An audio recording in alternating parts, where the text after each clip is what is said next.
was a dreamer drifting in an endless sky, through echoes of 1,000 worlds and waves of cosmic fire. I was the wanderer chasing shadows of the night. In a rhapsody of stardust, I was lost to space and time. In your eyes, galaxy on fire. Journey through the darkness, you might find your heart's desire. Roll the dice, the destiny unfolds. A symphony among the stars, a story yet untold. Out among the stars, that's where you'll find me. With starlight in your eyes, you set the world on fire. Out among the stars, that's where you'll find me. With starlight in your eyes, you set the world on fire. We could be star-crossed lovers, seekers of the heart, on a journey through the great unknown, forever searching in the dark. Gravity can't hold us down, our spirits soaring free. In a vapor trail, our dreams ignite an astral harmony. Oh, In your eyes, galaxy on fire. Journey through the darkness, you might find your heart's desire. through time and space, your destiny unfolds. A symphony among the stars, a story yet untold.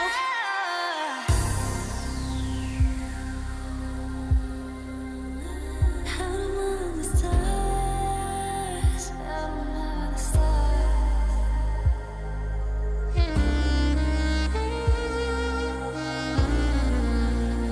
Out among the stars,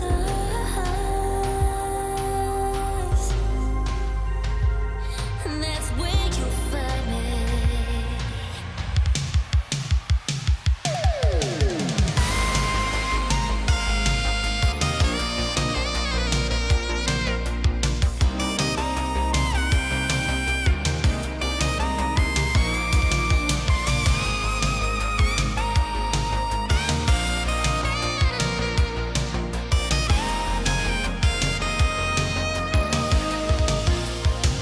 Out among the stars, that's where you'll find me. With starlight in your eyes, you set the world on fire. Out among the stars, that's where you'll find me. With starlight in your eyes, you set the world on fire. Join me on this neon Odyssey.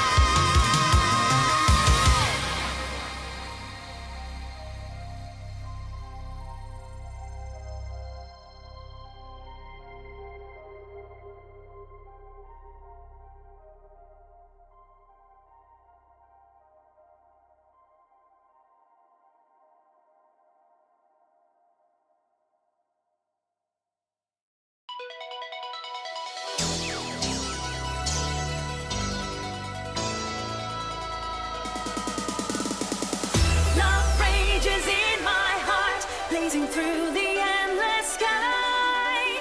I follow you across the stars, far beyond the dying light.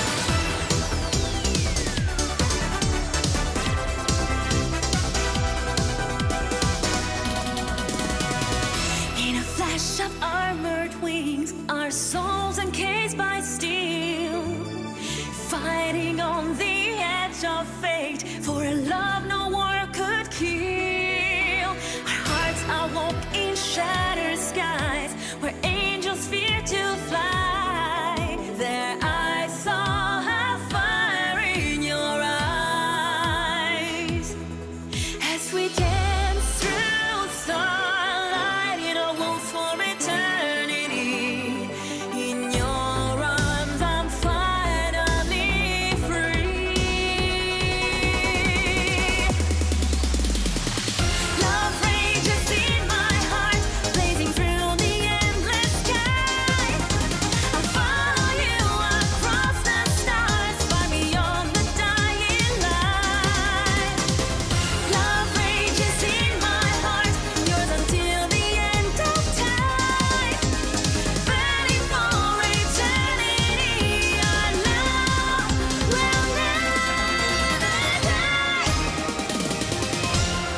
When the long working day uptown is over,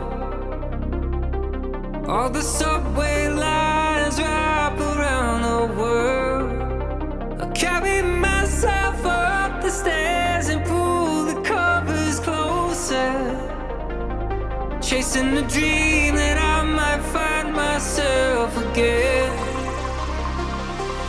When a memory is a time machine, whispers quiet but defiantly, it's time to leave. When a memory is a time machine, fly you on its wings from your history to what might yet be a reason to believe. It's all beyond the breakers, it's waiting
Yeah. Yeah, well, but you are not singing the song that Mace and I you can be sing. a part of the practice. Yeah. We just the show is the show is over Can I be the here. guy who says Kokomo? You could be the yeah exactly. No, you can be the guy that says tequila.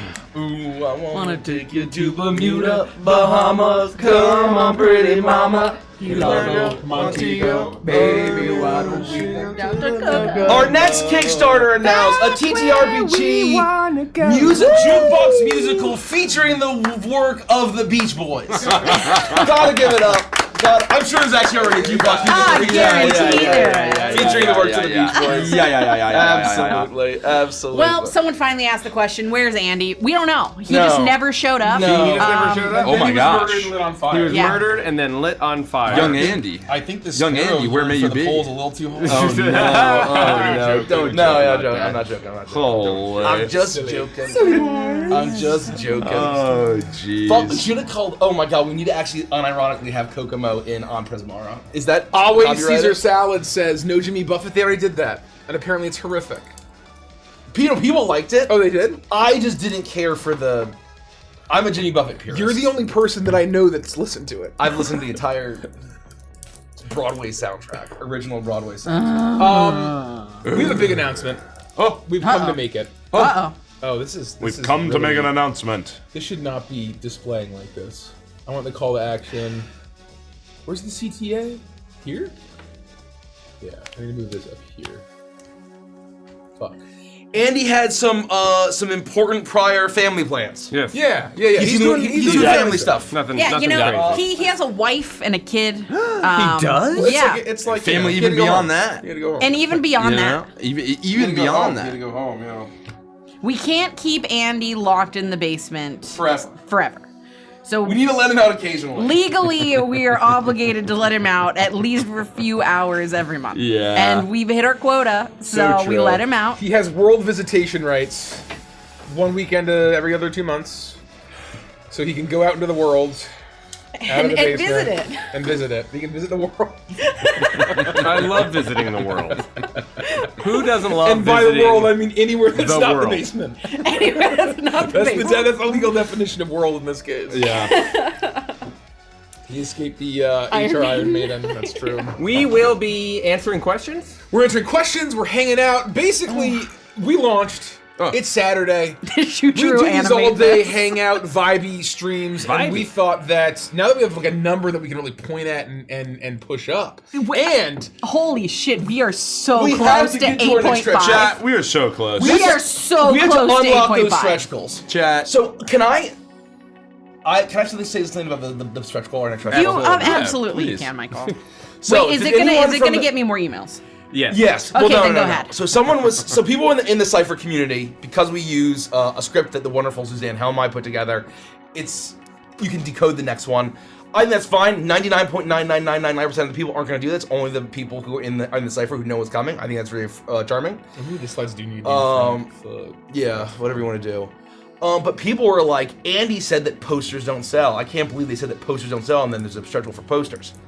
And I think it's a very funny story. Yeah. You can all thank Haas. You can thank Haas for those posters. Wonderful Haas Stetler. He's the head of publishing here at Evangelist. It's team effort. And well, Haas really brought it home. Haas really brought it home. Well, so what I'm saying is that Haas didn't give up. good arguments. I axed them. I literally were axed. No, Haas, every time they were cut, I and Haas really would wanted bring them them, up. and then Richie axed them, and then Haas used intelligence to get them Oh, back. okay. So- Exactly. He knows how to appeal to me, right? Yeah. Wisdom works on this guy. Yeah. I was like, need no, but please, I really want them. I think they're cool. So so Mace was really pushing for them, but Haas has this way of where he doesn't give up. And so Mace is like, oh man, Richie and Mikey said it like that. There's no way. No hope. But every single time we had a product meeting, these fucking bounty posters kept coming up. Yeah. And It's we're a great idea. And we're like, what the fuck? I was like, why the we fuck do people cut keep these, mentioning these bounty we posters? cut these bounty posters. And then Oh, weird. They're still on the list. and so That's crazy. because to me What a weird the last thing I How ever did this wanted, happen? the last thing I ever wanted, No. and this is a very me thing, and I think it's an advantage thing. Yeah. The last thing that I want There's is no wrong fun. there's no wrong fun. Other There's no wrong Kickstarters, fun. no wrong fun. The last thing that I want is any Kickstarter offering we have or anything to be trash. I'm gonna open it and I'm gonna throw it into a drawer. We're never gonna have like a puzzle, or we're never gonna have like a just like non-game, like not like we want everything to be high quality collectible or game accessory, right? Something that's really usable that you want to keep. And it wasn't until Haas said, and I'm sorry, Mace, but it was Haas who said this.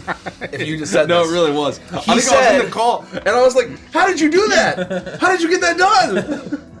And he said, this is a way, we're very tight on page space as it is, this is a way effectively for us to get 30 pages of additional content. Can you focus him? Me? I didn't focus, we- and then you stepped away. And the ghost. Oh, and the also ghost. joining my demon. The demon. My demon.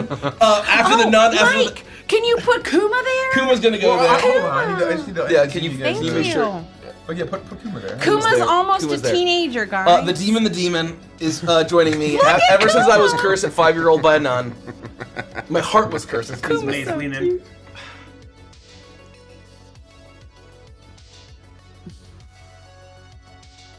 Thank you. How do you do that? I don't have eyebrow muscles. I only had my right side. Okay. For a long time, All right. I could only raise my right eyebrow, and I stared in the mirror for hours, training my left eyebrow to do the other I side. need so someone's message was I can't I'm gonna allow I have to ask I a have to allow question. Ivan's message. It's the cuck chair one, isn't Ghost it? Gotcha. Night Moon I starts knew playing. it! I knew it! I saw that! And I'm like, oh god. Put Kuma forward so we can get a better Yeah, look get at him. Kuma in here. Yeah, there we go. Hi, Kuma. And move him over. There we go. There we go. There we go. All right. There we go. Kuma's gonna answer He's some comfortable. questions. So Okay, anyway- I do have a question though, really quickly. I don't know what Tidal is, but someone wants to know if the single is going to be on Tidal. TIDAL. So another stream of Everyone's Tidal. asking about Tidal. I didn't know They're this was asking a about thing. Tidal, SoundCloud, and the other one. Okay, I can take the blame for some of this. Richie, sort it's of. Richie's fault. Sort of. It's my fault. Eh. When we posted, for those that don't know the music industry, there's like a website that you have to go to and you sign up with. You make an account, you upload the song there, and then that website distributes it to all of the different platforms. I was mortified about this thing leaking. Yes, we had a This- very strict embargo, as you might imagine. Yes. We wanted the first time this song to be played publicly to be on launch day when we hit the trailer here live on Twitch And YouTube. and YouTube. And so I basically only queued it for launch on like the big platforms. So like the Instagram, the Snapchat, the Spotify, TikTok. I don't know if Tidal Apple Music. is on Apple Spooncore. Music. No, it is. Oh. It 100% is. Oh. So is it being distributed currently? And so Oh, yes. So Okay. Qobuz, a lot of people ask for, or Qobuz. Yes, I believe Okay. Qobuz is. I 100% saw that, and it got punched too. And so it needs So to get anyway, yesterday or the day before, Mike then went in and punched it to all the stores that I didn't punch it on. It'll take 3-4 days to pop. So it's coming to Tidal, if that's true. It's coming to Qobuz. I don't think it's coming. We need to do it separately on SoundCloud. So on SoundCloud, we need or Bandcamp. I don't Bandcamp and know. SoundCloud, people are asking for. Okay, I don't know how we do that. we should set up a Bandcamp maybe, because that's like a store that you like Oh. go and buy. Oh, and also people are asking, how can they buy the MP3? They just want to buy it. How do we do that? Just on our store? I didn't realize how valuable an MP3 was, but Yeah, a lot of people like to. They want to own the music. I don't blame them. and well, we- no, we- but they wanna own it's, not the even, media. it's not even that. It's because of like processing and audio files can make it so that they listen to it in higher quality when it's MP3. We've also been asked for M4A, and the audiophile in me wants to make FLAC a thing if we wanted to go like People are begging for the insanity. FLAC. Yes, Flat yeah. files would be delicious. Oh. So know that we've heard you, and that's on my roadmap. Oh, We'll talk about it. It's a No cheerleader. promises. People were no asking promises. for the Max Cruz albums from the Stretch Goals to be FLAC as well. I don't know if we can make that happen, but It, We well, will look it into depends it. on how it's MP3 for now. It We're- depends on how it's also recorded and a number of things. Like the FLAC is robust if you are getting the file from certain processes and places. Just taking what we have and turning it into FLAC doesn't necessarily automatically improve the quality. FLAC is something that you could use for. is that an Apple thing? Or is that a different video? No, I don't think so. Yeah. I actually don't know the history of the format, but I do know that Yep. it's used very frequently by people who want as close to analog signals as Free possible. lossless like, audio codec. Yeah, FLAC. So FLAC is lossless audio, It's I- commonly yeah. used by people who are digitizing vinyl records No, and that no. kind of thing. So we can, because we have the ultimate high quality WAV. MP3 compresses it a Can I ton. repost this on Blue Sky? FLAC Is this too much? compresses it less. That's up to you, buddy. That's up to you. I mean, what? Ko is just really rocking out right there. She's What? doing great. Can you send it to me? I'm gonna link this. I'm gonna. Oh, link I this. Go to Blue Sky. There was also something that I needed It was to share. posted 52 seconds ago. There was something else that I needed to share. Mike, you saw it instantly. Which this. I'm gonna post it to you. Yeah, Hold yeah. on, It's hold in- on, it's in hold our on, hold chat. on. I agree that we need some Neon Odyssey windbreakers. Mace, can we get on that? Oh yeah, windbreakers. for sure. Windbreakers? Yeah, I mean, I can make anything. This I'm sharing this in Oh my chat god, as well. Mace, It's- Mace, I have an idea. This killed me dying. I like tears down my face laughing this morning. You have to read this comment. Mace, I need you to make 80s style workout gear for Neon Odyssey. Yeah. Like we need full blown sweatpants Yeah, where there it you go. says like, you know, among the stars on the leg. We need like those not high waisted, but like high thigh neon like leotards that they would wear in the workout videos. yep, We need headbands and wristbands. Yep, yep. We need the whole gamut. Yeah. Well, it's gotta be the. It's gotta be the. We need the cropped sweaters with the off the shoulder. Yeah. I don't give a shit. Yeah, It's Blue Sky, I'm who telling fucking you, cares? like, we need it. It's important. Yeah, you should. I would anything never. could be done. I would never get so fit if you could if wear I the had Pixel Pop if I workout could gear. wear the Go to our Pixel Blue Pop Sky, workout yeah. gear. Yeah, I would yeah. be so fit because I would always work out and I'd never stop. The thing that makes this image is that Ophelia's Visors, looking on Mace with the visors. tails gets trolled. A fanny pack. Yeah. face. A fanny pack. Yep. For me to keep all of my workout stuff in it. The fanny pack is a great idea. Oh, I'm telling you. Oh, anyway, going back to our topic. Just saying. Is that basically I was convinced when Haas is like, hey, our page space is tight as fuck as it is. We can't get nearly as much as we would like in there already. This is a way for us to have a bunch of extra content. And I'm like, God damn it, you're right. By the And God, so you're right. they are going to not just be a nice piece of art, it's also going to be content. That's the So only way we- that we did it. we have Right, been they're getting- not just a poster. We have been getting a lot of feedback of people saying that they would love a digital version of the bounty poster to be able to fill out themselves and then print off and create their own bounties. That's a great idea. Oh yeah, great idea. That's a great idea. Include a blank? Yeah, exactly. We got Dorgan Swift in chat. Let's go. Gotta give it up. The best. Gotta give it up. Give it up, Love you folks. guys. Hold on. Can you give them a shout out if you're on Twitch? Oh, / shout out space and then just type it. So. SO? No, just shout out. Oh. The whole word. Yeah, I tried SO. Oh. It didn't work. I've watched the video of the Rhapsody destroying your ship far too many times. And damn it, Barry. Just far Damn it, too Barry. many times. Barry. When they're flying through the sky It's and they so like cute. grab each other and the music is Oh like my this god, crazy. so cinematic. I got you. It's the so greatest cute. anime episode I've ever watched. So It's- cute. They won't it's actually so be full fun. poster size. They will be 8.5 by 11. Yeah. They're like handouts, Yeah. right? They're Yeah. like, you know. And we're gonna cram a mission on the back, real small font. Disclaimer. So cute. I am very allergy. Just leave it's it. very allergy season right now, and Yes. so I'm going to be very gross and snotty and have noises. I'm sorry.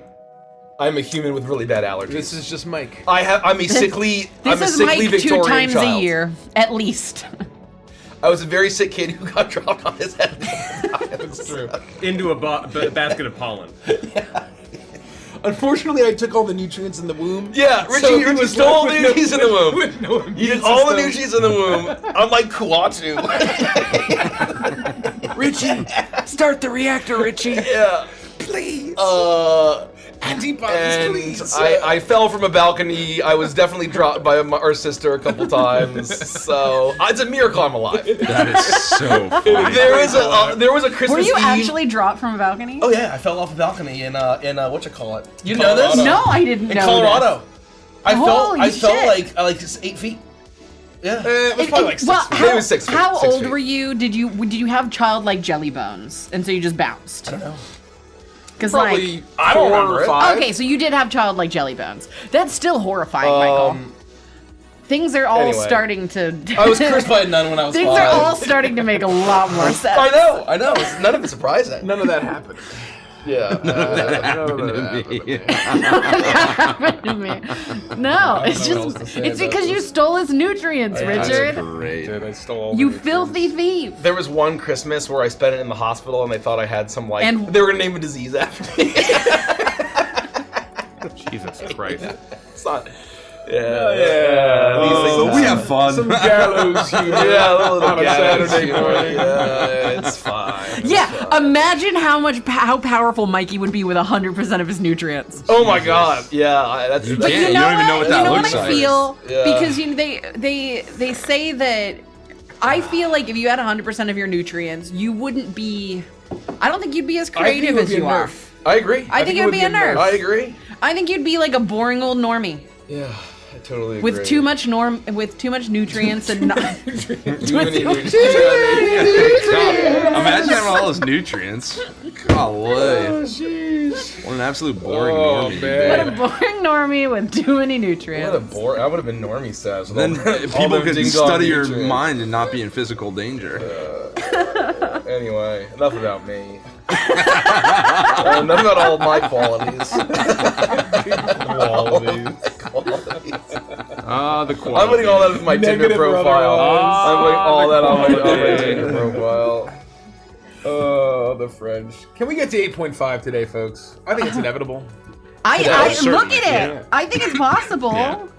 That's crazy. Yeah. That's crazy, chat. Yeah. I didn't realize I was working for Liquid and Solid Snake. That's very funny. Laissez-faire libre! Oh my god. Wait, it's Solidus? come Solidus French. is the third one, right? You probably have a third twin Oh yeah, floating around Solidus. there. Yeah. Oh my god. And in a few years, he's going to be the president of the United States. Holy shit. Can we find him and put him to work? Yeah. Jeez, let's go. We need you! I was just joking on a meeting yesterday about, God, why didn't my mom have triplets or quadruplets? Yeah, we were joking about that. Very That would've funny. been- Why, so productive. Why couldn't I at least have a twin? Like, why did you get so Oh, I lucky? highly recommend it. If you can be a twin, you know, I take the opportunity. Free dice. Oh, we should talk about that. Why don't We you talk should. about that? So, Yeah. poor Nikki and Tommy and Nathan had been dealing with. You know that we broke Kickstarter. We broke it in more ways. We didn't We want broke to. it for days. We broke it for days, and we didn't want to kind of. ways. We didn't want to basically be dwelling on a bunch of technical issues, so Yeah. we weren't like shouting it from the rooftops. But a lot of people were unable to back at a physical pledge. They were unable to back at a physical tier. They were unable to add their card, They were unable to update and They were change unable their to order if update they their decided they order. wanted something more. and they were unable. Some people were just able to get all the way through, and they just could not click Yep. pledge. Yeah. And so for 3 days, our wonderful team was on. In And close- Karen, thank you, Karen. Oh, yep. Can Karen. you hide the unpinned Yep. window thing? Karen on our team was working with the folks at Kickstarter, who was got to give it up for Asher at Kickstarter. Oh, Head thank of you, Kickstarter, Asher. Kickstarter games. Thank you Kickstarter for games, putting head up of with- Kickstarter games. With the CS team panic. And then who is then working with their devs to basically get everything fixed. And it took about 3 days to get everything fixed. And so we thought it would be very terribly unfair for like hundreds of people. At least. It was hundreds of people. If not thousands. If not thousands. It was hundreds or That's thousands of people. only the people we know that reached out to us. We Yep. don't know the people that tried it and said, "Oh, well, it doesn't work. I can't do this," and just walked away. That's right. Yep. That's right. So anyway, we got it fixed. So we extended it an additional 72 hours. That's right.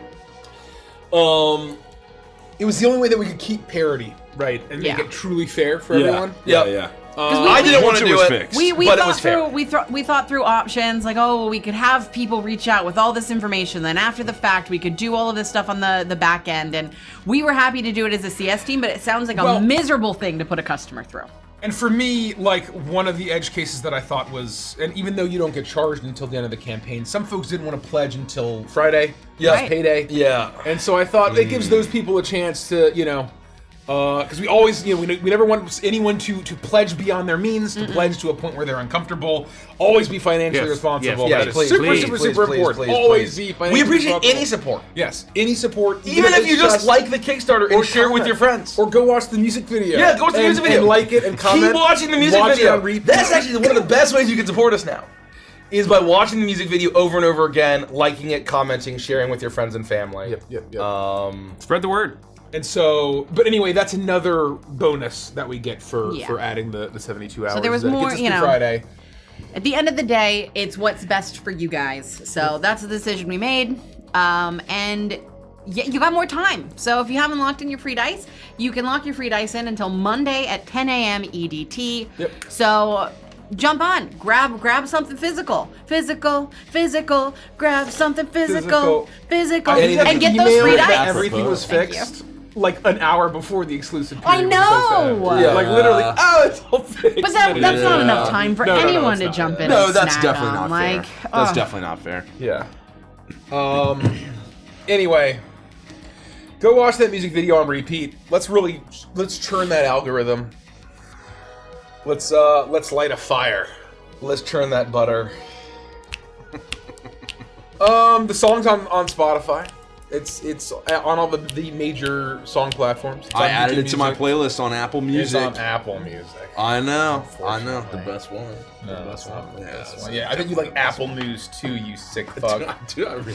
It is awful. I have my The subscription to Apple News. shit That is is sick. clickbait. That is sick. Literally, I had to uninstall it on my iPad because it was like, ugh. It's literally like TMZ level, like clickbait. No, I only follow fashion news, so that's all fine. Good by the gods. Anyway, it's everywhere. Ricory Storm says, I love Diddy Kong Racing based. Oh, nice. I also love Diddy Kong Racing. It's great. If you don't think we're not going to add a hovercraft, You know what's crazy? you're out of your Someone just mind. said, how many past due VIPs have conviction in a key? wait. Oh. One. Wow. Wow. Good job, everybody. Well, great to be work. fair, we have two other people on the CS team, so I don't know if they have had people They're coming. racing around. It's like But- Nikki's walking in a hallway and they're sprinting from spot to spot, being like, obscure this before she sees. But even how I like then, to what I'll imagine say it. is that Very person funny. wasn't actually bitching. They were very, very nice, and we're just hopeful. Yeah. And unfortunately, we just What can't make an is exception. Wild to me, with how much we've been blasting on ads for 10 weeks. There are so many people with white names in the Discord that are like, I had no idea this was a thing until it launched. World's a big place. You can't reach It everybody. is. Yeah. Yep. Yeah, you know? Why does Coca-Cola still advertise? Because new people are born every day. Yep. Yep. We could take 10 months, you wouldn't hit everybody. Yeah. You know? Yeah. Yeah, so anyway. Grab some of that coffee. Oh, yeah. Coffee. Oh, coffee sounds Oh, great. have we linked Oh, no, 'cause the I'll announcement, poop all over the music chair. video directly into their announcement channel in Thank you for LOA asking or me. the NO I'm Discord? pretty sure we did. Did we? Wait, did we do what? Did we announce the music video in announcements? Oh, I don't know. I can look right now because I'm actively over in this area, in this place. In this vicinity. I'm in this vicinity. I could have sworn I did, but then again, I was on a different planet when we launched. Yeah, well, no, there was a lot going on. There's a lot I'm going on. scrolling. Oh wow, no, No. not in. Oh, that's crazy. You could do it right now. Just ping everybody. Should I ping everyone? Yeah. I don't know. Ping him. Oh yeah, you're right. Holy shit, that is Holy. crazy. How did I miss? Well, I was on it. Because we were on another plane of existence. Did we announce that it was extended with the ping? No, we should do that Why don't we just do it all in one message? right Watch now. Yeah, watch this music video. Yeah. We're live. Come hang out with us and the extended days. Good call there. Yes. Who am I? Who is that? Someone in chat's gotta know. Is We it got some folks actually who quiet? had never gotten an ad, and some folks that were VIP day one. Thank you to everyone that's here, whether you were a VIP or not. Get them free dice, obviously. You want to back, if you care to. If you care to.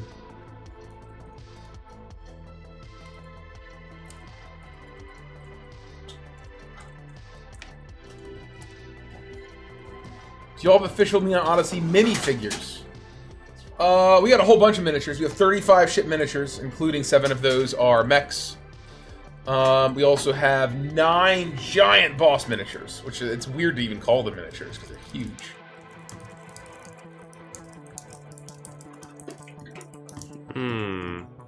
So we got plenty. If you want to ask us a question, go on over to Twitch, redeem some channel points. There's a button to do it somewhere. I don't know exactly where it is. But you can redeem channel points, and it goes into our queue, and we'll start answering those questions.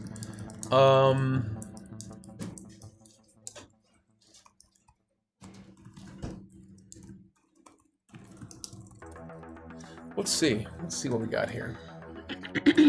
Oh, can I just say Yes. how pleased I am that we've unlocked the Exomech? Oh, Oh, God. let me tell you, there are so many times over the last 2 months where people are like, what would you do about this character? What would you do about this character? And inside, there was a caged Derek going, the Exomech! Yeah. I wanted to play the Exomech so bad, and there was just no chance. And I thought for like 3 seconds I had Mikey convinced, and then Richie said no. I know it was all over. It was all over. Oh man, I'm just so happy it's out now. It was too extra for the story we were telling. I know. It was a little too out of I know it to be true. out of I know scope, it to you be know. true. Can you imagine walking around the lounge? Yeah, fuck yeah, I In a can. giant fucking mech. Chemtech. You become 12 feet tall and start. No. Oh, Watch out, man. Gringo. He's about 1 ogre size big. He's about the size of 1 ogre. Don't worry, Grammy. I'm launching Evrima seeking rockets right now.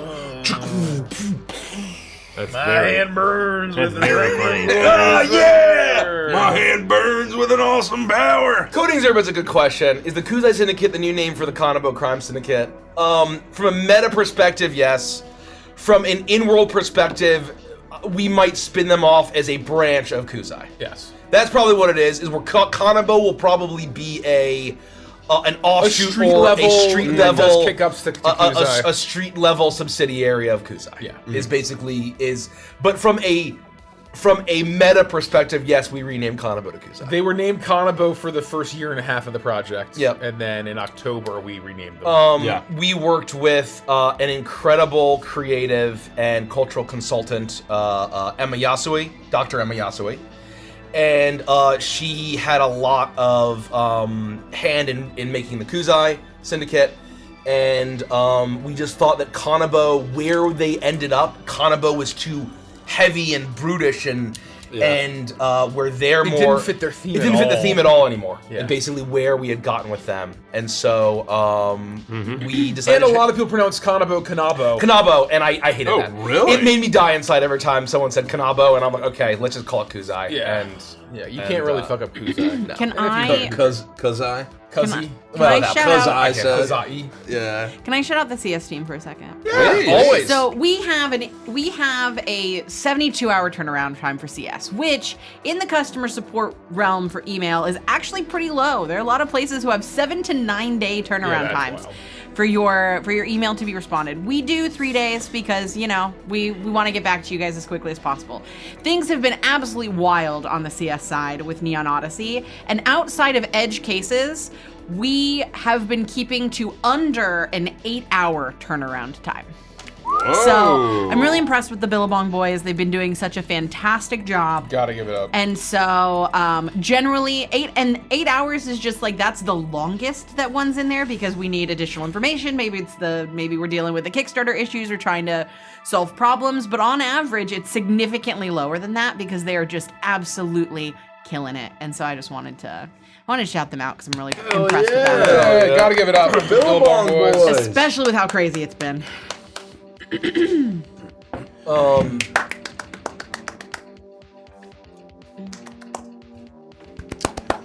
Let's see what else we got. Oh, Twitch. That was the first question. Yeah. Thank you, Coding Sir. E-Paladin, how hyped are we on a scale of 1 to 100? Right. 21-12. 108. You can't explain it. 21-12. You can't explain it in numbers. It can't be measured with numbers.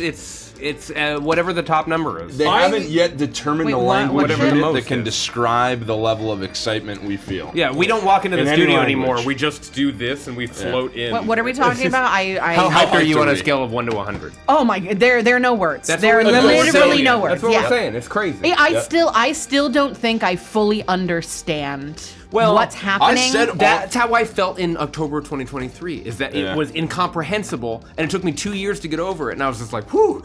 I can finally. I can finally comprehend. Oh yeah. Oh man, I'm glad I didn't laugh there. That would have been coffee all over my fucking laptop. Jesus fucking Christ, that was so close. What's new, Michael? was I almost got fighting. Andy. I was fighting for my life there, Just a folks. few days ago, I almost got Andy. I'm always very proud of a spit take. If I didn't feel like my skull was gonna explode, I probably would have actually just not have been able to not laugh. So thank you, allergies. Thank you, allergies. Thank you. Give it up. Gotta give it up. for allergies. I like this question. It's not in our questions things, but I'm gonna answer it because I like it. If Great. you're gonna turn Neon Odyssey into a board game, what type of board game would you turn it Oh, I've been thinking about that. into? I think that's a great question, even though it wasn't a don't- redeemed I question. got like I'm 3 just excited. ideas. There's a million different board games you could do. I know exactly my answer. That's it. Or do you want to wait? None of us So have ideas. I immediately go to a Twilight Imperium, but that's too crunchy, and so the actual answer is root. Well, you would do. Ooh. Yes. Oh, I was the do first like thing I that saw. with the Slap down the factions. galaxy map, Like a faction control. faction the fuck out of it, and Yeah. call it a day. Or like that Game of Thrones kind of one was similar kind of thing. where Game they of did the different Thrones, houses. which is a You know great what? board I have the game. answer. It's like diplomacy. Risk. Oh, Yeah. I hate Risk. I mean, here's the thing. Here's the thing. No. Here's the thing. You need Don't a get better. Risk anywhere near my Neon Odyssey. No, you need a better. That was a joke, Risk, but with a Michael. better conflict resolution mechanic is the correct kind of thing that I'm thinking about, because it would be about domination and not be a victory point salad necessarily like Root is, but like something in that vein where it's you're playing a thematic faction feels correct to me. Me personally, I would also love to have an epic duel style where it's just bounty hunters versus bounties, and then all the bounties are like lush and built out, and all the bounty hunters are like teams, and then you do kind of like a heads up like kind I of was card thinking you battle could just style. do epic Oh, duels, you know what but also you be have fun? 50 subclasses. You know? Yeah, you You just have, do it like anybody's whatever, anything, right? whatever you want to put in. I'm not a board game person, so maybe this is ridiculous, and I don't know how many of you have actually played this, but I think there would be a way to take Ankh and turn that game into a Neon I've not Odyssey. played it. I don't know. How does it play? Game. It's so you're playing as a god, and then you have all of your minions around it. You're collecting support as you're trying to overtake the rest of the map. Okay. But like I do believe that, and depending on who you are, you have like different cool things you can do. Like if you're Sobek, you could travel through rivers, whereas nobody else can. But Sobek is an alligator or a crocodile, I guess. Crocodile, So you can travel through rivers, and so you get all of these like different things. Thematic movement And then there are bonuses. also like as you're gaining like reverence, you can add like big medium-sized like boss monsters to your faction that do additional things. So you could grab the scarab, or you could grab the other things. Anyway, it's fun. I really like it, is what I'm trying to say. And now I want to play Ankh. Could be cool too. Someone play Ankh with me. I have another. I love idea. Ankh. I have another Cards idea. Against the Harmony. The issue, I'm not quite sold on one particular mechanic, but I could see another game where it plays 2 to 6 because you're playing the crew of the Rhapsody, and the map is the Rhapsody, the same way we've played Unfathomable. And there are threats that are that coming the ship in. one? Yeah. There are threats that are coming I was in. gonna make a joke that it should be like that. The problem is that it would have a betrayer mechanic, and that's Yeah. not correct for the crew. But if maybe one of them had been corrupted or taken over by the I think that if we were to do a betrayer mechanic, that would be like a Crooked Moon board game. Yeah. Where Right. basically, rather than Oh, a ship, yep. you're in a village and people are being killed. Don't share that. Never mind. I'm just gonna wave real quick and say hi to Mackenzie. Mackenzie. Aww. Oh, hello. Anyway, Betrayer's mechanic. We would never do that ever. That's In a million That's billion just years. ridiculous. What a terrible idea. We would never do that in a million billion silly years. idea. We would never publish a good Yeah. Whoever said that? We would never do Not when Richie's put up the shaky hand of authority. Streaminator. So the thing is, I'm gonna order something to eat. Does anybody want I think Yes. Derek was Oh. Yeah, I haven't eaten yet, and it's 3 in the afternoon, so I've got a little bit of the My brain The is starting the to hunger lag. tummy. the hunger tummy. It's been lagging since I went to sleep last night, so it's new. I guess I did. I guess I could eat now. There's so many good board games out there. I mean, you could do.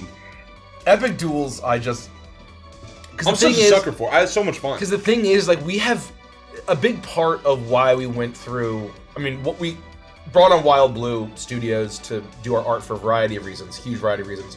But like, it was because of that all of our subclass and species pieces are effectively like characters of their own, right? Of the art pieces. Of where like we could create a character, name them, and give them a backstory, and suddenly that's a hero or it's a character in Epic Duels. Yeah. Like, what is the kind of super Timmy coded Saurian species piece with the big gun and the sword? Yep, He's yep. kind of like a super power commando guy. Yep. What is his deal? Right. I could also see you doing a hypergrid only theme for Pandemic.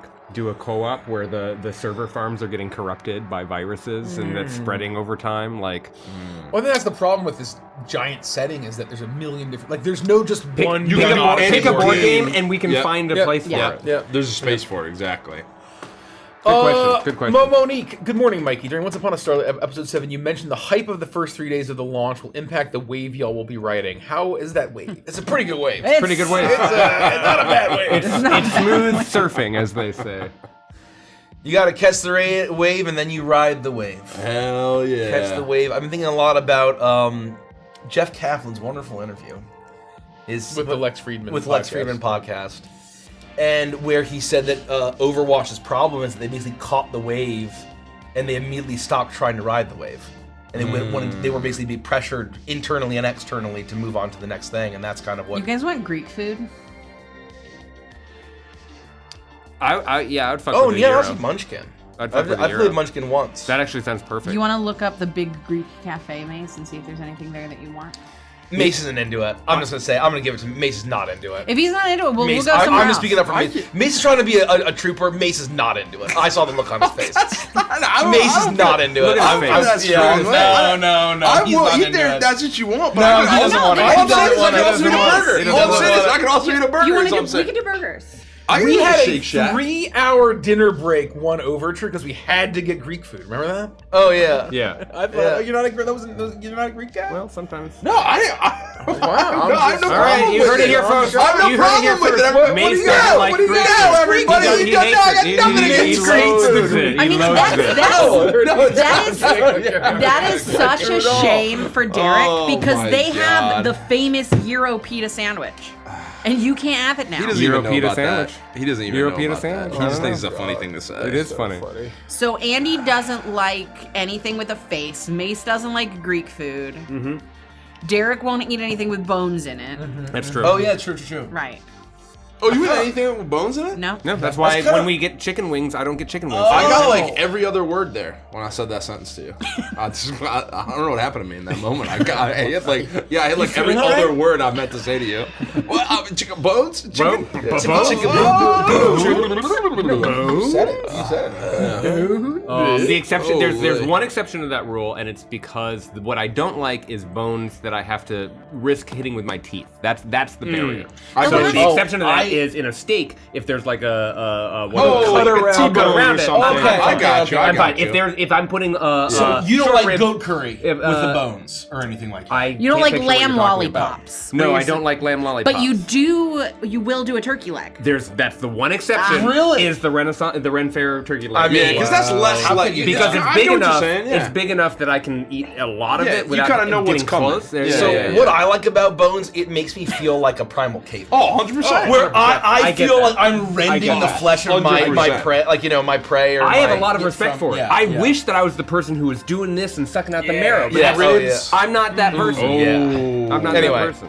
Yeah, I wish You I could can't do enjoy ribs? Because the flavor's there. ribs. I have to be I have to like skim it off and then I like make a pile Our of buddy ribs. Snacks is and like it's that. Our buddy Snacks is like that. It's too much work. That's really It's a cute. sensory. That's thing. cute. It's a pretty. I common thing. had a phase where I would like rip the chicken off the bone and just eat it like a. I'll rip it for nugget, better 'cause it was dunking. like- It's not. but I also that was know not more more what it's about, misophonia, yeah. but it's like an adjacent misophonia thing. I Yeah. believe. But when I Yeah, make like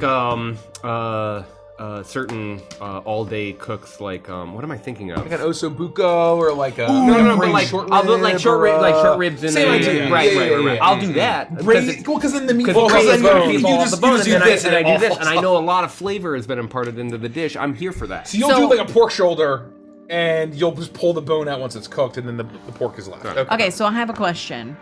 This is mostly for anyone who had Shake Shag the last time that we got Shake Shag. I've not What- been impressed the past few times. I Sorry, was go gonna ahead. say, wasn't it gross the last couple Yes, of it times? was that pretty we got it? gross. It was disgusting. It was kind of. Well, you got those pimento things that weren't great. I Yeah, but got- even Mine was I- great. I just got a normal. It was one of burger. the worst things I've ever had. I'm gonna say this. I had a hot dog, and I didn't know that hot dogs could be. The hot dogs are just nasty on premise, but like this was a level like- of nasty hot dog that I was concerned by. I like a good hot dog. When me too, and this was not a good hot dog, and so that's my concern. How do you I like your would hot eat dogs? all kinds of ways. So Classic hot dog. What do you do? my classic hot Classic dog, hot I dog, what do do you do? mustard, ketchup, and onion. That's my classic Okay. hot dog. nice like ballpark. Chat, we want to know how ballpark. you do your hot dog. Ballpark hot dog. I'm also I'm like a or chili cheese dog, where I do chili and cheddar cheese and onion, and that's what I do. I from Hard Times Cafe, the chili cheese dog Bro, is so the 3 chili fucking cheese dog Cincinnati good. style. It's a different category though. It's different category. Right. It's a And different that's, food. that's It's what I'm a saying. If you're different doing food. What do you mean basic, it's a different food? basic is different. I'm so doing there's exactly what basic you're doing, hot except dog, I'm and then a- there's a basic chili dog. But I think that's hard to It's a define, right? different- Because you go to like Chicago and you get a Chicago dog. That's the basic I've never dog been to them. Chicago. Chicago and dogs I are want- unbelievable. The first It's thing like I'm covered doing, in a bunch of stuff. the first thing that I'm Unbelievably doing good. when I go to Chicago for a real trip is gonna get and the there's dog. so I good. do want to hit love like Chicago. in my life. I haven't had a Chicago I'd like dog. to sample so all good. these like They're hot so dogs that good. are like they all in like wild Yeah. styles, like Yeah. a Chicago dog. I could go on all night about how many dogs I'd like to try. But he's gonna stop.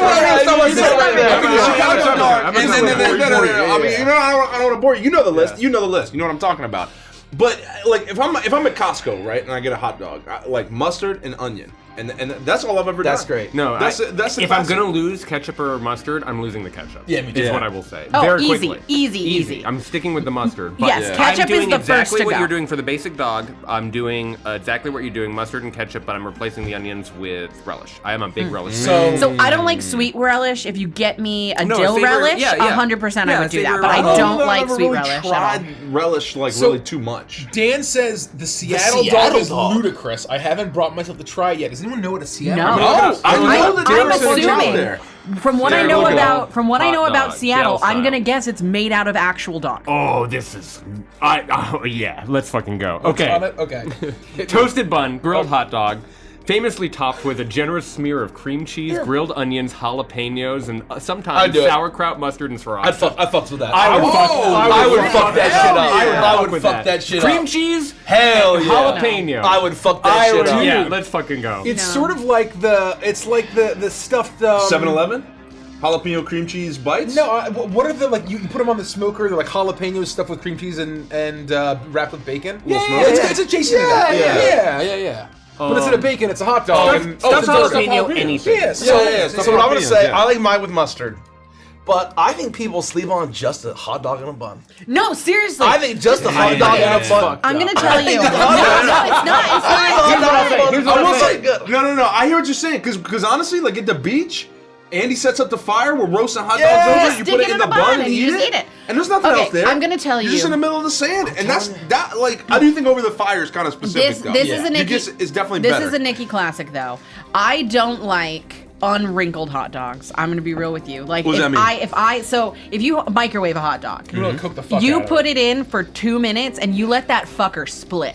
Like it Oh, it needs should to split. it needs Oh to yeah, it split. needs to burst. Yeah. If the hot gotta dog pop like a retains fucking its balloon. shape, it didn't have. It's not correct. Yeah. You've gotta split the bitch, Yeah. and then you can eat it. That's How does everybody cook their hot dogs? when they're eating? I prefer mine over the grill. fire. I Grill. prefer mine over the fire. Grill. But if Grill I don't or have fire. if I don't have a Choice. grill in a convenient way, I'm not gonna then eat boiled. I don't eat Boiled hot dogs Yeah. make me very no, uncomfortable. I'll skillet.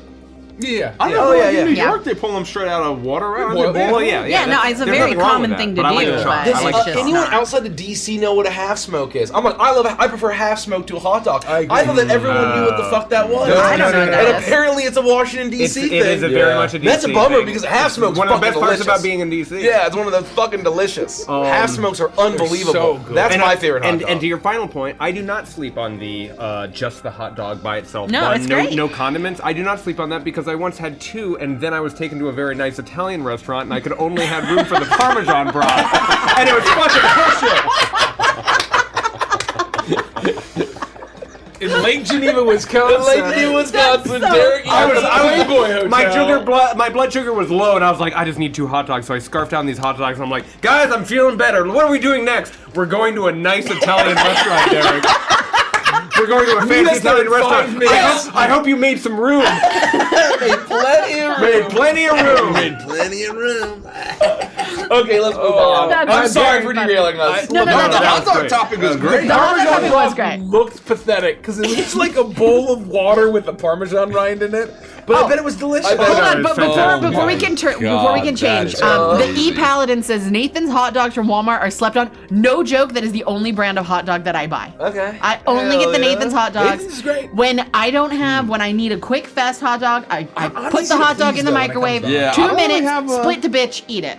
I'm gonna snipe one have a comment brand from of chat. hot That's what it is. George Foreman for hot dogs. I've never tried. I've done a No. ton of George Foreman stuff, but I kind of have PTSD for the George Foreman because my freshman year roommates, they put a George Foreman up. They lost the fat tray, but they refused to. They refused to not cook with it. So there was a waterfall of hardened fat down in the cabinet that lasted for weeks. I'm not cleaning that up, but they also refused to clean it up, and it was this arms race of nightmares that just. Somebody just said Nathan's hot dogs are made with simian nipples and did not expand. Did not That's all elaborate. they I said. will not elaborate. Elaborate. Simian nipples. Simian nipples. I'm pretty sure that's Iguana illegal. fins. I'm pretty sure that's illegal. Everyone has an absolutely wild. My boys were cooking in college. Everyone's got one. Day one, it was our dorm room that caused everybody to have to evacuate due to a fire alarm because Angelo, thank you, Angelo. Angelo decided he was going to make Angelo? Angelo decided that he was going to make a With an grilled O. cheese sandwich, but didn't know that you had to butter it or put any kind of spread on the side. So he just put dry bread in a pan It's with cheese crazy. in between it. It's crazy the amount of normal stuff you don't know by the time you get to college. Yeah. Like, it's actually I staggering. guess. It's actually yeah. staggering. You gotta live life. Dude just wants a sandwich and man, evacuated that- an entire building. That is so Golly. much. I told this story once, but Angelo. that fucking Angelo. Angelo! That reminds me of, I told this story about how we wanted to make onion rings, and we asked my mom, we're like, what can we make onion rings? She's like, I don't know, how do you make them? And we're like, I guess you just batter them, and okay, how do you cook them? We put them on the grill, and so she set up the grill, and she let our asses fail trying to make these grilled onion I rings. mean, you just know gotta what? learn. That's But you know what? That's the way to At do the it. time, I was really upset as the like battered onion rings are falling over the metal. Yeah, all of it's the grate. They're falling just into the landing coals, into the yeah. coal, and we're like, this isn't gonna work. I will never. I learned a great lesson that all things battered must be fried. That's right. That's correct. That's right. That's correct. It's much better. Not that way. all that is bad is right. That's funny. Holy shit. And he was a good friend. He was a good friend. Oh man. Oh that's my funny. god. That is very Kyle's funny. Demon asks, how does it feel knowing that you double the Crooked Moon just over 3 days? Absurd. It feels... I don't know what to say. I remember when we hit 7 million, I just was reading our company Discord and someone said 7 million. I'm like, did we actually fucking hit 7 million? I'm like, Yeah. yeah, we did. And I couldn't believe it. Yeah. I couldn't believe. Well, and I think it's one of those things because, like, I hadn't slept the day before. And I was on, the morning of launch was very stressful. and I may have had to do something about that. So I was on Saturn. I was on Saturn during launch day, and so that's when we hit. How much did we get on launch day? 5.2 in 24 hours. 5.3. So like to 5.2, see the 5.3. explosion, the initial wave, and I'm like, was a very like. It still feels surreal because then you feel like you're getting caught up. I'm glad you took care of yourself. Afterwards? though. Yeah. You stepped away and you rightly centered yourself. to. Yeah. You rightly centered yourself, and during that centering time, we made like $2 million. Yeah, I know. And I think that so like it still hasn't hit that we're oh my god, we're going for 8.5 million, and it's what, day 5? Day 5. It almost feels like made up numbers. Yeah. It almost No, feels it's like made up like, numbers. yeah, it's We're like playing no, Monopoly right now. Like these numbers don't. That's not real. You know what I mean? Like it almost sounds But like. to even beat the Crooked Moon backer number total, Yes. this early, Oh my is god! insane. Yeah. It's like that is something I never. I figured that the average order value was going to be higher because we're doing 3 books and we have more stuff, right? Instead of 1. But it is. Oh, I've been Control telling Shift T. people I still don't think it's like set in yet. And that final day, I think, is when it really becomes real to me. Yeah. In a weird way. We're like. Like once it locks in, once it ends. Yeah, well, it's like with Crooked Moon, it was like, oh my god, and we were kind of sick during it. We did Gamehole Con, and I remember doing like our 2 million celebration stream like a week or 2 after launch, and then we did our 3 million celebration stream towards the end. Yeah. And then we hit 4 barely in the last minutes of the campaign, and then that was kind of like we were That was an screaming and insane cheering. moment, It was yeah. done. It was over. And we could look back on it and be like, "Holy fuck, We did this. we just did a $4 million Yeah. Kickstarter." I think that's when it really sets in. So we'll see. I have a question. Yeah. Because the hot dog conversation came from somewhere. Oh, boy. How do you guys feel about Doghouse? I don't know what that means. Oh, Doghouse is delicious. It's hot Doghouse dogs. is fantastic. Oh, really? Yeah, but Well, also they're burgers. on And, also uh, burgers, and- but they're and on sausages. they're on Tater tots. Hawaiian Tater tots. rolls. The tater tots Burgers, are hot on dogs, Instead and of buns? sausages. I would fuck with that. The best, Yeah, let me see. in my opinion, the best thing on their menu TIE Fighter. is the TIE Fighter. Really? It is a Thai sausage. Yeah. The TIE Fighter is the best thing on the menu, in my opinion. I also like the Fawns, which I believe has what is it? Pastrami and white Oh. American I love pastrami. and sauerkraut, which I'm a big sauerkraut guy. So hate all you want. Guaco Hawk or Juaco Hawk Hell you asks, want. why is the Uprootorama crew not featured in either of the cinematics? Well, none of the crews are featured in the first cinematic. Yeah. But the Uprootorama crew is not featured in the music video because they didn't fit. Didn't fit. Thematically. Same with the Voidbound crew. Yeah. Where it fit, we opted to include folks and include Easter eggs. But what we didn't want to do is be like, all your Blorbos are here. If Andy was here, he would have done that. He would have jumped out his chair and talked Andy, about the I lyrics. miss you. We miss you, Andy. The Oh, energy's just there. I can try, guys. We I can miss get- I you, can get up. Andy. Jump on your chair. No, don't. Andy! Mace is wearing jeans. Oh, What the geez. heck? I don't think I've ever seen you wear jeans before. Da, da, da, da, da, da, That's not the same. Andy, get back in your dungeon. I'm too stressed to eat. Oh, that's right. It's like he's here. It's like he's here. It's like he's right here. Oh yeah, I like can eat. he's Oh, here. thank Now God. Vince can eat. Thank God that's You, over. you, Oh Jesus. you got me so good. You got me so good. I was about to say, no, it's okay, Mace. We can find somewhere else to go. No. You got me so good. That was just that was the classic. Welcome back, Andy. We missed you. Welcome back. Holy shit, that is funny as fuck. That is So anyway, for the folks that made it in, we felt it made sense. It wasn't like world breaking. It wasn't scene breaking. And we didn't want to like cram people in just for the sake of it. Yeah, and it felt very seamless. And I think we knew that for sure we wanted to have Doigan Swift, the bear, and the bird The Bear and the Bird. as bitlings on the chowing down on a burger and drinking down a soda. We knew that was the immediate for the diner scene. What the fuck? And then it all went from there.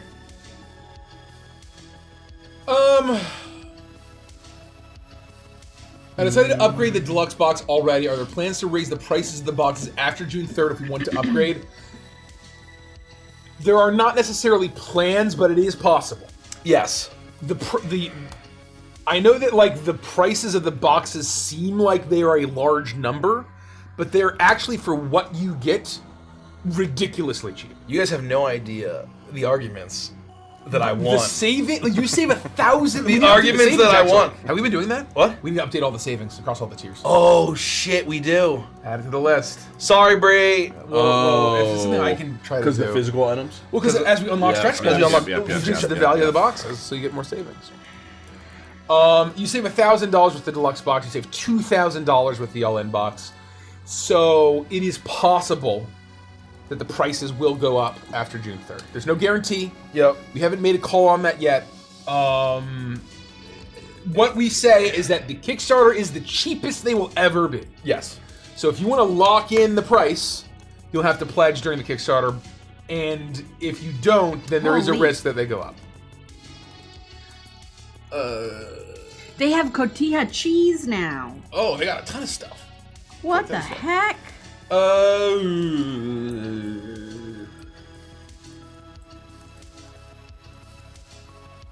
The Game Night asks, what class and race species are you looking forward to playing in the Odyssey? Secondly, who is the intimidating character known as Kane? Ooh. Oh. Where's that? Sorry, what does that say? The Game Night. The green name. Third question down. Oh.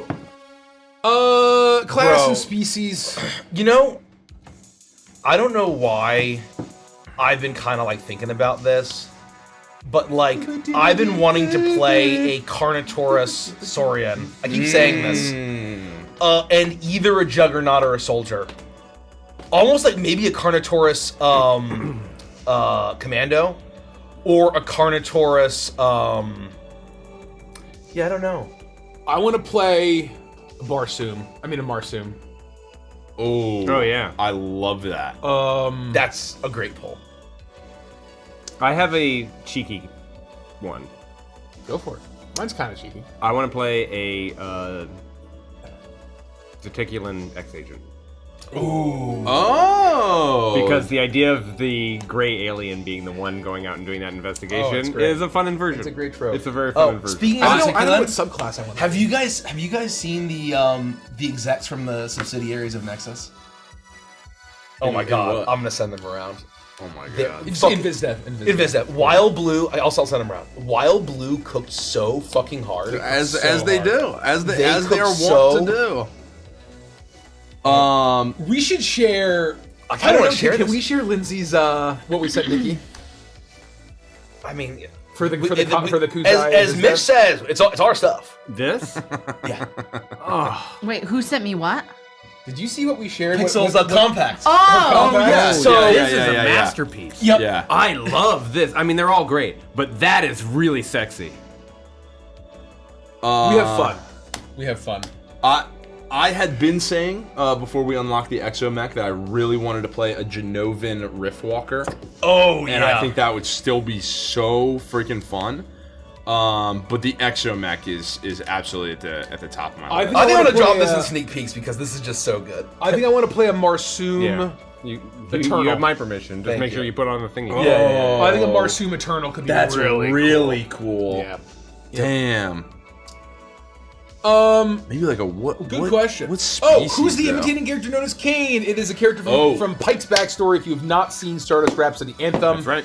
He appears. He's been teased just a little bit in the campaign. have We not very encountered him. deliberately wanted the first time that you saw Kane, like proper, to be in this. To be the- to Yep. be in the music video. Yep.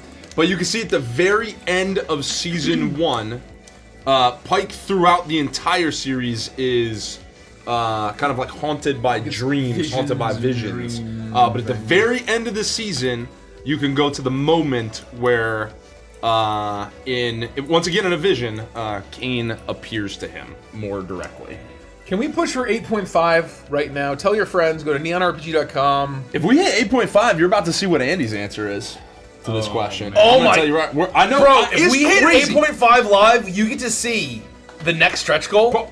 I mean, One of the absolute, one of my we're absolute close. top favorite species, for sure. You can finally find out We're doing Richie's all right. answer.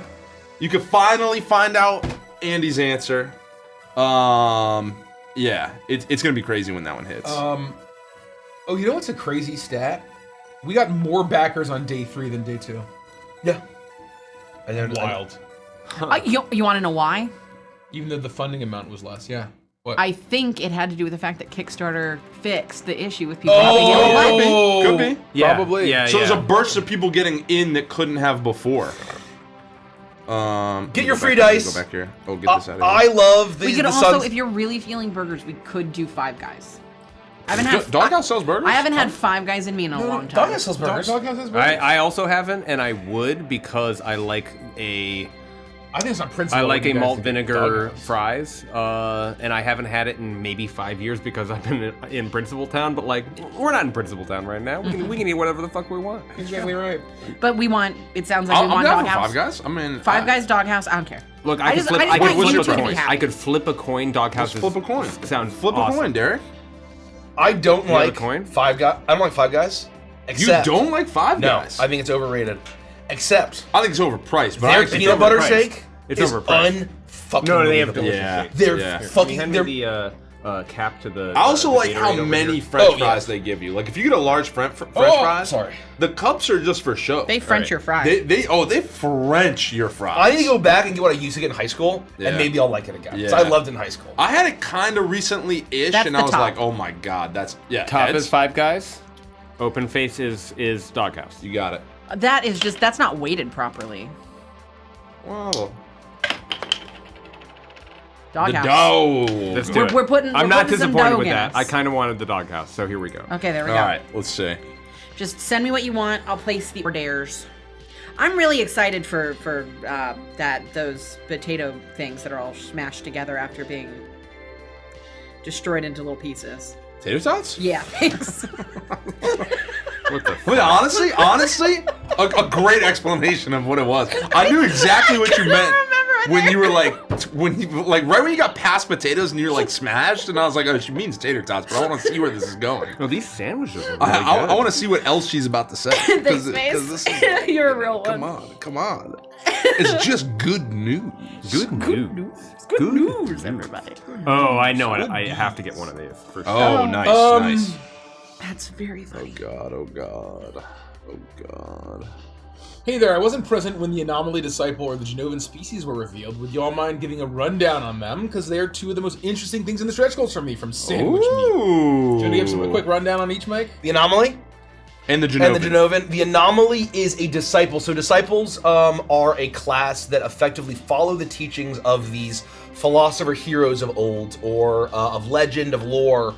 And these philosophies and traditions allow you to basically unlock your soul and manipulate your soul in ways that others can't.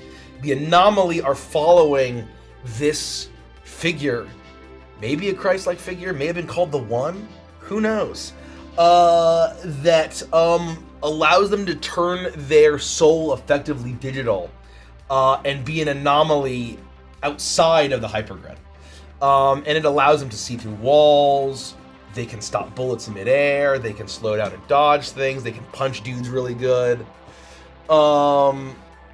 And so that's very fun that they can do. They can use one of their monk weapons are Uzis. Where they can use pistols and submachine guns as monk weapons. Dan, I don't know if you're in here, if you remember. I'm not going to be able to eat all the food that I want. want to eat. Yes, they can. That's true. Oh, thank you. Yeah. And then the Genovan is a species with no homeworld.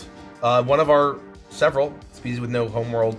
They are a nomadic species that originally they're the result of an intermingling of a genetic experiment with those that did the genetic experiments to perhaps was it done so that they survived a great calamity that caused the destruction of their homeworld?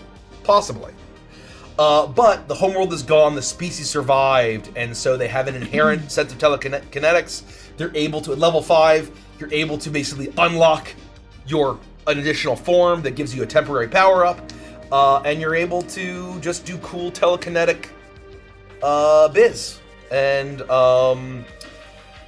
they are really about mastery, self-mastery. They're always training, they're trying to, culturally, many of these Genovans are basically trying to master themselves and master different aspects and they're very diverse, kind of like. There are no ceilings, only plateaus. Yeah. Yep. You can always ascend. You can always go further beyond. Yeah. So that's a kind of an overview of those two. I'm hungry. I'm glad you're getting some. I'm glad you're getting some chow. You know what I mean? I'm gonna shit. You're gonna shit? Golly. I'm gonna shit everywhere. Interstellar. Golly. Okay. Yeah, you guys want nothing? I'm good. Hey. Damn. Not even the the reservoir hog is so funny.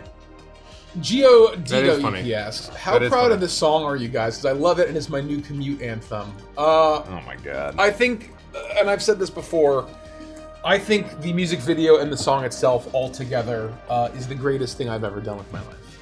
I don't speak for anybody else. Here's the thing. So The watermark was already really high. Yeah. We've put out some unbelievable music, and I'm so proud of the Crooked Moon album. I'm so proud of every song that we've had since Hank all the way through to Waltz for Eternity. And I look at Neon Odyssey and I'm like, shit, that it's just so fucking good. It's kind of it's the one that says it all, you know. It says it all. It's Yeah. anthem is the word that you use to describe it. It's our anthem. Because all the other songs are bops. They are bangers. They are unbelievable.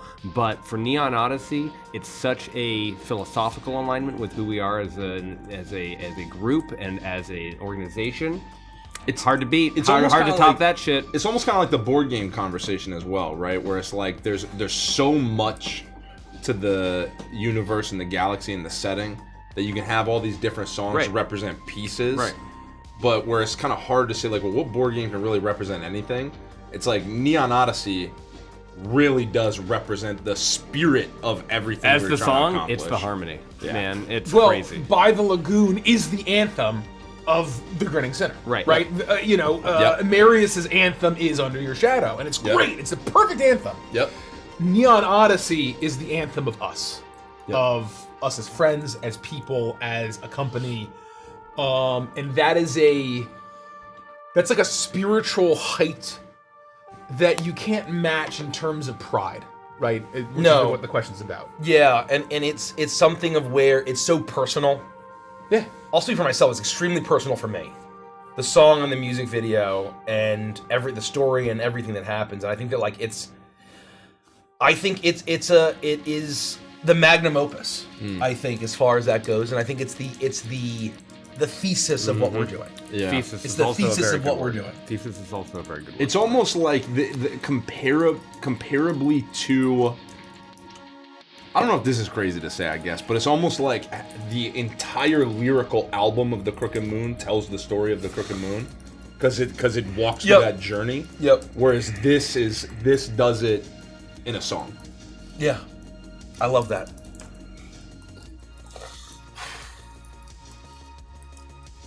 Squalex asks, last stream you guys had talked about having a 3D modeling of the Rhapsody.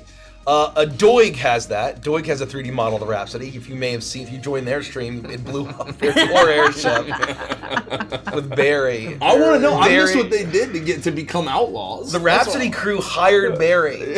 They hired Barry. They brought Barry onto the contracted crew. They brought Barry onto the crew. They contracted Barry and put him straight on the guns. Yeah, I mean that guy's got to come highly their regarded. chief gunner, and you it know? blew up. Poor whatchamacallit. Golly.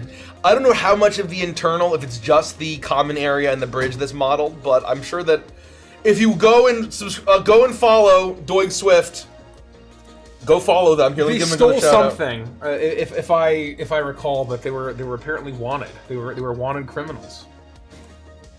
They might be able so to do at some point. At some point in the future. My favorite part is when Doig's like, "Come on, Swift, we have to hide, and they just like hide, like behind the wall on the ship. Yeah. Oh man. Oh, they stole the Rhapsody. You Oh stole my God. the Rhapsody? What the? Oh, Good for you. Oh, hell good for you. yeah. Good for That's you. amazing. Good for you Good for guys. you. My Good favorite for part you. will for always be when they're like, I think it's Swifty is like spinning in the air and Doig is like, "I'll come get," like, and they fly to the, I got you, and then We they were- grab hands I and they're was like dying. spinning. dying laughing. The anime like super Can we intro get a link? outro is like. Can you guys post a link to Oh that my in Twitch god! chat? It It's is just so so cute. fucking funny. It's It was so so cute. funny. Also, did anyone else, like, as soon as Doigan Swift landed on Hiatus Island or whatever, I'm like, I can really see a 3D platform with a bear and a bird. I was like, damn, sheesh, I kind of want a 3D platforming game with this bear and bird. Damn. I was also one of my favorite lines in the whole thing that I shared afterwards. Once they get there, and Doig is like, "What are you gonna do? Present me the consequences to my actions?" Oh man. What a clip. What a good time they had. Fun stuff. Bubble Wrap says the atmospheric music on a vinyl, perhaps. Physical media. Actually, Bob Roll Builder reposted us on Blue Sky and said we need some cassettes. I would say when it that's comes to probably- physical media, Probably not. I would say if we do unlock physical media, it would be, hey, we will make physical media that you would then be able to purchase at a later date. Yeah. That would be just like we do with Crooked Moon and the vinyls. We still have not put out because it's just a massive undertaking, and I think we might do a little bit of a remaster before we officially finalize it. And so that is just something that we want to do. There's no way in hell we're getting physical media into the all-in box and all of that. So that said, physical media is really cool. We like physical media. Yes, we do. Do any of you play video games? If so, what kind of games? Yes, but just not often. We do. Yeah. We do. Used to play it a lot more. Oh, yeah. It's I like played Baldur's Gate 3 last night with our patrons as Pixel, and it was very fun. That's very fun. Oh, you didn't and- play Animal Crossing? Well, we did for a little bit, but I just wanted something more. I was low energy, you know, we've been not sleeping as much as we would like to. Streaming a whole bunch, a lot going on. Yeah, and so I was a little low energy, and we choose to play a different game, and the patrons helped me pick. We picked BG3, and they were like, "We want you to make Pixel," so I made Pixel, and then I played it as Pixel, and the entire time I thought to myself, I wish that I had a VTuber rig of Pixel, so I could play Baldur's Gate as Pixel while doing the Pixel voice, and just be Pixel the entire time I'm gaming. It would have been so much fun. I mean, that's pretty great. It was very That sounds really cool. She's gonna in the romance gaps Carla, of free for time sure. that I've had the past few weeks, I've gotten a chance to play 2 games.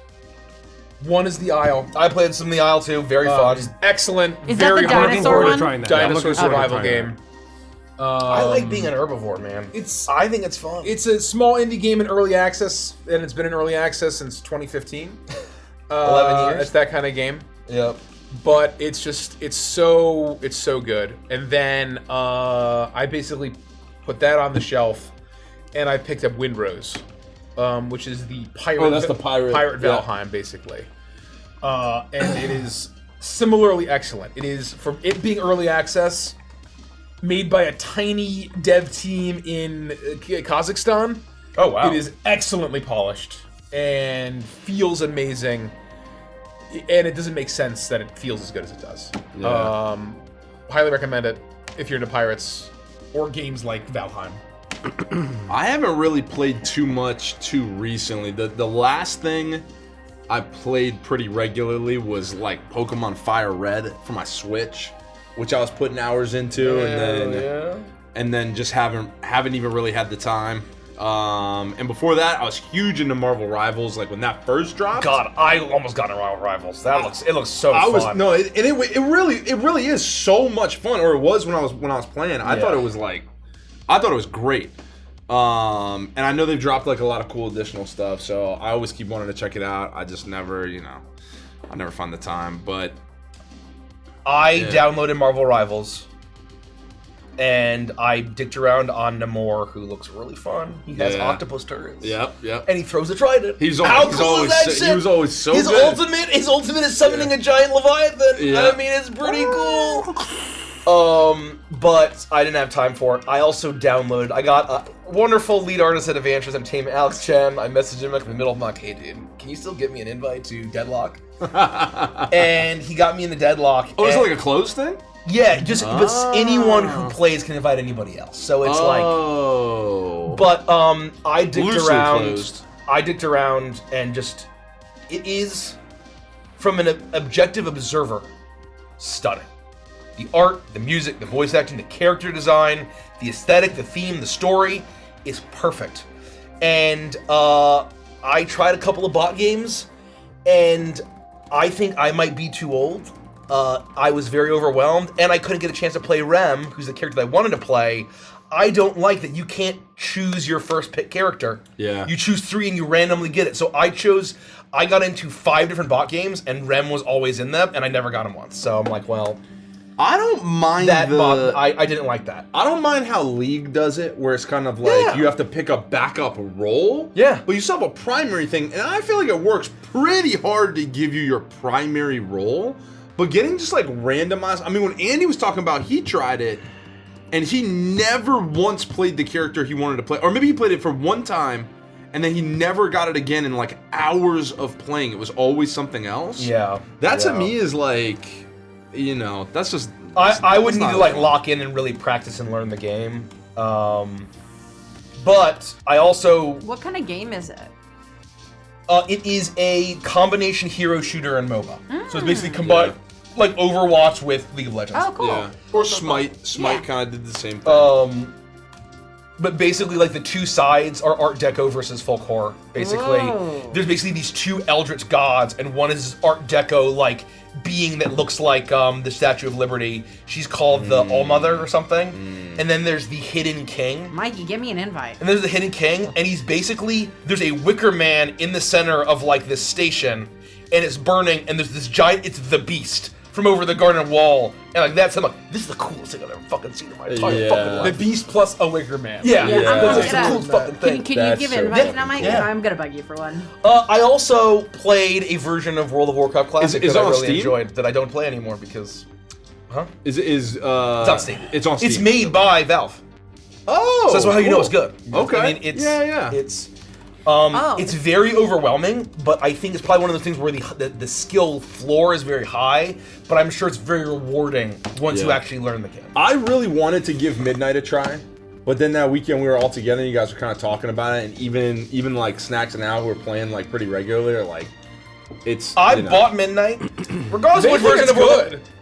But this is good. Yeah, they Oh, like maybe the they're just saying expansion a lot, housing but is they think super that underutilized. housing Yeah. is not. There aren't enough reasons to go to your Yeah. house. Right. Got it. I bought Midnight, I paid for a subscription of Retail WoW. Hey, here you go. And I logged in, and I did the intro, and I did the first questing zone, and I was so overstimulated. There's this horrible dialogue, there's this horrible dialogue slop for being in a million different ways. I'm flying all over the place. There's all of these bright colors, a million different things. The UI is all over the place, and I'm like, I'm gonna go back to Classic Plus. A version of Classic Plus. I just set up a ton of retro video game consoles. I have a CRT television, and I have a little roll around. Oh. And I actually I haven't sent this image to the group. I'll show you all what I'm talking about. Not you all. I'm just gonna send it here because it's a mess. But I've been hungry for a while for replaying. Oh, I just ordered you food. All of my Nintendo, Super Nintendo, PlayStation 2, Wii, N64, and GameCube games. And so I'm actually basically like ready to jump off the cliff and do a ton of retro gaming that I haven't done in years, and I'm going to just sort of let my heart guide me. Where I'm guided first, though, is I might just break out the Wiimotes and play through all of Lego Star Wars, the original one. That's which fun. Oh, that's fun. would be a delight. That's 1 through 6. It was before the sequels, so it's just delicious. I've had a maybe I guess it's not weird. I think it's because of all this, but I've had a pretty bad hankering to play like the old school Mega Man again, like not even in color. Oh, like, yeah, just, yeah. you know, beat No, like every- Cutman, like, Flame yeah, Man, yeah. you know, like get the power So ups. I was not playing video games when like all of the new stuff came out. So like I didn't when I say new stuff, I mean like Mega Man X and moving forward. So like Yeah. all of the old stuff that I ever played was the classic Mega Man 2 style versions of the Yeah, yeah. platformer, which is very valid, but I didn't know that there was deep lore. I didn't know that there were all these other characters. I didn't know like any of it. Yeah, And no I clue came who back to Zero the world and I is. was like, holy shit. No clue who Proto I've Man never is. tasted it. I might love it. I just haven't ever had the opportunity to sit down and play your various X's, and so that's also on my list. I would love to, but what I will say is, if I haven't played a game, I kind of want to save it for like a blind Let's Play. Did you? I would love to play it with y'all. One thing that I think I was too young for when it did this, and this was one of the first most like jarring changes in a game for me, where I was so used to playing Mega Man on like Game Boy, and it's the 2D Right. like platform, you're Right. jumping around, you're shooting, and I was so into Mega Man, and then they came out with Mega Man Legends, that was like full 3-dimensional like open world. Mega Man Legends is one of my exploration. favorite games of all time. I never got that far because I think I was so like overwhelmed by the difference in style, and it's something I'd love to revisit. It's almost not Mega Man. Like, yes, he's Mega Man, but with the voice acting and everything, and the like world building, where like the entire world is water world, but they have like these crystal like dungeons that are around. There's and also then you Andy crash. who likes Mega Man Legends, or he's like Mega Man X. Legend is so fucking good. It's probably Legends. Oh, I would think do a Andy let's is play. I would do a Legends. let's play of that just because, like, I'll take it all the way from 0 to getting the Yeah. like the rainbow Impossible booster at the very end. I can't remember the name of it, but like you shoot at the very end, you get the super upgrade where you like, if you New Game Plus it and you like go and get all of the secret Easter eggs throughout all of the dungeons and stuff. Yeah. After like towards the very end of the game, then you can get the ultimate blaster, which basically shoots all of the colors in this massive ray all at once, kills everything instantly. His final smash. Yeah, his final smash His, is- his kills final everything smash, where all the instantly. Mega Men jump out and then all shoot the Mega Blast. So God, I love that I game. have to talk about a game that comes out this year. Oh. And I have to talk about it because there's no release date yet, but I need time off for this game. It's Tomb Raider: Legacy of Atlantis. Oh yeah. Oh, hell yeah. And so I'm just putting it out there now that when it comes out, I'm taking Say sick goodnight. days. Say goodnight, Nikki doesn't exist, but I'm Do we have a actually release thinking date? it could. No, it doesn't have one yet. It's just 2026. 2026. But what I'm thinking is maybe I do, even though I'm not available for other things, maybe I do stream days and I stream for the patrons the Tomb Raider game. What are our thoughts? Do we like that? That way I can still work, So, but I also get my Tomb Raider. I'm all in. I'm only available there for are streaming. modern Only games that I want to available play. for Tomb Raider. There are modern games that I want to Only. play, but I'm very much a patient gamer. I very rarely jump on a game day one. I'm playing I'm it always immediately. years behind, and I will, much prefer I it will that way. midnight release this. I'll be in my Good for you. pajamas looking haggard as fuck, booting up the for you. Patreon stream. I've Like, been all right, burned- guys, let's go. I've been burned too many times by I- games that like. I do not fuck around with Lara Croft. Seconds. I'm not sleeping. I'm not sleeping for days. It's gonna be amazing. I can't wait. days. For days. For days. For I did that when days. Halo 2 came out. Because I was so excited for the second after the original Halo. Because it was just so life-changing that I like skipped school. I and miss stayed the home. era of midnight launches. Yeah. Me Going too. to the 100%. store. And Me like, too. It was such a the thing. midnight launch of Halo 2 was like a global. Yep. The midnight launch of Burning Crusade. Yep. Was a global phenomenon. Because usually there was also like additional launch stuff you could Yep, get. yep. Like it meant something to go to a launch, to be there at Yeah. midnight and get the cool additional, not download, but like, physical item or whatever it was that you could get. That was, made it so important, so impactful. And so those events were always Well, especially like parties. especially as a kid too, because it was like your parents were letting you stay up to go to this midnight thing, to get this thing that meant so much to you, and they were even gonna let you stay up past midnight to enjoy it a bit. And it was like, holy shit, I do this without your permission. You get mad at me, and today you were driving me to a bookstore or to a GameStop and letting me get this thing. It was just a moment. Oh man, I miss the middle class. I miss the middle class, guys. Miss the Guys, middle I miss the middle class. the middle class. Miss the middle class, guys. Let's pull up some more questions. Yeah, I don't know where They the... may There's have not gone, Patreon Rich. posts, They may have right? been gone. Oh. No, it's no, it's just an up on the screen kind of thing. Let's see here. Let's see. Kind of thing. Oh, let's check where we're at.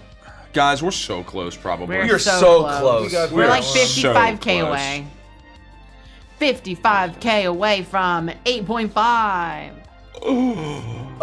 So, if you have not backed Neon Odyssey at neonrpg.com, that's the best way that you can support us and our large team. Is going to neonrpg.com. If you back now by Monday, we extended the early backer free dice for a full 72 hours, so you can get free Synth Sunset dice for 72 hours. So not 72 hours, longer than that.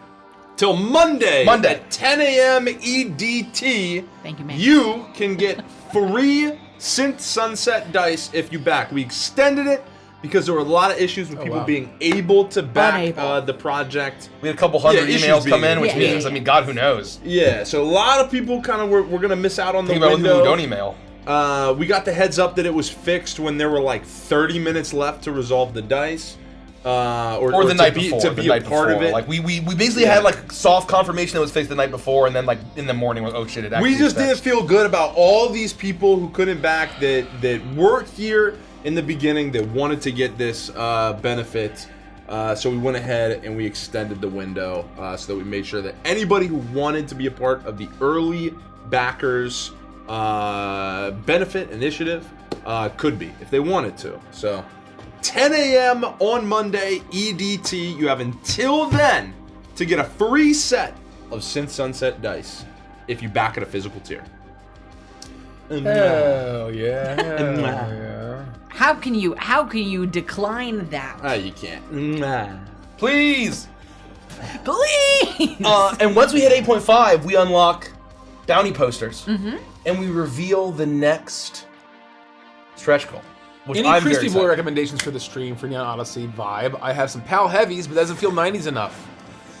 This is a good question. I think any kind of fruity sour Yep. feels vibey enough and like neon. If you can get, if you're on the East Coast and get maybe only in Maryland, Tall So Tales crispy, Brewery. Are Crispy Boys only beers? beers. Yeah. Yeah, Okay. I think that's it. Okay. Yeah. Why are they called Crispy Boys? Gricko. It's Gricko calls them. it's what Boxy Fresh calls them, and so that's Oh. entered our vernacular. Oh, okay. I didn't know if And there was Gricko like a calls them that. particular reason. Yeah. Gricko Well, calls them that was Oh, the yeah. first like Absolutely, at the the Crispy table. Boys. You were the one that tossed out Exactly Crispy right. Boys. If you're Exactly looking right. for an alcoholic beverage that isn't a Crispy Boy, that is 90s flavored, go down to your local liquor store and get yourself a Bartles and James. What the hell is A that? nice wine Oh, we already cooler. got the posters. It's the mutant. Excuse me. Yeah, Is it we're the working final on the mutant. subclass? We're working on the mutant right now. Or no? Final subclass is the mutant. No, it's not. No, it's not. There's one more.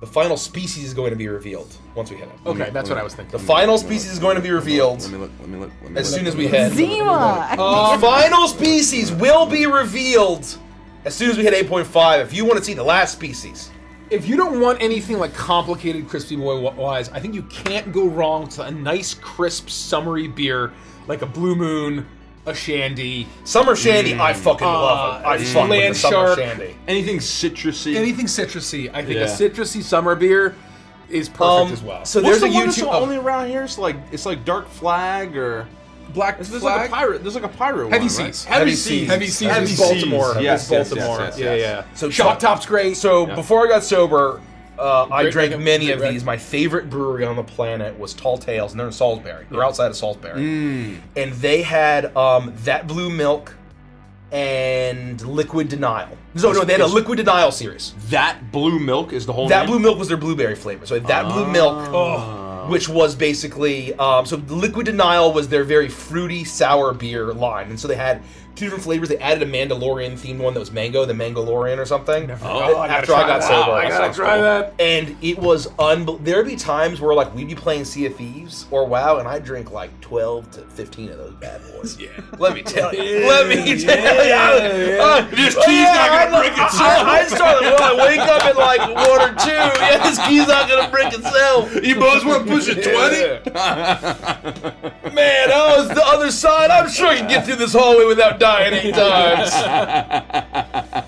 Oh, is that are you talking about I was actually sober when I bricked the key horribly. Yeah, well, who hasn't bricked The other key side, horribly? the hallway to a car. car. Or no. Yeah. Yeah, with all the blood. Yeah, it was Traps. whatever the explosions are with all the Yeah, traps. I think that was a whatever car. the I think that was hallway a car. was. One of my favorite like Richie quotes about tanking is that you when you're learning to tank, you just have to know it in your heart that you're gonna go in and just brick like 17 keys. Oh my God, And, no, and it's- you just gotta And you're going to get hate. It's like learning League. You are going to get flamed. If, No, if- 100%. if you want to tank Mythic plus keys, you have to have a constitution. You are going to be screamed at, Oh, yeah. bitched at, yelled at, blamed for every single fuck up. Because I love tanking blood decay. Yeah. But I had never done it in a key before.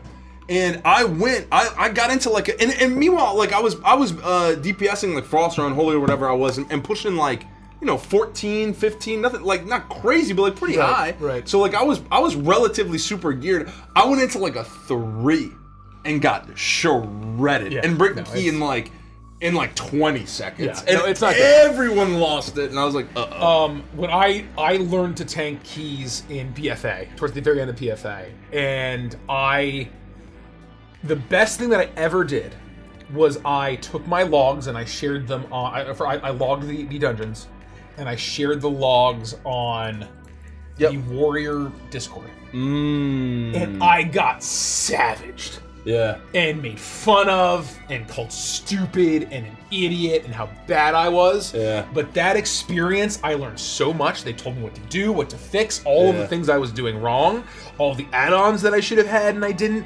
My uptime on my buffs on Avatar was fucking horrible. Yeah. And so in that process of being able to tank that assault, I became a much better tank. Yeah. And then in Shadowlands, I was much better. You developed a heart full metal. I did. Literally. Hardware full metal. Hey, I was a tank full metal. You know what I You're mean? a tank full metal. Yeah. Hell yeah. That was that. one That was painful great. Anyway, lesson. yeah, I don't know if you can get tall tales outside of Maryland, but if you can, Jesus Christ, really good. This is fun. Archie, the Nailsmith. A question for each of you. What piece of media or game inspired your favorite species or subclass? For sure, I see Jet Set Radio Future for the remix, and I love it. That's a great answer. Oh. That's a great answer. I think probably the very first thing that came to my head is some of the inspirations for the Benthos. Where you can see some Heartless. Some Kingdom Hearts. You can see some. It's Black Mage. It's You can see some Heartless, DB. Black Mage, and Murloc. Yeah. And then Jawa. and Jawa. Kind of like Yeah. in this sector. Oh yeah. I'm Yeah. thinking like video game. Oh, But, yeah, like, yeah, like yeah. Final Fantasy 9. You have VV. You have the Black Mages. Yeah. You I heard have that. I heard that. Heartless. And then obviously, as you said, the Jawa. Yeah. Some of these are And I super absolutely love Vigard. the Benthos. Who's also inspired by the Black Mage. Yep. Right. He's like straight up VV recolored. To respond in the same way, the first thing that jumped into my mind is the X Agent. It lives in a special place in my heart just because I love. And I think folks will assume All of that our this is recent because I shorts play do not have Bitsy. the correct related video. I'm going back and just doing our top view. Thank you. We should also do It's not because I play Bitsy. I just love that conspiratorial kind of investigator archetype. Which one is this? Our X Agent. Oh, yep. Right, Yep. and so as a huge X-Files fan, that brings me a special joy. And The Anomaly. I mean, again, such a classic. The Matrix being the first R-rated film I ever saw in theaters. Yeah, it's hard to beat that one. Hard to beat, you know. Yeah. We could go through every single subclass and species and be like, this is the thing that brings me special nostalgic joy, and it would be easy to do. We've said it before. We wear our inspirations on our sleeves, and we're inspired to be able to To live the chagrin of many. I There are people who mean- hate us because of it. I Hate mean, us or love us. You Yeah. watched. and love it, right? Like The I think vitriol if you're is here wild. and you're enjoying us and you've been If you enjoying hate it it, for we're a not for you. while, Very true. yeah, it is Bottom line. something where we want people to be able to live their fantasies, and so I'm proud of the fact that our supplements and the material that we put out in Neon Odyssey and in the Crooked Moon let people do that, empower them to be creative and live out their dreams. Hell yeah. One thing I'm really excited for and proud of is that not just kind of like how you can see where the inspiration is, and obviously what we're trying to evoke and build into the world, right? And you can see it in the art. But some of what we've been able to kind of really bring to life in the mechanics. Mm-hmm. So you don't just think like, oh, my character looks this way. You actually I think personally, we have really nailed how to make you feel that way when you're playing that subclass, playing that species at the table through an adventure. You really, really can feel in these moments like, I want to be a chem boss. Let's talk about all these things that you can do that really make it feel like that in every aspect, not just combat, but social interaction, right? Discovery, and in the pillars of D&D, how you feel that all the way across each one, I think is a really special way of like, what are these things that inspired you and how did you bring them to life in here? So I'm really excited to get more game mechanics out there. I was talking about this very thing with obviously Dan. We work with extremely brilliant game designers. The writing, the game design, the game development is of equal import, right? We've got all this beautiful art of the species, of the subclasses, of the world, of the ships. You look at the covers and everything. Great. If to make a metaphor, that's the sizzle of the fajitas, but it's not delicious unless the meat is also good, and the game mechanics are the meat. And I look at our space combat, and I look at how we can simulate something like we've done in Voidbound, where we do everybody's at a station and it's one ship versus many, and it feels as good as the dogfighting experience, and it feels as good as the mech experience. Oh my god, and it's a fucking miracle, right? Like we're in the guns, like we're in the guns, Delphina Taishen, and we're like trying to take out these nebula squids. Like Barnabas is piloting the ship, and then one rips open a hole, and Yornir walks up to it and deals with it. And you it's feel like oh you're my on God. the ship. You can watch it. You can close your eyes, and you can picture it perfectly. If you haven't and watched, it feels that way. If you haven't watched our breakdown of Space Combat, the interview video, go watch it, because Richie, I think, sums it up as it had to feel cinematic, and all three of those pillars that we just talked about, it feels like watching a movie and being in a movie all in real time, all in our shared imagination. There's a comment on there It's a that lot says, of fun. like, I can't wait this to all share looks more. great. We should stop using the word cinematic. Anything that's crunchy isn't cinematic. And I fundamentally disagree. Yep. Of where That's just wrong. I think that there's an attitude of where a lot of the Powered by the Apocalypse style, that's thinking in terms of cinematic, where the GM is the director and they're describing it like scenes. And I think what makes it cinematic is when the rules enforce an experience that feels like you're living in the movies. Yes. To me, like, it can still be crunchy. Yes. And be cinematic as hell. Yep. I'm enabling pursuit. Because the rules are giving you different options to do that feel incredibly cinematic. Oh, And so 100% I don't think it's at agree. all opposed. I think it could be cinematic in both ways, right? Like, but crunchy does not inherently remove that, because you have to think about it. Yep. It just gives you more tools to be able to invoke cinematic in a different way, right? It enhances it. I mean, that's part of the reason why we can play. And before we ever did anything Neon Odyssey, before February 25th, we hadn't talked about any of this at all. In any of our campaigns, D&D is the system that we've chosen for ourselves because that crunch exists. Whether we need it or not, we can play uprooted and maybe roll one D20 test in a 4-hour session, or we can play a 3.5-hour boss fight during Beneath Dark Wings, and still we're telling stories. The roles are making the decisions for us. That's part of the reason why I love it. It's not just yes and improv. The dice help, like a sport, help tell us whether or not it's a tragedy or a heroic story or a comedy or that sort of thing. Yeah. I have more to say, but I'll pause there. Because we could talk about this for the It's rest of the cinematic night. as hell. Yeah. It's cinematic as hell. So I can't wait. I can't wait till more of the mechanics get out there, because I think what we've done is just very freaking cool.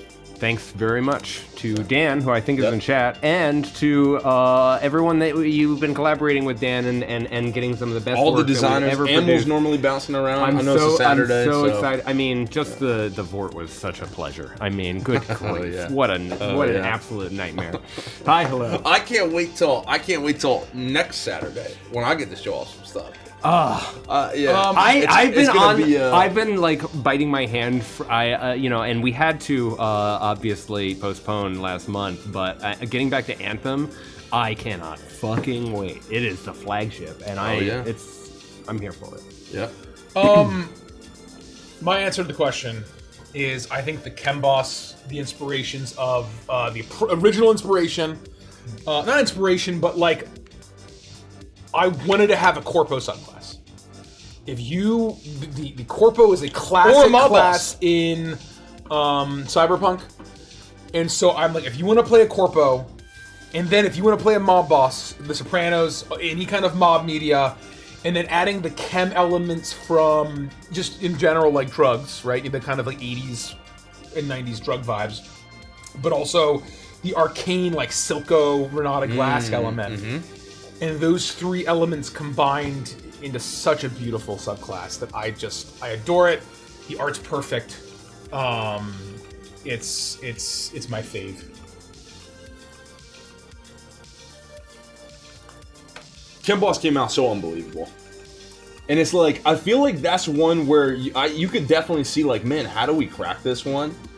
But it really is just so true that one Starlight session where you went off and did basically like, and I think that whole thing, and this is why I always try and say, it's not just combat, right? But it's also like the stat allocations, it's the narrative where you can really bring it into play. Because like that episode of Starlight where you go crazy as the Chem Boss, like both in combat, but then all the other stuff you're doing throughout to make it feel very much like, oh, I'm doing this like, I mixed all these like chemicals and made drugs before and all this testing, and I know how to do it and I know how to bring it to life, and making you feel that in combat on top of being able to tell that story is so freaking cool. Great question. Yeah.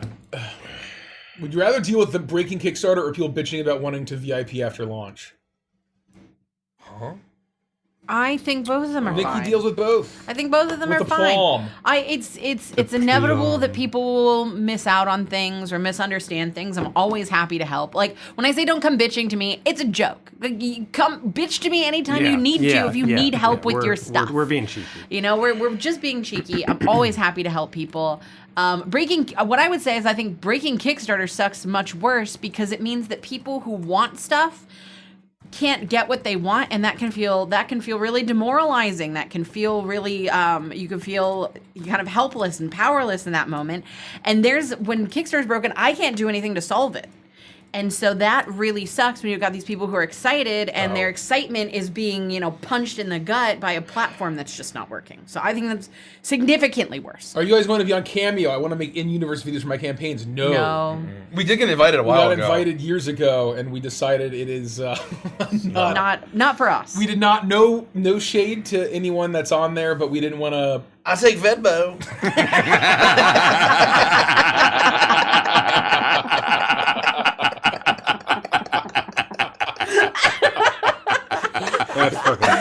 Well, that says it all. That's the answer to that question. That's my favorite moment. Are we getting enough sleep? Honestly, now that we're past launch, we had a couple non-stream days.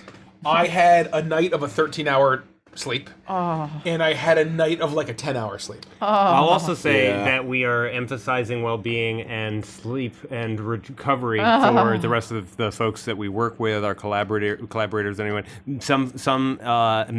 most had to make a huge push, and it's not like there isn't a lot still doing and going. But I'm telling everyone, it's not just enough to recharge your batteries, because if you sleep in without the alarms on, that's one form of rest and one form of recharge. But recuperating also means going out and touching grass, getting some sun, seeing I need to go friends, outside. seeing family, seeing your loved ones, getting some scritchies with your loved ones, pets. your furry pets and what have you.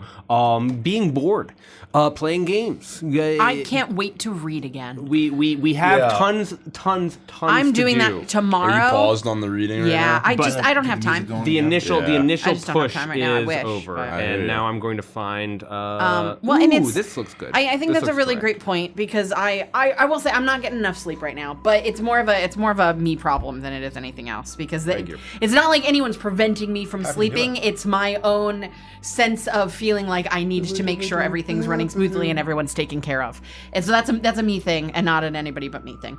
That being said, before we left the studio the last time we streamed, we were chatting and I was like, Derek, I can't remember, is it Thursday or Friday that I'm supposed to do the Patreon stream? And both the twins were like, we'll do the gaming stream for you, you don't have to worry about it. I was like, no, please let me have it. I'm so excited to have a reason for myself to step away from CS and say, I cannot do CS right now. Because for these, oftentimes I'm like, oh, the guys are chatting, they're answering questions. I can be doing my CS work, and I can't justify stepping away from that to do something else.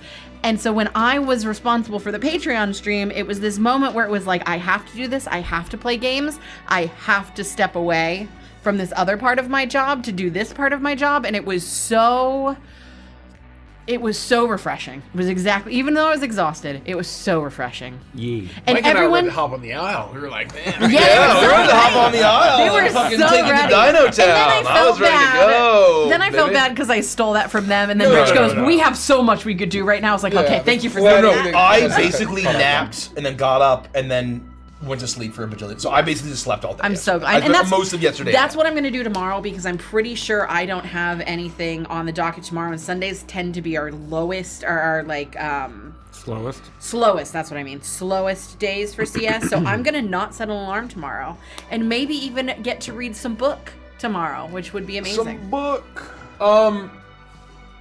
Will the moniker for Neon Odyssey's equivalent of the Crooked... What will the moniker be for Neon Odyssey equivalent of the Crooked Crunch? We better not have a Neon Odyssey crunch. We're No. planning on not having one. The timelines right now are built so that we don't have one. Yep. If the timelines need to adjust so we don't have them, that We'll will do that. happen. Yep. If we still need to have it, then we fucked up, and that's on me. And so hopefully There will be no equivalent. no. Oops. Yep. Working on the book is not a crunch. I think I've bitched about it, especially when I was a little unhinged. I worry about what I said during some of those streams. But like, it is hard to express how like horrible those months were, right?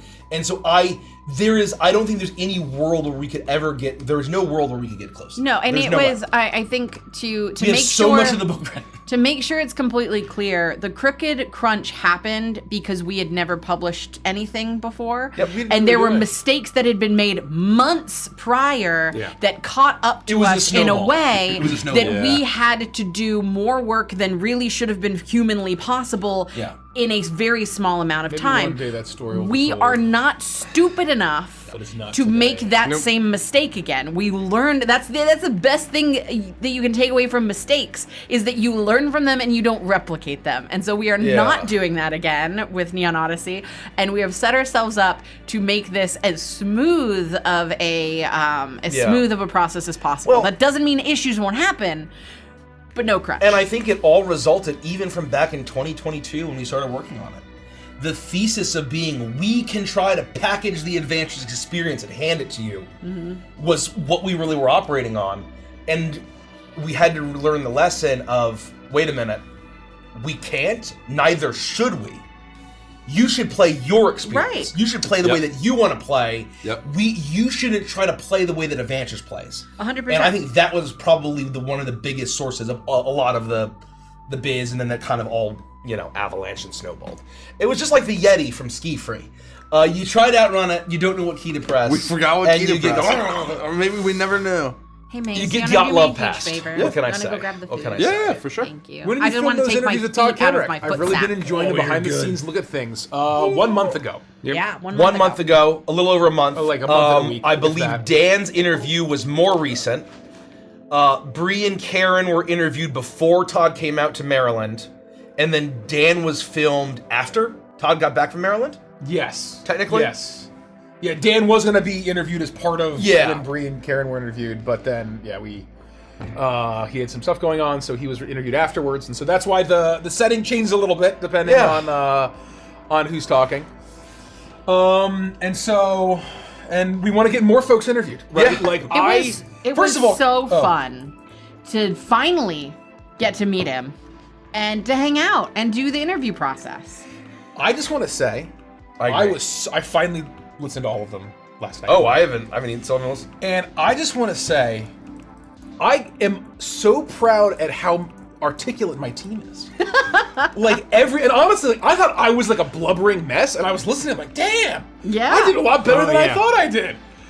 Me too. Because we Me don't too. get interviewed. That's just not a thing Yeah, that no, happens. it's not a So this normal was, thing. This was a new thing for us. It's a new code, and it's going to take some getting used to. Yeah. I feel I could have done much better, but Thank you. I think These the guys House are of nice. Dog, the House of Dog. And in my past life in the corporate world, one of my like You're good, side Derek. roles was Derek. kind of playing MC and interviewer with like executives and stuff at events and podcasts and stuff. And it had been a while since I had sort of done that sort of thing. And but like everyone on the team, Here, Derek. from Dan to Bree to Karen outside the cast, was just killed it. Very Fucking eloquent. killed it. Very Yeah, articulate. Seriously articulate, Goodness. eloquent. I was like, man, this is a great impression. We got to do this more. Yeah. This has to be like a whole track of content we do. We were just talking about how. Can we get that on the page? We should get all this on the page. We talk on stream a lot, and I think that Yes. people like Yes. you who watch us talk before our Derek. stream our actual played sessions, people who watch us talk during our coffee breaks, during our Adventures and Chill. You know how we chat. Very casually, like we're chatting now. But the interview format delivers the information in a different way and will reach different hearts and minds in a way that I think was very much needed. And I'm so glad that we pushed to make that happen, because the interviews Derek? really came together cleanly. I think you can probably expect to see a good number of Todd Yeah. Kendrick interviews in the future. I would say so. I have a pretty good feeling about that.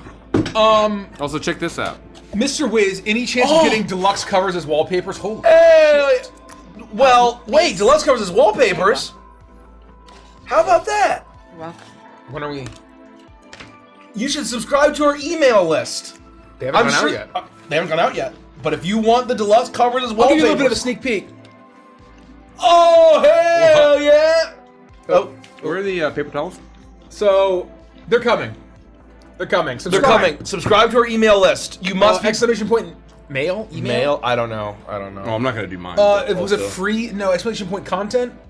Oh my god. Do we have sauces? Holy shit. Hell Are there yeah. sauces? There's this. I don't know what it is. Oh, does the corn dog come with the sauce? Apparently, it's just raw corn dog. You I- willed it into Derek, existence. I Talking ordered about ketchup hot if you dogs want it. with no sauce. Not for yours. I'm This not is gonna use karma. it because I got I'm chili. sorry. This I'm is karma. sorry, guys. I just I'm want everyone They to said the know. chili and cheese was on the side, so I got ketchup so I could have some ketchup tots and some cheese tots. But then they just smothered Bonus. it in Exclamation chili point cheese. bonus, I so- believe. Oh, corn dog with just Free? mustard is delicious. There we go. There it is. It is free. Exclamation Free. point free. Exclamation mark free.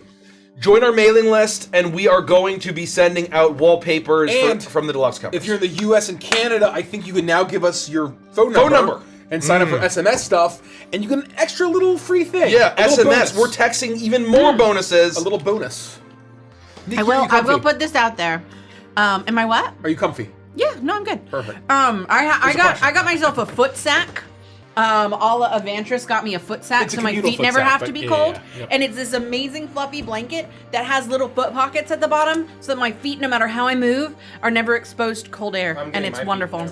You could put your feet in here if you wanted to. Please don't, but you could. But I'm back gonna to get the. my feet in there. Okay, right you now, can. maybe. No, I'm kidding. Nobody can. gonna get in our feet. Oh, they have a family-sized one. We could get one for either side of the table, and I've then been three asking. people, 3 feet. I've been asking. I'll order it. I would love to do a Starlight. Where everyone has. Richie and I are both in it.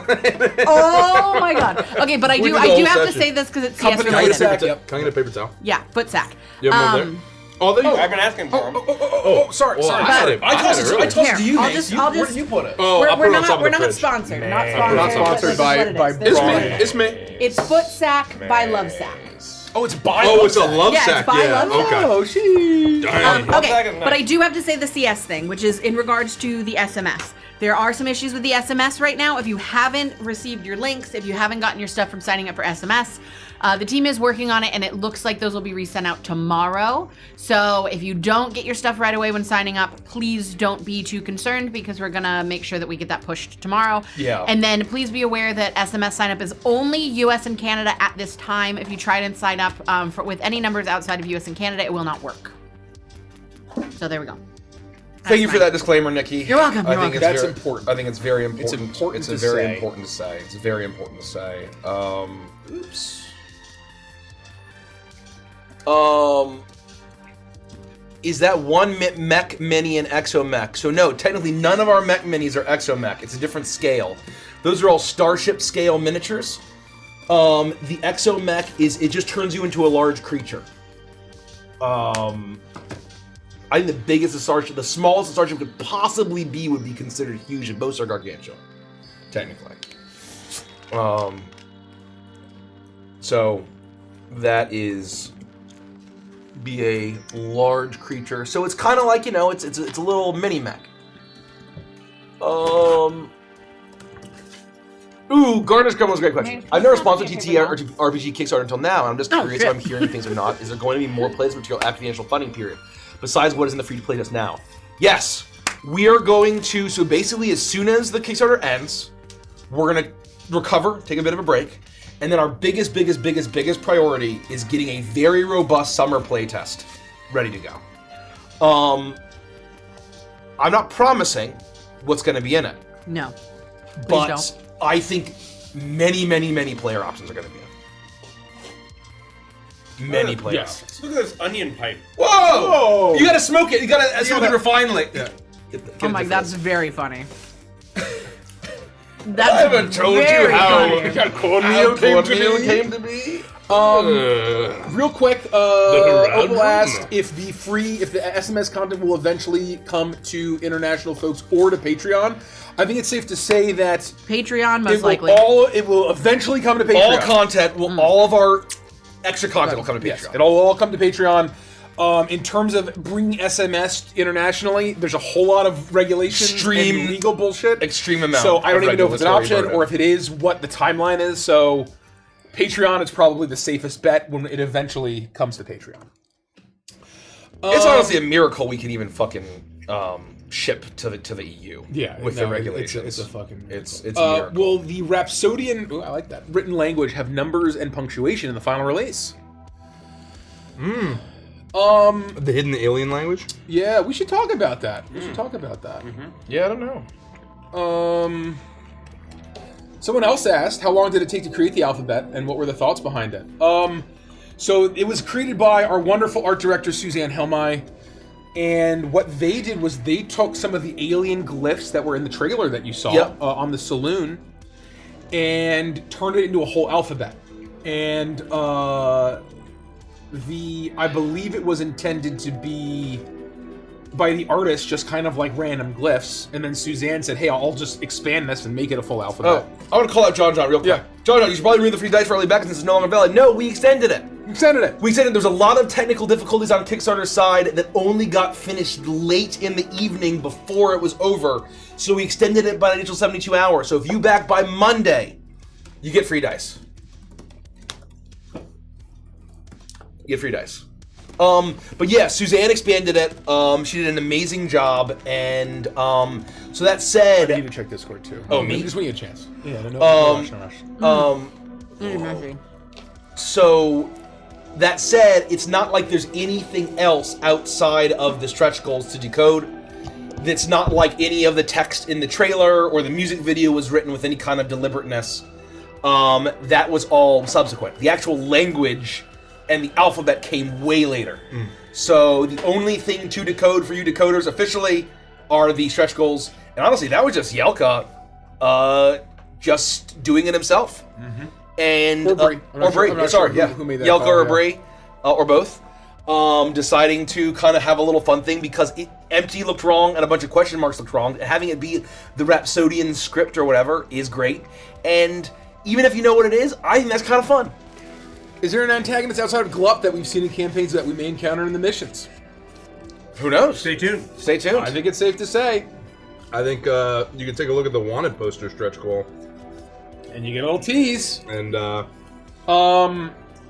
Would you be able to give a light breakdown of the Leica lineage? oh, Or lineages? Oh. One is the... guard dog. What do we call it? We renamed them before Oh. we... Pardon me. The Guardian? The Guardian, I think we kept. What was the Warden before? Oh, it's the Guardian. That's right. It's the the Guardian, Guardian. which is basically your guard dog. Yep. We That's have what Torbeck is. You can protect your friends. You can help them. Show dog. we have a show dog or companion dog Which or is the... therapy. I forget what we called them. I can't all. forget what we renamed them. We sorry. renamed them all, but there is a there's like Well, for flavor. an emotional support / kind of show dog that's very social and friendly. helpful. And then there's a tracker. It's more of a sport dog, your tracker dog, your hunting dog. And we wanted to make sure, originally we had the idea of, only the big dogs could be guard dogs and like what, we were determining what it is. But the way that I see it, if you want to have your breed, if you want to play a Chihuahua, be the Guardian, great.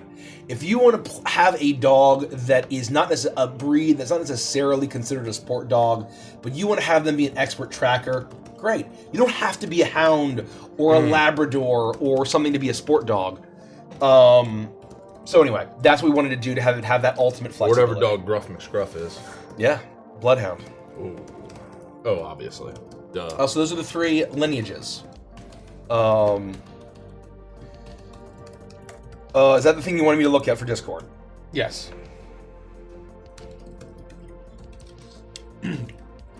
This is the brat, and Brat. it's really fucking good. Bro, their bratwurst is so good. Bratwurst is one of my favorite food. I Of all do think time. I would love to go to Doghouse one day and I don't know what to do to prepare for it, but get 5 of their different.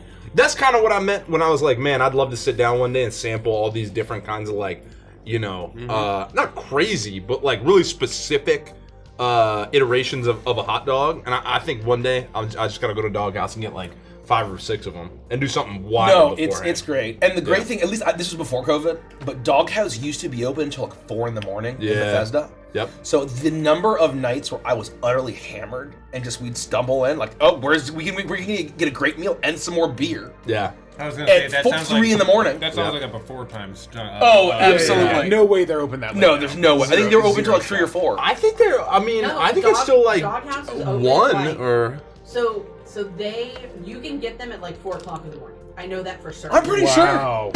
I'm pretty sure. It was That's in nuts. Bethesda, downtown Bethesda. So we But would they- walk but there. I thought downtown But Bethesda was here's 2, the thing. but it could be even later than that. They only do delivery after hours. You can't go in and sit.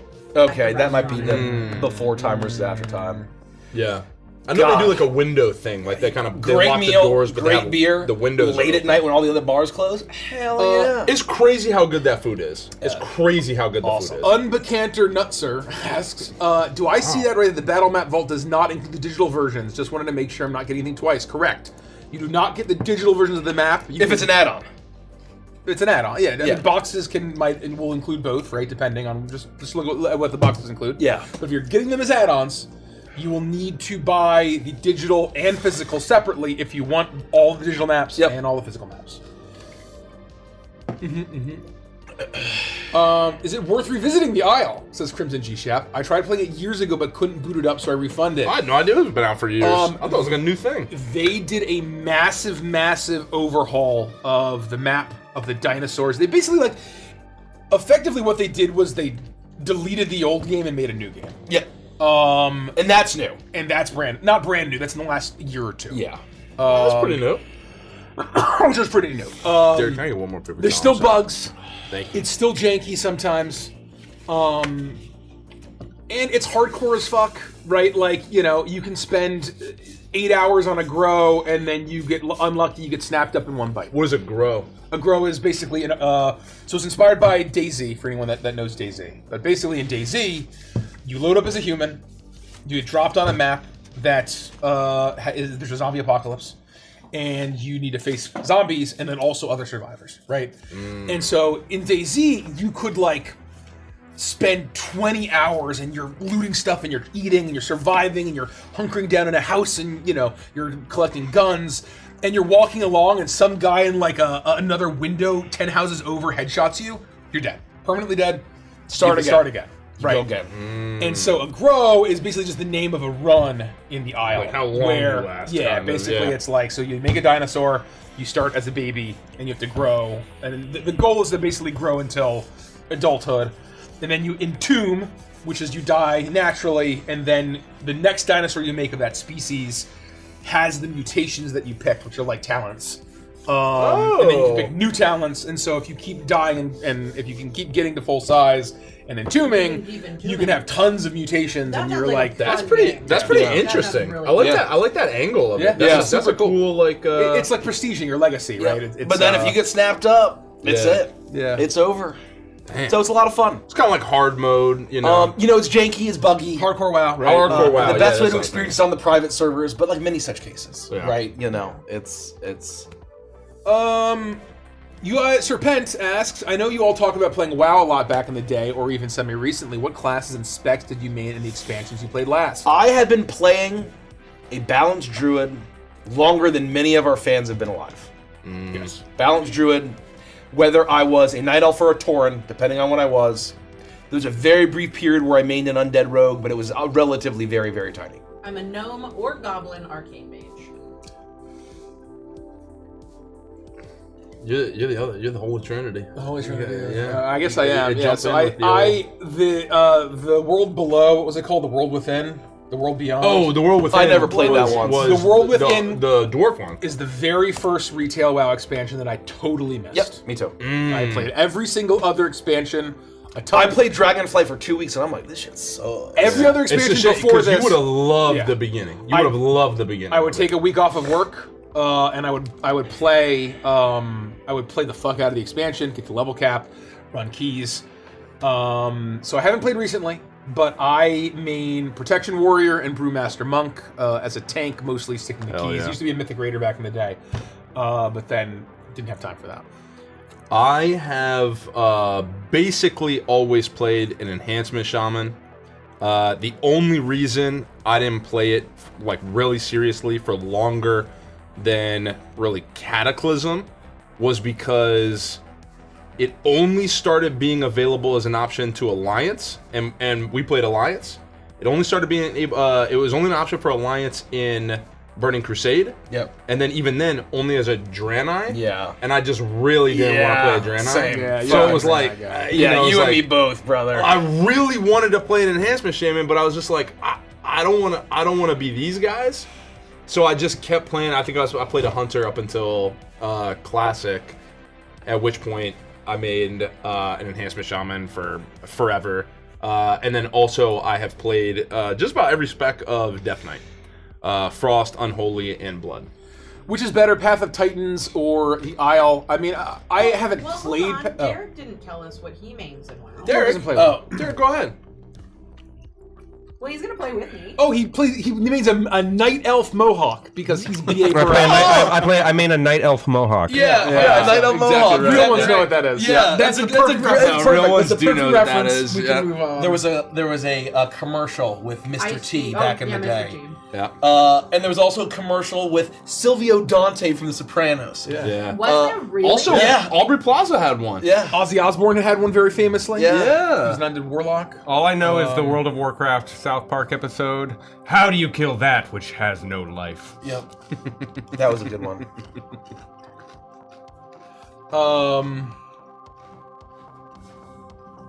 Man, that smells really good, guys. Let me tell you. I'm Tastes glad even I better. can barely smell because of my allergies. So. Tastes even better. All right, let's try the chili. What I will say, the biggest league is starting to have a bit of a renaissance. A pretty big renaissance right now. Because Oh, it's no. in league is one of the 4 games in the big AT&T tournament.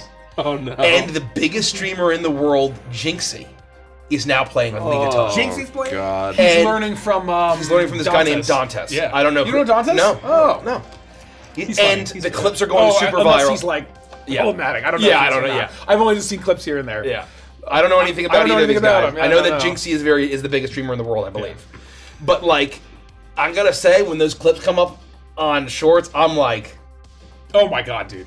I'm getting a bit of the itch, Oh, man. bro. I'm getting Shut your mouth. notifications from Noam Watley, who's the Tom Kench main. Yeah. I'm Oh, like- and then Noram Watley, and then And he's kind of blowing who's up. the Cho'Gath one trick? Her name is I can't remember her name.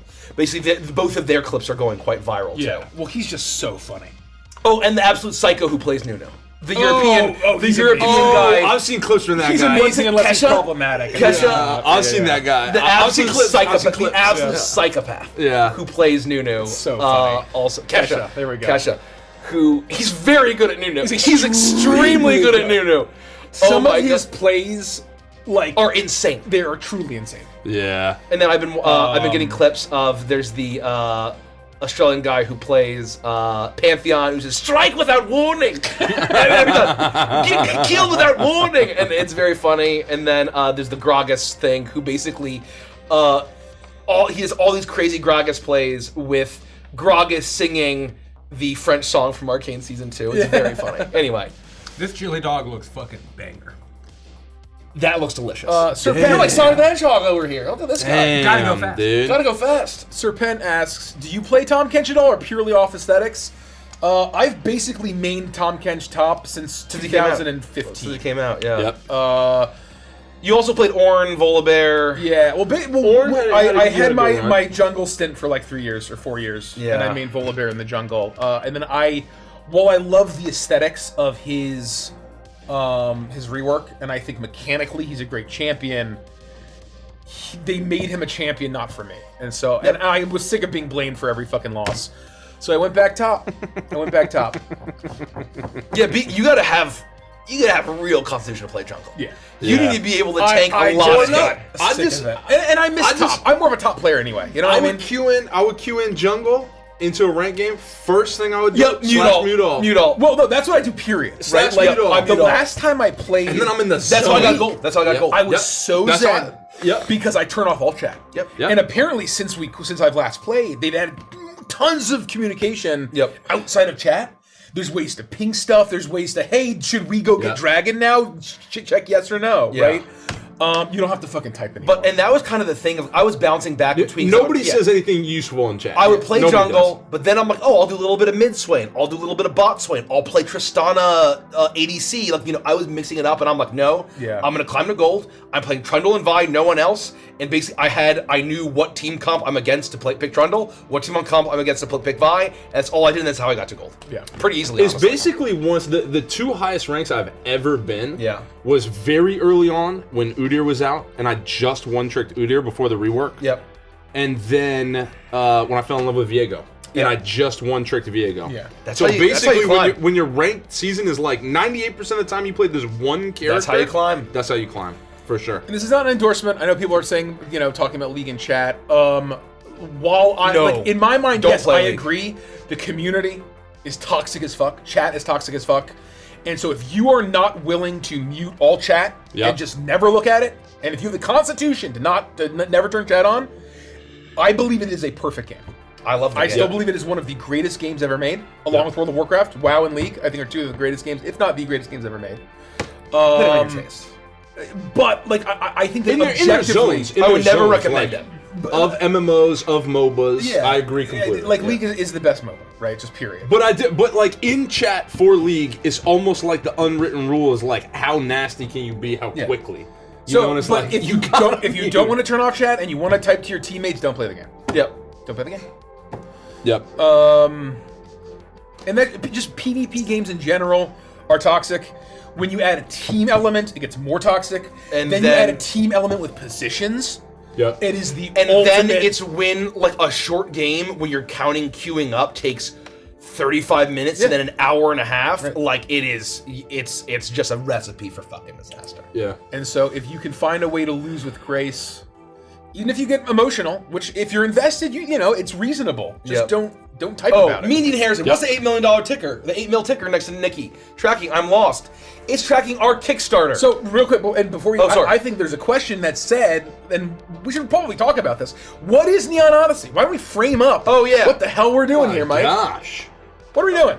we have, if you didn't know, if you only watch us for shorts or our streams, we actually have a whole publishing company, Innovations Entertainment. We published The Crooked Moon as our first outing, was our first Kickstarter back in 2023. At the time, it was the biggest D&D 5e Kickstarter in the world. And we finished fulfilling The Crooked Moon, and we have recently launched a follow-up, Neon Odyssey, and it is a trilogy. It's 3 books, 1,400 plus pages across those three books, and it brings space opera to Dungeons and Dragons 5.5 edition, and it's an entire setting in space. It has I'm just gonna say it at this point. We're almost there. If we hit all of our stretch goals, we'll have 52 subclasses. We will have 42 species. I'm never saying any fucking plus again with those things. Yeah. I'm done. You I'm update done. that in the graphics 52 too. subclasses, 42 species. If we hit all the stretch goals, which we're mathematically we got- effective. No, We I got think a it's. little bit, I but- think it's guaranteed right now. think We have a it's brand new pretty machinist guaranteed. class. We have over 250 monsters. We have factions. We have a bunch of new systems, rules for racing. We have rules for fun gambling, debt, stress and entertainment, and the like. And really, it's everything that you need to bring space opera to your gaming table. And Should we roll the video? let's roll it. Let's roll it. And this is the vibe. This is the vibe.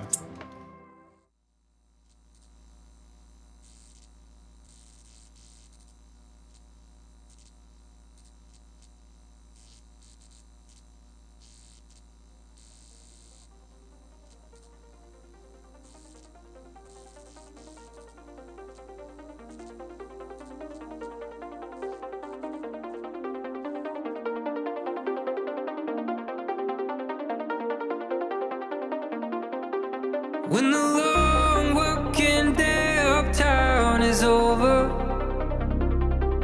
all the subway lines wrap around the world. I carry myself up the stairs and pull the covers closer, chasing the dream that I might find myself again. When a memory is a time machine, whispers quiet but defiantly, it's time to leave. When a memory is a time machine, fly you on its wings from your history to what might yet be a reason to believe. It's all beyond the breakers. It's waiting for the takers on the edge of day. The golden gleam before it fades away. On the outer edge of inner space, the gaze of a familiar face in front of me reminds me of Odyssey waits. In the cracks, another skyline waits to open. For a second, you can see the seams appear.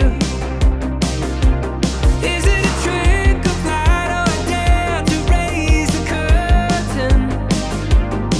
Or a cave to enter just to face your fears?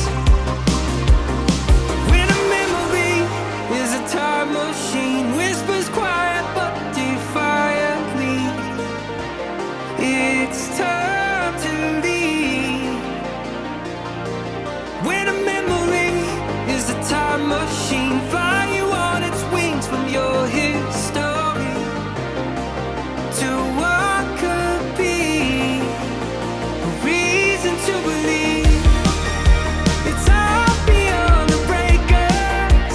It's waiting for the takers on the edge of day. The golden gleam before it fades away. On the outer edge of inner space, the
Mace.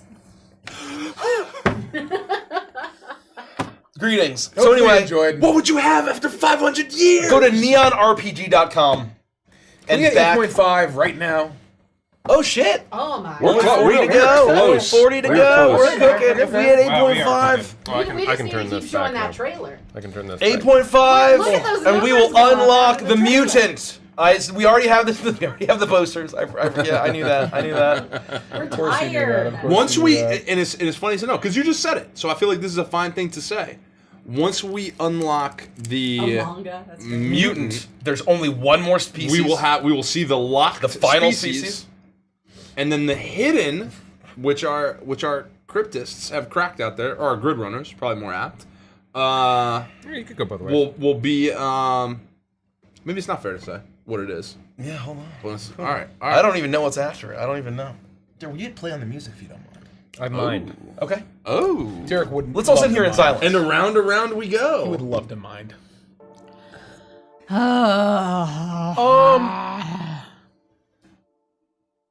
Liz Wed said, "Hey, when you asked what midnight lyrics would you get tattooed, and we all said we couldn't. We basically Couldn't say. couldn't say. Yeah. Now you know Yeah, why. now you know why. Yeah, it was now from you know this why. song. It's from this song. This Yeah. is the midnight. And every time you asked what's your favorite midnight song, and we all said, well, it was this song. It's this song. of it. It's so hard to choose.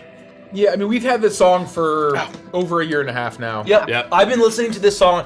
I said this in the Midnight's Discord. I almost felt bad where I've been listening to Absolute Peak on repeat for over a year and a half. Well, I was talking to the patrons about it last night because I was like, do you guys remember when we were doing Patreon Hangouts and painting Warhammer minis? We were listening to Neon Odyssey back then. Yep. Because I was like, I remember That's a driving crazy with thing to Mike say. and Rich out to this know what like that is. random game store in the middle of nowhere looking for Warhammer minis. And We we had were just listening gotten to the we had demo. just Yeah, gotten we it had and we just- were listening to it and it wasn't it wasn't anywhere near finished, but it still had the soul and we're crying in the car, driving to this Warhammer shop, and then coming back, getting on stream painting minis like we didn't just listen to the most amazing song in the world. Tim sent over the very first demo, and I believe like almost in August of 2024. I think. July or August of 20. July and August of almost 2024. 2 years. So almost 2 years. Almost 2 years. And I was in bed, I listened to it, and I wept. I wept for like 30 minutes or an hour. When I heard it, I'm like, oh my god. Like, this is it. This is it. They know what they're doing. They do know what they're doing. They're very good at what they do. They're geniuses. Craig says, I love that you use this intro secretly in the background, the intros to all the Odyssey commands. That's a Derek original. That's Derek, yeah. Very clever. What's this? The dee-nee-nee. Oh, At the intro. Yep. I'm so proud of that. That, I mean, honestly. I'm so proud You of should that. be proud of that. That was a fucking masterstroke. Here. Can we allow the comment that got blocked? You fuckers. Ace Ninja Viking says, I wasn't fully going to hop on this Kickstarter because I have no interest in sci-fi, but then you fucker dropped that massive piece of a trailer.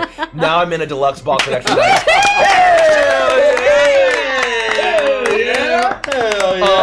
Sometimes fuckers is okay. Yeah. And that's an affectionate Sometimes fucker. it's just correct. Sometimes it's just right. I think it's like the coolest thing in the world that I've been kind of keeping an eye on the Midnight's Discord or like the mall, and people are like, hey, I've never played D&D before, but this makes me want to play D&D. And they actually, then someone said, hey, I'm going to run the one-shot mission to see if we like Dungeons & Dragons, and people they're actually starting a D&D game to play Neon Odyssey Can you scroll up a little to bit? get into the Just hobby, a little bit. which makes you so happy. Yeah, that makes. Right there. Yeah, that one. Did you guys find people that have voices that are similar to you guys on purpose? I love how they sound kind of like y'all, especially Coal-Eyed Birds kind of sounds like Mace. Mace. It doesn't just sound like me, I sang Coal-Eyed Birds. So, I'm kidding, no I didn't. what No, I'll I say didn't. is Mace actually sang The entire every album. song Every on song. the Every Crooked single song. Moon. Every He song. also sang Every single song. every single Neon Odyssey song, including the Midnight. They said, you know what, Tyler? Listen, take a seat. You gotta operate got under a lot of pseudonyms. What I'll say- Do Do a it now. man of many talents. do I couldn't Neon Odyssey now. possibly. I couldn't possibly. The acoustics in here. What? You know what I mean? can't work I- on I- that. yeah, Can you believe that? Are you out of Man. control? I couldn't possibly. When you sing Under Your Shadows, It's really. I didn't want to say this, but you guys are lucky. To You know, have me. honestly, I'm gonna be honest here. Everyone's always talking about Under Your Shadows, but I really think your voice shines in Impossible. Oh, Yeah. well, Yeah. you know, it takes a lot. It takes a lot. What I'll say is that we're very thank you. Yes, thank but you. that is something that your mind is doing an association because we put it out and you like us as people. You're hoping that we That it's sing Mace, it. yeah. You're hoping that it's Mace. Yeah, I haven't done any You're of that hoping that stuff. it's Andy. No, You're hoping that it's and- Nikki. and we're so your laughing- mind is playing tricks on you. And we're sounds nothing laughing. like It sounds nothing like this. It sounds nothing like this. It and, sounds and, nothing like and any of this. we're Whoa, laughing okay. and saying jokes about it, not because we're picking fun at you. It's we get that comment about Mace specifically Yeah. all the time. No, I just the You second want I it to saw be- it, I was like, It's just oh, funny that it's about man. Mace. You but that's wanted a- it to be a Mace valuable so question. badly that in the Crooked Moon announcement trailer, you thought my voice was Mace's. And it's just my voice. Yeah, that's and Red Well, you're doing the Vagrant, Red Spit which is Crew like is the saying twangy. Like that's the only one where Yeah. I see a little bit more because I do the twangy Texas accent. Because it's Yeah, exactly it's to get it. you- people they- thought they're that aligning Any it with Ride Gideon. sounds like Mace. Yeah, well, and is Red just Spit Crew, Red Spit Crew said that they fully thought that I sang the Crooked Moon. We get that all the Yep. time. That people think because I do the hag, I'm the hag person. That all of the hags and everything haggish is Leonie always me, Evans and it's from the not. UK. It's Leonie Evans. I couldn't even look in her direction. Okay? You know what's crazy? No one thinks I sing any of the songs. No, that's weird though, because you sing more on this channel than everyone else. It's fucking weird. Yeah, Nikki's the girl. I think well. Is that a girl Doesn't voice? matter. Must be Nikki. It's- that's the girl want one. it- The thing is, it's not about what they actually sound like. So they want it to All be of Mace us so sing bad. well. Yeah. I know. Except for Mace. I know. Yeah, I don't sing Mace that is well. the only I'm one. at the bottom of Mace the is singing the only tier. one of us who can't sing. I'm at the bottom And of the everyone singing thinks tier. it's Sing, Mace. sing. It's got listen. No, all right? Mace understands his There's a limits. hierarchy. There's a hierarchy of good singers in here, and I do not sit at the top. Yeah, but you sing. But all you don't our have to music. sit at the No, top to it's- sing it's- every Nikki- song that we have put out, which is me. Whenever there's a female vocalist, it's Nikki because she's the girl one. Nikki's power is being the girl one. Oh, It's that's true. so funny. It's true. Oh So fucking funny. So many people hate me because I'm the girl one. How dare I sit at That this is table with so you guys? funny. Oh, jeez. It's very funny. I need a shirt that says "But I'm the girl one." Can you guys re-explain how changing your pledge works up until when you can do it, in case I want to go for the deluxe box later on? Yes, you do that through Kickstarter directly. You log into your Kickstarter account, you go to your pledges, and you edit your pledge. You won't lose any of your features as long as you don't cancel your pledge. As long as Just you don't don't cancel cancel. your pledge, you Just won't don't lose cancel. anything. Kickstarter keeps track of when you made your initial pledge, and so you just want to make sure that as you're changing it, that by the end of the campaign, you still have a physical item in your order. And then, if you, let's say the campaign's over, on our pledge manager, you will be able to upgrade your pledge there. Yes. The only thing that you would lose out on Is your name credit in the book. Is if you were going to do the all-in box. Yep. And you wanted your name credit in the book, that is the only thing that's being deprecated 100% at the end of the campaign. So there's not too much lost there. Yeah. In case you decide to upgrade later on, as well. In case for whatever reason the timeline of the Kickstarter itself doesn't work for you. Spend responsibly, always. Quick question: Alliance or Horde? We're Alliance. Alliance. We're Alliance, folks, all the way. Alliance. I know that I I wear. have played Horde. We but played Horde because Alliance. it was meta. You know, if you wanted to raid, you needed to have Alliance access was to the Horde. casual. Well, at least I don't know about now, but basically, Alliance was the casual faction. Horde was the hardcore faction. So that's why I played Horde for many years. But I always preferred to I be like a night both. elf. I would prefer my druid to be a night elf over a Tauren. Are we gonna have to love play playing- Alliance when we play? We can play a Horde or Alliance. I love Hordes. So I love feel playing like- Dwarf for many years. I until they came love out with both Pandora. Horde and Alliance. And then I played Pandora then you from race there. swap. Was Yeah. Stardust Rhapsody inspired by Cyberpunk? Yes. That's one of the inspirations. Yeah. What's LOA's stance on people streaming playtest materials? Do it. Have fun. Do it. Do And it. it's now public. Yep. Yeah. The, Enjoy one- yourself. the two rules, and you can find these on our Yes. website Don't under spit in our our mouth fan or something. content What's the other guidelines. thing? The answer is yes. The answer is Can't put your unequivocally fingers in my yes. mouth. However, You gotta stand in the middle, and you can't put your However, fingers in. you can't Derek's make it mouth. look like it's official. You Yep. can't make it look like it's a sponsored stream or something we endorse. Oh, and yeah, two, yeah, yeah, yeah. two, Don't crop us into the photo. Don't there, crop us into the there thumbnail. are decency rules that we would like you to abide by. We try to build a well-being, a wholesome community on the internet. I think we have one of the most wholesome communities on the online. Stick with those values. And That's there's all. That's one all I more ask. thing to add on there. Just because the music's out there, if you use the music Yeah. from the Midnight or from Max Cruz, you were probably gonna get, you're probably Demonetized. gonna get demonetized. Or, so we can't control or that. at the very least, revenue share. Revenue share. Yeah, and your video might be muted. So just be aware of that. There's not anything we can do about that. It's and that automated. is just the way it is. It's automated. We don't control those systems. Inverted Rain says, would I miss out on the pins and the coin if I upgrade after June 3rd to the all-in box? No, you actually will not miss out on that. That, even though it's Kickstarter exclusive, it's the Kickstarter period, which includes the pre-order phase. Yeah. So as long as you upgrade before we shut down the Pledge Manager and switch to our web store, you would get the exclusive coins and pins. You'll just miss out on the name credit. Yes.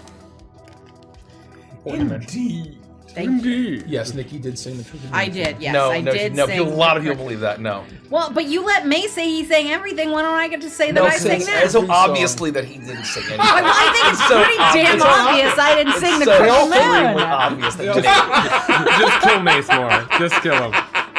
Poor May. Funny as fuck. Holy shit. That's brutal. Only I let May say that because he's a talentless man. Of course, that's ridiculous. Of course, he would. You have more talent in your pinky toe than Mace has in his whole I'll body. say that Mace does everything around here because, of course, that's foolish. That's definitely. Nikki, how could you be so outlandish in your comment? Think, Nikki. Think before you think a buffoon? Oh man. That's very funny. I can really guarantee got you me. none of us will be singing on any official music that comes out from our late record label. We will hire professional musicians and professional singers, just like we hire professionals to do most of the stuff in our extended business. So that's why I'll Wait, you still did? be I there. thought that Mikey played the hurdy-gurdy. Oh, no, that is true, Nico Spud. I do voice Mace in general. I'm That's just right. very Oh, good true. at projecting and my Nikki voice. also voices all of the Throwing rips my in- voice. in Waltz. I'm just I, doing well, this. I mean, everyone knew that, though. So Alex Wallace asks, "What's your favorite Not a Max question. Cruise song, gang? Cruise Control is fire as Cruise fuck." Controls is great. Among the Stars, Among and the Waltz Stars, and Waltz for Eternity. And Yeah, Waltz I mean, for Eternity. Yes. Oh yeah. Or it's two Very, greatest very songs. evidently. My answer to this And Hank. question. Hold on. Hank is great too. I also love Hank. Hank is great. I'm gonna choose a not ours just to give the question. Well, then you're lying. No. I mean, I would choose you Wolf would for love to Eternity lie. and Among the Stars as my two favorites. However, where is it? I'm looking it up. Just a minute. Oh yeah, Nikki can voice Derek DTF. Yes, that's true. Yeah. That's right. true. That's right. Hey, that What voice is is it very hard to called? do. It takes a lot of talent. Okay? not anybody can just jump in and do Derek DTF. That's right. I can't find the name. Move on. Okay. I'll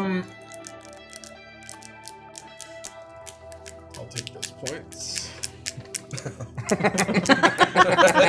I think it might be Viper. That is so rich. Yeah. I think it might be. My favorite is the one that starts off with the really blasted saxophone chord that's just like wee wee wee wee wee wee wee wee. What are you talking about? My Max favorite Cruz. Max Cruz song is the one that just starts off with this absolutely. I think that's Cruise Control. It's so fucking good. Yeah. If that's the one you're thinking of, here, I'm just gonna play it. I believe that's almost certainly Cruise Control. Cruise Control song. We'll know in less than a second. Nope. Oh. Nope. The blasting saxophone, where it's like the guitar and the sax start at the same time and go. Wee, wee, wee, wee, wee, wee, wee, wee, wee, wee, wee. Oh. That's it's Fury or Viper. It's gotta be. Push Wasn't it that to like the Danger, limit. Danger Zone or something? Limit. Try that Danger Walk Zone. along the Down. razor's edge. Try run. Yeah, Try run. Danger I think it's run. Try run. Try Run. Run. Max Cruise. Limit. Someone asked if you just pledge. If you hold on, the beat's gonna drop. Nope. Hold on. That is very good. That's number 2. This is a very good one. Run is excellent. Fuck, what is it? I mean, I've got them up right Can you here. believe that whole album of this guy's fucking music? Yeah. Can I just try one real quick? Yeah, please. Okay. Please. Okay. I'm gonna pause this. Is it this one?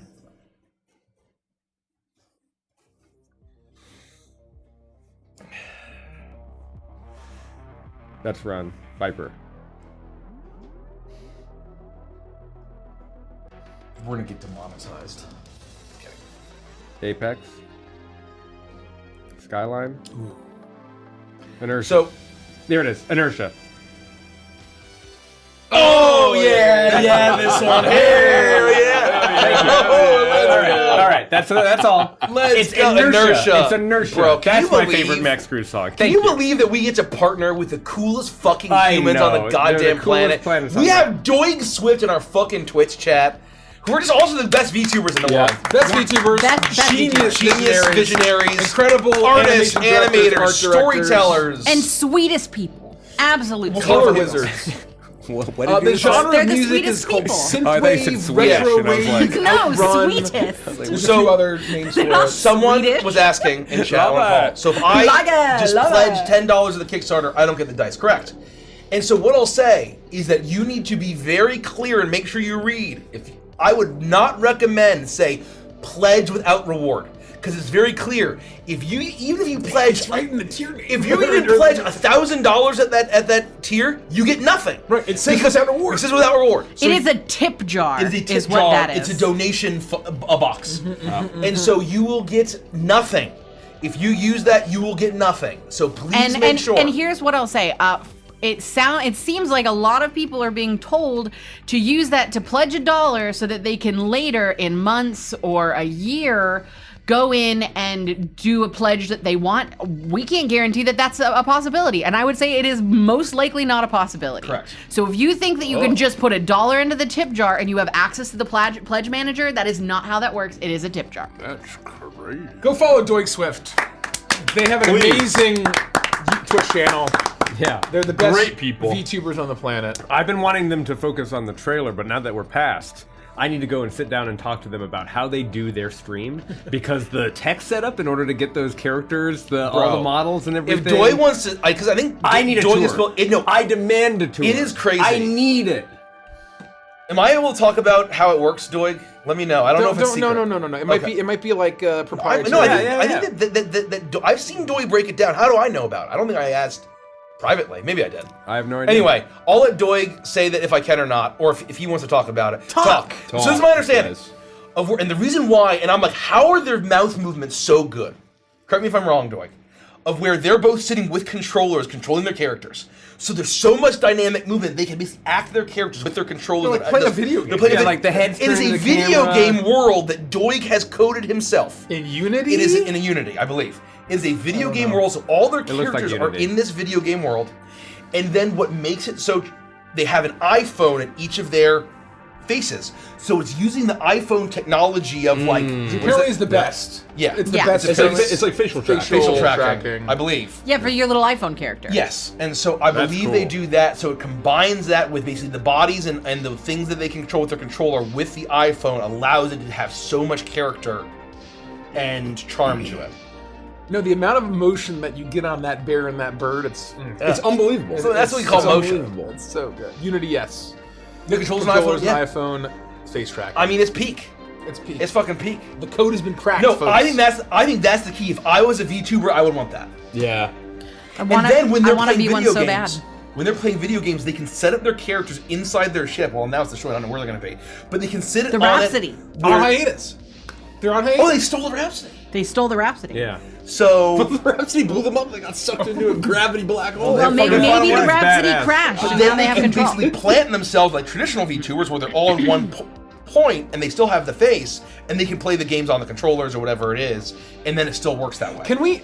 Would you guys be okay if we showed that scene on stream. That would be so fun. Oh, I that would love be to watch so that. to show- funny. I would love to If they're watch okay, that. only if If they're you're okay with with it. Only if they're okay. And I don't put you on the spot, so Yeah. no zero See, pressure. look, Serpent Yeah. says You fully just say you're supports not Nikki here. becoming a Pixel Pop VTuber, guys. I'm telling you. Because it's such a good. You gotta scene. check it out. It's such a We've good been scene. we've been laughing and crying about it all week. It's I've- so fun. dude, So actually, I made my TikTok account. And do it. Let's do do it. you have a file for it, or because I want to make sure it's a file and not like I hate doing Windows share because I just like I'm gonna leak something. Oh my God. Every time I Windows share, I leak something. You need a browser that you only open for that purpose. maybe yeah. I So just There's nothing left. I thought about doing a Gary I guess that's Goodberry true. VTuber. yeah, I mean it's all You're right. out there. okay. I'm gonna try to figure that out. I've thought about doing a Gary Goodberry VTuber for literal years. I don't. What does it take to be a VTuber? How do you get the character? So technically, I believe if you're a traditional VTuber, like just for a good rig is like minimum $15,000. 15,000? $15,000. Like if you're doing like the full body. If you're doing the traditional full body Yeah. intense rig that, Yeah. that all of your favorite VTubers typically have, I That's believe. what- that's what I because, want. is like because a lot minimum of them. $15,000. That's what I want to do. So what the hell is a rig that So you're it's wearing? basically, it? but it's a full 3D character. You know how like you see video game like motion capture where they're wearing and Like they've got like mocap all the stuff. dots Yeah, and stuff. yeah, sure. You have to, in addition to wearing a suit like that, you have to have a system that can do it in real time because you're streaming. Someone's saying 3,000 plus, so maybe there's tiers. I've heard like of VTubers dropping 15, 20 plus $1,000. So maybe it's $3,000. Princess of Wrath way. VTuber is a strong pitch. I was thinking Lethica, but Princess of Wrath is a Derek very- spent the whole time doing this. Yeah.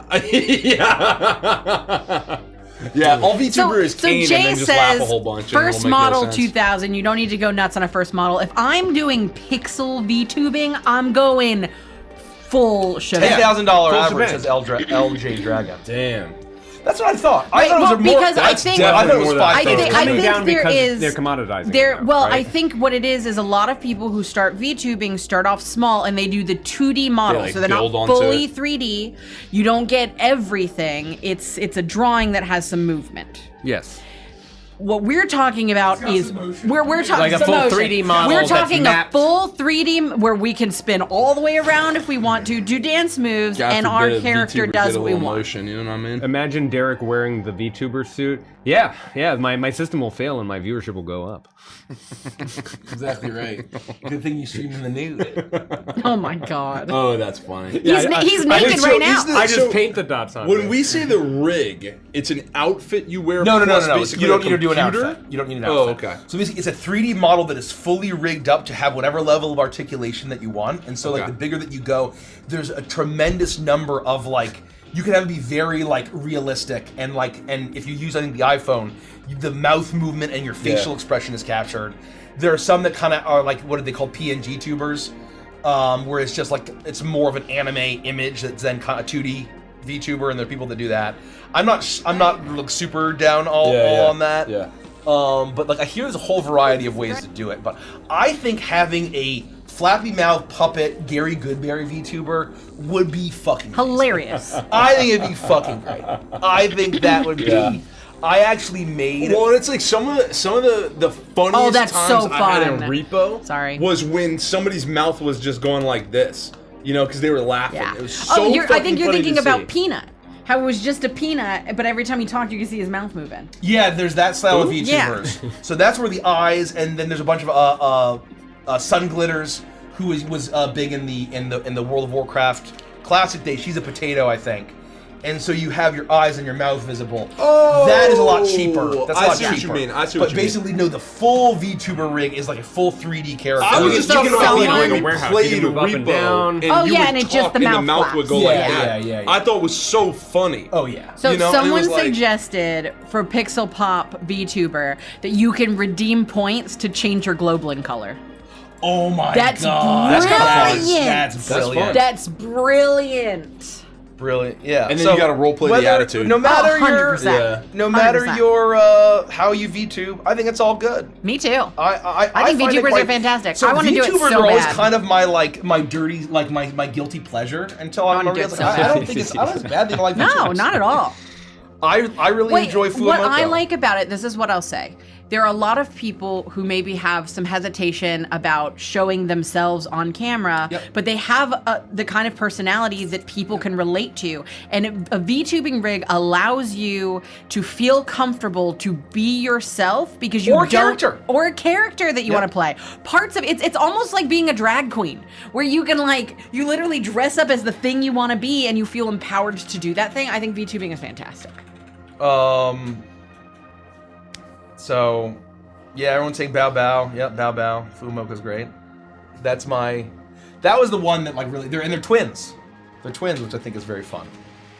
Oh, and Moo Clover. Shout out to Moo Clover. It's wholesome and chill. Moo Clover. And then shout out to the, I actually don't know how to pronounce it. It's the Seal Wizard, who's just a silly little guy. How do you pronounce that?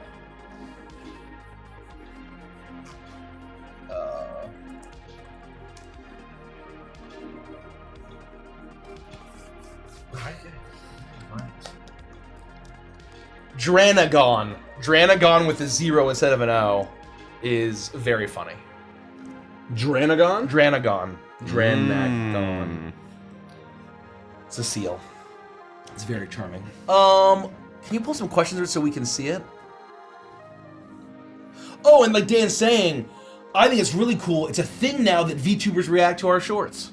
I love think that. that's great. Yeah. It's so there's funny. a good number We of need to them, talk and it's about awesome. doing official compilations for hey, VTubers react to this basically, and we include a little bit of Neon Odyssey out in that. So we'll talk about love that. Yep. Let's talk That'll about be a Death Valley project. the Death Valley project. Yeah, that'll be a nice Death Valley. Death Valley. Death Valley, come. Of course. Yeah, Moo Clover's great. She's I really like her plushie rig. Oh, I know what I can. Which A-list actor is going to play Rex Maxim in the definitive live-action Probably movie Mace. Neon Odyssey? I think Mace will probably do it. Yeah, Mace is gonna play him. Yep. They said A-list, Nikki. I'm more of an S. That's no, true. it's That's true. lowercase a. It's a list actor. Oh, a list. So Yeah. you're just on Someone a who's list. just Yeah, on I a got it, list, I and got it. you're on many. Who will play Rex Maxim? Are we doing the? Yeah, who- it can't be who John would play Goodman's our already thing? tied up for No, your he's run. already tied up. You can't. Just for Rex. Well, I'm sure you can pick. Pick Ziggy. Absolutely. No, I don't have a good answer for Ziggy. Ziggy's tough.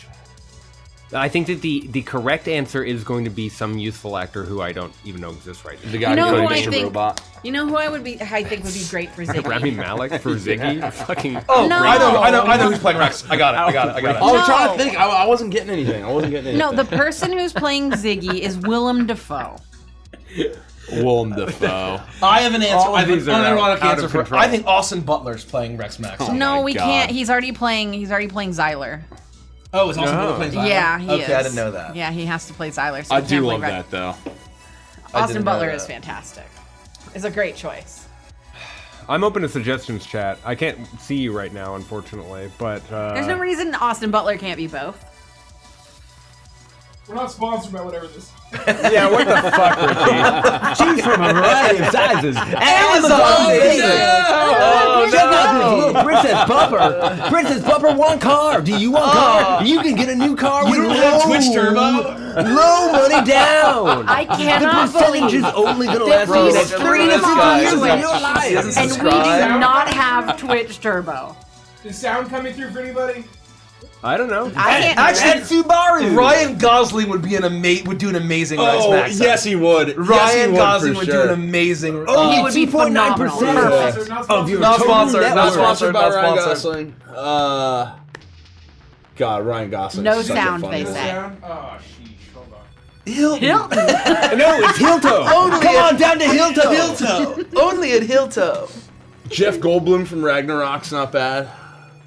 He's too old. He's like 85. Yeah, but he kind Yeah. of Yeah, he's a little. yeah. He's He 85 does a about similar-ish, a much older similar character, which is very funny. Here, I'll pull up questions. Thank you. Is this a picture you put up? I missed the commercials. I missed them. No, this is part of their stream. Hold on. I'm pulling the question. Don't worry. Don't you worry. Don't you worry. Don't you worry. Don't you worry about a thing. Oh, Danny DeVito as Red is fantastic. Can you pause? Can you pause? Oh, pause the music. I will. Hello. Hi guys. Hi, Hi Joy. Hi, guys, Square. we're here. We got no music. We got no unity. We've got We got no nothing. nothing. We have nothing. Sound, they say. You got sound? Sound, yes, I can hear. It feels good to be back. Hello, everybody. It's been almost a year. It's now steady on. It's been since like what? Late They last can year? hear, but they January? can't see. Start of this year. It's just January. The stream stopped echo. They're hearing completely. echo, allegedly. Probably Maybe coming through from the your. mic. Yeah, through the screen. We had a break January? during I can turn it down. December. January. December. January. Echo. Is it echoing? Is it still Screen turn echo? on. Everyone's saying echo. December. See, that's not. This is only month 5, and month 5 has only just begun. You see, Echo. so Less actually, echo. it's only Echo a gone. gone. Echo a gone. few small weeks. Big Have gorilla. become a few small months. Big I gorilla. can't But tell we you needed the to, you chat see, is and now you know why we Big needed gorilla. to. We needed to. Echo. Wondering if you would go with Echo, something that was gone, like big a little bit gorilla, farther big from our designs, but you just did that, and I was like, perfect. Yeah, I'm. That's where we were for the past 2 years. We're just eating burgers in space. It's been great. And I would watch her because I'd be up at all hours. Can I be a so I'd space able to watch potato, the streams. Sneakers? But And I then don't would see why not. Like I don't see why Joy's not. working I don't see why files, not. and they like underneath was like Do you know stuff Neo like a dot Space Boy Cow? like You something could. something. And I'm like, You no one could. has any idea. Yeah. No one Imagine has Juno, any you idea. have Right. a ship They're in working on the space. Matrix. It'd be so What are they good. doing for the I Matrix? thought that was one of my favorite parts. I'm like, Is man. that Like, I Neo? I love Neo. Kind of want to do like an Neon Odyssey game with like Yes. you, me, and Onster, Ooh. where we're each one of the Sonic hero types. Like I can be Swift, and you could be what was it? Smash. There was strong and sore. Oh, you could be sore because you can like Neon Odyssey. inflate your inflate your hood and Yeah. rise. Oh, my hood's gone. Oh, your hood's gone. Oh my god, he's Oh my hammer gosh. flames. It's Smash. There was strong. I guess before it was meant to be free, but we do actually have something to do today, so we have to vamoose. We have to go talk to some people about some things. Oh, I can't believe that the time is gone. What? They had a I meeting can't with believe us. it. I didn't think. Oh yeah. Did you not? No. Whoa, what is this? I've never seen this before. That's my grappling hook. Oh. Whoa. Wow. Hold the left trigger. Ooh. Can you not do it? What happens if you hold the left trigger? Ooh. You're not gonna do it? I did it. Did you hold it? Holding it. I think this is. But it's not changing the camera. Do you not have a grapple hook camera? No, please don't. Yeah, grab hook camera. This is where I am. This is where you are. This is how I grab my cam. Why don't you start a raid? Let's start a raid. Who are we raiding? Wait, hang on. I want. Can you not? Do you not have a? It doesn't like to shoot at you. This disturbs me. It doesn't like to shoot love me. that you have a hole in the I middle fell of the ship that you down. fall You fell down. I fell Cracks me up. down. Come here. No. No. Come here. No. Knives defend me. Knives defend me. Caltrops. No. I've got you.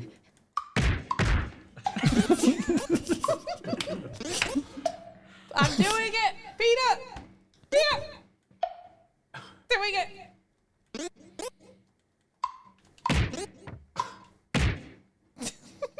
This is great. I don't know what you built, Dolly, but it's great. It's great. It's great. I love it. I love it. No notes. You're having a great time. I'm having a wonderful time. Wait. Oh. Oh. Wait. What is that? What is that? What is that? What That is looks that? like- What? Wait. That looks like the Rhapsody. That. That looks like the Neon Rhapsody. What's the Rhapsody doing here? I can't find you. Where are you? What- Where am I? Where are you? Where am I? You Where got are it. you? You got over I was in the here. knife pile. What the? Doink! I sank you to the floor. I sank you to. Hold on. I just won't go over that bit of floor. It can't get me over here. Who put that there? Who parked? No parking. Who put that there? No parking. Get out of here. Bounty hunters. It's so All charming. of them, filthy bounty hunters. Leave us alone. No one knows that we're wanted. This entire time No one knows I'm what we screaming, stole. Go down! I want They to haven't explore found it. us. Go It's fine. I'm down! just gonna hide behind this barrel. No one needs to know. They can't get me here. Yeah, we'll just hide from them. Come on, Take come me- on. Don't take me back to Come- the come on. burger joint. Come over here. Let's hide from them. Let's hide from them. Okay. I'm hiding. They'll never find us. The Yeah, Rhapsody right. crew can't get us here. Yeah, they won't see the ship or anything. Flawless. Oh. Okay. Oh no! They've discovered us, Swifty. Oh shit, Doink. What are we gonna do? Oh no, it's big. Oh, fine. Barry, what? How did you get to the Neon Rhapsody? Barry? I can't believe Barry. I'll live with it. destroying us. Don't break that. No, we need it. Barry, why? Rhapsody, why? What the fuck? What the fuck? Brace! It's gonna be fine. Look at those black holes. Oh no, no, no, pig. Ah! Swifty,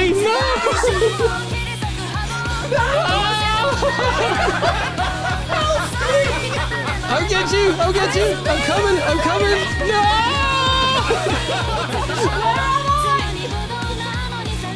Where are you? Where are you? Where are you? Where are you? Ah! I've got you! I've got you! I've got you! I've got you! Holy shit! Okay, okay. Holy this is shit. fine. I think this is fine. We're alright. We're alright. I Yeah. got you. They'll never take us alive, Joyce. Wait, that's bad. It's bad. It's bad. It's Wait. bad. No, avoid the big black hole. Doink, steer left. Doink. No! Uh-oh. It's cinema, folks. It's cinema. Incredible. It's just fantastic. It's so charming. It's so cute. Hold on. Where are they?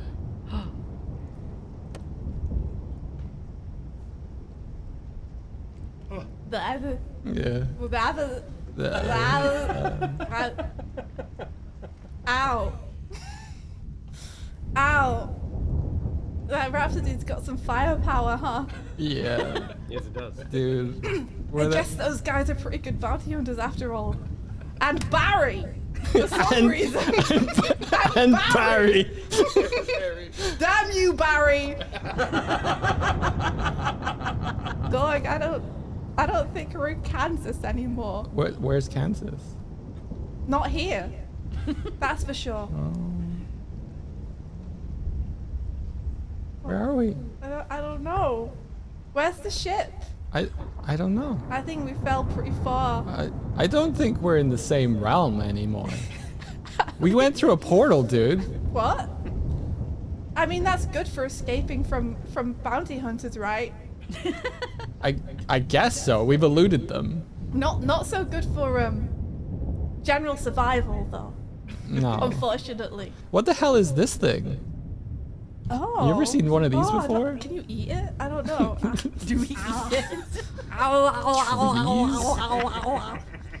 It's like the same thing our ship is made from, but cylindrical and with stuff Makes at me the want to top. play Mega Man Legends. Very colorful Yeah, here, I'm stuff. gonna give them a shout out again. If you're in Twitch chat, go follow Doink Swift. I'm getting drizzled on. This is Oh, we should basically go- like a we cool should look for platformer shelter. island Yeah. that Maybe we they've could go crashed into one of on. these Let me turn us back big up a little bit. ships with hair. And they explore the island of hiatus. I'll follow you. It's amazing. Huge round of applause. Huge. Give it up. Gotta give it Everyone up. get it up. Doink Swift. So good. What a clip. Barry's And if gotta you show don't up. know, Barry's gotta show that up. Bear and Bird were the directors of the Neon Odyssey music video. Yes. India Swift, Can you the guys- director. And they feature in Michael Doig, the art director. They're the driving force behind that beautiful video that you've seen. Can you guys remind me after the stream that this made me think of something, Yeah. an idea, and I want to tell you guys about it. I'll try to Where remember no one that. can steal my ideas.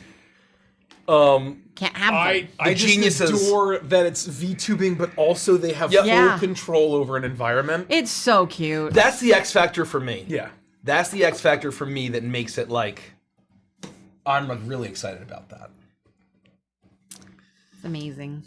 Yeah. Yeah. Yeah. I'm just, you know, I'm trying to help. I'm trying to help. Oh, I saw that there. Just put it out there. Give it up for Doig and Swift. Go follow them. Go follow them. Give them a follow. They're getting back to streaming now that this music video is done. At some point. I don't know if there's going to be a hiatus. Folks, we're at 469 right now. Oh! We have less than 31,000 to go. That's crazy. If we hit 8.5, that means we unlock the mutant. That's right. Sure does. The mutante. Can you scroll up a little bit? I just wanted to... Doig. I want to scroll up. Someone upgraded. They did an upgrade. I wanted to shout out. Oh, man, maybe... It was kind of a bit of a long comment. I just wanted to shout it out, because I always love to hear when people had done this. Oh! Coffee's for the Strong just upgraded my pledge from a digital tier to the core box to the Plenty Bundle. You guys are doing great marketing. Thank you. What would you say are the staple foods of some of the species' homeworlds? Man, that's really fun. I think we've established, I don't know if we're keeping this, but that Mavros has a wine. Yes. That's renowned throughout the galaxy. Yeah. So like the best wine, a Mavros Red or a Mavros Burgundy or something. In the Song of Ice and Fire parlance would be like the Arbor. Basically, the best wine in the world is usually coming from the Arbor, which is an island to the southwest of Westeros. And so I think that like a lot of the best wine would be from the world of Mavros. That's a very fun fact. And also on the planet of Slima, which is where the Nematoan and the Greeble are from. The Nematoan specifically, often the Sleeman culture is very food-centric and feast-centric.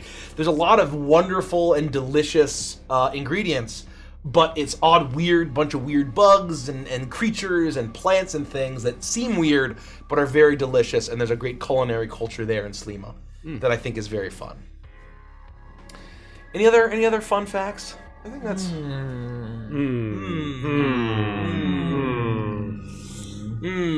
That's all I got. I think you get the best noodles on Goro. Ooh, yeah. Best noodles on That's Goro, nice. for sure. Pan XOX ACV asks, being huge fans of the Midnight you all are, how are you all planning to survive after inevitably you all go to the Midnight concert again and they play Neon Odyssey live? There's no guarantee. There's no guarantee now. There's no plans for that. If they played Neon Odyssey live and I was there, I don't know if I would survive. Yeah, I think I would pass away and ascend to like some plane of existence. I would achieve nirvana. It'd be pretty hard to stand there and not just get blown away. Yeah. You know? Yeah, I would disintegrate and turn into stardust. Yeah, I would. Oh my god, that would be so awesome. Once again, there's no plans for that. Cahoos asks, were the names of classes and feats altered for aesthetic purposes only or for legal purposes? Not legal purposes at all. We are well within legal right to have a paladin in space. But fuck that. I think that's dumb. Yeah, I agree. It was the huge thing when we first started all of this. Is that I don't want a rogue and a paladin and a wizard in space. Yep. It's not the right vibe, it's not the right flavor, and this setting would not work if that was the case. I agree. And so that was one of the very initial kernels or offerings was a reflavoring and a reworking of the medieval fantasy classes that we all know and love. I didn't want to play those in space, and so we decided, how do we flavor them all to be sci-fi? So we did it. Pretty cool. What Zaraf asks, I have a feeling this has been answered, but what doesn't come in the all inbox? This is a great question. Yes, there's only 2 items. 3 items, technically. 3 items, technically. That doesn't come in the all inbox, which is the signed deluxe trilogy, the signed core trilogy, and the standard core trilogy. You're only getting 1 trilogy of books, and it is the deluxe covers rather, and you wouldn't want to get the core covers as well because of what it would do to your shipping costs. And that's also something that if we added another trilogy, we might not be able to ship the package in a single order, which would create a ton of logistical nightmares. Who's playing that weird crow background? I love that crow. Spelljammer exists. If you want a paladin in space, go play Spelljammer. Yeah. Yeah, exactly right. That's kind of the thing. It's like, I really like Spelljammer, and I think a lot of people were expecting it to give Neon Odyssey vibes, but Spelljammer was never intended to be a sci-fi book. I think a lot of people expected it to be a sci-fi book, and that's not what it is. I was definitely in that camp when I got it. I thought it was it's misaligned expectations. It's not sci-fi really at all. wanted to on a Silver Strand. I really wanted to take this party to space, and when I got Spelljammer, I was like, oh, this doesn't really feel like that. This doesn't feel like that at all. Yeah, and so I totally agree. I think it's not like it's just D&D really, adventures in space. Yeah. Yep. Yeah. It's fantasy in space. Wow, we're at 11.5 million in Australian dollars. Hell yeah! Let's go! Hell yeah! Can we get any more information on the Exomech subclass? I'm the most excited for that. Hell yeah! Principal design by Ari Levitch. Ari Levitch, principal design on the Exomech. I also want to give Ari a huge shout out for naming the Cryptist. Yeah, huge shout out. We struggled very hard on what to name that. That was the last named class, and we struggled very hard. And the Cryptist, just as soon as he said it, I'm like, hell yeah. We did. Yeah, sorry, go ahead. A couple things. One is you will be able to obviously. When you are inside your Exomech, you are large. Yep. It doesn't make any sense for you to be medium. Yep. So you're one of the subclasses that has a large mechanic. We are hoping to design a way to where you can choose what kind of mech you are. And that depending on what you choose, you have different features and abilities. So do you want to play, and again, this is not, everything's being designed currently. Everything's being designed, everything is going to be play tested. But are you a big, stompy, tanky Iron Wall style mech? Are you a fast kind of, agile mech? Are you a ranged powerhouse? Gunhaver. We want you to have those options when you choose your class. This is what your mech is, so that it's not just one mech fits all. Yep. So that's what we can say. Should be fun though. Oh, I can't wait. I can't wait. Stay tuned for all backers. You have to back. You'll gain access to the summer playtest. The summer play, and it's going to be a big one. It's going to be a big playtest, folks. So you're going to be able to start playing Neon Odyssey this summer. Yep. Hell yeah. Oh, so there's a guy who has a YouTube channel, and he did a react, and I guess he did like Synthwave and Chill as one of his series, and he listened to it, the whole song in his car. And when he finished, he articulated perfectly. Neon Odyssey, the feel-good song of the summer. Hell yeah! That's all I'm gonna say. The feel-good song of the summer. This state was not an accident. No, it was not. No, it's not. No, it was not. No, it was not. No, we were very mindful. I believe that it's the feel-good song of the summer. I think it's the song of the summer. I mean, Just curious if you guys go completely offline on your break after the Kickstarter ends, like maybe 24 to 48 hours. I could see wanting that desperately. Love you guys. It'll be a lot longer than 24 to 48 hours. Yeah. We haven't locked it in, but we're taking at least a 2-week streaming break, maybe 3 weeks. Yeah. So once this Kickstarter ends, you won't see us for 3 weeks. 2 to 3 weeks. 3 weeks. 3 weeks. 3 weeks, maybe. 3 weeks. Stay tuned. We'll announce it. We'll announce it later Yep. in the month. Yep. We're disappearing. Which will just be glorious. Yeah. I can't wait. Yeah. I'm very excited. It'll be very glorious. I'm gonna read so many books. So many books. So many books. Let's see here. I might even finally take a shower. That'd be nice. I can't wait to take a shower. I'd really appreciate that. That's very funny. What are their names? How do you spell it? I believe that was for Doig Swift. DOIGSWIFT. I'm gonna do another shout out in Twitch. Yeah. Oh, hold on, I have to do it And over if here. you go to the Neon Odyssey music video, and I wish it would last longer. I have to wait. Oh, there's a cooldown. I'm sorry. I thought I've been giving shout outs this whole time. I have to wait for 30 fucking minutes. Whoa. I'm sorry. Here, I'm just gonna. Damn it. https://twitch. if you go to the first slide of credits, Michael TV/Doig. Doig and India Swift are listed there. Those are not only are there beautiful minds behind this wonderful trailer, the music video, They're also that bird and the bear that you saw.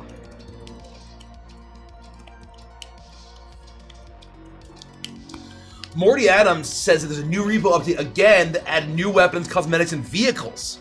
Whoa. Because I haven't experienced the monster update either. I would love to play more repo on stream. I would love to play more repo on stream. I can go for repo. Honestly, I'd go for Fortnite, man. It's been a I've minute. been dying to play Fortnite. It's been a while. I'm kind I of can't learn a jonesing. new game right now. It's been a while. Really to learn. There's nothing. I'm sure I'd love it. I'm sure, unironically, I'd love it. It's not in the slightest like difficult to pick up. And what I will say is because it's entirely hit scan, my old man brain will, I think, enjoy it. Hit scan is what? Can you explain what Hit scan is basically you don't have to hover quite over aim. a click or over somebody, you hit the button and it instantly registers a shot. Oh. Versus having to lead. So anyway, I bring that up because I'm playing a musket build right now in Windrose.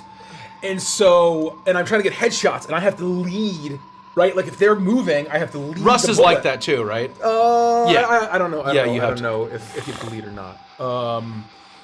But it is. I miss a lot of shots when they're moving, and I have to try to lead the bullet, and it's just another X factor. You miss every shot that you don't take. Having to Richard. just like point your cursor over someone and just click, and it instantly. Oh, so Connects. Sea of Thieves also isn't hit scan. Correct. Sea of Thieves is not hit scan. Got it. If you're on YouTube or Twitch, the pinned comment.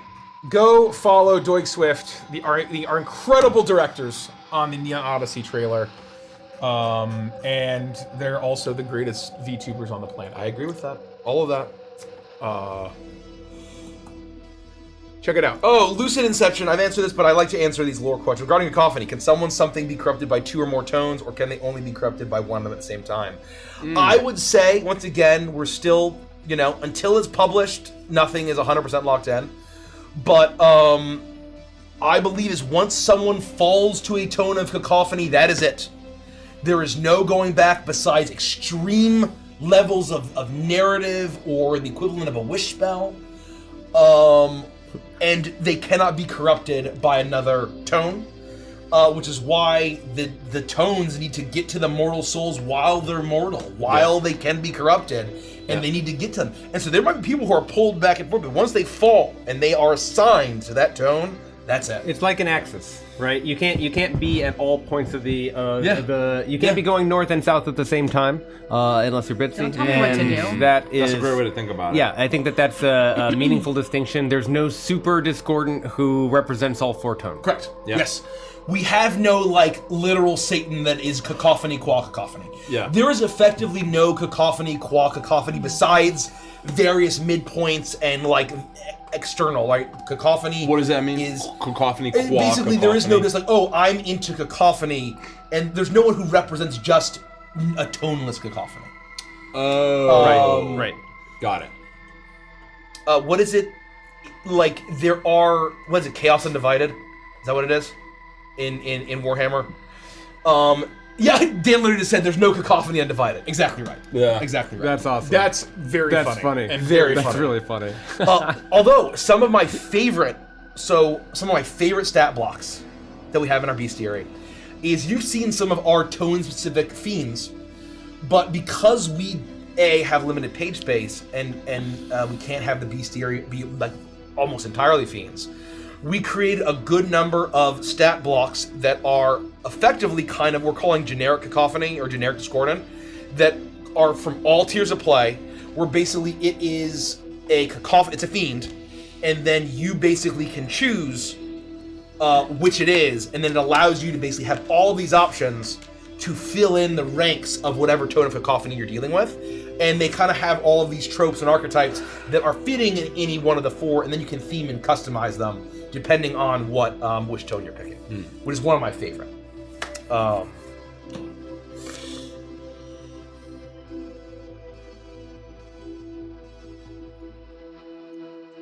Yokobo the Witch says, will we be able to catch new creatures with the Xeno Trainer, or is it just the monster that we train? You have 3 options that you can throw out, but it's not like you're engaging with stat blocks and you're finding it and you're capturing it, it's effectively a stat block that will be part of the Xenotrainer subclass that then has variants depending on which of the 3 that you choose, and you can swap between those 3, and they also get more powerful as you get more powerful. It's not like you're gonna go out and find new things and capture. If you want to theme it as you're doing that, you can, but we're not. It's not some crazy whole robust thing. If you're doing that that vibe. The Tamer subclass the Tamer class by Loot Tavern, which is in Heliana's Guide to Monster Slaying, I believe, has all of that fun biz for you. That's a full class. And there's a bunch of subclasses in Ryoko's, in the new Heliana's and Ryoko's, in Samon's, and all other Loot Tavern stuff. So they have a bunch of subclasses now, I think, the Tamer class. FaZe Pyre asks, what is the most surprising thing or coolest thing about this launch so far? I mean, surprising thing, I think, is just the sheer level of support. Yeah, simply how well it's been received, how aggressively it has resonated with the amount of people it has resonated with, I think has been surprising. Where we all knew that it felt that way to us. Yes. But to see that outcry from so many other people, it's validating and cathartic at the same time. Yes. That's a great way to put it. Yes. That cathartic. Yep. Quick aside before we continue. The E-Paladin said, it's the Super Smash Bros. Pokemon trainer. You said it, I didn't. But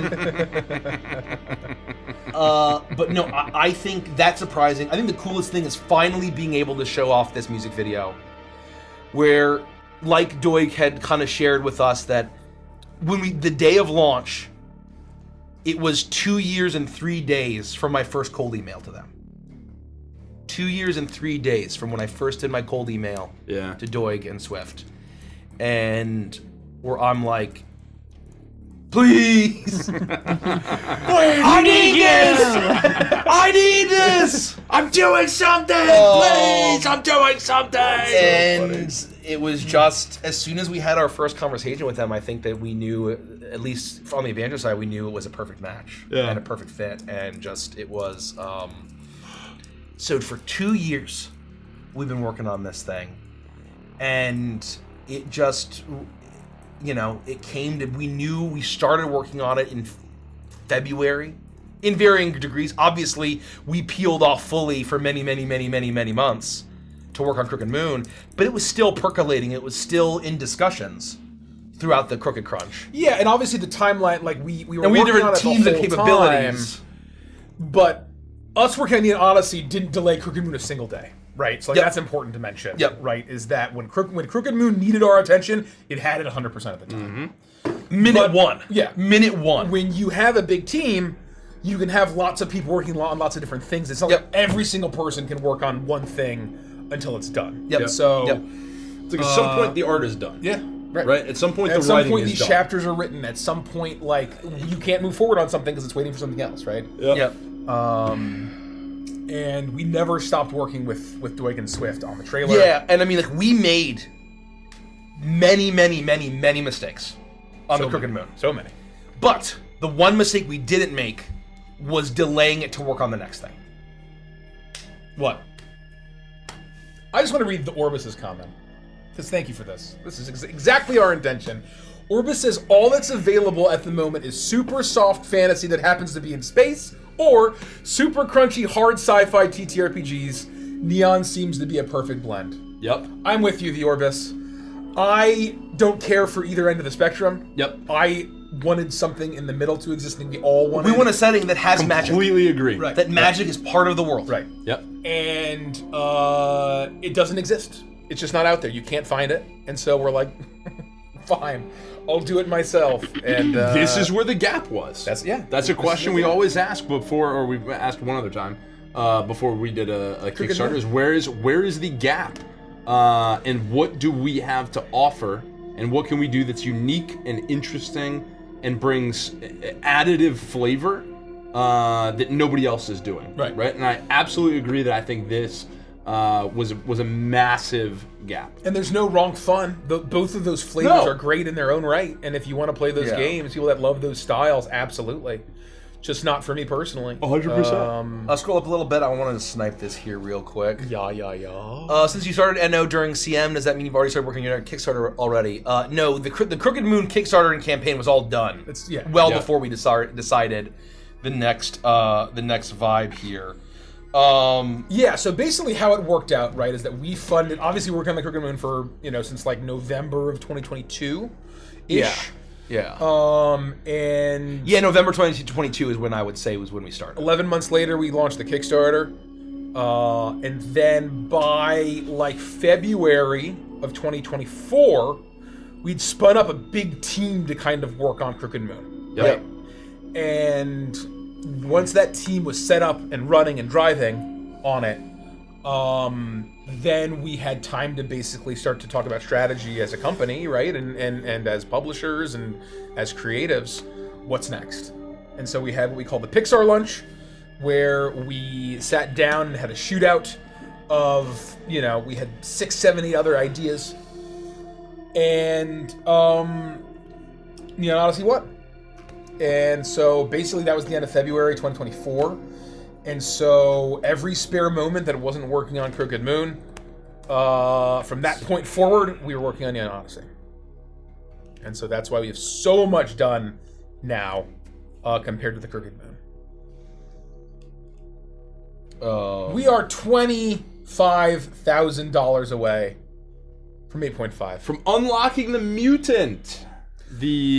What was the runner-up idea? We won't share that. Juggernaut. You can probably, based on, I think that you guys got a little saucy. I think that based on the track record of what we've done the last 2 times, I think it's really not difficult to understand. You can guess what the options are, right? Yeah. Like you can guess what we're debating in terms of themes, right? Yes. Like it should be obvious based on how we approach Kickstarters. Have you seen Stardust Rhapsody? Have you seen Edge of Edge Midnight? of Midnight? We have lots of ideas. We have lots of ideas, for sure. The one thing we'll never do is the Avantris source book. Yes. That's true. We'll never do the Avantris source book. You have my word. If you can imagine, based on like just use pattern recognition, think about what we've done the last 2 times. We like theme. Anyway. Fun stuff, folks. What's your favorite dinosaur ass, Jules? Oh, sorry, continue. We are $25,000 away from unlocking the mutant Juggernaut subclass, which is actually pretty good. We've been having a nice clip for day 5? Not bad for a day 5. That's very funny. Yeah. Maybe the local cheese what's will that? have a Munster manual. That is fucking brilliant. Very funny. The local cheese. We need to have the local That is cheese. very funny. Yeah. You have outdone yourself with that one. That's very funny. That's quite funny. Not bad, folks. We are.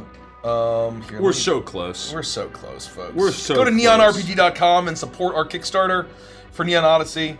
This is the biggest thing that we've ever done as a group, as a team. It's just a very fun thing. Let's take a look at some more questions. What's your favorite dinosaur?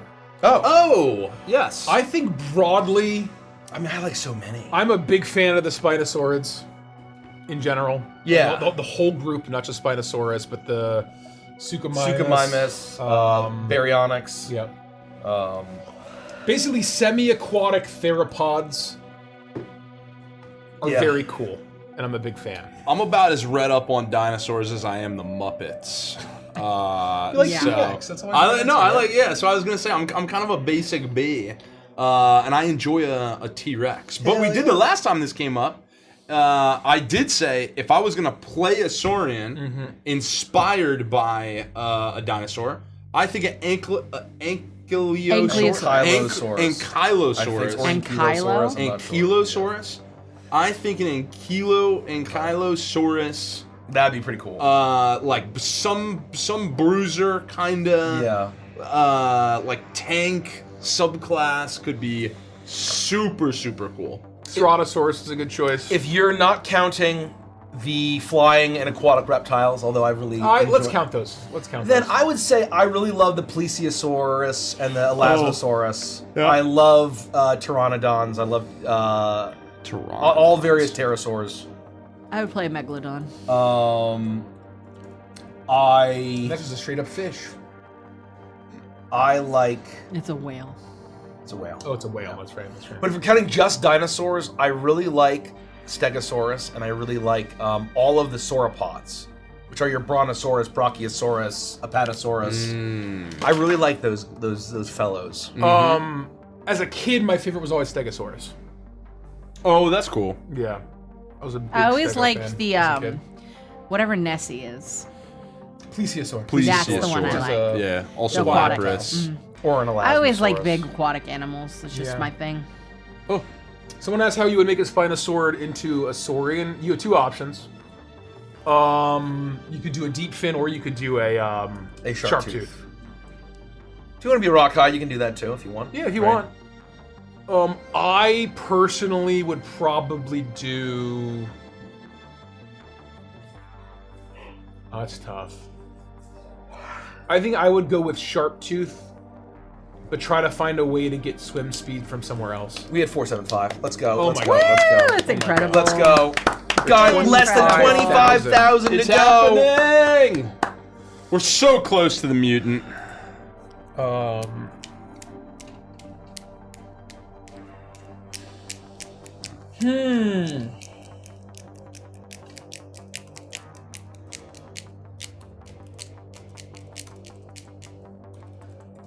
Have you guys Let's see ever what else we watched got. on YouTube, Mike and Rich? I feel like you guys would like this story. I've got to make sure I get their name right. So give me a second.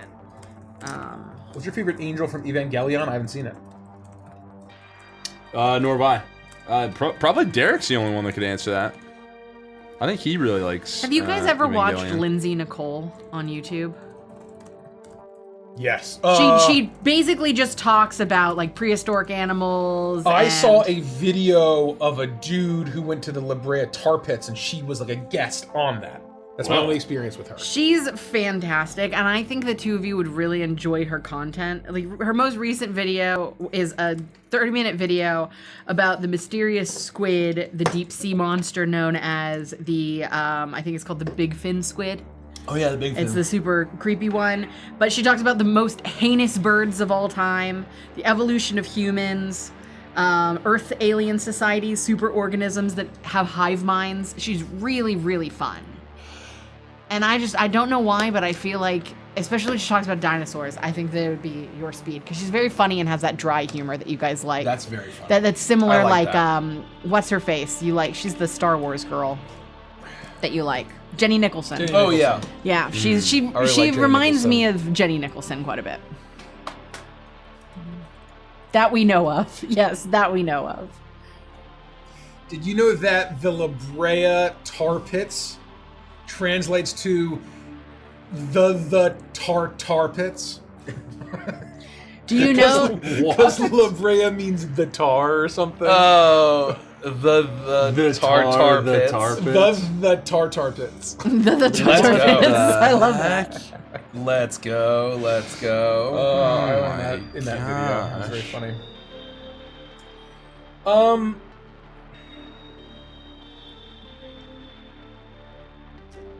Will the new species and classes unlocked on the tiers get background art, backstory, explanation, treatment of the VIP sneak peeks did?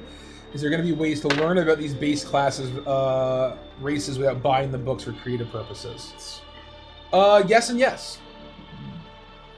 We'll have public information on. You won't get all the lore. No. Like if you want to learn all the lore about all the stuff, you have to buy the books. Just get the books. Straight up.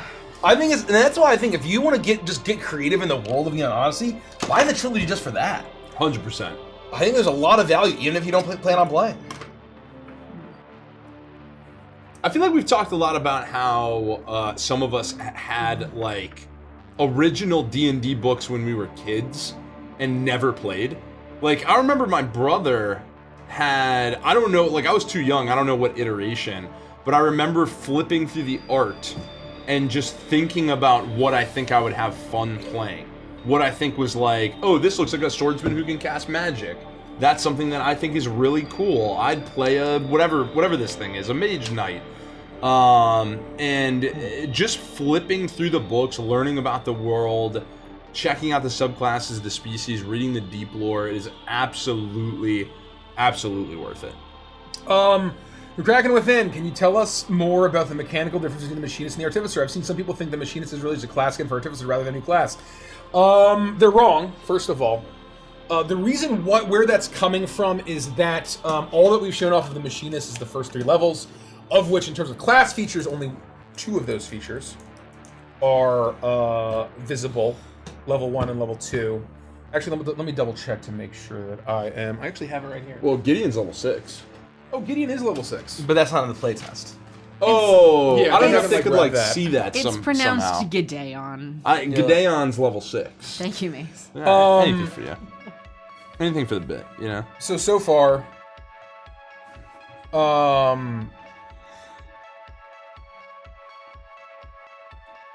the features that we've shown off are first level, you get Manufacture and Invention Specialist.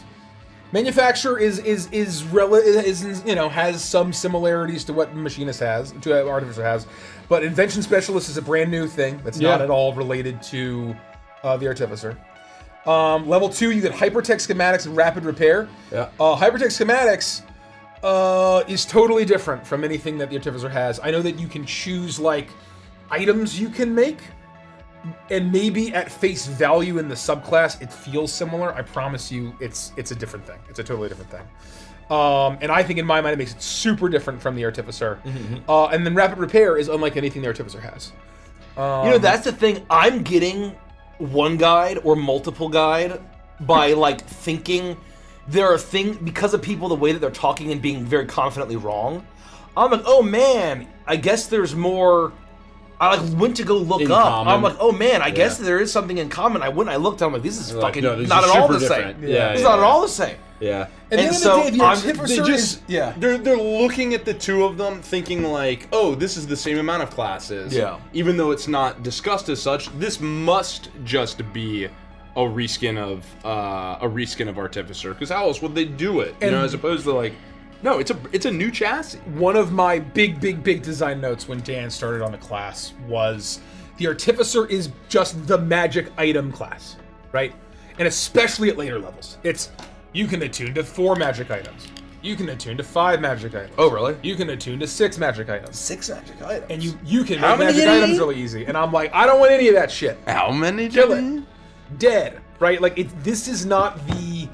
Which, it works great for an Artificer, right? Because they're very, ooh, I'm an arcane magic enchanter, right? They're kind of the enchanter class, right? Yeah. The Machinist has something to vibe at all we're going for, and so while there may be at a top line some mirrors or echoes of vague flavors, it is an entirely different class. And the people that say it's a skin, they don't know what they're talking about. X-King Delta says, is books 4, 5, and 6 a stretch goal? Absolutely not. So we talked what? the interview said that we have ideas for books 5, and Yeah. 6.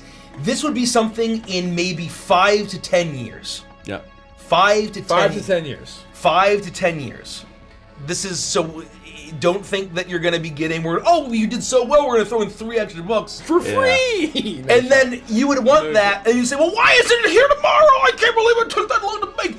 You don't want that. Why I does it promise cost you. I $200? promise you. You don't want. I promise you don't Imagine want the wait. Imagine Yep, the wait. You don't yep, want to get yep, 6 yep. textbooks shipped So to you. when we say we have enough ideas, though, when it comes to things that could never fit into only 3 books, we have so many ideas in this world, in this setting, that could fit 3 more books, 6 more books, 9 more books, 10 more books.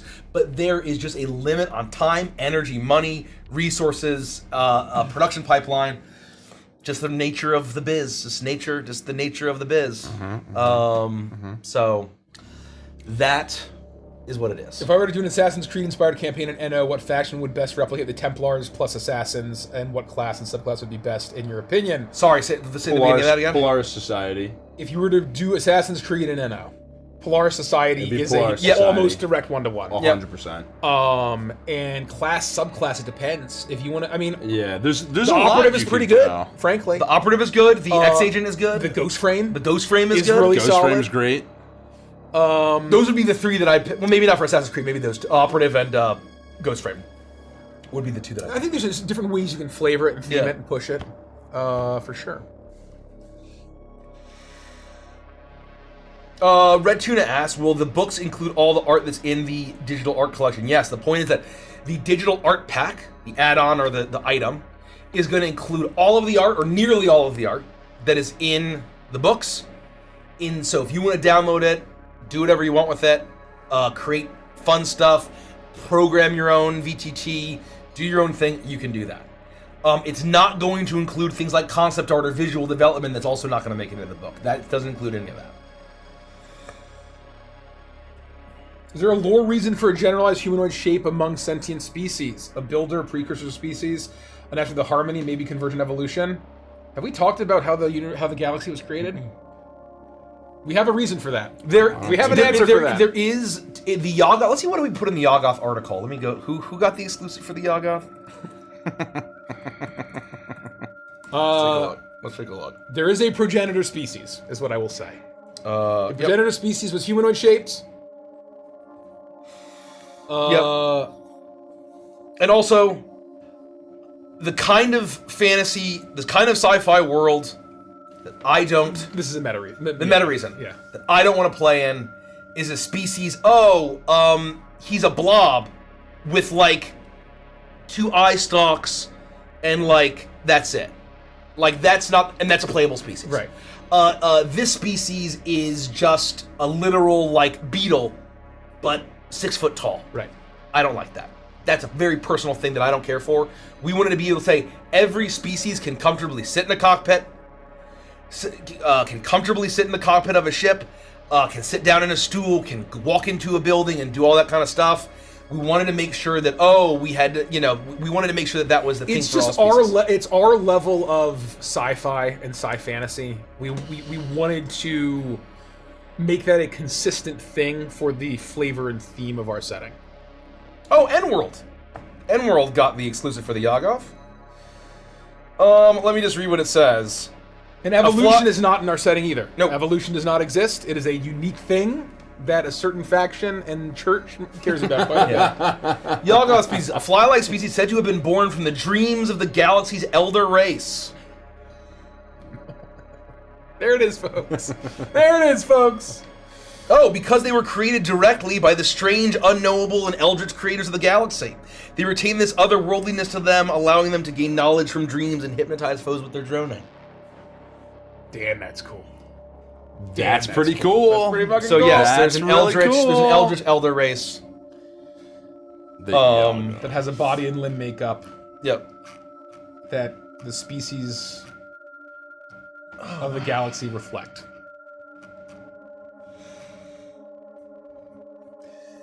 I like our setting, guys. It's just so cool. It's pretty I awesome. love it. And here's the thing, if you want to play weird, scientifically, alien species can be anything because nothing's forcing us to be this or that. There's plenty of other settings, there's plenty of other systems out there where you can play a literal, just a squid, right? You can play a blob that is an actual blob.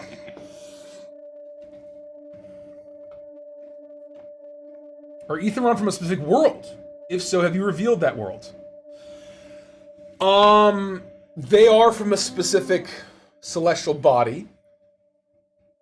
But what I would say is their homeworld is a space station. They are spacefaring, and their homeworld they lost many millennia or eons ago. I think we've revealed the name of their homeworld. It's Titan 9. It's a giant space station, the size of a moon, along with the Rangor. Would you guys think the Odyssey is a good way to get into D&D or start D&D? Honestly, I kind of think yes. I think so. I think yes. I 100, because all you need to do is like read the rules and then read Neon Odyssey. That's all you need. I've been saying it for a while. Yeah. The core system of D&D is intact, and it's as accessible as fantasy. There are differences, right? We talked about this in the space combat thing. There's a line that Mikey says about how there's parts of it that are crunchier and parts of it that are streamlined. And D&D combat comes with certain complexities. And there's a learning curve there, certainly. And there is with space combat as well, but there are certain things that are simplified so that where we've made it heavier in order to create that thematic feel or that immersion or that cinematic quality that we were going for is heightened as well. It's a trade-off. There's always a balance to be struck, and I know that it was one of our design goals to keep it as accessible as possible. That doesn't mean that it's that it's easier than classic Dungeons and Dragons, but it's not harder, and that's a really important and cool goal to, I think, have achieved. Yeah, I think we said this last time. I think it really just depends on what story you want to tell. Yeah. And where you want to tell it. And this, to get these books and to do that, I think is the exact same experience as getting the player's handbook and the DM's guide and trying to use those two things together to start to tell your story, right? It's the exact same experience you get here, but in the Rhapsody. Right? You're going to learn about the world. You're going to learn about species. You're going to learn about classes, subclasses, what the world looks like. You're going to start to get inspiration. Things are going to start to speak to you. You're going to start to say, that's a really cool place. That's a really cool theme. I want to tell a story. I want to tell a story on Shinsadi. I want to tell a story in Neo Edifex. I want to go to the upper slice, the undercrust, all these different places to tell the story that's really resonating with you. And if this flavor is that story, then these books are going to be so easy for you to do that for sure. Well said. Well said. Well said. Thank you guys. No, I had a question. We have another good one here. Hold Oh, on. go ahead. Go ahead. Virgil's Launch here asks, I watched the video where you all got interviewed and talked about Neon Odyssey, and Derek said that the Solari and the Nalari are like the elves of Neon Odyssey. Can you expand on that? Well, they're like the elves of Neon Odyssey. So obviously this is a science fantasy setting.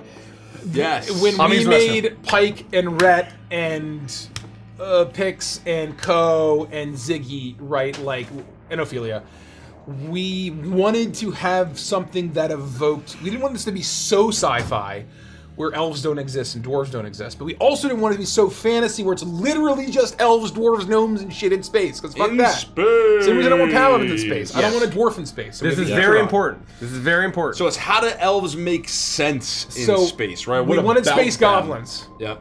Globlin, right? We wanted space lizard folk, right? The Saurians. We wanted space dwarves, the Aetheron.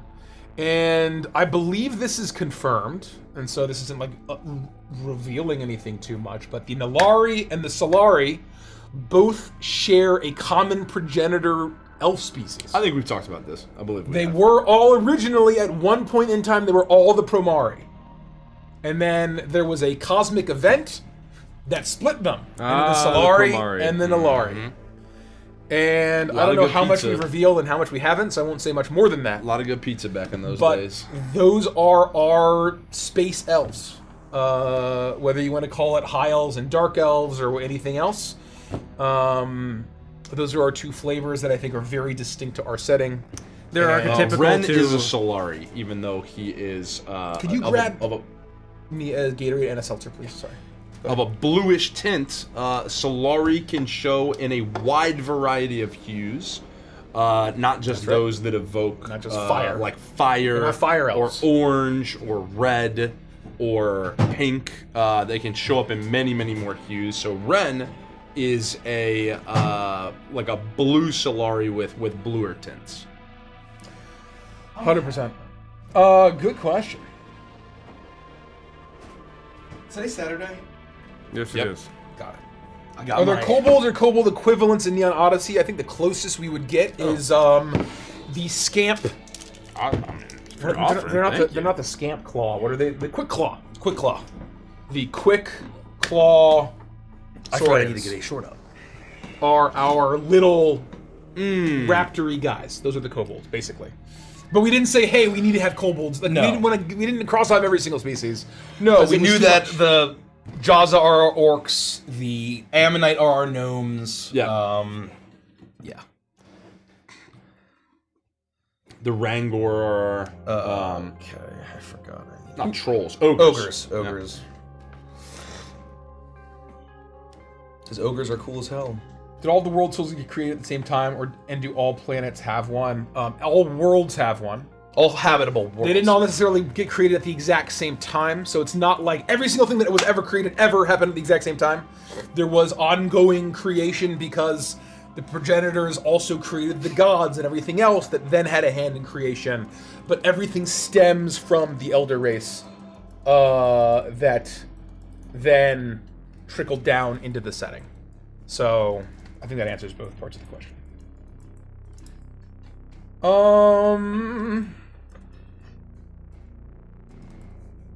There's going to be a in-book mini quick reference sheet for species of who comes from where. Yes, actually, and the languages they speak.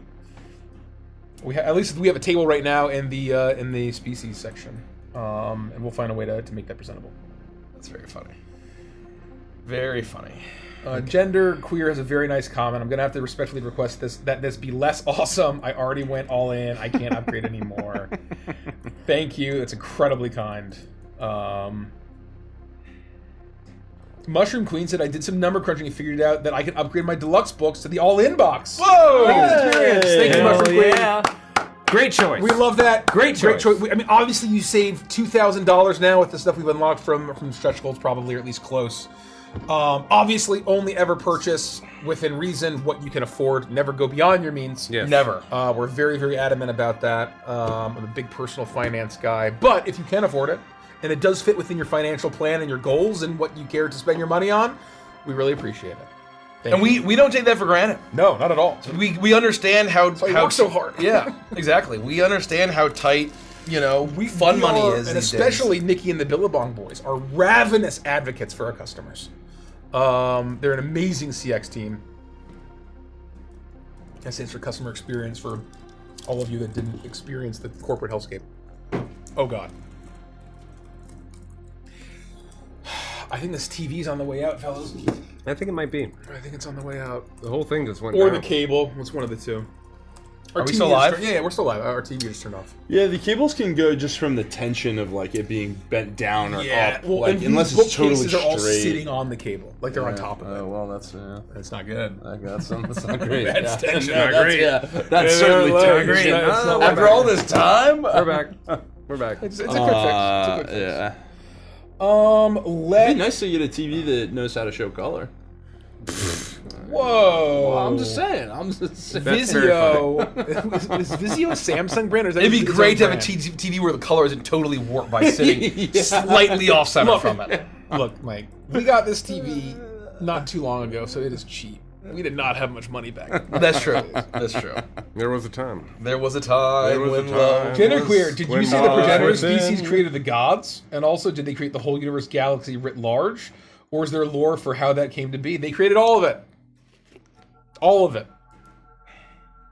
How does that make sense, you ask? Buy the books and find out. And I think if you go back and watch Stardust Rhapsody Anthem, you might get a sense that there's belief that Carcosa was before all of the gods of Agathos. Or watch Voidbound. Or watch And Voidbound. just listen Yeah. to literally anything you're Anything that Yornir says yeah, is yeah, what yeah. existed before the galaxy did. Yep. Something did. What was there before the beginning and the end? Voidbound's pretty fucking fun, guys. You should probably fucking watch it if you haven't. Fun.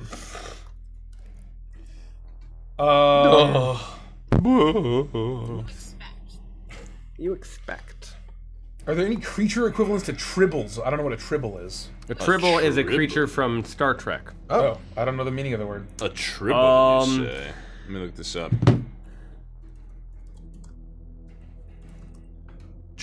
Tribble Star Trek. No It's promises. just giving me a picture of a Stay guy. tuned. Oh.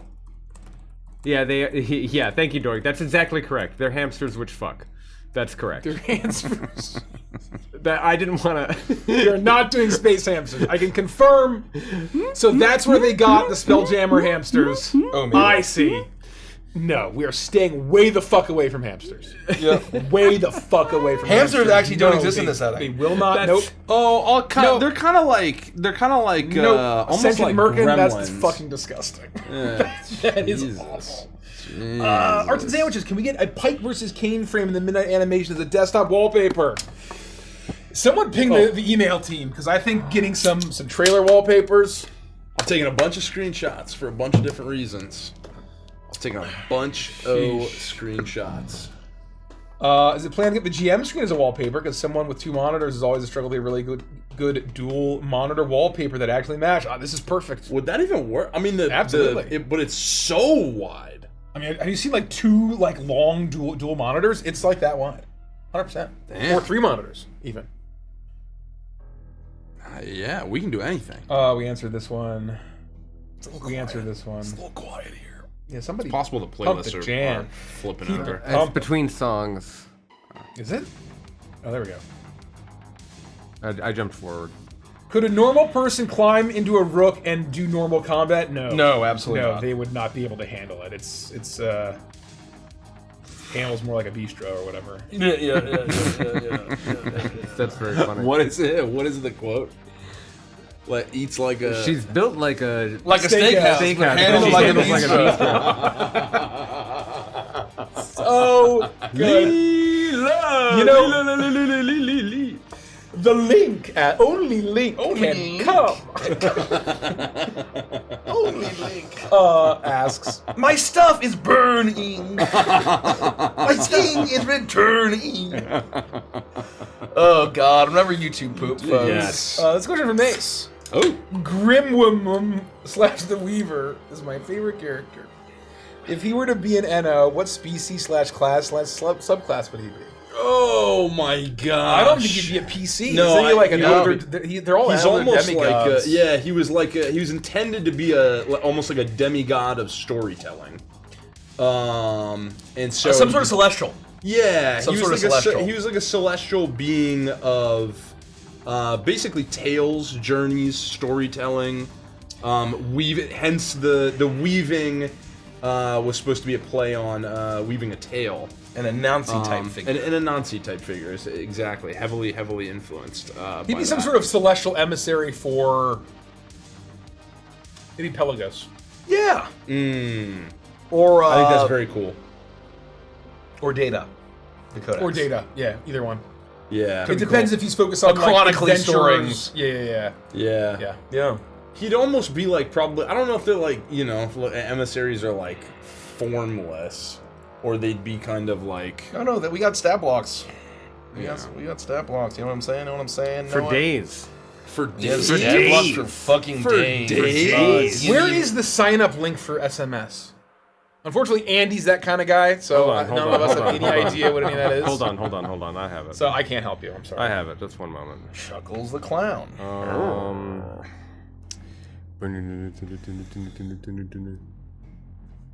I think it's possible it was on the email list to sign up for Yeah, SMS. there's a.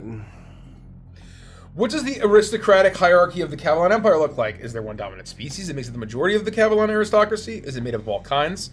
There are all kinds of species. Probably the most populous is human. Yes, I would say there's probably a plurality Plurality. of humans. What does that mean? Is that just most populous? More than half, or maybe. Oh, Yeah. okay. Are human. But that isn't. It's not like a dominant Wow. human-centric. Yeah. It's not like the Empire in Star Wars, Right. Which is very They're all humanocentric. humans, Yeah. Well, see, if you watch Waltz, I guess it's not in the spirit of the question. It's kind of about the aristocratic families, and for the most part, you guys are all commoners. You guys are all common folk. How could you say But amongst the aristocracy, Ren comes from a great house. They're Solari. Yeah, You 100%. know? So it's definitely not all humans. You can rise of other species can rise. All of us who are Rook pilots stand to rise in rank, and we're all a bunch of different types of species. But they're, it's a pretty typical feudal society, right? Where lords have lands and titles, and depending on the lands that you own, there are maybe minor houses under them that pledge their fealty to the great And what I would houses. say is that the word aristocracy is actually more appropriate for the Sorok dynasty. Yes. Where the Camelot Empire works on a nobility. Right. Where you must be a noble of the noble house and order, basically all the way from the Empress to like the great houses, and then their vassal houses, and their vassal houses, all the way down to the lowest lords, and then the landed knights, all the way down to the knights, right? So it goes all the way up. Where the aristocracy of the Sorok dynasty, of whether you're a trader or a merchant or wealthy or religious figure, you're all part of the aristocracy, right? And it's more about kind of the elites are still held at a much greater station. But what that looks like as far as the aristocracy is different than what it is in they have a senate, Empire. but it's like the senators are, because they were rich or they were powerful or influential or a great general, right? Yep. Like it's sort of like the Roman idea of a senate. I'm gonna make it easy for everybody. I just set up a redirect. Evantris.com/SMS will take you to the SMS site. Thank you, Derek. That's fucking that's go, done. bro. Just wonders never cease. Evantris.com/SMS will take you to the SMS sign up. Note, and it's in big bold letters on the page itself. SMS is currently limited to US and Canadian numbers only. Thank you. That's important. You get that one a lot, so I'm gonna reject it. You alright, Mace? I got seltzer all over my legs. Could you update the pinned comment back to whatever it was? Thank you. Yeah. Will their STLs be available for purchase after the Kickstarter's over? Yes. Ooh, what's your favorite lyric from the Midnight song? Ooh. Dang. I gotta pull 'em I felt up, really yeah. bad for someone, is where someone basically said like, "Oh, here's the lyrics for anyone who's curious," and they posted them, and they said, "I don't know what he's saying here. I don't know what he's saying here." I'm like, "Just click on the description. They're there. Click on the description." Just the Midnight's the first video. That's kind of wild. At least according to your algorithm, you know. Oh, sure. Yeah.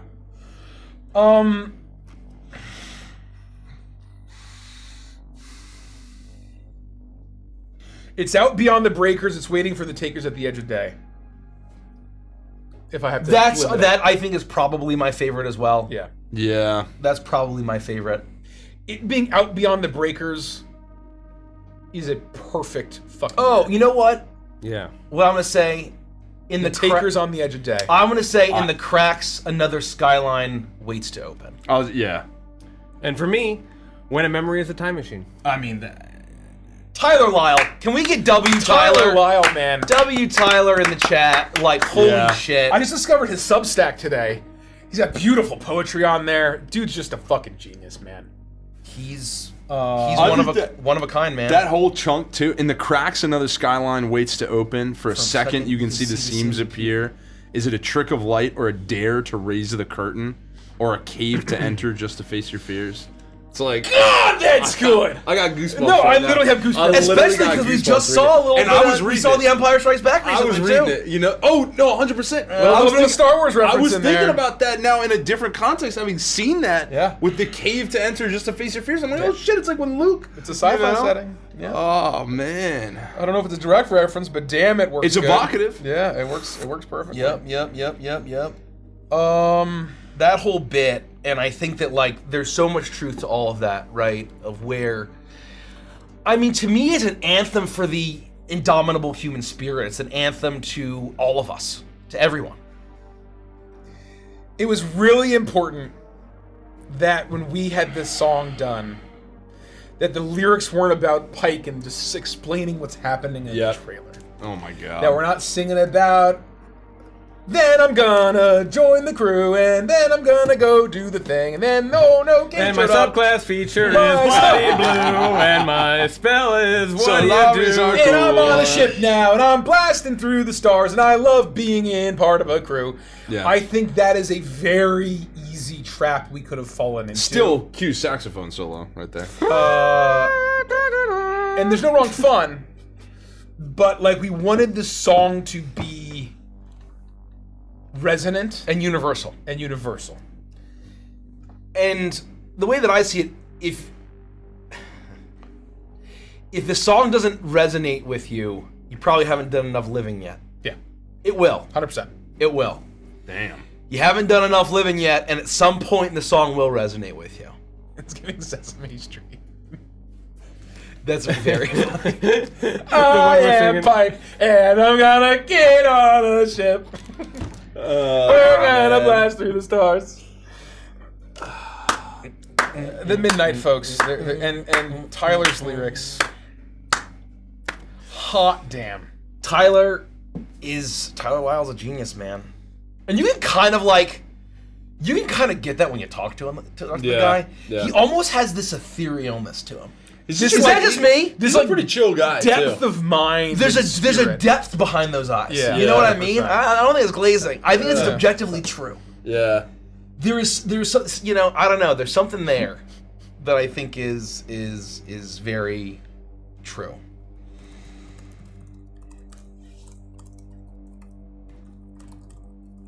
Oh man.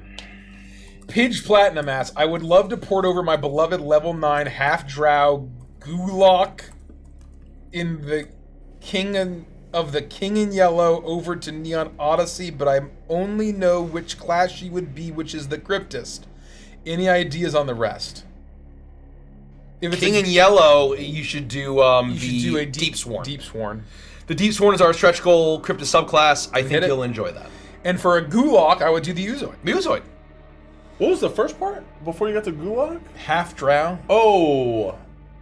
Leave that out, and if it's a Gulak, just do the Yeah. the Uzoid. Is there an equivalent of evoker bullets from Outlaw Star?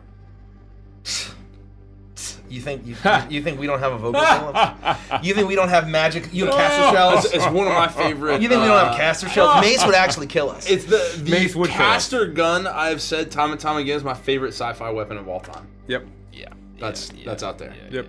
Yeah, exactly.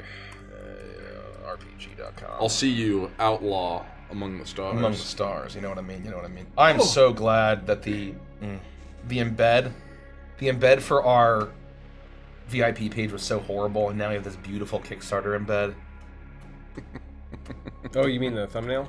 Yeah, the thumbnail here, where like it was just the Neon Odyssey logo on, like it broke. Yeah. Ugh. It is what it is. Where we Ugh. Question. This is beautiful. Could you guys repeat the number of subclasses and species? I'm very forgetful. 5242. 5242 is the final list. 52 subclasses, 42 species. And as we hit more stretch goals, we're not adding any more. That is locked in. We are we're not scope creeping in that way. That's that the is final the final count list. of going in the book. And yes, And if that's not enough, what's wrong with you? Seriously. I know. Look at every other supplement on the market. Here's what I'll say, just to snipe for what Tuna says. Yes, Nikki unfortunately has been murdered and then set on fire. Yep, that's right. We can cover Nikki up with like something. Yeah. I meant more like on camera. I'm only sleeping, is what we should start shooting. Can we warm it up a little bit? That's Yeah, perfect. let's make it warmer. Let's make it warmer. Oh, I just drooled and I fell asleep. Sorry, guys. These things happen. These things do happen. That'll happen. That'll happen. Oh, cute! It's a unicornio. There you go. I figured you could use a companion. Oh, my heart feels like it's about to burst out of my chest. Just the board. Oh, Thank you for all that you do, Nikki. welcome. Oh, no. Why is No, it no, going no, to no, be no, red? As they would say at Does the RV Chick-fil-A, still it's go? my pleasure. Yes. Still go to the launch world? No. It's not Have you bad. guys taken It any also inspiration from doesn't matter. Tron? I personally made a homebrew racer class for NO entirely inspired by Tron Legacy. Hell yeah. And Neon RPG. I don't Neon even Odyssey think you need to also. make a whole class. We have a whole ass subclass for you. Yep. The Cybertronic. The Cybertronic Grid Runner Grid Runner. subclass. But if you don't want to do You can do your own a whatever Grid you Runner, want. Yeah. If you don't do a Grid Runner, do whatever you want. that's kind of the thing of where like it's so interesting of where like I feel like I could take these inspirations that we have in these subclasses and then just swap the classes. Yep. And it's suddenly a whole new fun, awesome Yep. Yeah. subclass for me to enjoy. Flavors free. Homebrew all you want. We encourage homebrew heavily.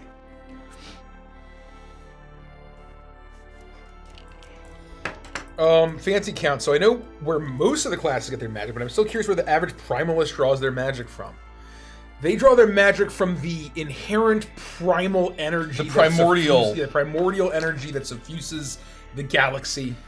You might call it elemental chaos or the raw elemental energies that existed from the quote-unquote Big Bang, when the Song of Creation was sung, all of this elemental energy was put into the galaxy to build everything that you see in the galaxy. That is lost to most people, but primalists are able to tap into that. Weirdly, there's a lot of comments about the circumstance. They're not questions, just a bunch of different comments People, talking about the circumstance. no, The but people circumstances seriously Weird want to fucking know thing. if the Beloved. circumstance is going to be in the book. Yeah, but it's not even like questions about them. It's just they just comments related to the circumstance. I'm rejecting all of you. Whoa. Well, you addressed them in broad What, strokes, are and now they are they feel heard. nice? You now can't they say feel heard. you Are they can't not say the broad point? strokes. Are they good comments or are they hurtful comments? No one would make a hurtful comment about me. Oh, that's not true. Oh, simply. None of us are immune. Yeah. I've got an older work buddy who's very into barbarian builds. Subclass suggestion for a man who likes to play OG D&D. The Rampager, I think, is just classic. You'll go a long way. Smashy. Yeah. Smash, bash, smash through walls. Obviously, talk to your GM, but like, if it's your table and you want to play a barbarian in Neon Odyssey, do it, right? Like, we're not going to stop you, but you're going to have a much better time with the language units presented to you by the classes and skins and the subclasses that are presented in the book, because they're built with science fantasy in mind. Yeah. That's the theory. That's the offer. That's the thing that we are putting in front of you, so that you don't have to look down and go, "Oh, I have thieves can't." I guess that works. I think also no, like, you're gonna be equipped. Not with that attitude. If that's the flavor, you could also go for like a He-Man, Masters of the Universe, Eternal style. Great choice. Character as well. Absolutely. God, I love it. I think you could say like, hey, kind of traditional barbarian-esque, and that's obviously going to be inherently more of that, like, there's a little more magical flavor in there with the Eternal, but it definitely is that kind of like, you know, you're powering up. You're the great warrior, the eternal warrior. I'm still desperate to play a commando. Let's let a soldier list commando. of things I Let's wanna fucking play go. is- I just Have you made any touches to the alignment system for NO? Reworded it to feel more science fantasy? Do you leave it as is? No. We are not touching it, and we are trying to not use it as little. We're trying to use it as little as possible. We still have the alignments in creatures and NPCs or whatever. We are but using it as a bare minimum to have the handholds where the alignment is in stat blocks. That's not changing. Sorry. I personally don't care for it. And I think that in general, we're not going to invent spells that interact with your alignment. We're not going to create magic items that interact with your alignment. Right. All of our gods don't give a fuck about alignment. Only chaotic evil can wield this. This god Insanity is whip. lawful neutral. So, for instance, I mentioned that all of the we have these wonderful generic discordant stat blocks. All of them are technically listed as neutral evil, but with the implication being is that if you decide it's thrill, it becomes chaotic evil. If it goes to progress, it'd be lawful evil. And then same with entropy versus instinct would be lawful and chaotic in that way. So, you know, we're doing it just for the basic handholds for roleplay. Yes. I might be just getting one guide. Yep. But someone commented about an hour ago on Kickstarter saying that the playtest links appear to be broken on the page. So could one of you guys check? I've checked this every day. Because I keep seeing people No. say this, but then I also keep seeing people say it's not broken, it's fine. But since we got one on the Kickstarter page, I think something must be happening, and I would love to solicit, because I've seen those comments too. But it is a public I get Google it, no Drive problem. folder, and perfectly fine. the link isn't broken. So they should be able to arrive. If there's some I just tested browser it. or app that they're trying to access it with, It's working just fine. No, it's all right here. It all the shouldn't docs be are broken. opening. I'm but in it, no problem.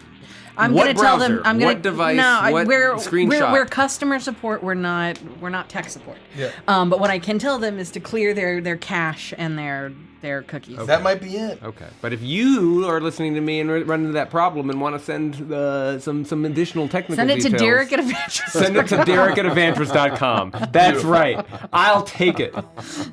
Do not send it to Oh, me. that's funny. Will you ever return to the world of Adventures in a new campaign, or will it be themed campaigns related to the next project from here on out? If it is a medieval fantasy style flavor, it'll be an Adventures. Yeah. Yeah. Medieval Renaissance. Unless it's Renaissance-y. this is Warhammer. Yeah, unless it's like a different setting, right? Oh my goodness. Things got really intense. Oh, we're in 90s PS1 game style You may just playlist. want to do a cool synth. I'm gonna Any yeah, chance no, of no, I'm vinyl sure- I'm record sure of or currently released music or atmospheric? No plans. No hands. Still gotta get that Crooked Moon vinyl done at some point. Let's do what this time? one. We've been here before, but You know it's a problem when you jolt me awake and the first thing I do is jump into CS to make sure everything's okay. how are the customers? How are they? How are the customers? Skirk Ridge X asks, "Hi, first time question asker. This is a great question. Welcome. With the Greeble species unlocked at 3.75 million, do you need to be a worm, or could you be any animal in a spacesuit, like a crow or a monkey?" I want to be a worm. The species is a worm, not a spacesuit haver. So, but for what you're looking for, I think the bitling is a perfect, Ooh, yep. is a perfect option. A bitling can be any animal, or even any weird-looking guy, right? Like Rayman. If you want, representing them as animals. Chad is correctly noting that we're less than 12,000 away. Whoa! But we did cross amazing. another important milestone, which is that we have crossed 24,000 backers total. Whoa! Oh yay! Which is Oh my god! fucking Holy. crazy. Good job, folks. Thanks for joining us on Thank this you. cosmic adventure. We're so close. Amazing.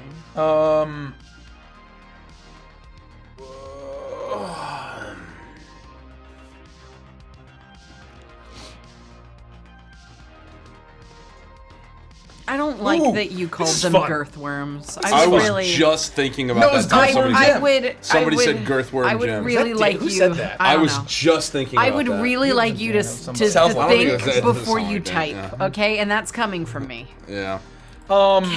It's just don't do that. Bouncy Borb says, planning what my Neon Odyssey campaign would look like and realize it is a very Guardian of the Galaxy vibe. Then I realized you could probably assign a class and subclass for each class, each character, is I assume what they mean. I have my idea as to which class each one would be, but I wanted to ask which class and subclass you would assign for each of the OG 5 Guardians of the Galaxy. Groot would be a Paku. Yep. Star-Lord would just be a Stardust human. Or, Yeah. actually, Yeah. Mace. actually, he could be the one. He could be the one unreleased. Yep. Oh, bro! That's my answer. That's Yeah. actually that's when deep when cut. we hit 8.5, we can tell you. Well, yeah, When we hit yeah, 8.5, yeah. we can tell We're you. so we close. hit 8.5. We can answer Star-Lord. We can answer this question. That's actually Yeah. so No, cool. that's the truth. That's the yeah, truth. no, 100%. He would be the unannounced species. Gamora would be a Gorgonite. Gamora could be a Gorgonite. Is my pitch Though, anyway. I don't know. I could see her as a Claudine. Claudaren is what I was gonna think. Oh, Claude Aaron. Okay. Because Isn't she's, she all she's about- like deadliest woman in the galaxy is like her moniker. She's like super combative. Okay. Dan agrees. Super. Yeah. With what? With Star-Lord. Oh, With yeah. Star-Lord. Okay. So yeah, she'd be Claude Aaron. Rocket Raccoon Bitling. Not Could also really be a Poggle. cartoony, Well, but he's Well, it super depends. smart. He's more He's like- grounded. He's more Yeah. grounded. Yeah, that's kind of what I was thinking. Would he be a? Maybe not a Bitling. Would he be a Genovan? He's not telekinetic though. He's just But like he's an oh! experiment. I mean, they're. It depends what angle you want to. Yeah, yeah. Poggle. That I said Oh, Poggle. Poggle. Poggle's interesting. He's just not. Is he very lucky though? No, he's got like his thing is he's like That's a why I brilliant retracted inventor. Poggle because He's I like- was like, he's not really lucky. Oh, Zephyr. Oh yeah. He's a Zaversa. Oh, is great. brilliant inventor. That's perfect. Oh, Gurney got me. Zaversa Machinist. Zaversa Beat me to it. Gurney got it first. Zaversa Machinist. Gurney got it first. Is he more? I give you the props. He's like the I'm cobbling something together guy. But really is it like lots of crazy like bombs and stuff and weapons? Yeah, I mean, well, he builds like insane weapons, like giant guns, but he also will build like bombs and like he just builds. I think he is a Zaversa, Boom Doctor, or Riveter. No, I think any machine. You could probably do it a whole wide variety depending on how you want to do it. Boom Doctor feels the closest. No, I think Grav Gunner could also be. Grav Gunner is very compelling because he is like a big weapons guy. Armory Specialist Boom Doctor. I agree. Yeah. I agree with Dan. Zaversa. Okay. So Rocket's done. Oh, Drax. Drax would be a Rangor. That's what I was thinking too. Ooh, yeah. Rangor Rampager? He'd be a Rangor Rampager. That's pretty cool. Rancor, Rampager, Juggernaut. And then what about what's her face? The bug. Oh! She's not one of the 05, Mantis. but we can. I think she's definitely like honorary. She's like a main person now, I think. She comes with a level of intrinsic psionics that. She's a Zeticulan. I was gonna say either Zeticulan or. I guess we haven't revealed anything else that has. Well, all the species are revealed now, except for the last one. Except for the last one. No, yeah. She's an Esper. It's not revealed. Psychonaut. The last species? No. No. That's why we can't talk about it. Oh, you're right. Subclass. Oh, the psionics could be from her class. She could be anything Esper. If you were going Mantis, you'd be a Zorbrak Esper. A Zorbrak? No, I love that. Yeah, Zorbrak Esper. She's a Zorbrak Psychonaut. Yeah. 100%. Yeah. That's very cool. Who's our Frieza? I cannot remember the name of the Genovan? Yeah, that's not the correct aesthetic, but also they have They're telekinetic. Their telekinetic is the She's a the only mentalist, difference. right. Yeah. She's Okay. So no She's empathic. More psionics specifically, there. she's an empath. Right. Oh, then It's empathic. Yeah, I think the psychic being from her class and is subclass is correct. more important. Thank you. Yep. Thank you. Yep. Then, That was fun. okay, who's left? I mean, that's the main crew. You could say Gamora's sister. We didn't say a class or subclass for Drax, or no, for Groot. Sorry. Yeah, well, Would he also be a Rampager? We said Paku for Groot. Oh, Nebula. Nebula would be Anatron. Nebula would be an Anatron. We didn't decide a class or subclass for Star-Lord. Star-Lord or would be... Gamora. We just had species for them. That's true. Okay. Star-Lord would be Starts with Scoundrel. I mean, he'd be a quick draw, I think, with basically legendary weapons. Is his thing. He'd be Quick a draw scoundrel. Quick draw with scoundrel. legendary god guns. And he's the unannounced species. He's the unannounced species for sure. Absolutely unannounced species. We're gonna find out in 9,000. We're gonna find out in 9,000. Or you will be able to. Oh no! It will be revealed to you Yes. in 9,000. Absolutely. So you will see it. Our final species. And then there's Gamora one would final be species. a what? What would Gamora be? She's like a yeah. Ooh, She'd be a ghost frame disciple. She'd be I think a that's ghost pretty frame. fun. I think that's She's fun. like a total blade master. Yeah. Is her about that? like thing. How about that? I dig it. So I think like yeah. Well, no, wouldn't Nebula would be a ghost frame? Did you hear that? Isn't she like a? I think Nebula, Spike's foot. but I think Oh, thank God. I Sorry. thought it was somebody downstairs. It was freaking No, me out. I'm messing with. I it. think more accurately, Nebula is more an Anatron. Oh, I see. As opposed to like Anatron Commando. Yeah, Got it, and got it. she's Okay, more. I like that. Because she's not really like Gamora's not really like she doesn't do the enhancement thing quite as much, but she's like she's basically like her moniker is the deadliest woman in the galaxy, and that she uses swords. So I think Ghost Frame's probably the most fit. Yeah, I think that's cool. And then Groot is probably also a Rampager. Because he just smashes people, right? With his big... Yeah. I don't know what Groot does. Unless he you can, want to say maybe he's a like, primalist and he can like shift and that's grow. That's kind of what I was thinking. Yeah. You know what? I think he is a splicer. Oh, I can see that. Splicer primalist. That's fun. And he's growing his like own DNA and like pushing it. Dan said, yeah. Splicer or mutant's also really good too. Oh yeah. I think Splicer to mix it up. Yeah. I like that. Yeah, let's say Splicer. Fun. Very fun. I think that Guardians of the Galaxy 2 is the best Marvel movie by a wide margin. That's my take. I don't know if it's hot or not. I don't know if wide is the word ideas, but it is certainly. It's very good. It's certainly in the top. It's very good. It's hard to beat Infinity War I was just gonna say. or Civil War. Civil I'm sorry, War's- Winter Soldier. Winter Soldier. Yeah. Second Winter Soldier place. is really It's tasty. hard to Winter beat Winter Soldier second Soldier. place to me clearly. There's some special moments in Civil War that are. Yeah. I didn't peak care in for my Civil heart. War. I'm a sucker for all I like of the it, villain, but yeah. I like the villain in Civil War a lot. Not Nemo. Zemo. Yep. Finding Zemo. Baron Zemo. Finding Zemo, that's very funny. Should have been what that movie was called. Where is this guy? We gotta find Zemo. And that actor somebody's is talking also about great. Rawooby. A ton of other stuff. Yeah, Winter Movie? Soldier actually. No, I think this movie. Winter Soldier has the bizarre scene with like the Nazi computer guy in it. That's really To me, bizarre. That Winter brings it Soldier- down. Winter Soldier isn't as high for me because it's a great spy thriller. But Guardians of the Galaxy has what I want from Marvel Yeah, that's true. in the Marvel film. Right? Where Winter Well, Soldier is that's almost fair. like not a Marvel film. Yeah. They're trying to not be a Marvel film, which is also why I like that. But I think that it's Galaxy 2 is Marvel in all the best ways. Yep. And that's why I think it's better. Space Marvel in all the best ways. That's my- for sure. Yeah. Could we talk about what all of the characters in Quantum Mania would be Nope. if they Yes, were? yes, we can, but we won't. We can, but we won't. We can, We but shan't. we won't. We We shan't. shan't. We shan't all We over that shall idea. not. We Can I were play chanting as We everywhere. willant. the Avatar? Do you mean as Neytiri or Jake Sully?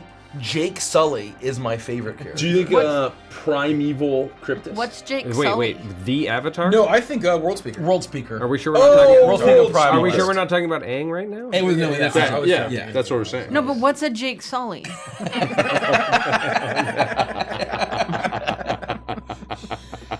I love that tooth bite. You Oh did. yeah, that's a very toothy bite. A toothful slurp. It's a toothful. Yeah, I slurp. watched. I was just on Instagram this morning for my coffee, and one of the clips that popped up is Stephen Colbert's audition for the role that he played in Anchorman. And look it's up the scene. Jake It's this. I didn't know he was an Anchorman. Yeah, He's from, in he's from Anchorman, the he blue plays like- person Avatar. Isn't he brick? He's like the military Yeah, guy he's from the he's. blue Oh, person. I don't know if I've even seen Avatar, I'm gonna be They real never with you. explain his Stephen backstory. Colbert? Not Stephen Colbert. Steve Carell. Oh, Steve Carell. Oh, I knew. I was Oh. as soon as you said Anchorman, I was thinking obviously Steve Carell. Steve Carell does Yeah. the whole Oh, thing. yeah, Steve Carell's in it. And he does the whole bit about him. He's just Brick. They're sitting down. Yeah, Yeah, his yeah. name's Brick, They yeah. never explain the backstory, but his backstory is that he was some like unbelievable leader, like sergeant in like a war that they all shared That's very together, funny. and then he got horribly injured, and now his brain works the way that it works. And he's got a coffee filter with cigarettes in it. He's just miming it, but like that's just a coffee. That's just coffee grounds in a filter with cigarettes in it. And he's like, "What are you talking about?" And I got it from the lunch bin at the end of the line. That was a trash can. And he's like, Sounds like he may It's the slaps. funniest. That's very No, true. it's so fucking funny. Steve Carell is a genius. Oh my god. Why is the Red Tuna asks, why is there a shitmouth shitjaws concept art and why is he so handsome? Because our wild Look blue at him. artists, some of them watch Anthem. And so we That's get why the some crew fun- couldn't bring themselves to defeat him in battle He's because too he was handsome. so handsome. There's a reason Pixel visited him every day. That's Oh my right. gosh. Very handsome Sometimes man. twice. Very Oh handsome my man. god. Alora Nikita asks, I don't remember if this was asked before, but is Evantris completely separate from Neon Odyssey, or can you get to Evantris from NO like you can get to Druskenvold from Evantris? No. Totally separate. Totally Totally separate separate. setting. Evantris is not a world, a Yeah, planet. so we deliberately made Druskenvold is that you can plug it into any of your settings that you want, and it exists in any setting. But we very much Neon Odyssey is severed, which is why we had to make it 3 books because we can't rely on all of this SRD delightfulness to plug in of elves and dwarves and tieflings and all of that. That said, we have been asked what would we do if we were to try it, and we've talked theoretically about it. But what we're saying is that in the books, there's no canon bridge. if you want to make a world that has a world is Evantris and your own game, What I would do if I were to add Druskenvold to Neon Odyssey is I would basically have like the unknown regions or like some sort of gloomy nebula that's super misty or whatever, and then each of the provinces would be its own world. You know, you make it a solar system. I would sooner do that You make than it a add solar Vantress too. Oh, I agree, to be for sure, honest. for sure. You make it a solar system, and you make the hotter provinces closer to the. Or you do it in center. a solar system, yeah. And then you do the colder ones on the way out. You But I kind of like going from like system to system, and kind of you can have do cool things with the suns and all and the moons and all of that. And maybe all of them have a crooked moon, or maybe it's all like it's. I don't know how you would do it, but you could do a lot of cool things. Yeah, I mean, Because then the you could world have is your oyster. You could have like a Chernobos have like 3 suns, and it's just like super space western. Oh yeah, Like the shot, Then and then some you French could do, horns show up. Yeah, you could basically all have anyway. Very cool.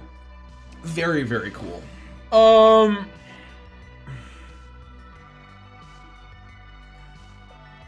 Will there be any other cosmic creatures like the Phoenix or the Void Worm, like a cosmic kitsune or a cacophonous Cerberus? You can do whatever you want. In terms of what cosmic creatures there are more cosmic creatures beyond the Phoenix and the Void Worm. Those aren't the only 2.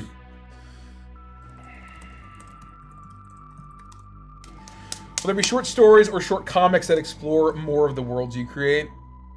Never say never. No plans, though. I feel like the comic industry is probably not great right now. Oh, you don't think so? Probably not. But I don't know. I feel like graphic novels is the way to go if you have a preset audience. If you're trying to like just get into standard comics, quad comics is probably tough.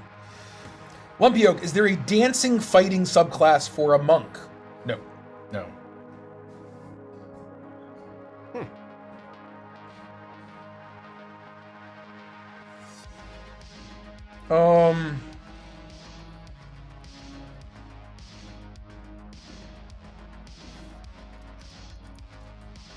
We talked about the cacophonous tones for the Starlight Party yet? That's interesting, from Inverted Rain.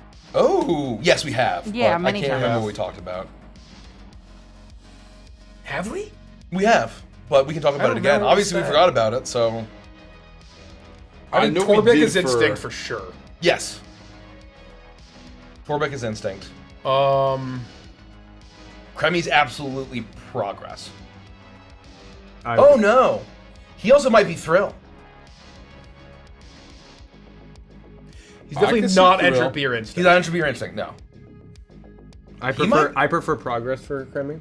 That's just me because Yeah. I can see the manifestation of that being the chemistry. But I wonder, is he over intellectualizing it? Is he avoiding it? Is he kind of drowning it out through the work and drowning it out? I through think he's the- using the Starlight and luxury. And there's a thrill of the luxury in the building Yeah. a business. And the he's definitely thrilled. He's definitely thrilled. 1000% he's thrilled. God.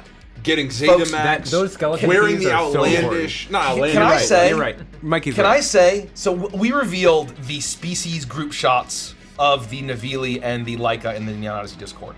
When you motherfuckers see the Motley in piece, it's almost done. You are going to shit your pants. You are going to shit your pants. You're going to fall in love. I could shit my pants right over there. Do it. You're gonna pants your shit I'm gonna right pants now. my shit. Shit pants, shit jaws. Shit pants, shit jaws. I'm really curious to hear what you think regarding Frost.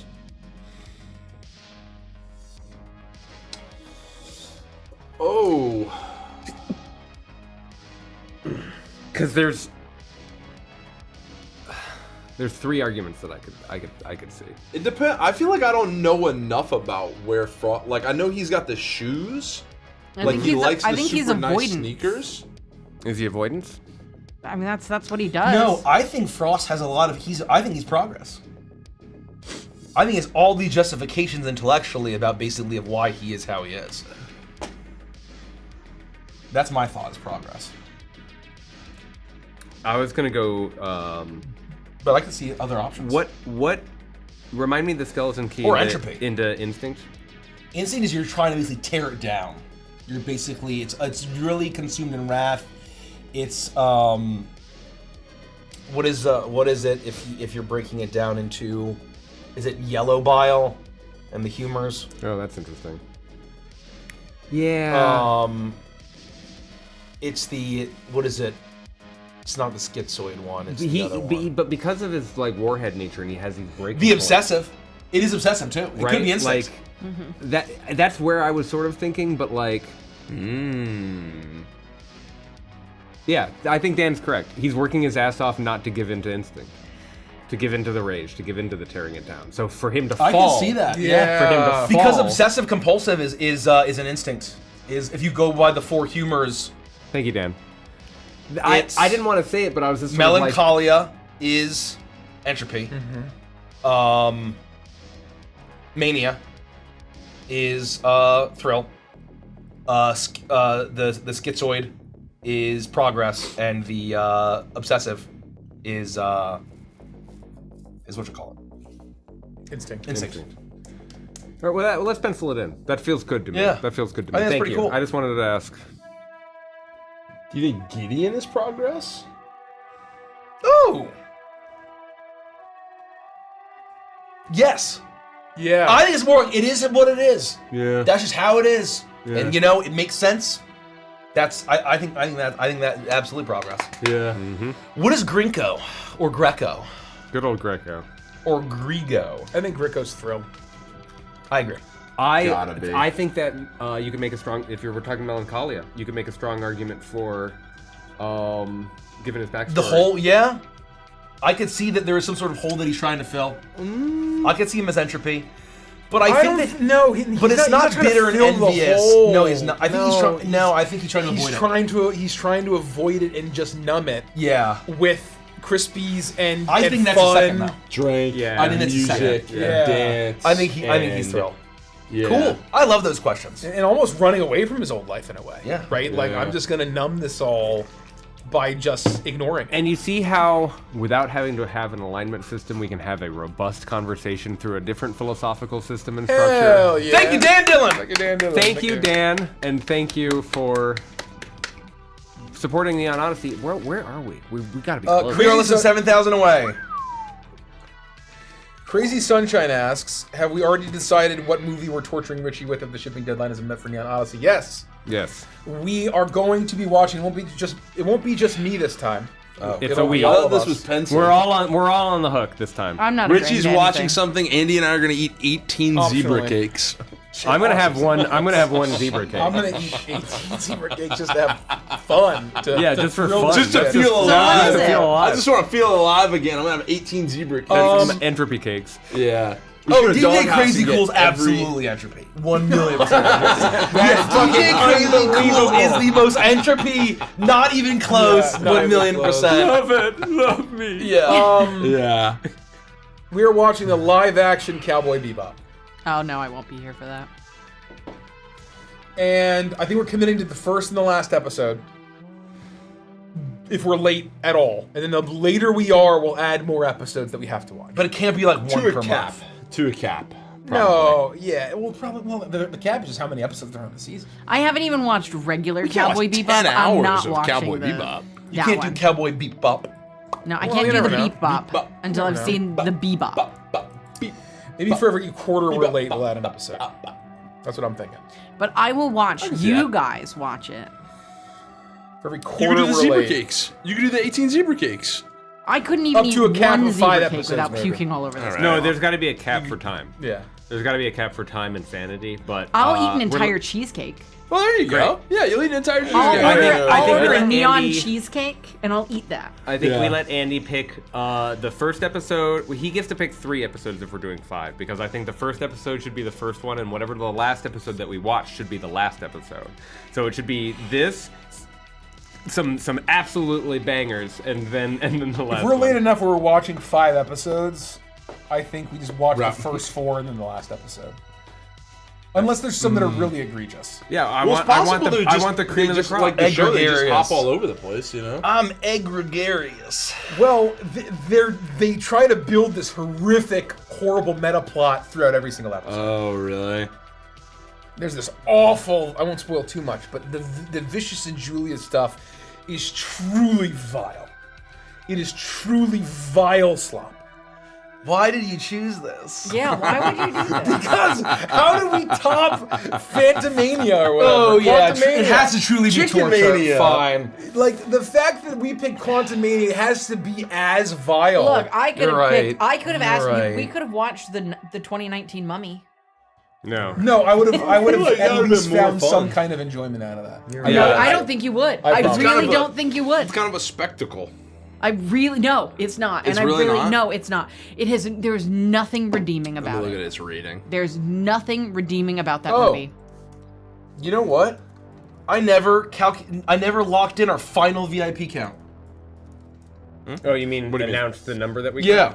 43,312. That's amazing. We were less than 700 off from 44,000. Yeah, 43,312 was our final VIP count. That's So what you're saying is that the amazing. 69 was in the number that was remaining. That's nice. Pan's XOX ACV says you should watch Pacific Rim 2. Pacific Rim 1 would be just as torturous for me. But I hear 2's even worse, which blows my mind. No way. I know a lot of people like it, Pacific Rim? but it is for me. Pacific Rim is just fun, I man. could not. Oh my god, I guess question. it's just wrong fun for you. Yeah. but- RK, I don't know what it is. I look at a lot of schlocky stuff, and I wasn't a fan of Pacific Rim. I It's didn't just fun. like I thought it was anything lame. about it. No, I didn't Every like- single second. It's so stupid I popcorn. felt I didn't it's like- not, strongly don't take it disliked seriously. It's so fun. Any world building decision they made, I didn't like. That's was wild. just I like, agree. yeah. Wow, you and I are Whatever. usually pretty aligned. No, I know, and I like a lot of. I mean, basically, big mechs, big monsters. Like I don't need to know yeah, too it much should else. Be. It should be. But then it's like drift compatibility. I think the biggest sin of it is they introduce all of these cool Get back robots on the motorcycle. and teams that are like the best of the best, and they walk out and die instantly. Yeah. They job Yeah, so yeah. hard, it's like, wow, they look like clowns to me. Yep. Anyway, can we scroll up? RK Angel asked the most important question of the night. Scroll up, scroll up, scroll up, scroll up, scroll up. I want to make sure I get this correct. If Ed, and Eddie were discordant, what would they be? That's is disgusting. so. Eddie is fucking Thrill. good. Eddie is Thrill. Double D is Progress, and Ed is Instinct That's sick. by a wide margin, right? You think Eddie would be Thrill or Entropy? No, I could see one with of them's Entropy. like entropy. No, Gotta be. Eddie The is main dude. 100% Entropy. He is. You're right. You're right. You're right. He's Because Entropy. he feels less than his brother. Yeah, you're That's right, why he's he Entropy. does it all. You're right, you're right, So, you're right. But I agree with the other two. Yep. Well, And he's always seeking more. Double D's absolute progress. no, I think Ed is Thrill. I think Ed is Oh, Thrill. you're right. You're right. I think Ed is Thrill. I Yeah. think Double D is with Progress, and Eddie is Entropy. You're right. Okay. Is that fair? With you. Yep. Fucking VIP that Eddie, man Eddie right is, now. Eddie is like the main guy, right? Or Yeah, like yeah. he wears like a yellow There's shirt. no main character. but Right, he's- right, right. He's the leader. Yes, I would that's what love I to meant. contribute, but I've never seen a full Eddie. Eddie, Derek, start Eddie to is the finish. leader. Double D is the one that wears the hat. And then Ed is the big- guy Ed with is buttered the tall toast guy. with Yeah, eggs and buttered toast. And he walks around with plank. Check in. No, Johnny Rocks walks around with Plank. Yeah. Oh, Johnny walks around with plank. What Yeah, would yeah, Johnny yeah, be? yeah. Oh, what would Johnny be? Johnny is above cacophony, and he gets elevated to the realm of Agabus. Because of the secret. No. Johnny is a cryptist, a deep swarm cryptist, and Plank is his eldritch. His eldritch. I thing think that- Johnny is Entropy. I think the Yeah. the Yes, you're right. Right, It's with- the loneliness. it's the and the loneliness yeah. and the void. We're gonna do a and- deep psychological dive into Ed and Eddie Hold on. for the next 3 hours. I think Kevin is absolutely Instinct. Yes. He's just so filled with rage. fuck Kevin. Oh. Kevin sucks. God, you guys are pulling all this, what would like Rolf the be? expanded. Rolf. Oh my, Rolf is Progress? Rolf, I was literally Rolf is progress. Absolute progress. Yep. You think so? Yeah, 100%. Anyway, we could go on and Yeah. on. Holy shit. We're gonna do coming soon. Our next stretch goal is Ed and Eddie adventure in. What's the Neon Odyssey version of the Shadowfell? Is it the Hypergrid? No. I'd say it's the Harmony. The Harmony Of the what? of the Shadowfell. Our version of the Oh, Shadowfell. Shadowfell. Is the Harmony. If you want to look at it that way, the Harmony is, you know, and it's not a one-to-one. There are elements of the Harmony that are also the Feywild, right? Like, you know, I would say it's more analogous to Arcadia, but there's also elements of the Harmony that is Feywild-esque. This is a really cute question from Rag Hobbit. Grumly gets lost and winds up wandering onto the Rhapsody. Who's gonna give him a digibone first? I think Pixel. Pixel. I think Yeah. Pixel, I think it's Pixel. Yeah. Right? I mean, Wait, honestly, who the gets correct who answer what? is whoever of the crew he runs into first. What's the question? Grumly walks onto the Rhapsody. Who gets him a digibone Oh, Pixel. first? No, Pixel. nobody Yeah. gets to him faster than Pixel. absolutely Pixel. Nobody Yeah. gets to him faster than Pixel. I think that's really what it is. I think there may be like 10% of the time Ziggy, but I think just nobody gets to him faster than Pixel. How'd you get here so fast? Yep. Because Pixel leaps up and runs at him. Oh no, people are saying Hank.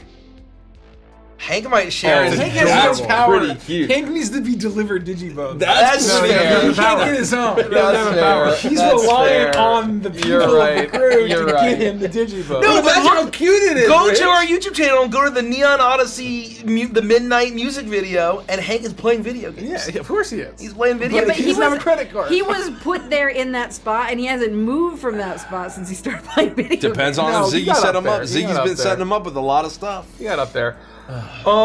Is the name for the species Genovan a reference to Final Fantasy VII Genova? That is one of the references. One. Isn't that neat? Isn't that neat? that There's neat? 3 different references we're making with that name. Can you name all 3? Can you think of all 3 little inspirations? We love names here. We're huge sticklers for the names of our shit. And I was watching a video last night, and they were talking about another thing, and the names were just truly fucking horrific. And I won't say what it is. Nova is new. Interesting. Can you message me? What it is? Oh. What the influences are?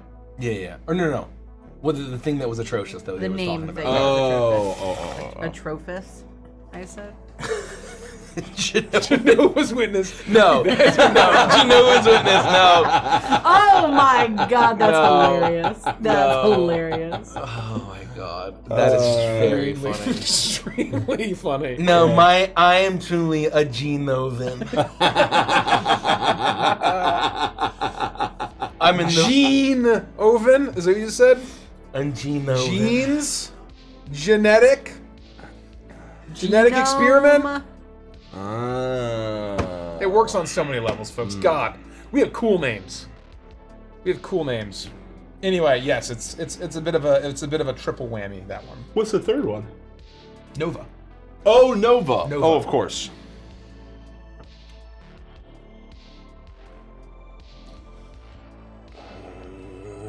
Means new in Latin. And they're in a recently, still long ago, but.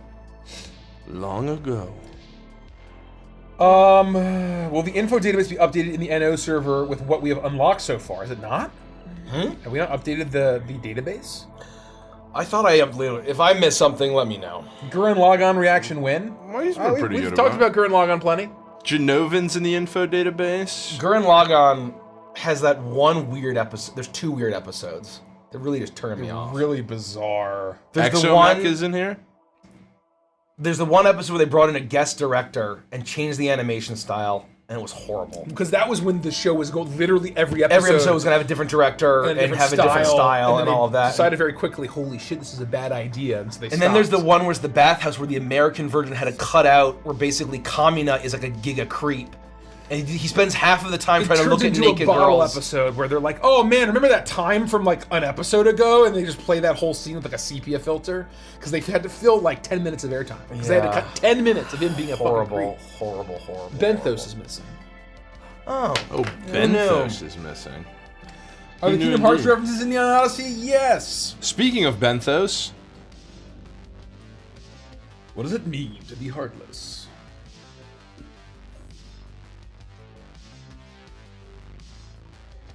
I backed up the books and all the STL files, awesome models by the way, thank you.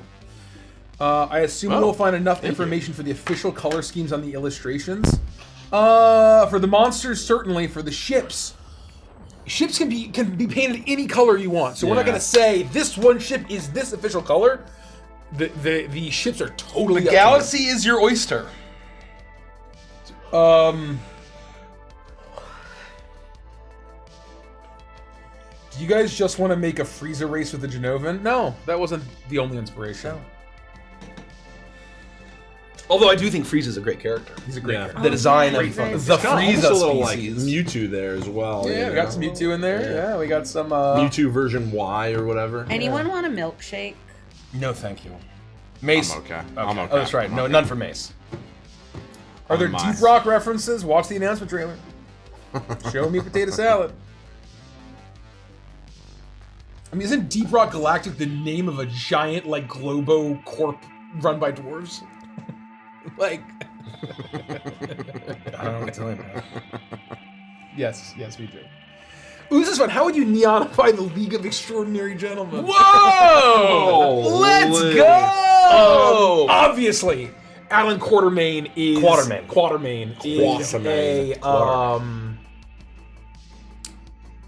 he's a tracer. He's got to be a proto-stalker tracer. And obviously to make them not all humans. What species would I they be? almost feel like once again the first. I almost said it out loud. The unannounced one. No, really? I kind of have this like I've only seen the movie, so I kind of have this feel that he's almost like I've always felt like at least from the movie that he's like he doesn't like Africa. He's will a never let Zorbrak. me die. He like resurrects out of the ground when buried. He's a Zorbrak. He's a Zorbrak. He's a key hunter. I think Alan just of the Quatermain hunt. is I a agree. Zorbrak tracer. Okay. Literally, that yeah. species piece could be Alan Quatermain. Yep. Like, I love that. that's the subclass art piece of that. Except no could be- cargo pants for Alan Quatermain. Well, Quatermain. maybe in this. Okay.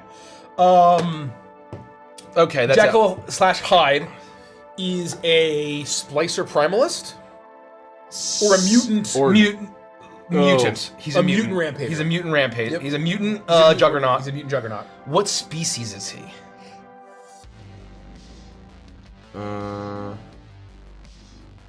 Ooh. Zeticulin? I want to say like Solari. Oh. Yeah. I want to say He's a Solari. He's a Solari. Why?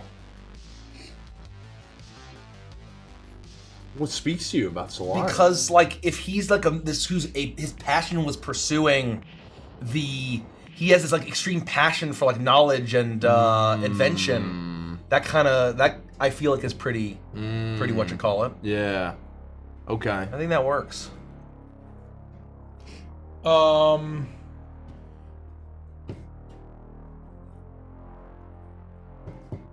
Who are the rest of them? Tom Sawyer would be a quick draw. Or No. operative? Could be an operative. I was kind of thinking operative. Because he's a good long range Well, he's shot. like a sharpshooter, isn't he? Isn't that his whole thing? He's like a rifleman. Yeah. I mean, Yeah. quick draw scoundrel could also work.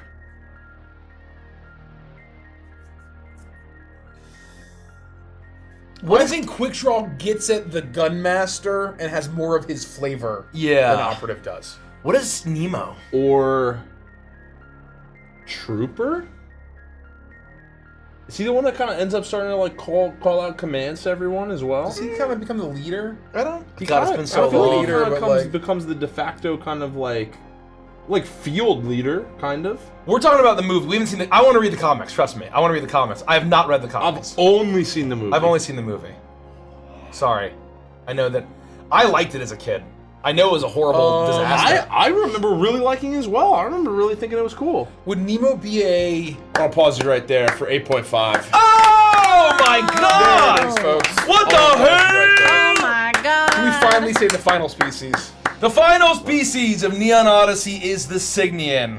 And let's reveal this art. Gotta give it I'm up. getting it up right now. The Signian, I'm- they And he's are also a putting the art up species- too, so you can see that. They are of akin to the four discordant species of this This is is the first secret stage. Okay, maybe he's an operative. I take it back. He's an operative. okay, operative, let's go.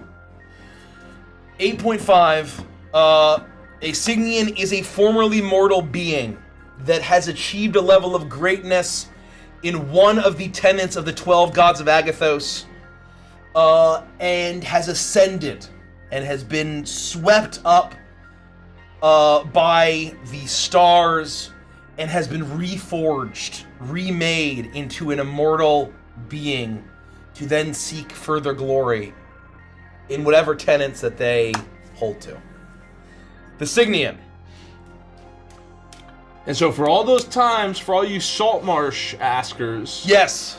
that was what Poros. That is absolutely Poros. That's what Poros would be. species. 100%. And so, yes. That's what Very he would be. excited. I should be up to date now. I'm out. Nemo's definitely a machinist. That's a, yep, Nemo's a I machinist. think you literally do what Barnabas does. Jaza? Boom Doctor? Well, I guess what else would you do? He's agreeable. What is Nemo's thing besides like explore? He was like a pirate. He was a pirate. He was like a pirate and ship's captain. Okay, Jazza. Yeah. I think he's a Jazza machinist, but I don't think he's a boom doctor. Oh, maybe he would be a boom doctor. I mean, machinist covers. Well, he's Riveter. Kind of like Dance's Riveter. I'm in Riveter. Yeah, yep. Riveter. Jazza Riveter. God. Or Grebo Riveter, says Dan. At least what I'm reading here, if he was a pirate, is that he was like a genius, but also a pirate. Very cool. Yeah. But Grebo works too. Grebo works too. I think a Jazza Riveter is really cool. It hits the flavor. Yeah. It hits the flavor for sure. Yeah. Go to Neon RPG and scroll down to the stretch goals if you want to see a picture of the Signian. Finally, all 42 species are revealed. We can just say that there are 42 species in this book. Go to neonrpg.com, the Kickstarter page. It is there in the stretch goals.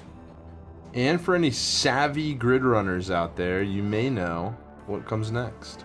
Oh, well, they're gonna crack the code pretty soon. I know. I mean, if the savvy ones, I believe so. I'm triple checking, but I believe I hit save. Yep. Damn, that looks cool. Yeah. Damn, he looks cool. It looks cool. And the final subclass is teased. Reach for the stars, rise to the stellar realm of Agathos, and harness godly power as an ascended being of the constellations. Damn. Most people consider Nemo a madman. I mean, it's like literally exactly what you're going for in Barnabas, like unintentionally. Yeah, it's cool. He's vindictive. He loves adventure, so Grebo could work there. He's a pirate. Damn, that's cool. I gotta read these fucking comics. Yeah. This is all from the comic wiki, not the movie. Yeah.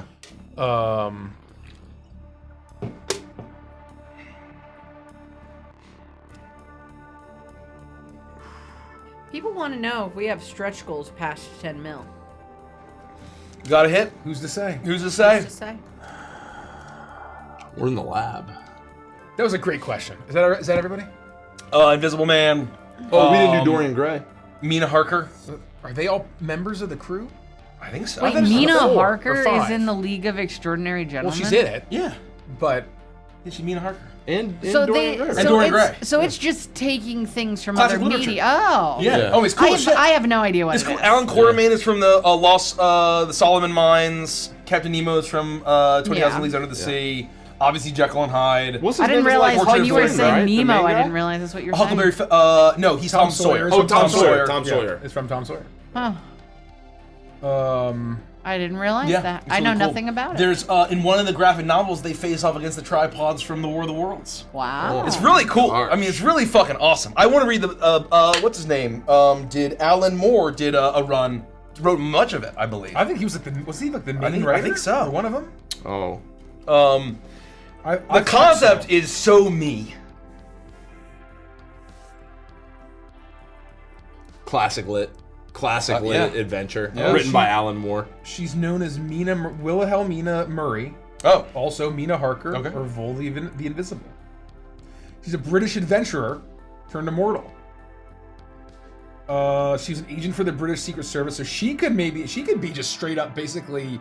I mean, it seems like she's literally Delphina, and you're Nemo. Did we accidentally make Hell yeah! We made the League of Extraordinary Gentlemen. Let's go!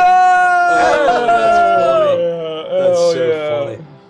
Golly. Did you have to pin comments? You never did. Oh no! I should have been a. I should have been a dreamer. What was it? Splicer? I should have been a splicer. Oh, that would have been fun. Oh yeah, very cool. Very cool. Yeah. Missed. Let me go. We could have been the full league. God, that's funny. Krusty Verse says, does the Exomech Soldier mech have to be bipedal, or could it be quadrupedal, or even have wheels or something? All of the above. Whatever you want. So, I'm gonna run to Safeway. Does anybody need anything? Ooh. Oh. While I'm there, do we need cream? Do we need anything at all? You know, it can't hurt to pick up a little more cream. I will grab I think If that's you a want to great get some idea. seltzer, I wouldn't say no. It's a lot to carry, so understand. No, I don't mind. I'm not going to bring it upstairs, No. but Mr. Big Muscles over here might be able to help me out. Hey. She's talking to you. You don't know. This guy over here. Yeah, you don't know. You don't know. How dare you? Don't pretend tend to know who I was talking about. Mechanically, we're not going to say you have to have 2 legs, right? You have a speed, and that is what it is. For example, and again, flavor passes are coming later on, so who knows if this is going to stay. But right now, one of the cybernetic enhancements that the Cyber Guard can take is spring fiber legs that increases your speed by 10 feet. So I took that as Grumley, but I flavored that as him having a little wheel that he can pop out and like wheel around on, like Gizmo Duck. Flavor's free, and I can just do that whenever I want. And so that's really the answer. Oh, I want to send this off. Is there any media some of you hadn't seen that you exposed yourself to in prep for Neon Odyssey? Oh my I know what god, you're gonna yes. say. Blade Runner. Akira, and Akira That's it, yeah. are the 2 films that are really notable to me that we sat down and watched. I watched Red Tron Dawn. Legacy? We've watched a ton. Tron But Legacy. those 2 were they're perfect films. Derek highly recommended both. We watched them and they're just amazing. Akira and Blade Runner, watch them if you haven't already. But also Red Line I watched. You fell asleep pretty much immediately. Yeah, I was dead. That was during the Crooked Crunch. Yeah. Tron Legacy we watched in prep for this. What else did we watch? I would have. Oh, go ahead. Oh, I was gonna say shows or anime. I watched a couple of additional Gundams. I watched Gundam Witch from Mercury. Derek watched a couple especially before Gundam Waltz. series to get ready for Waltz. I watched the first episode of Lazarus to see if there's anything we could pull. Rip. And that was a Yeah, disaster. so did I. That was a disaster. I don't know if you count Andor because it just was No, on, I would have watched Andor but we regardless. would watch it either way. Movie nights, we've been picking kind of sci-fi films to Promare. also help. So Promare was one. Was one we chose Star 'cause of Wars this. we're watching through. Fifth Element. We're watching The Matrix at some point. We're watching The Matrix very soon here. I had The forgotten. OG Matrix, like the first one. Yeah. Oh hell yeah. I had forgotten how perfect the original trilogy was for Star Wars. Oh, for Star Oh. Wars. Oh my I had forgotten. I can't wait to see the third I one. can't wait to see Return of I'm the jonesing Jedi. so hard. so Bro, good. I can't wait. You know, I am so excited for. The second one was really We're doing June phenomenal. movie month, right? So we're doing June movie. So No, we're not. Oh, we're doing June. June movie. Yes.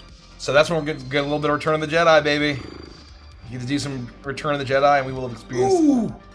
Sorry, I'm really loving these kinds of questions here. Yeah. What would the Teen Titans be in Neon Odyssey? Oh my god. Well, Beast Boy would be a. Well, Splicer? Beast Boy is absolutely a primalist. Yeah. Yeah. I think Beast Boy. Let me think. I'll go with the easier one while you think. Cyborg, Anatron, Power Tech is what I'm thinking. I like Power Tech. Yes. Yeah. Yep. I agree. I think Beast Boy's a splicer. I think Beast Boy's a splicer. No, is he Commando? I feel like Beast Boy? No, sorry, Cyborg. Is he more of a Commando? Isn't he kind of like the heavy duty like Buster guy? The suit's has some. Yeah, has I guess some Power serious- Tech I'll take. It's just there's all this tech you're using, which is kind of his whole thing. Yeah, right? It's less about him being a does- soldier. He had obviously he He has could a be ton commando. of like He could be heavy a wep- commando. He could be a commando. I was kind of thinking from the additional he's got diverse weapons. Like he can almost kind of turn his arms into whatever he needs, and then he does a ton. He's obviously primarily the also computer guy, so he kind of interfaces, and so I was trying to get a little bit of that flavor in there too with the Power Tech. I kind of Which is like Power Tech. I kind of like Power Tech. Yeah. Obviously, Cyborg's not a species, so that doesn't but I think that an Anatron to represent him is a good way to do that. Yeah. What species would Beast Boy be? I don't know anything about his backstory. Yeah. Let's just do class and subclass for that. Okay. I think Starfire could be a God Hand. Solari? Solari, I think Solari. I think works. Solari's kind of fitting. Yeah. And Raven would be a cryptist for sure. Oh yeah. Cacophonous cryptist. Cacophonous Cryptus, yeah. And Robin is an operative, I think. Oh, Scoundrel. yeah. I think operative is The great gadgets for and That's the hook good. shots. Yeah, and, yeah. yeah. Cool. Good question. My first thought was Ghost Frame, but I think Operative is just better. Yeah. I think it's more correct because more gadgets. Not like he's Yeah. not enhancing himself. He is really using like a bunch of those additional gadgets. I'm gonna look up.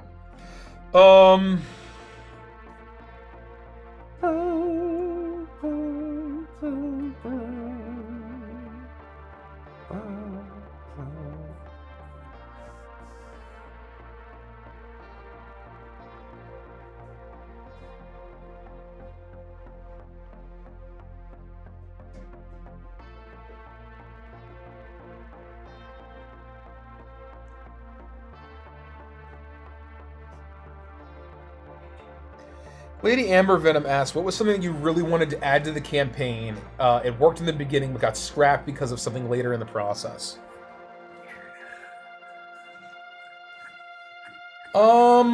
We were planning on a lot of tchotchke-esque add-ons. Something that worked early that we had to scrap later in the process. Yeah, we had a lot of ideas for tchotchke fucking. A lot of product. A magic 8-ball, D20, merchy style, merchy stuff, Yeah. and it was all just felt like junk at the end of the day. Yeah, And there was just no room in the box. No. Like we had to No. really look at where we could. It all felt like junk. Yeah. And this is the last thing I want to do as part of our stuff is have junk. Yeah. Right? Like that's just the last thing.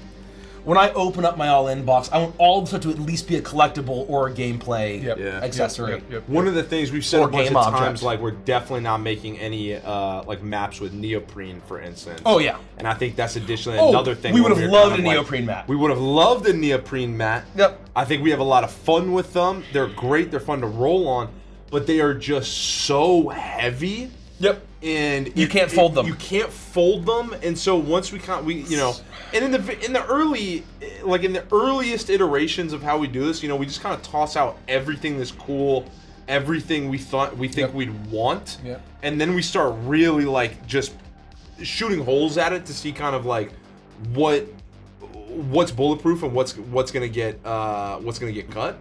And that was something that like later we were just like, there's no possible way we could do this based on weight and shipping ability. Yeah, I That's another one. adore neoprene mats. Yep. I would have loved to have our map be the space map be neoprene. But also, it would have been so huge. Yep. It would have also been very expensive. It would have had to like ship 5 pounds. It would have been heavy as fuck. and it would have had Yeah. to ship in its own tube, Yep. separate from everything else. Yep. So You can't- even if yet you can't put another it in the all-in physical box. Yep. Yeah, Yep. yet another box. physical package. Yep. That would have had to go out, and it was just like, Anyway.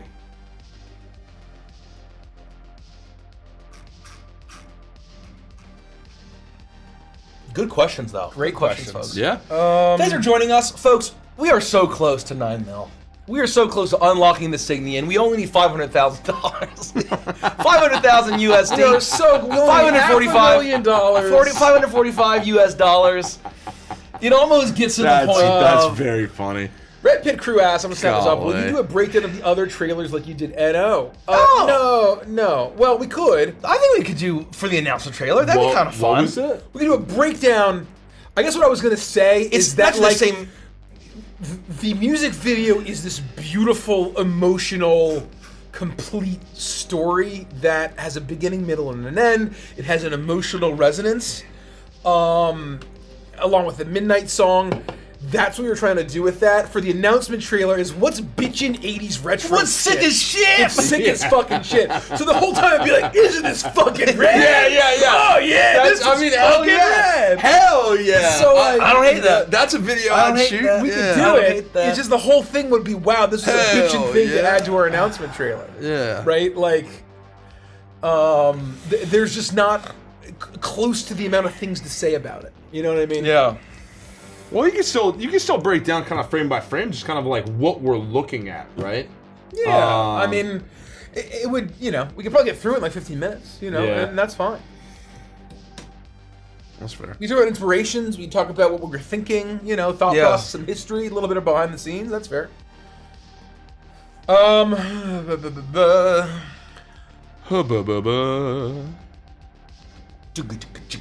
Let me go back to some older questions. I like to mix it up. I answered that machinist one. I want to take care of that. Ares, I will have my revenge. Ares. Where did that come from? People were talking about the Signian and Oh, Signian in the Discord. Yeah, hell yeah. I will have my revenge. I will have my revenge.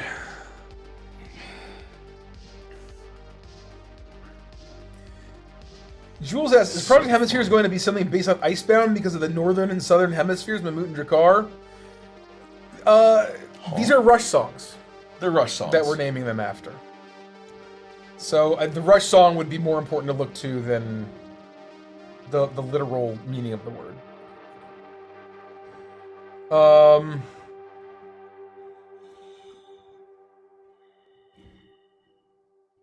Pike and Xyler are not cousins.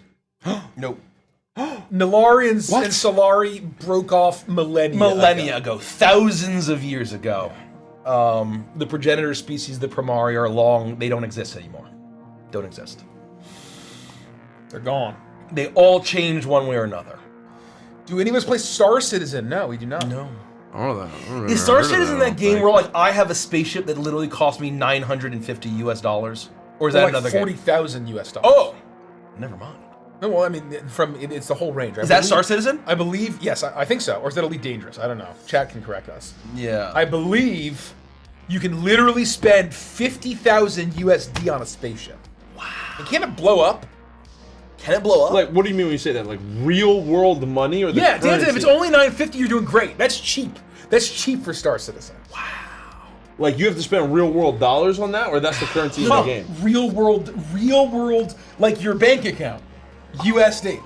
50 grand for a spaceship. What? So I guess there is a store like the original Diablo 4. That market. Unbelievable.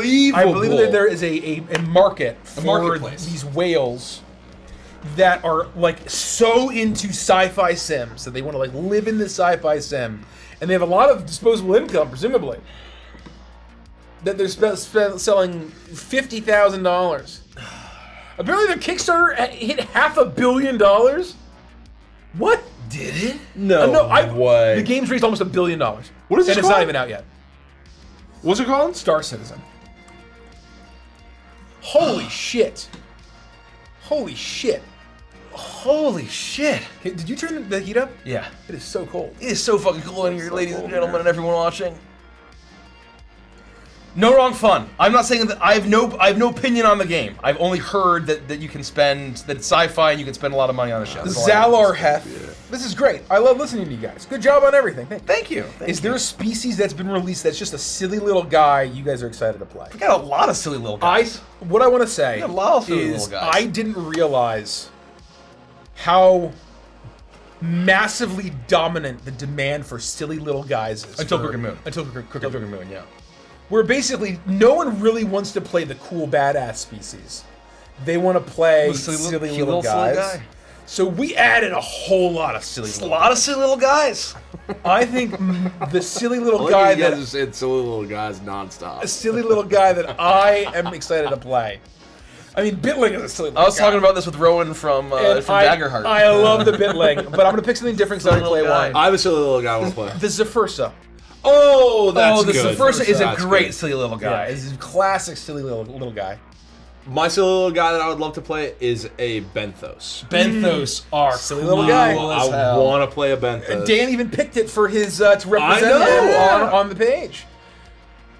Did anyone guy. pick Signian? I gotta go look at that right now. No one picks it. I was shocked to see all the. I was like, "Whoa, these are just." I'm picking Bitling as my silly little guy Well, if you because did pick I haven't that- been able to play one.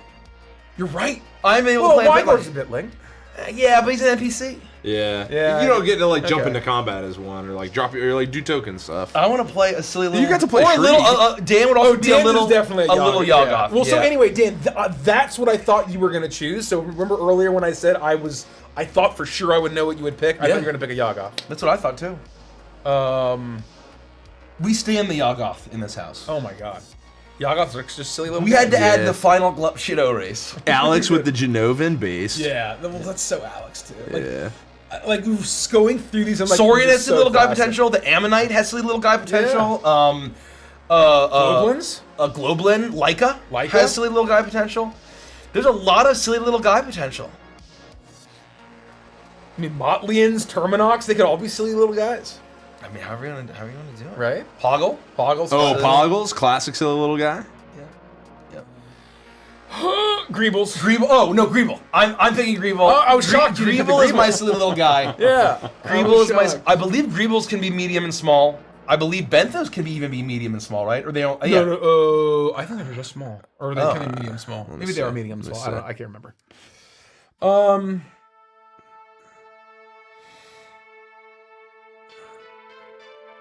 People were asking, is the Signian? I really hope the Signian is a Rush reference. And then Dan in the Discord said, when in doubt, if you think it's a Rush reference, it is. That's very funny. Shocker. 8.5. 8.5. Hell yeah. Yeah, hell If yeah. you're not familiar with the Rush We're all up to duality date. featuring Cygnus X9 and Hemispheres, it's about a starship pilot who flies to Cygnus X9 and goes through a portal, arrives on Olympus, and becomes the god Cygnus, the god of balance you shall be. So Immortal becomes a god. Immortal ascends to Agathos. and so- ascends to godhood on Olympus and becomes a god. Oh, this is a great question. How malleable are the Isotron character designs? Are they just hard-light people, or could they be more unique? I think you can make it unique. Ooh. I think the canon version will be hard-light people. They're not going to be hard-light animals or anything like that. Like, they will be people of hard-light and code. But you can If do you whatever want to be a hard light awakened badger, You know That's what? between you and your Fucking, that's God. between you and your god. I know I do. Ladies and gentlemen, and everyone watching. Oh boy.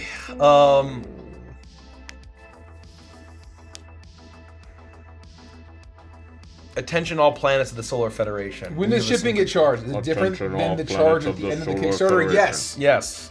You will get charged roughly a month or so before we start shipping physical product. We want the shipping to be as accurate as In your possible. region. In your region. In your region. And so it'll be, if we hit our target for November of 27, then we'll be charging around September, October 27. Obviously, that can change. Any change, we'll do another frame-by-frame breakdown of the music of the music trailer. I don't know if we can pull this off, but I would love to, and if they're interested, I would love to have Doig and Swift on in full avatar form. And we all break down the trailer together with them on stream. Yeah, That I would got be- some things wrong. I got some things Mike wrong fucked up some shit. That's about fine. about what what Swift had worked on and what other people had worked on. So take all that with a grain of salt. I just yap and I don't know things. We should make sure if we're gonna post it on YouTube, we cut anything out that's wrong. Oh, Let's make sure Jesse knows. yeah. Let's ping Jesse about that. The Signian is revealed. I'm just adding it here because I'm here, and I think mathematically, it's probably likely that we're gonna hit it because we have 27 days left. Imagine. So hold on, I gotta one. Gurney asks, I'm sure you said it's highly unlikely for you to do NO posters, but would there be a chance of getting prints of certain art from the trailer and otherwise? Not as part of the Kickstarter campaign, but I think Yeah. eventually, Correct. once we get our e-commerce store sorted and not just a disaster, Yeah. yeah. I think, who's to say? That sounds cool to me. I don't know if it would sell, but it sounds cool. Hold on. And can we just give a huge round of applause? All 42 Neon Odyssey species have been revealed now. In now $490,000, all 42 will be unlocked into the book, for sure. All 42 species. God, that feels good. That feels That great. feels good that we can officially That say feels great. 42 And species. then at that point, we will also reveal our 52nd and final subclass. So if someone just wants to buy 491 all-in boxes, I we'll mean, be all why set. not? Why not? Why not? That'd be great. This is a great question. I think we can elaborate on this. Monique02 asks, speaking of Star Trek, I think I remember you all mentioning that when you were first creating NO, you made a list of things you didn't want it to be. Yes. Can you elaborate on that? What didn't make the cut and why? I'm so excited for NO. I got the all-in box and the signed books. Oh my god, thank you. Thank you. Thank you for inspiring me. The music video made me cry. It resonated with me so much. Thank you for the kind words. Damn, Thank you for us backing. too. Us Very too. generous support. We had an anti-inspirations list because I think everyone should always have an anti-inspirations list whenever you're creating. It's just as anything. important to say, what is this not? Yes. And I will say that when we first started, we didn't start with the even codifying that. It came up during our initial conversations of what is this thing even to begin with. Right. We kept going down the same cul-de-sac over and over and being like, that doesn't feel quite right. That doesn't feel quite right. And it's because we were having well, how does this work? And what would this look like? And how does this work? And we would always run into the same things. And we realized that having a list where we said, this is what this isn't, and actually naming those things would be as valuable or more valuable than what is this. Because we knew what our soft vision was, but as that was coming to Crystal's focus, what inspirations did we want to stiff arm and try to not necessarily avoid, but not to draw inspiration from, became very clear, especially when you start collaborating with this and trying to download the vision into people like Dan and artists like the people who drew all this amazing stuff, right? So what I would say is the first thing when we set out to do this is we wanted to make a sci-fi setting for people who don't like sci-fi. Yep. I'm not a big sci-fi guy. I don't care for most of it. But Star Wars, we would not be sitting here today if Star Wars didn't exist. Correct. Yes, that is certainly true. And so we had to grapple with the fact of why is Star Wars amazing, but most sci-fi I don't care for, right? And I think that I can speak for maybe some of us where that's also true, right? And that's because Star Wars is hardly sci-fi in terms of hard sci-fi. Well, if you talk about the sci-fi purists, absolutely. Right. They're like, oh, it's not even. It's science fantasy. It's not even science fantasy. It's space western. It's a western in space. And so we wanted a setting that could do western in space, that could do science fantasy. We wanted crazy aliens that are humanoid shaped that we don't need to have to explain biologically. Hard sci-fi, I think in general, I don't give a fuck about trying to explain why gravity works, or how time travel, or how the speed of light works, and the faster you go, the more time dilation there is, relativity, And what I'll say, all that stuff. I loved Project Hail Mary. I would never want to play in a Project Hail Mary TTRPG ever. No. I 100%. would never want to go to that universe, which is our universe, right? Right.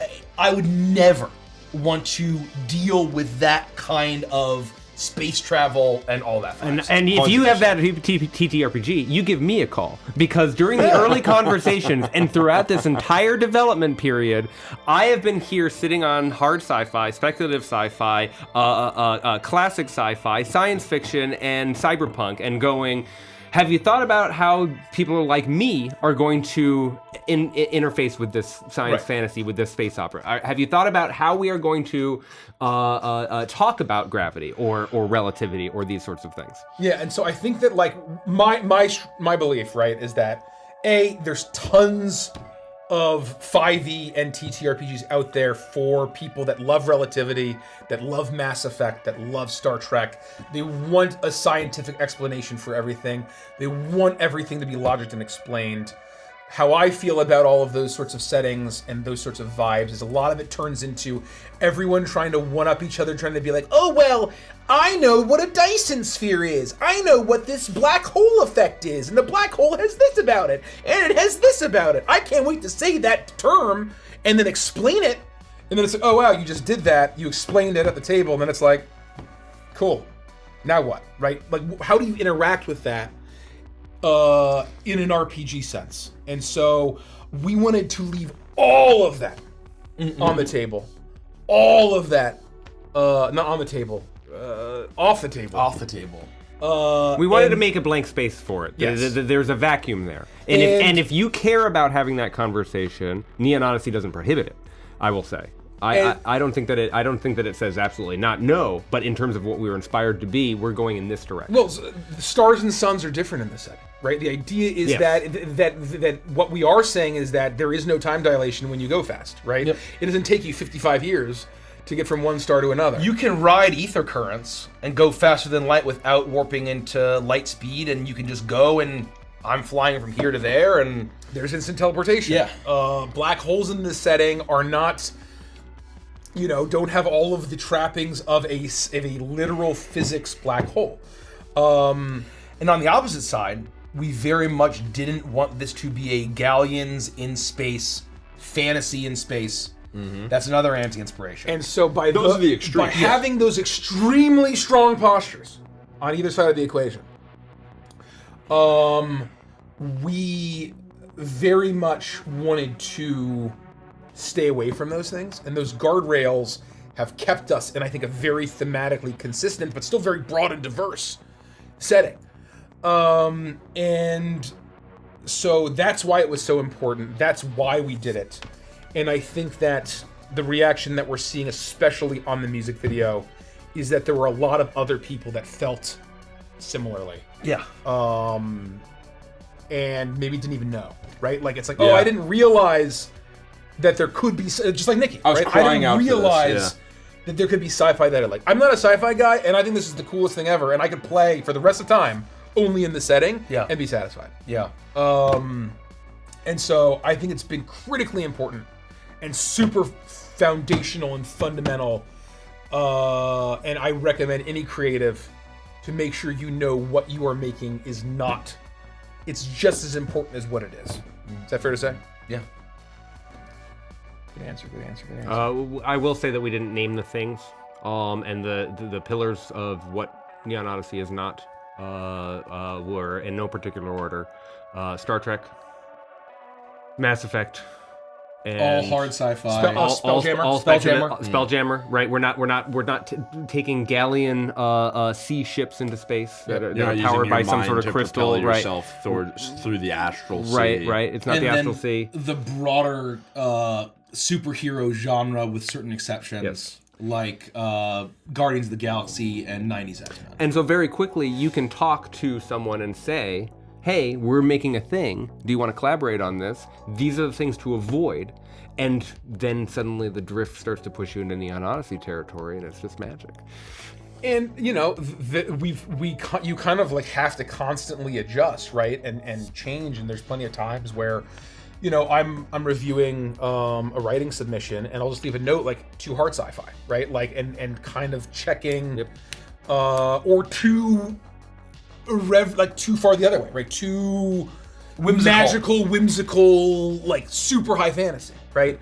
And so it's that constantly making sure that we're tapping left and right to kind of stay on that course is a big part of... it's striking the balance is a constant ongoing process. Yes, that's what I mean. Yeah, a good example of not an exact no, but a maybe sort of kind of list was Cyberpunk, because we knew that we would be adjacent to, next door neighbor to the aesthetic of Cyberpunk in many ways, right? There are implants, right? There are certain conceits like monolithic evil corporations. There are certain things like that, but it is not the soul of Cyberpunk. Doesn't have as much home in Neon Odyssey, because the North Stars of positivity and optimism are instantly crushed. Well, and I think that's in Cyberpunk dystopia land. One of those guardrails was just how miserable and depressing all of Cyberpunk is. Yeah, all of 40K is, right? Where there's tons of inspiration. Grimdark is another good example. Right, there's a ton of inspiration from Cyberpunk, but we wanted to make sure that those core themes of both of those settings being everything fucking sucks, we needed to make sure that is what we avoid. There are places that really fucking suck. There are maybe cities that really suck. Sure. There are worlds that really suck. There are situations that really suck. And there are bad people doing bad things, but the full through line being so negative, miserable, depressing, dark, we wanted to avoid like not every Cyberpunk is about misery. right? The punk in Cyberpunk is supposed to be where the hero is found, where the person who's saying They're "fuck operating. you," They're still operating but- in a miserable situation. But it is a miserable, crushing situation, and so we only let things survive as they pass into the Neon Odyssey world if they could pass the nostalgia and optimism sniff test. Exactly right. Exactly right. And I'll tell you, these conversations over the last few years have been some of my favorites. Oh yeah. Literally, this conversation is one of my favorite conversations that we've had creatively, and I don't think that we'll ever approach another project without asking ourselves, what is it and what isn't it? Again. Captain Agate asks, why should I buy the Overdrive expansion? Pull up the graphic. First of all, it has half of all species and subclasses. Yep. It's more of everything. Everything you could possibly want, there's more of it in the Overdrive expansion. So, like, could you, like, in my mind, we have so many great species and subclasses. Would you really want to leave half of them on the table? If you're a player, it works for you. If you're a GM, it works for you. You get the extra flavor to run the world. You get the extra flavor to decide what you want to be. You get all of the options to decide what and who you want to be. To me, it's like if you're gonna get, if you're either it, you gotta get. I mean, get the trilogy. Really, just get all of it. But you gotta get. And that said, if you Overdrive just want to dip your toe in, you don't need it. It is absolutely an expansion. The systems in there are optional. The species and subclasses obviously optional. The monsters in there optional. The missions and the worlds optional. You don't need it to play. But to me, for a full experience, I like to just have 52 subclasses and 42 species. Let me read through this list that's on the Kickstarter page. And I'm going to update the numbers as I go off the dome here. Hold on, though.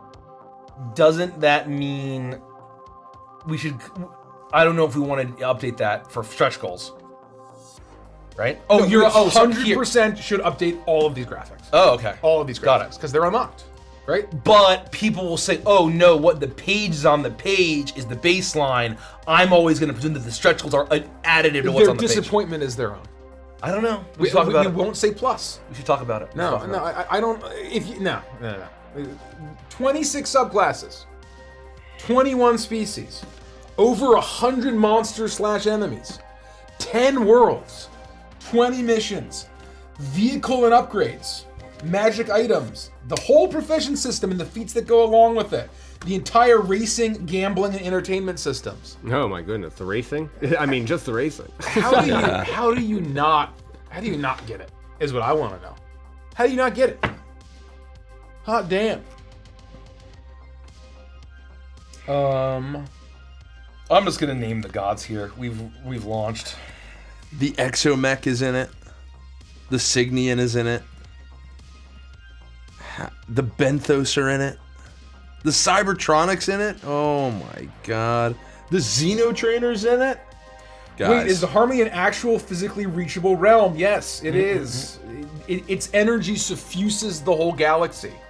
But just like the spirit realm in many different IPs, there are echoes and there's a mirroring that you can get to. God, the Rift Walkers in the Overdrive expansion. Oh RCL Ardor asks, judging by the rate this has been going, what's your $1 billion stretch goal? God, if only. Oh my by god. By the gods. What's the difference between $1 million and $1 billion? About $1 billion. About $1 billion. Yeah. I have it. That's very I funny. have it. What? The $1 billion stretch goal is that we will find some material designer to build life-size versions of the Rooks. Oh man. I mean, that's pretty cool. That's really great. We can have them sitting outside of conventions, and we can all take a bunch of cool selfies together. I think we'd lose the $1 billion pretty quick. I think to do all four. I Rooks, don't think $1 billion. life size. Yeah, I don't. Are you fucking kidding me? I think we'd burn Are that a you lot crazy? faster. Absolutely. We could Think do it about for $1 billion. There's like this story in Japan. They just had to decommission a massive Gundam because it costs so much money to build it and upkeep it. And maintain it, yeah. It like was decommissioned How recently. much? It doesn't have to be functional. How much to build a it's just life-size like Gundam? paper mache and wood. Yeah. Then, I'm just talking Easily, about. I'm not easily. talking about a That's fine. functional Rook. I assumed for the $1 billion stretch goal, it would be you could sit in the cockpit. Not functional. See, Ozzy Scribble asks, question, how many stretch goals do you have planned, and would it hypothetically not mean that content wouldn't be in Final Neon Odyssey? That is what that would mean. Is there full list and species of subclasses available to view before the books are ready? Yes, if you want to see a full list, join the Neon Odyssey Discord. You can join the Neon Odyssey Discord by clicking the link on the Kickstarter page. It should be on the left. There should be a header that says join the Neon Odyssey Discord or something like that. Or join the community. And then you click on it, you join it, and in the info database tab, we have now all of the species listed and nearly all of the subclasses listed. We have the gods, we have many of the worlds, we have factions, we have all the factions. Classes, subclasses. I think you said that. Yeah, all of that is in there. You can see the full list. The sneak peeks has art of everything, basically. It has art of everything. So you can get a full list of everything, but before you back, you can see it. This is not for backers. You can see all this shit to help you decide if you want to back or not and at what tier. What I'll say is that I think all of the content stretch goals, I'm very confident we're going to hit those. I believe. As far as content in the books. I think stretch goals would be kind of cool additive things that we might not hit. Would be, like that sort of thing. Naked Snakes has a great question. Naked Snake? Does NO have any warlock type of relationship between gods or cacophonous beings, either via race, class, or subclass? You can add a warlock type relationship to almost any magical or powers focused subclass or class that you want. There is no warlock relationship that is ordained via class or subclass. I like that we make it broader. And as an example, I can imagine some intelligent entity of the hypergrid having a relationship in some warlock-esque way with a hypercoder. And the fact that we make space for that possible story is badass. Driving your intention, telling you what to do, giving you the code, helping you do a little fixing. I'll give you an example. The Oracle is not about worshiping a god, right? It is about communing with the cosmic powers of the universe, and you're using your wisdom and your insight to commune with the powers that are out there. Milo is a Stargazer. Stargazer Oracle. Okay, so a Stargazer is communing with the realm of the heavens, where the gods are. You could be an astronomer and gain that power and that knowledge and that divination. You don't have to worship a god, but Milo does worship a god. The Sty of the Heart. I also put the names of the final gods because we're on day 5 or whatever. Day 5. Another Oracle. I play Yornir, who is a Void Caller. And a Void Caller just is reaching out to the void and something is reaching back. It could be could just be the realm of the void itself. It could be some eldritch being that's out there. How I am flavoring it is at least Yornir believes that it is the god Carcosa himself that is reaching back out from the void and granting him his powers. Whether it actually is or not remains to be seen. Who knows? But he believes that Carcosa himself is granting Yornir his powers. That's true for Cryptus as well. That's true for Grid Runners. That's true for, really anything. You can flavor it. Flavor's free. And now that the Signian is revealed. This is a question. What can we tell about them? The Signian. Oh, yeah. So the Signian is the sort of analogous to the 4 cacophonous species, the discordant species, of where this was once immortal, that then achieved a level of greatness or glory that was noticed by either the gods themselves or their emissaries, something of Agathos. That then they've ascended, perhaps this great constellation swan picks you up and takes you to Agathos, where you are remade into an immortal being of Starlight and of Agathos itself. Where you can then return to the galaxy to pursue greater feats. Dan is a great point. My Carcosan Oracle / Clinic Doctor character concept is actually harmonious, and he worships Carcosa. Yeah. So the character is communing with the powers of the harmony to pull the vital essence to heal people, right? But the worship, the god that character worships is Carcosa. Or you don't even have to worship a god. Yep. It's totally optional. Mr. Muscles, Mace, the seltzers are downstairs in the car. No rush. Yeah, Bruce. And then I'm back with what I needed, the CCP, caffeine, candy, and Mamba. pickles. Hell yeah. Fruit strips, it does? It does. Lil Puffling says, It does. can't speak for the It entire wanted animation to be team, like, but I'd like to turn it into a full animated series. Wouldn't we all? Very I mean, funny. that'd be nice. That would be nice. Very expensive. That would very be nice and expensive. Um, Oh, you know what I will say, going back to the $1 billion question? None of these stretch goals, even going to 10 billion or 100, is us retiring. Because we're just going to keep making cool shit. the Kraken Within is a great question. How many conversations did you have to decide what order to put all the subclass and species unlocks for the stretch goals? Hold on, say that again.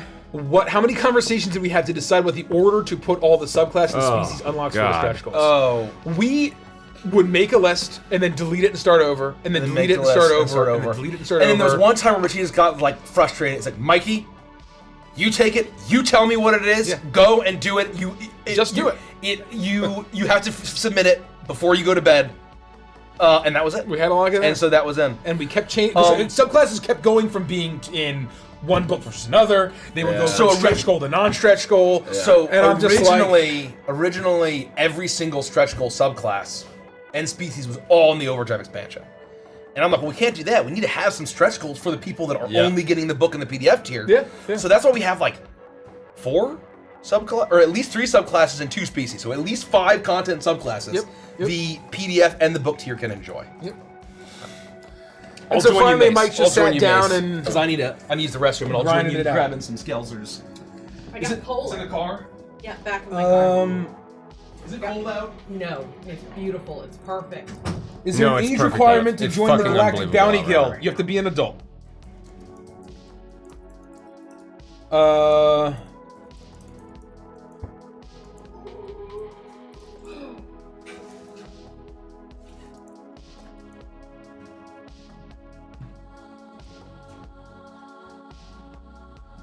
Richie, how many grandmas are making cookies? I left that life behind. I sold my equity. What's the best way to get the music while supporting you all? If you watch the trailer over and over, here's what I will say. Everyone watching right now on Twitch and YouTube, if you could go to the official midnight music video for Neon Odyssey and watch it all the way through, watch it multiple times, leave a comment, like it, send it to your friends. That is the best way you can support us in terms of music right now. The actions that Richie just described help tell the platforms that we're sharing the video on to share it further via algorithm. And spreading the word by sending it to your friends, by texting your mom the video, I'm not kidding. Just spreading the word does so much work. It's hard to describe. That's a great. If you've already backed the project, if you're already supporting us, if you're watching right now, then that is a great way to get the word out and to continue to spread the word that Neon Odyssey is something cool that we want to share with the world. Would you like a strip, Derek? No, thank you, but I appreciate the offer. I really did consider it though. Are greebles and longworms the same species? No. Longworms are actual worms. Greebles are people. Though I'm sure there are greebles that make longworm jokes all the time. Can I ask, since in Overture, Labouche, Chuckles, Danny, Kavir were all based on D&D classes and subclasses, do you know what subclasses they are? Neon Odyssey, yes. Kavir is an echo, Dandy is a world speaker, Chuckles is a cacophonous, and Labouche, I believe, is a rampager? I think we settled on it. That's not that. Well, Labouche isn't 100% locked in, but we've been kind of thinking that he's just like enhancing his oozoid DNA to just be super powerful. I mean, and he was strong. originally a beast barbarian, right? And so I got a tremendous amount of flexibility because we were trying to tell that story from Mace in order to theme the things as though they were just innate oozoid features. And so I feel like the Rampager is the low-hanging fruit. I'd be curious what other options you have in the back of your mind if you're. Oh no, I don't have any. I don't have any. Like I think that just if he is like Clay Fighter, 63 1/3. Oh yeah. And he is Or just Clayface. full, or Clayface, like Rampager just makes a lot of sense, frankly. I answered this one.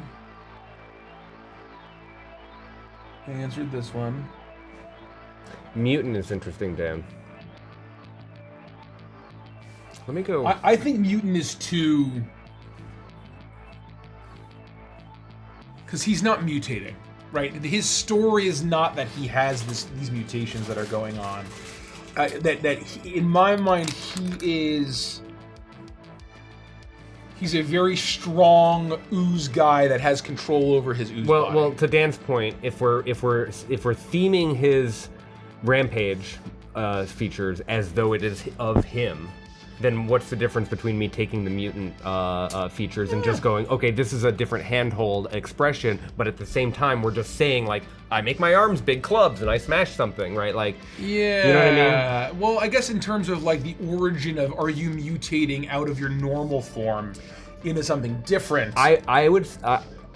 We would have to talk. Right. We would have to talk about what makes him different than an Oozoid. Why don't all Oozoids have Rampager and Mutant feats if we were to make that argument? You know what I mean? Like in the original Overture, some of those decisions hadn't come through because we hadn't had LaBouche frankly needs an X Factor, and maybe there's some kind of toxic goo or something that makes him special, and his ooze is more special than everybody else's ooze. I actually love that. Like you saying that. That's canon now. No, but he's a mutant, 100%. But it could be mutant and. I love that. And we've talked about the origin. I don't know how much we've revealed on stream, so I'm going to talk around this. But the origin text that's currently in draft for Oozoid would it presents an obvious opportunity for him to have come into contact with something that would give him. You know what I actually do? This is fucking perfect. Hold on, this is actually perfect. Then Kavir and LaBouche have this like shared where they both came in contact with their own thing that changed them in some way. That's fucking kindred. And then you have some of the Overture vibe of like of at the end. Where it's not void, like he's not corrupted and he's not Venom, right? But he came in contact with something that still changed it. Yeah. That's done. That's canon, folks. It happened here live. We'll have to tell Mace. Dan with the fucking great pull. With the absolute accurate call. Okay. Done. Okay. Confirmed. So anyway, shifting gears. Mutant, Echo, Cacophonous, and World Speaker. Lock it in. What do the Promari look like? They looked like elves. They weren't super sun themed. They weren't super. And again, who knows? Maybe they had something unique about them. Can you pass me a paper towel, Rich? I can't pickle You without got a paper towel, and now you got pickles. I'm about to. You mean a Baber dowel? A paper towel. A Baber dowel. A paper Plushies dowel. for the NO be into the store after the Kickstarter, or at least for the Kickstarter. As long as we make enough and we make extra, they'll be in the store.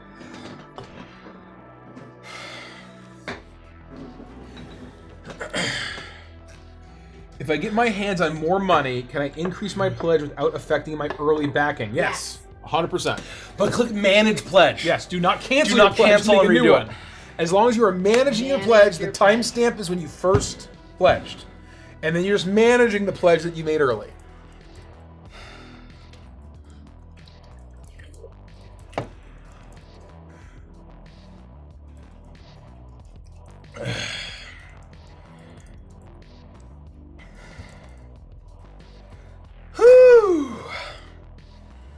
Hoo-wee.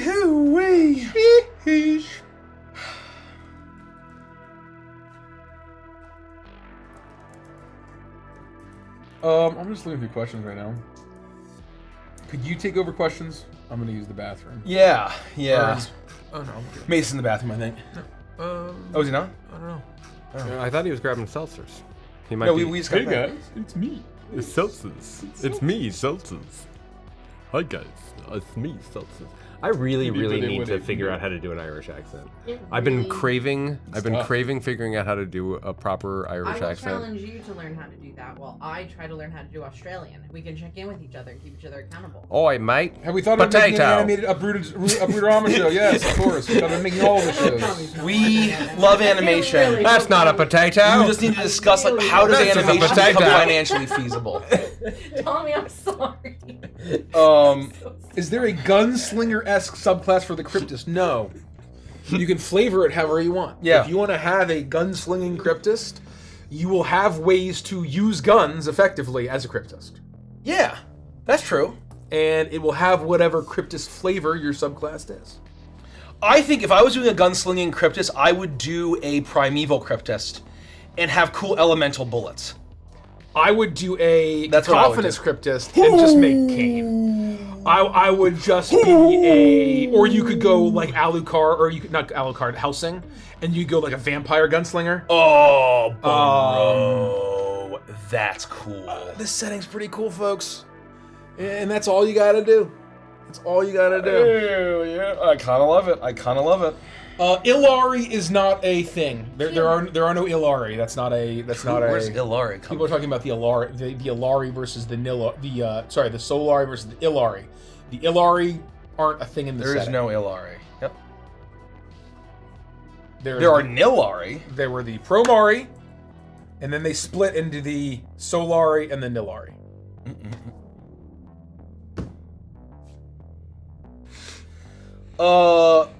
Ooh, this is a good question. I'm the user of the King in Yellow in the Discord, so when Mace mentioned Carcosa in SDRA Season 1, I've literally freaked out. Do the gods have artwork, and will Carcosa be wearing the yellow robes? I don't think we're going to have full depictions of the gods. I think they're more enigmatic than that, at least for now. For this project, we're not going to viz dev. It would take the extremely massive project to develop what they are, what they For a look future like. project, I think that would go to Agathos proper in a more robust fashion. I could see a nice viz dev for all of the 13 gods. I love that the Illari are an Illari rap group. They're straight. That ill. is They're so- straight That is ill. very funny. So funny. They're straight ill. Holy shit. Straight The Illari. ill Ari. That's fucking awesome. Oh! The Nilari have nothing to do with moons or ice or cold. Oh. They are the Promari that were genetically and biologically changed by the Void. Yep. Through the rituals, wormwoods, experimentation. from the Void Worms. They basically merged their genes with that of the Void Worms and changed their forms to take on the nature, the effects, the features of the Void Worm in a variety of ways. Some have horns, some have tendrils, some have sharp teeth, some have claws, some have what am I trying to say? Is that everything? Folks, we are so close. We only need basically $80,000 to get to 8.6. Only 80,000 buckaroos. Only 80,000. Show me. Are they inherently evil? No. No No, species no, no, is no. inherently evil. Yes, there is not a single species, including Motlians. And the Abyssal Void or the Wormways and Void Worms aren't inherently evil either. No. Agathos isn't inherently good. Yeah, Signians are not inherently good. Correct. And this is why, like, the chart, the alignment chart for D&D doesn't really work too well in our setting. We're gonna do it. We're gonna give it to you, because that's D&D. But don't get too stuck on it. Is what I would say. Moxie says, are there any mechanics or plot elements designed to help support villainous or anti-hero characters? Maybe to support 80s cartoon-style reforming villains. We have a lot of cool subclasses that could be flavored as villainous or anti-hero, but we're not going to deliberately say, hey, like, be evil, or we're not giving you anything like that. That's between you and your GM.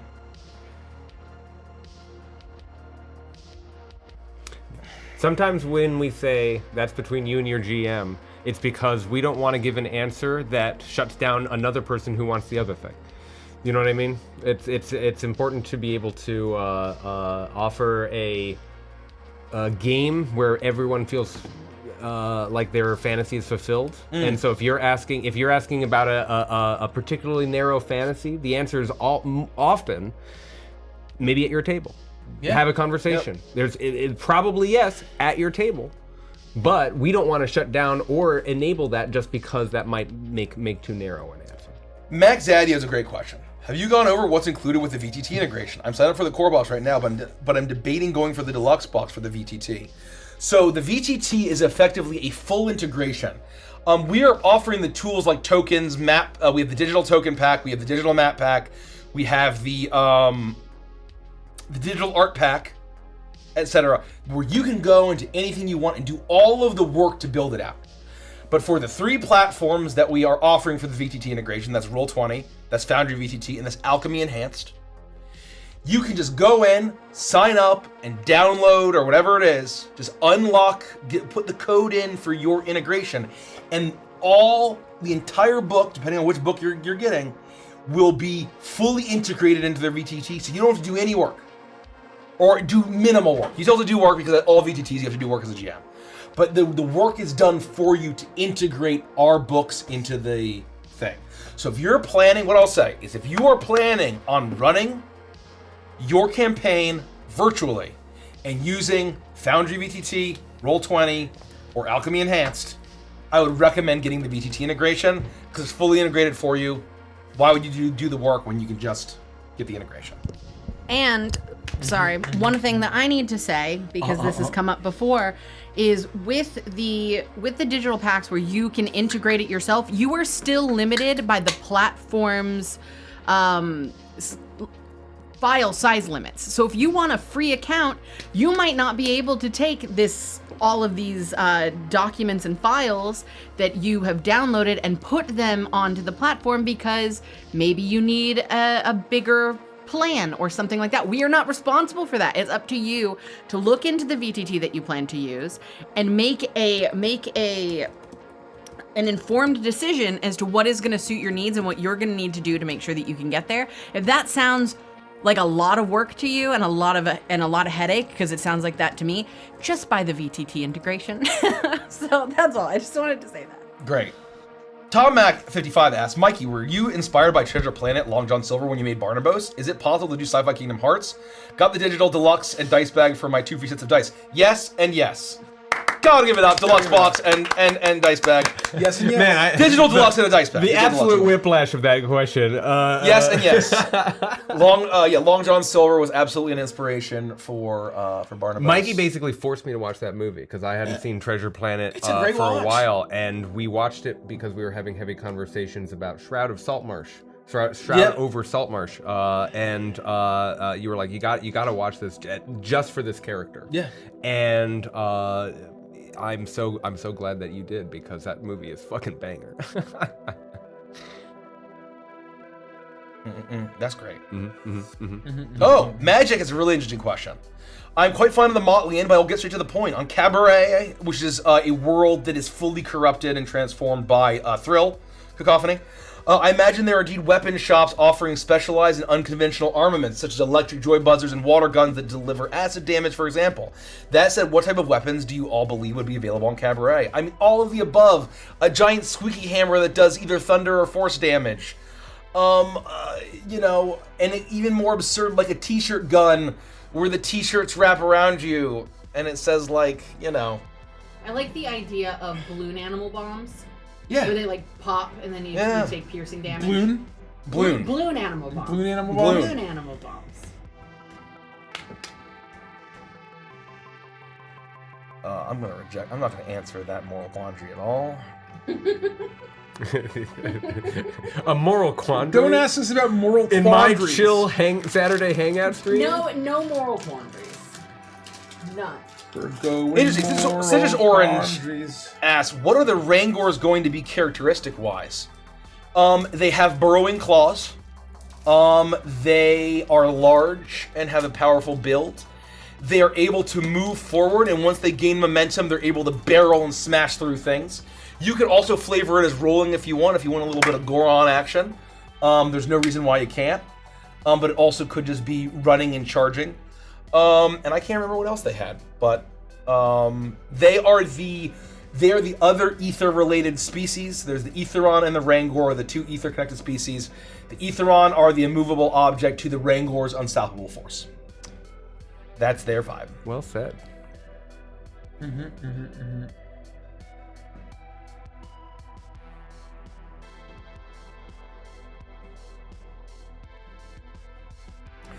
Oh, Mishadeli asked, now that the majority of the subclasses have been shown, were there any backup options y'all were interested in going down for your Neon Odyssey campaigns? I don't really think so. I think most of them we kind of just locked in, and it was pretty obvious once we came to it what subclasses we were picking. I guess you could have been a Mentalist, but that would have, or a Psychonaut, but that would have ruined A, too close to regular Frost, and B, ruined the entire theme and narrative of Frost. I'm so glad we went in the direction that we went. I am really excited about the Psychonaut. To be honest. Me too. Oh my god! Right? I haven't been endeavoring to play a Psychonaut for 9 years for fucking no reason. The Psychonaut like literally has "I endeavor to crush its mind" feature. It's so good. Literally. The fact that I showed restraint and went with Warhead should tell you why what we were trying to do with the campaigns was something different. But I've been talking about psionics with Dan since early in the Crooked Moon days, even, and it's been when Dan was just a contractor. Yeah. Because it's just a topic of interest. It's one of my special topics, even, and I think that the Psychonaut expression is a very good fit for Witchlight Frost. But Warhead and the story that we were telling just demanded that subclass choice. Yep, agreed.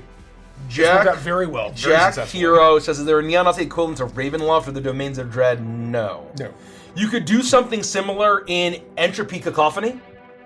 I think if you wanted to do that sort of thing, I think you absolutely I think could. parts of Cacophony could be flavored that way. I think that if you wanted to do Ravenloft and the Domains of Dread, I think you would basically do it of Lords of Discord or various powerful Elder Fiends, Elder Discordant, would have different fiefdoms or territories or kingdoms within Entropy Cacophony, is how I would do that.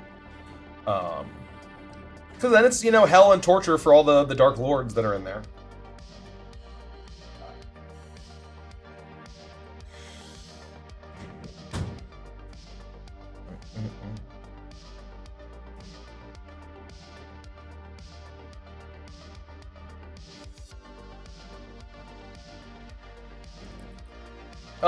Martian Peaches says, do Isotrons age and have a childhood like their alpha/beta code phases?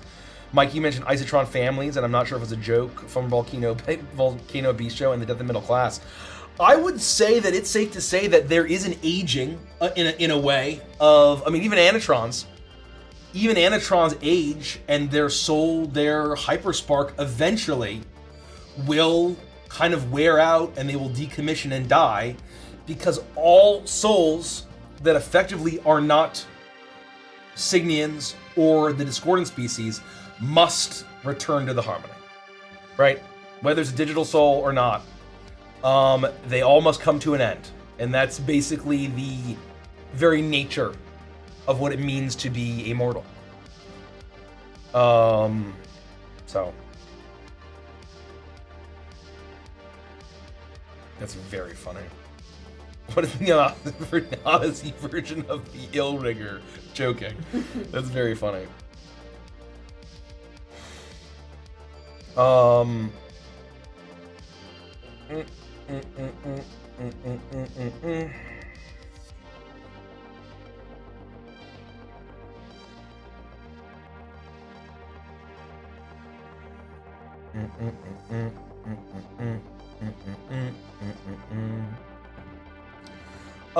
Looney Midnight. I plan to work on it using Neon Odyssey setting, but with Daggerheart rule set. Is this task too hard to do? I would say this is not official. This is just Mikey Gilder as a person, not as the CCO of Vantage Entertainment.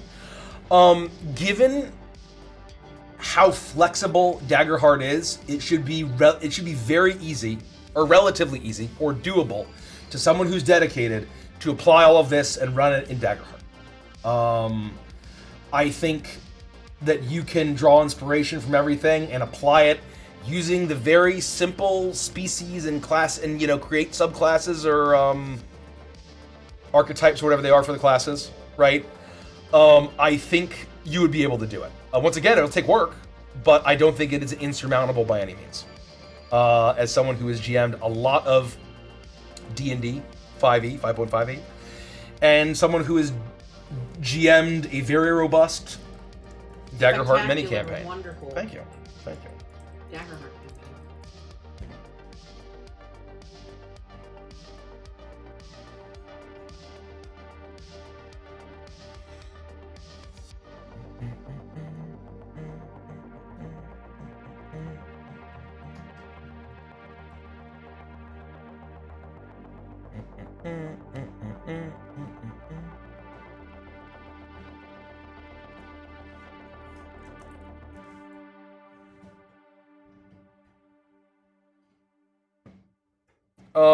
Unicorn Town going down says in the plays it was mentioned that only one being could occupy a battle station, but with so many different physiologies, a species would that affect this? Mentions how LaBouche worked to power it. How LaBouche worked and did it in Overture is not at all how this would ever be constructed.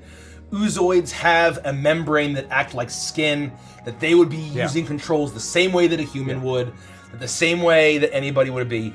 The only difference would be medium and small, and I think a lot of the things would be, there's a lot of controls that are like this.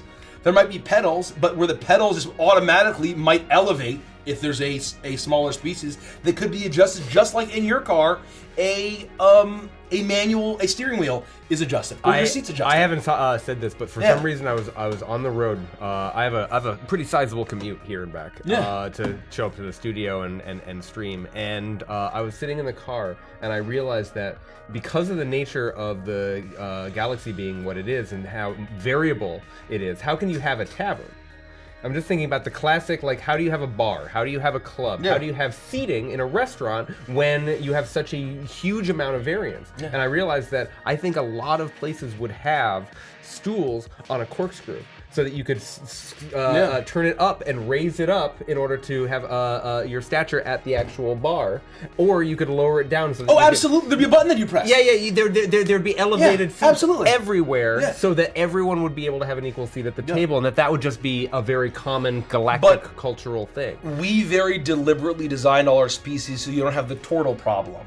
Of how does a turtle sit down in How does a turtle how sit does a down? turtle sit down where even a Zorbrak, which is an insectoid species, can sit down in the cockpit of a ship or sit in a chair, and it is not oppressive, right? And so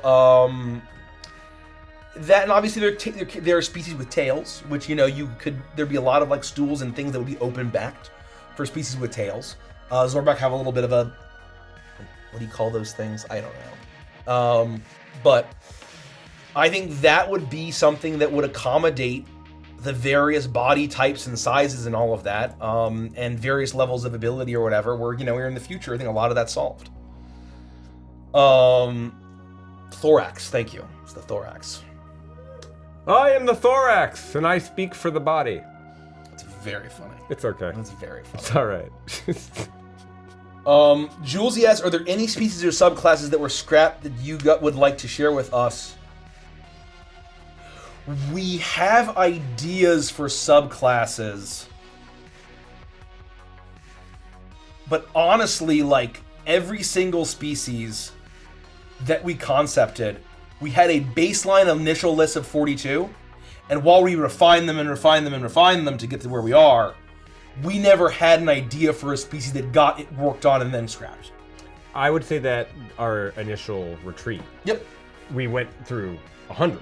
Well, yes. But once we sort of, you know what I mean? Like there were a lot of times where we maybe a word. We would throw something at the wall. I don't even count that. Well, if you don't count that, then no. The answer is no. But if you count that initial brainstorming session, then there were a bunch of times where we'd throw something up and it would be so obviously too narrow or too radical. As an example, this is a good example of I have a good idea. The anti-inspirations list shooting something down. Yep. Which is in Star Trek the classic polygonal floating shape abstract orb or like as a species. A species in Star Trek, you would have the cloudy membrane thing, or like you know what I mean. That's not a species that we would do in Neon Odyssey, because it's too Star Trek, it's too weird sci-fi, it's too those sorts of things. Whereas, and I don't even know how you would execute on something like that.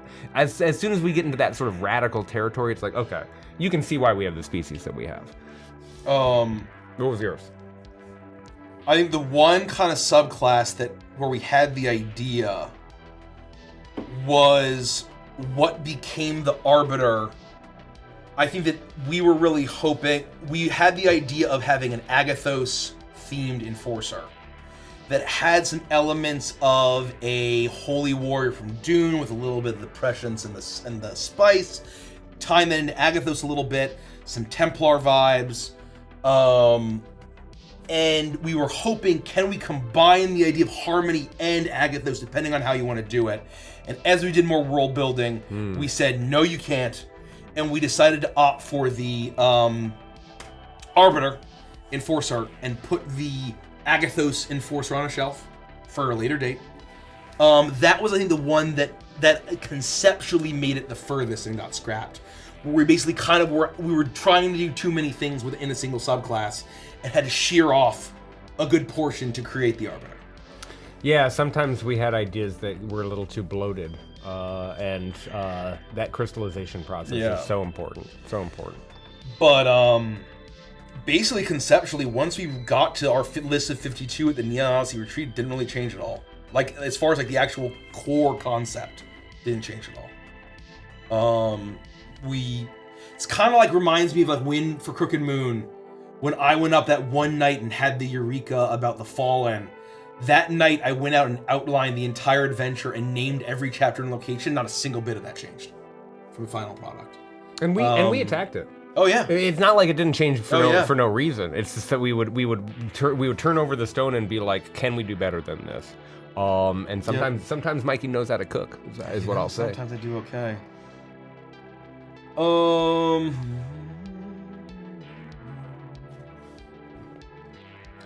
Broken Angel asks, can you give a general overview of the species lifespans? I think most species are roughly human, but I think that like the humans in this setting probably don't like are a bit more longer lived than real world, because we want to have that fantasy. They're a bit more longer lived. I think roughly, 100 is a good lifespan, I think, for a mortal species, 100 years. But nothing's official. Until it's written, nothing's official.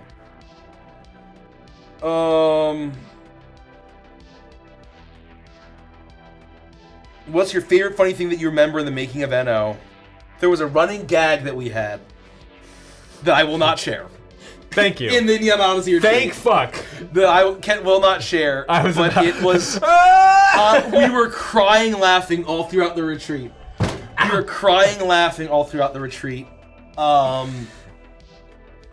And it was very funny, but I will not mention it. Yeah. Sometimes things belong in the vault, and that's one of them. Good lord.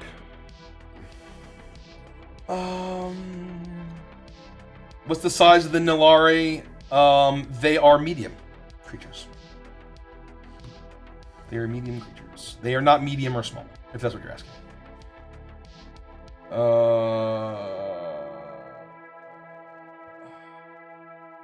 You said you plopped the gods?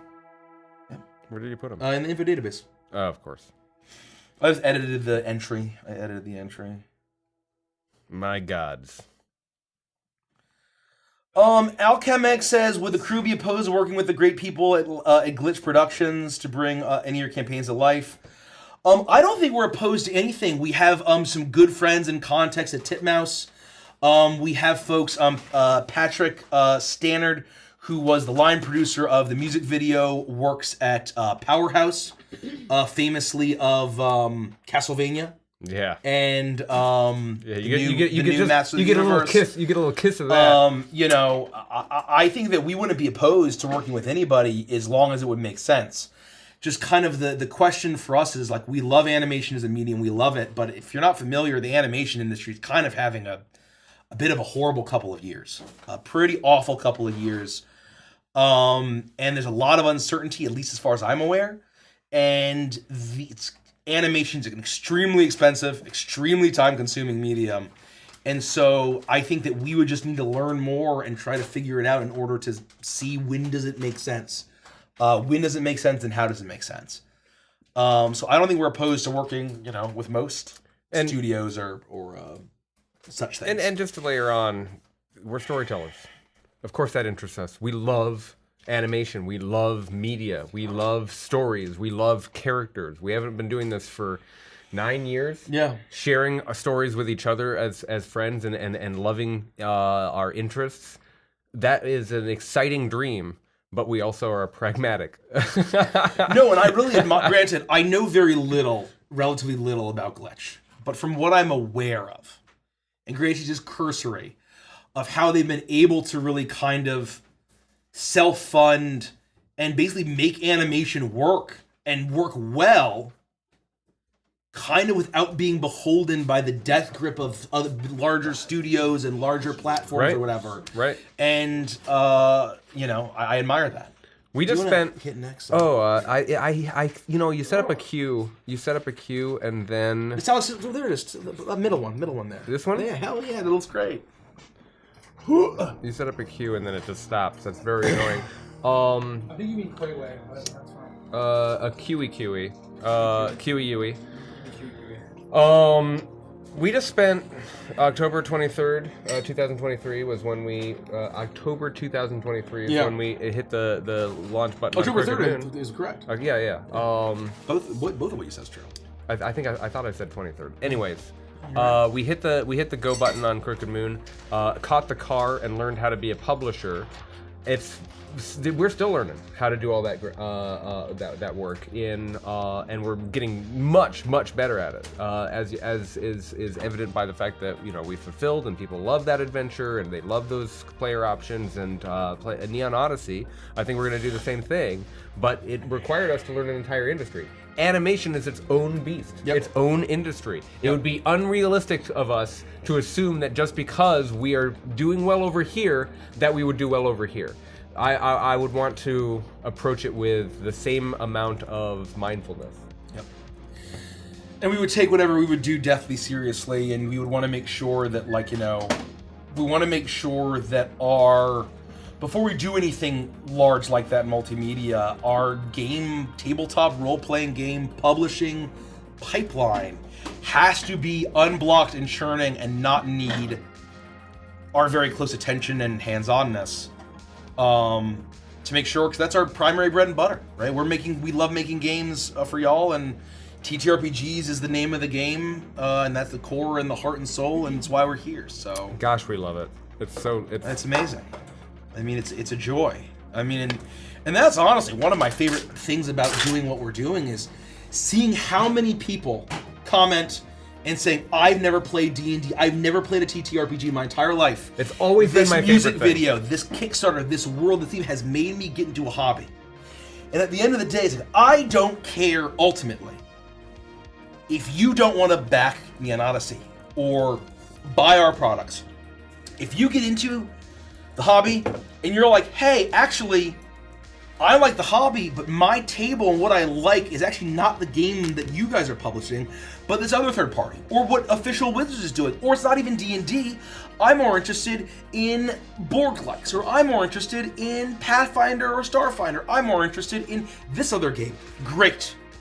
If anything that we've done is to help you get deeper into this hobby of playing a TTRPG with your friends, the greatest hobby in the entire world, in my opinion, then we have done a good thing. And that's how I always view it. And there's so many amazing creators, so many amazing publishers, so many amazing companies who are making so many games that you have the world as your oyster to find the game that works for you. If you want to play Daggerheart, I cannot tell you, I'll admit I was a little skeptical of how much I would like Daggerheart. And I fell in love with the system.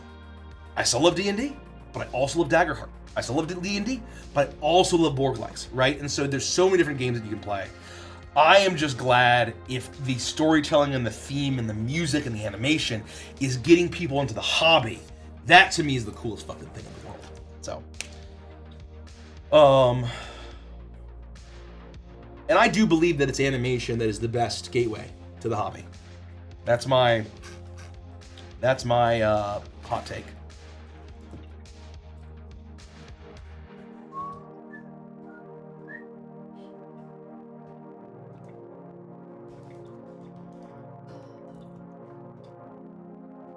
Great day, guys. Great day. Demonic Void, what tone of cacophony do you think best fits Aku What's an from Aku? Samurai Jack? And what NO class and subclass best fits Jack and the Scotsman? And The foolish samurai warrior. The late great Mako, folks. A foolish samurai warrior. Is he entropy? I don't know. I don't know if there is anything that really fits him. It's hard. I mean, because I think we only know that he's like trying to take the throne, right? He's trying to like take He's like over a the great world. demon being, basically, and he's like a shadow demon, right? Like that's kind of his vibe. Yeah.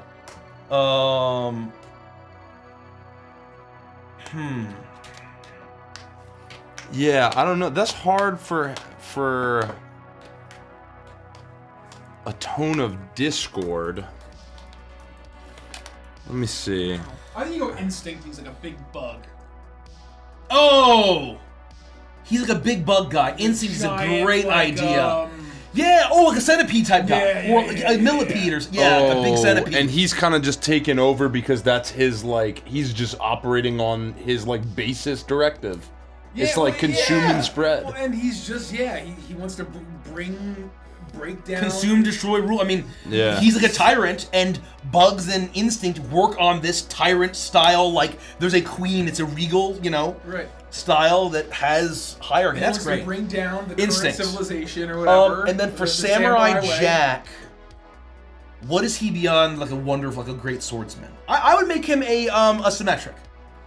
I'd make him a I was symmetric the other one I was thinking was I'd make- Arbiter. I'd make him a symmetric I think disciple. that's very. I would make the Scotsman a commando soldier. I think the Scotsman's a commando soldier. Give him a big fucking laser sword Yeah. and just go to town. That is my stance. Maybe I'm wrong. I haven't seen Samurai Jack in 15 years, if that, if not Many longer. years. But Mace, who's your favorite Gundam character from any series? Asked Rackhoff. Oh, favorite Gundam character from any series? I mean, it's one of my top favorite Gundams, and I always just love G Gundam like crazy. I love Doman Kashu, but it's also Zex Marquis is so fucking cool, man. Miliardo Peacecraft. Yeah. What a guy. Yeah. Zex Marquis is great. Zex Marquis is a like great fucking character. Yeah, he's a phenomenal I think Trace character. Kushinaga is also a wonderful character. Oh, He's great. My favorite was this Catcher Rababa winner. Always my favorite. They had some phenomenal foils. Honestly, every Gundam Wing had great fucking characters. Yeah, Great they fucking really characters. did. They really did, man. I know that most people show up for the big robots and the fights, but the thing that always drew my attention about It's the heart of Gundam. is It's the human. It's a human story. Well, it's the human story, but it's the for me, it's the political intrigue. Oh, absolutely. The thriller quality There's is always character so driven. much. Yep. And Yeah. so it demands good characters. It demands textures that have motivation and stuff like that. It's not just get into suit, punch bad guy. Yeah, And that's kind of what like makes Gundam- Pacific Rim. I mean, there's tons of Extremely basic. you know. Let's go. You think you? I'm standing right I'm going there on with you, foot Derek. silence over I'm here. standing You're not getting right my feet there for a with you. week. What? For No, a week, give no me- feet. give me- Well, okay. Give him back over here. Yeah. I also think Wu Fei is a very wonderful, complex character. In Gundam Wing. Yes. He pilots the Nataku custom, right? Yeah. I did always love Plays Wu the- Fei. technically, it's Shenlong and then Arlong, but he calls it. He Nataku. calls it the Nataku. Nataku is his name for it. Great characters all around.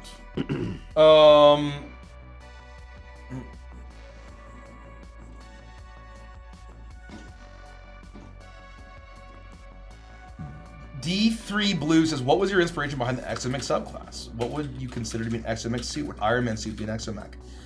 I think, like, to me, what comes to mind is, like, Penny Parker, Diva, is Warframe Bioshock. Is Warframe one of those? People are asking Bioshock, Yeah, the Big Daddy, Hulkbuster, Big Daddy. So Iron Man in that sense of like the whole Iron Man in that sense. Yeah. I mean, basically anything. There's a bunch of like a lot of the Lancer suits, I think, or some of the Lancer suits are kind of smaller. Lancer goes all the way from exomech all the way up to Yep. big fuck you. Yeah.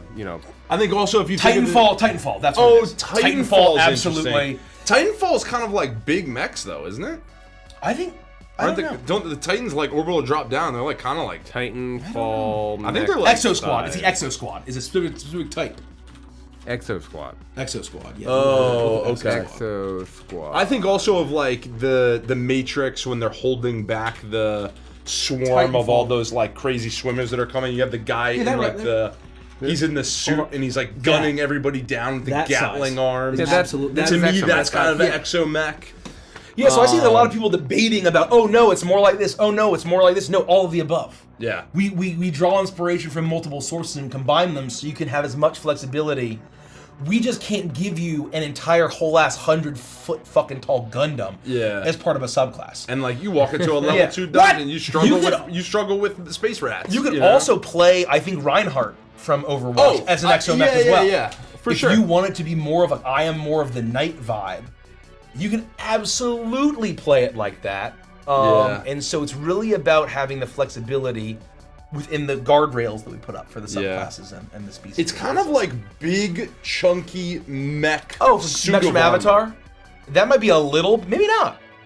I don't remember how big they are. I think the mechs from Avatar, I think they're kind of like, they're almost, to me, I think of them as like, They might be a little big. Primary purpose is like construction droid type stuff, or like construction I can't remember. suit type stuff. I think the thing that the guy, I think it's like the general of the Matrix army, like what he's sitting in when he shoots back all the swarms of I forget what they call them, but the Matrix like swimming things that have tentacles. There's a name for them. Hold on. The Matrix. Squid things. Jital Kaiser. Sentinels. Oh, Sentinels. Sorry, Yes. I wasn't listening. I could have snapped that off. That's fine. Please. That shit was cool. Imperial Guard Sentinels Yep, are smaller version of the 40K 40K dreadnoughts. Yep. Says Dan. I was frustrated and disappointed by the very end of the third film in The Matrix. But revisiting it, there's still a lot of cool I shit. didn't like the second one either. Is that? I thought I was on crazy No, pills. I liked Reloaded a lot. I liked Reloaded I a lot. hated it. I loved the first one so much. It was a little complicated for me. Reloaded. See, the thing is, I felt like Reloaded lost they had the lost whole sight of train the, station the thing. philosophical piece. And maybe as a kid I even recognized it then, where I'm like, this doesn't feel like the same fucking movie. It wasn't, but The same series. For me, Reloaded did so many cool things that I was like, okay, they decided, they made a choice that they had already said what they needed to say in The Matrix, so they just went full action popcorn. And I was happy with full action popcorn. When you see those fucking semis collide and then like Matrix ripple and the guy, they're flying towards each other and then Neo swoops I and need to does the whole rewatch thing. that. Ah! I need to rewatch it. You're jumping out of your chair. Doesn't feel like the Matrix to me. Yeah, I mean, That doesn't feel like the that's- Matrix to me. Off. You know what? Maybe. I could talk about this for. You have another Well, I question understand. lined I up, think but like, 'cause it's a I could talk about this for a while. complicated. The concept of him as a character and how powerful he is, in the context of the world, is complicated to show him like gaining power, because he's like, I mean, he's like basically a god, right? It's like, yes, he's unstoppable. In the second movie and in the third movie, they have to force him to confront what was correctly termed the Superman problem by Harry Ramis, the director of Ghostbusters and Groundhog Day. And in Groundhog Day, he talks about the Superman problem, is not that you can't solve a problem. You can solve every problem. The problem is solving two problems at the same time, because you can't be in two places at the same time. So they do that with Neo. You have this over here to deal with. You can't be over here saving Trinity. You want to save Trinity, the world collapses, right? That's the Superman problem, and that's correct and sexy. And they do that in Reloaded, because he's flying at like faster than light speed, and they're like cars and stuff like in his wake that are crashing into buildings and stuff. He's an immortal who controls reality within the Matrix. Yeah. But that doesn't mean that there aren't still challenges for him, and that's what they try to. I need to present rewatch with the it. entire trilogy. Once we watch The Matrix for a movie night, I think I'd like to at least on our own watch. I'm gonna spoiler a little bit, because I'm gonna check the endings for both 2 and 3. So spoilers for the Matrix trilogy. Spoilers for the Matrix trilogy. But the end of the second one is he is like in the normal world, and he can sense the Sentinels. Yes. And then he like kills the Sentinels with his hand. The like, last basically. 5 minutes of The Matrix Reloaded are the weakest part of the film, because they indicate that Neo has his powers in the real world, and they have indicated that Agent Smith has taken over some random guy's mind who's in the real world. Yeah. And you're like, oh, the last 5 minutes of this were a teaser for the next movie. It feels like an advertisement. What they should have done was they should have done it like the MCU, where you have the whole credits, and they should have left those as teasers for the next film and ended on the correct note. But it felt extended and weird at the time, and that was very weak. I agree. It definitely had a strange. And then the end of the whole thing is he allows Agent Smith to consume him after Agent Smith has consumed everyone else, and then it all just blows up and he like dies in the chair, right? It's sort of also a Christian allegory, like parallel metaphor-y thing, and like it's. I always thought, my take was always that it was supposed to be. I've only seen it like 1.5 times. I haven't watched the third film in a while. My take was always that it was supposed to be almost like a force thing, where there must always be a balance. And so Agent Smith got so powerful and spread because Neo was so strong, and once he allowed himself to die to I remember Smith, being kind of vague. Agent Smith like all blew up because it had to retain the balance. I remember it felt vague. But it's like a super weird, it's like super weird ending, and then he's in the chair in the main machine, he just dies. Maybe I need to rewatch the whole trilogy. Anyways, I like Reloaded because it was pretty. I need to see it. Maybe it was just me as a kid. Thank you. Right? Yeah. I agree. I agree with you on the fourth G-Tall movie. I agree Kaiser with you on the asks, fourth is it movie. possible to have a bit of cosmic horror in NO for like a campaign or something? Absolutely. Watch Voidbound. Watch Voidbound. Watch Voidbound. Cosmic horror is absolutely possible in Neon Odyssey. Part of the reason why we knew it would be so important, the breadth of Neon Odyssey being what it is, to tell many stories that had different kinds of vibes, was we launched 5 new campaigns. I guess, did we launch 5 new campaigns? We launched 4 new campaigns, and Anthem Season 2 came back. So, we launched them. We re-upped 5 brand new stories. We re-upped 5 brand new stories, right? Anthem is your classic. Well, and we did the one-shot.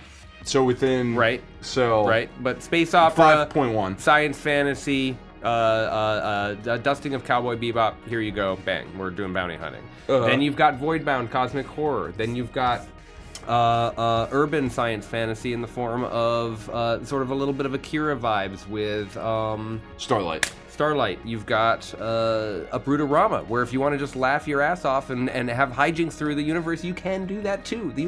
We're trying to showcase your peak platforming adventure video gaming. And if you're here for anime, 8-bit, yeah. If you want anime, we got that too in the form of Waltz for Eternity, and we put mechs on top because that's the cherry on the sundae.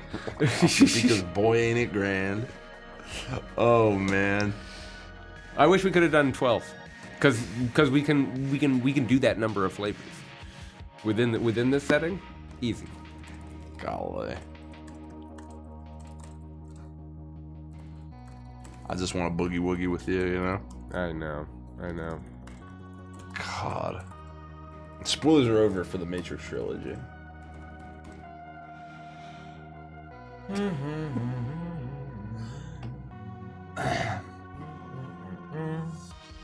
Good questions. Good questions. Have any Gundam fans checked out the Gundam TCG yet? Says Ash Astria. No, I haven't. I purchased a couple packs. Oh, I got like 4. Just cause I wanted to kind of just like see what was in them. I looked at the first like 3 or so drops, and it was Gundams from Iron Blooded Orphans. It was Gundams from things that like didn't quite speak to me as much. So at least from like a vibe point, I wasn't quite as like, oh man, this is awesome. I assumed that the first set would have been like Gundam Wing, but I guess that's not synonymous with everything. I think it was 08th team. 08th MS team, yeah. 08th MS team. Yeah, I think that's what it was called. And so I got like a pack or 2, and I pulled some stuff. I didn't really recognize anything, so I never got anything else. But I've heard people really talk up that it's a pretty fun to actually play. And I really I did look into getting basically what their version of Precon was, but they're all like crazy sold out. They're impossible to get. But they had I think they had a Gundam Wing Precon where it came with a Gundam Wing like Gunpla that you could build as a part of the deck, and I thought that was really cool. So I looked into getting that, but I like couldn't find them anywhere. So. That was my experience giving it a try. Relatively unsuccessful. It's kind of one of those things of where like when I got into Commander, it kind of killed my desire or appetite for all other TCGs. Yes. It's a shame because I love Pokemon as a concept and a brand, but I hate the Pokemon card game. Yeah. I played it. I just don't care for it at all. I don't like the deck building rules. It doesn't feel at all thematic or cohesive. It just feels janky. Yep. If you like it, totally fine. It wasn't for me. Yep. Wasn't for me. I agree. I was really excited about Riftbound, and if they release a main hero champion that I'm really interested in, that I love, I think I'd give it a try. But I'm like, if I have the rare time to play some games, why wouldn't I just play Magic? That's exactly how what I I was feel, gonna say. man. Is like if I have the time to play to like sling cards these days, I wanna be playing Bracket 3 Commander, you know? And to me it was almost like I got some of these Gundam packs more for the experience of like, oh, I want to see if I could rip a cool like holographic Gundam card, you know, and just like have it, or maybe like, you know, put it in a slip in a binder and say like, oh, that's really cool, you know? And that's how I feel about Pokemon as well. I think especially when Fire Red came out, I started watching the TV show again with Mackenzie, and I was thinking like, oh man, you know, like I have zero desire to play Pokemon the card game, the Pokemon TCG. But like, if I had a holographic Charizard, if I had a holographic Gengar, that could be really cool. I don't even. But nothing about the card game, even the collecting aspect, appeals to me. Yeah. I don't know what it is. Just to me, collecting card games as a whole has never appealed to me. Yeah. I think when we were young, we kind of did it because that was the thing. But like now, as an adult, like it doesn't really excite me at all. Yeah. You know, and maybe that's just getting older or my interest changing. But I would love to be really interested in the Pokemon card game because it'd be really fun to have a thematic team. Pokemon's awesome. Yeah. But I actually believe they added a Pokemon. I think it's a Pokemon card game thing. They added it to the game where, and which I might have to actually get in on, of where certain abilities, flying type abilities, or something doing more damage depending on how many other flying type Pokemon are in the team. Oh. That is something from the game, I know. Some attack. Basically, however many Pokemon are in the graveyard, flying Pokemon are in the graveyard, or birds, something like that. Or that have that attack, it does more damage. So that could be kind of. I like that vibe. Yeah. That's cool.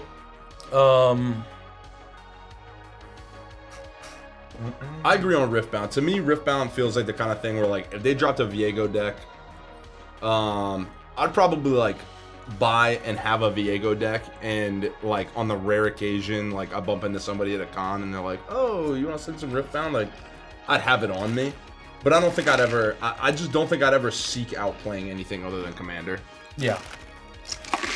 Disney and Beyond, is there a limit on how big the ships are in the Odyssey? Like, if I wanted to do a setting based on the massive ship, like from the Cygnus from the Black Hole, is that conceivable?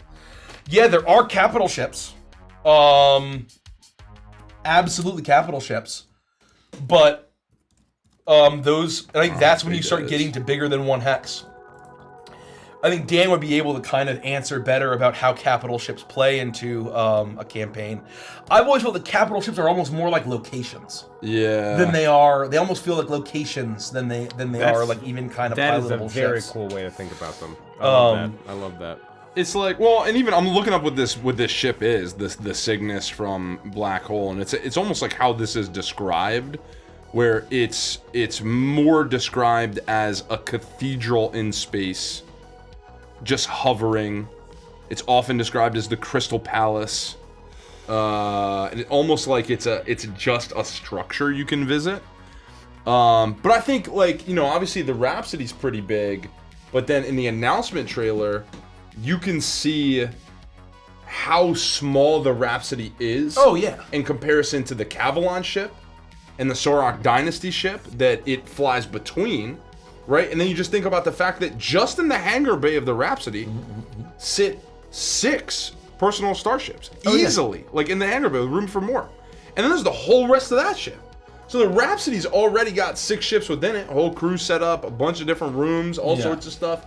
And that ship pales in comparison when you consider it against these 2 others as depicted in between. And so, yeah, I mean, absolutely, you can have these like massive ships if you want to articulate them on the board. Just because our hexes are so big for the context of that's when you start getting into 2, space. 3, 4 hexes. That's when you might get a little bit bigger, depending on how big you actually want to go. But if you're just talking narratively, you can make a ship about as big as you'd like. Or like, you know, starship level threats like the Abyssal Angler, right? Yes. Actually, let me. I don't know if you guys have seen this, but Wild Blue's been cooking up a lot of ever since they got rid of all of they finished all of the super immediate like needs for the launch page and finishing everything. They've been just doing back in the VizDev mines. Now they're just going now they're just going ham. And look, they've illustrated what a turbo elder fuck you void worm would look like. That's like a starship level threat. Oh my god. I'm gonna post this. Please. I'm posting this in a fucking. I was just thinking about this I'm earlier also gonna today. send this to Dan as well. In case he's still watching. I'm telling you. Hell yeah. Bro. Oh my god. Also, Mace, you needed to check out Bance. Bance? When you have a chance. Bro. Just based on what Dan sent through. I can't believe that this thing is gonna be in the fucking book. Jesus Christ, that's so cool. Yeah, I love the idea of thinking about space capital ships that size as locations. I mean, you saw the scale and scope of those things compared to the Rhapsody, which is home to the entire Rhapsody crew in the music video.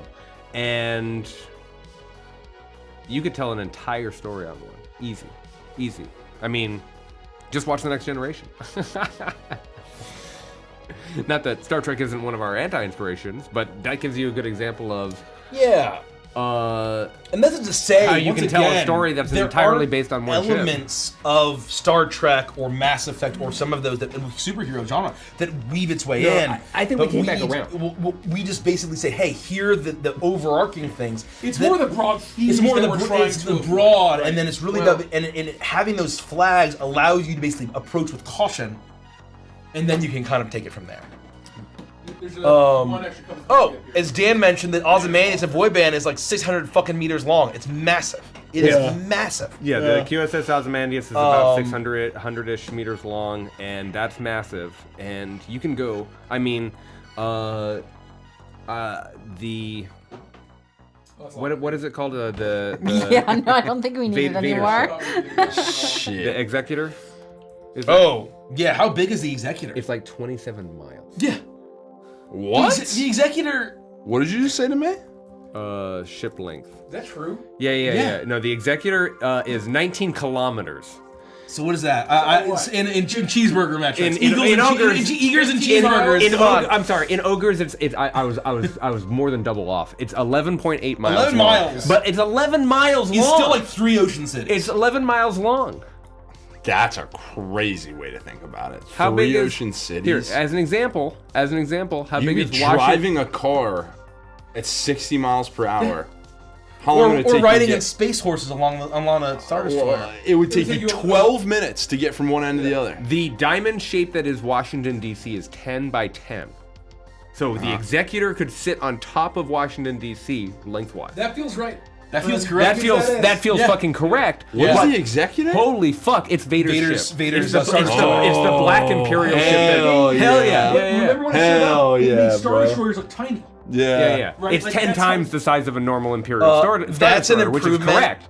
But I actually saw the example of like one of the improvements from the 1997 remaster, where when Vader says like, "Tell my Star Destroyer to prepare for my arrival," something like that, and it's just walking. In the original, it just says, "Send my shuttle," and that's it. Oh, And so it's way more hardcore to say like, "Tell my Prepare Star for my- to prepare yeah, for my stand ready arrival." for my arrival, Yeah, works. exactly, Yeah. exactly. Hell That yeah. shit is awesome. Oh my Did anyone hear about god. coffee? No, You said there's one more cup of left? Bananas Foster coffee. Oh. If anyone wants, I will Or have. we Is can it always hot? brew more. Sounds Is it hot? amazing. Then we can brew Go more. for it. Go for it. I didn't know if anyone was gonna have any. Is so I made this half a is pop. I'm good. this is this the Bone Zone coffee? No, it's Wegmans. Oh really? Oh my. Folks, can we get to 8.6 tonight before we finish streaming? I would love to hit 8.6 tonight. I mean, the fact that we hit 8.5 is awesome. Crazy. crazy and awesome. Oh, Looney Midnight. Are Bitlings the same size outside of Arcadia, or are they smaller outside of it? They're the same size no matter where they are. Yep. And what I'll say is that a Brutorama is very distinct because of my GMing style of we expect most Bitlings to be outside of Arcadia. So it's not like we have designed them to be in Arcadia and then it starts to break down once they leave. Like, no, we expect you to be a Bitling that has left Arcadia for some reason. Yep. In order to do that, right? So that In is the trailer, Doig and Swift are Bitlings Yeah, that are they're just in a chilling at diner. the diner. They're And just in a normal you can be diner, medium or surrounded small. by other Yeah. species. You know. So they are small Bitlings. What are those stories where I'm trying to think of any piece of media because it's a classic trope where like I'm outside of my world, so I'm disintegrating, I'm breaking down. Hail Mary. Oh yeah, but that's environment.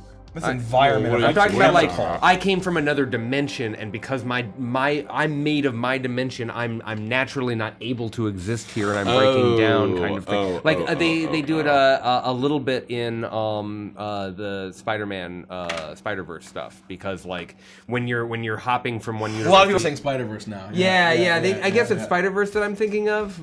Maybe Wreck-It Ralph. Back to the Future is only because they're getting overwritten by choices that they make that affect the timeline. Which isn't quite the same. Not quite the same. I guess I'm thinking of Spider-Verse is what I'm thinking of. They start falling apart because they're in a different dimension. Oh, sorry. Yeah. No, I didn't. Please. Wild Wild West is a great question. Speaking of Pokemon, if you could pick any NO character of yours to be a Pokemon trainer, or so it's a Xeno trainer. Or basically, they're saying they're Pokemon trainer. Yeah, the question. What would their was partner trainer. Pokemon be? Oh, Milo, Altaria, not even close. That's great. Milo, You're already a cloud bird. Pokemon Oh my trainer, God. Pokemon trainer, Milo. In the background Milo of Aurenia. everything you do sits your Pokemon. No, I got the Pokemon Neuro Spicy real hard. That's Yeah, something that has yeah, always yeah. stuck with me Yeah. forever, and I acknowledge it and I accept it, and that's okay. That's is who I okay. am. That Part is of my okay. DNA. I think.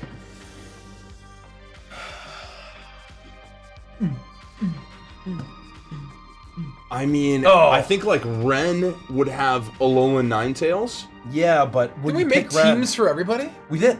We made teams for everybody. Yeah, so I mean. But if you had to pick another character, I mean, we already did that. Well, Ren's my only player character.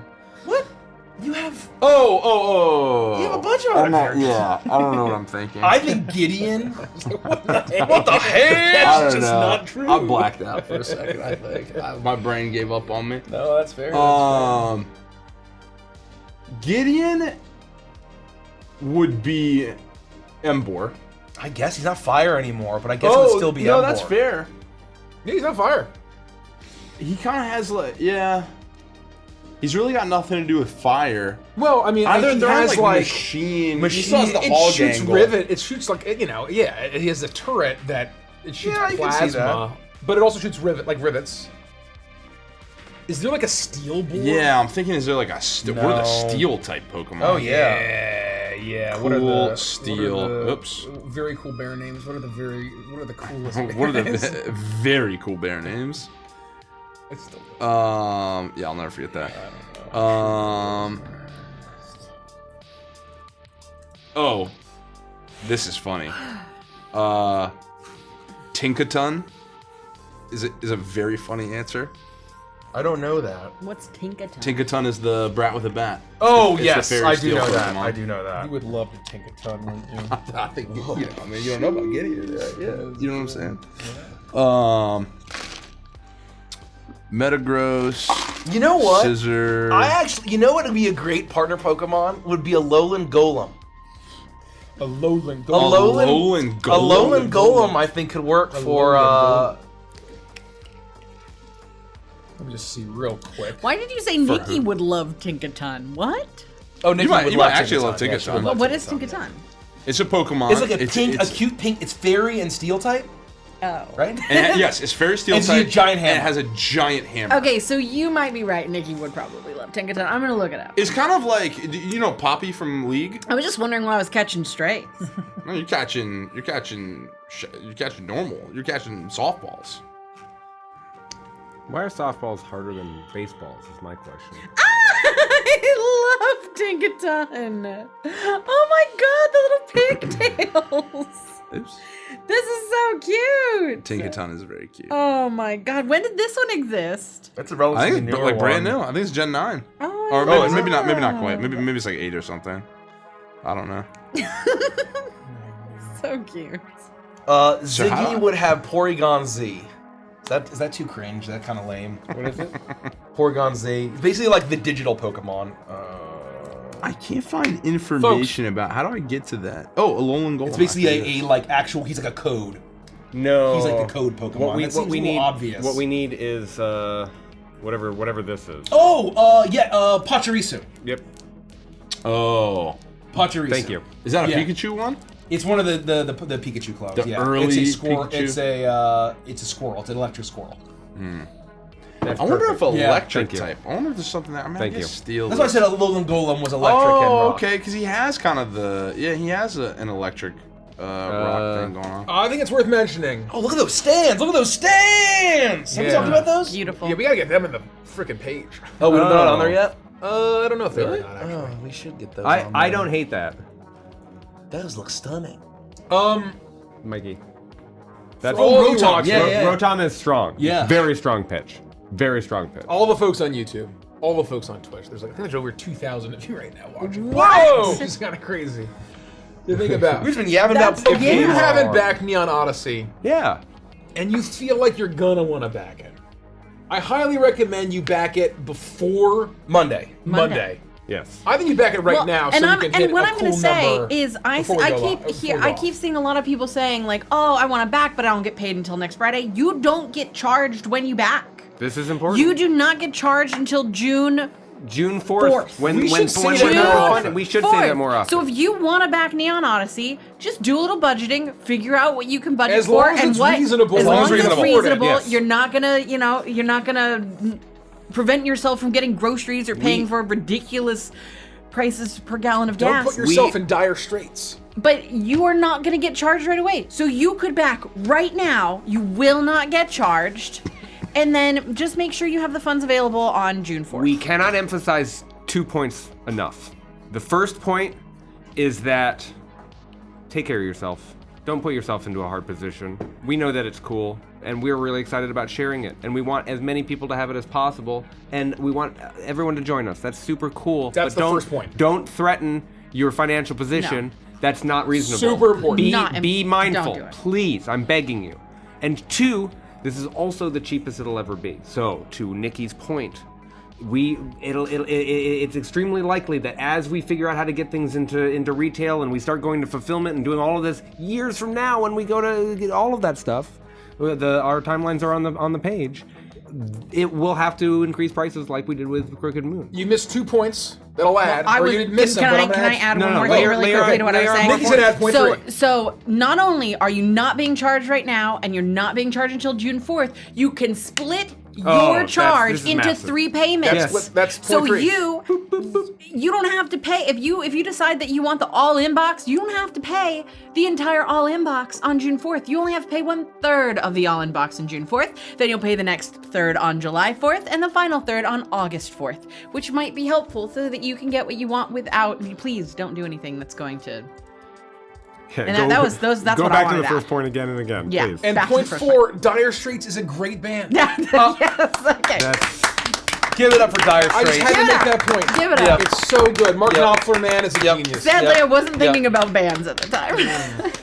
It's important, right? That like Right. you're all adults. We can't tell Right. you what to do, but we're big about financial responsibility here. Thank you, Andy. Don't be Nikki in her 20s and her So 30s. true. That's good advice. Just don't be Nikki in her 20s and her 30s. Just don't do it. I am not a role model. But in this, let me be a role model and say, don't be Nikki in her 20s and her 30s. Don't pick stocks. If we're talking about financial advice, don't pick individual stocks. You will not win. Do not buy stocks in. Don't even want to buy on Lionsgate. margin. Do Don't not roll the buy dice. Lionsgate stocks. Do not roll the dice on crypto. No, I was Invest in small low-cost wanna buy index on funds. margin. And 9 times out of 10. Thank you for pulling me Dude, back. I just wanted to. you. I was like, Derek's gonna really like this one. No. So what do we want to buy on I margin? totally forgot about it. Derek, do 2 things at the same time? Impossible. Scruffin believes in this company. I What need a great- I need a Futurama rewatch. What a great fucking. If you go watch Futurama, if you haven't, No, you cannot buy Avengers stock. We're a privately owned company, and we will always be a privately owned. company. If Avengers ever went public, put a bullet between my eyes. No, 'cause we've been body snatched. we've been body snatched. Yeah. body snatched. Yeah, the lizards have gotten us if that Yeah. happens. Yep. Yep. Just put a bullet Low cost In index game. funds. In game. in the game. Well, Nobody do that to Mikey. no. Look for tax advantaged accounts. Start there. I'm buying stock in Gex Soda. That's very funny. Folks, we are so close to 8.6. Can we hit it? I would honestly love to hit 8.6 before we go off. That's gonna be tough. How far are we? That's We're gonna be tough. 44,000 away. Yeah. That's gonna be tough. How many all-in boxes is that? we're entering 44? we're entering the Yeah. desert. Yeah, it's Death Valley. It's Death Valley. Well, technically 45 if we want to get over it. We're starting to move past US. I think, like the time-wise, right? This is gonna slow us Well, down for right now US it's too. 6 Actually. in No, California. it picks up at 7. Because So it's picking Right, up. but it's because not. this is Neon Odyssey, Death This is Valley. gonna start 7 to We're kind of amping up in the US, and then we're gonna start to kind of. Mikey, because this is Neon Roll down. Odyssey, I'm pitching a rebranding for Death Valley.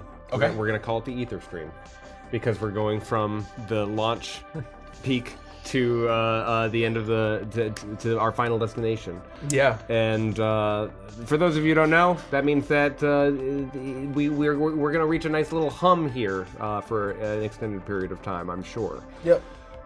But we know that's going to happen. We knew that was going to happen, and so Well, that's how all Kickstarters go. Yeah. But also.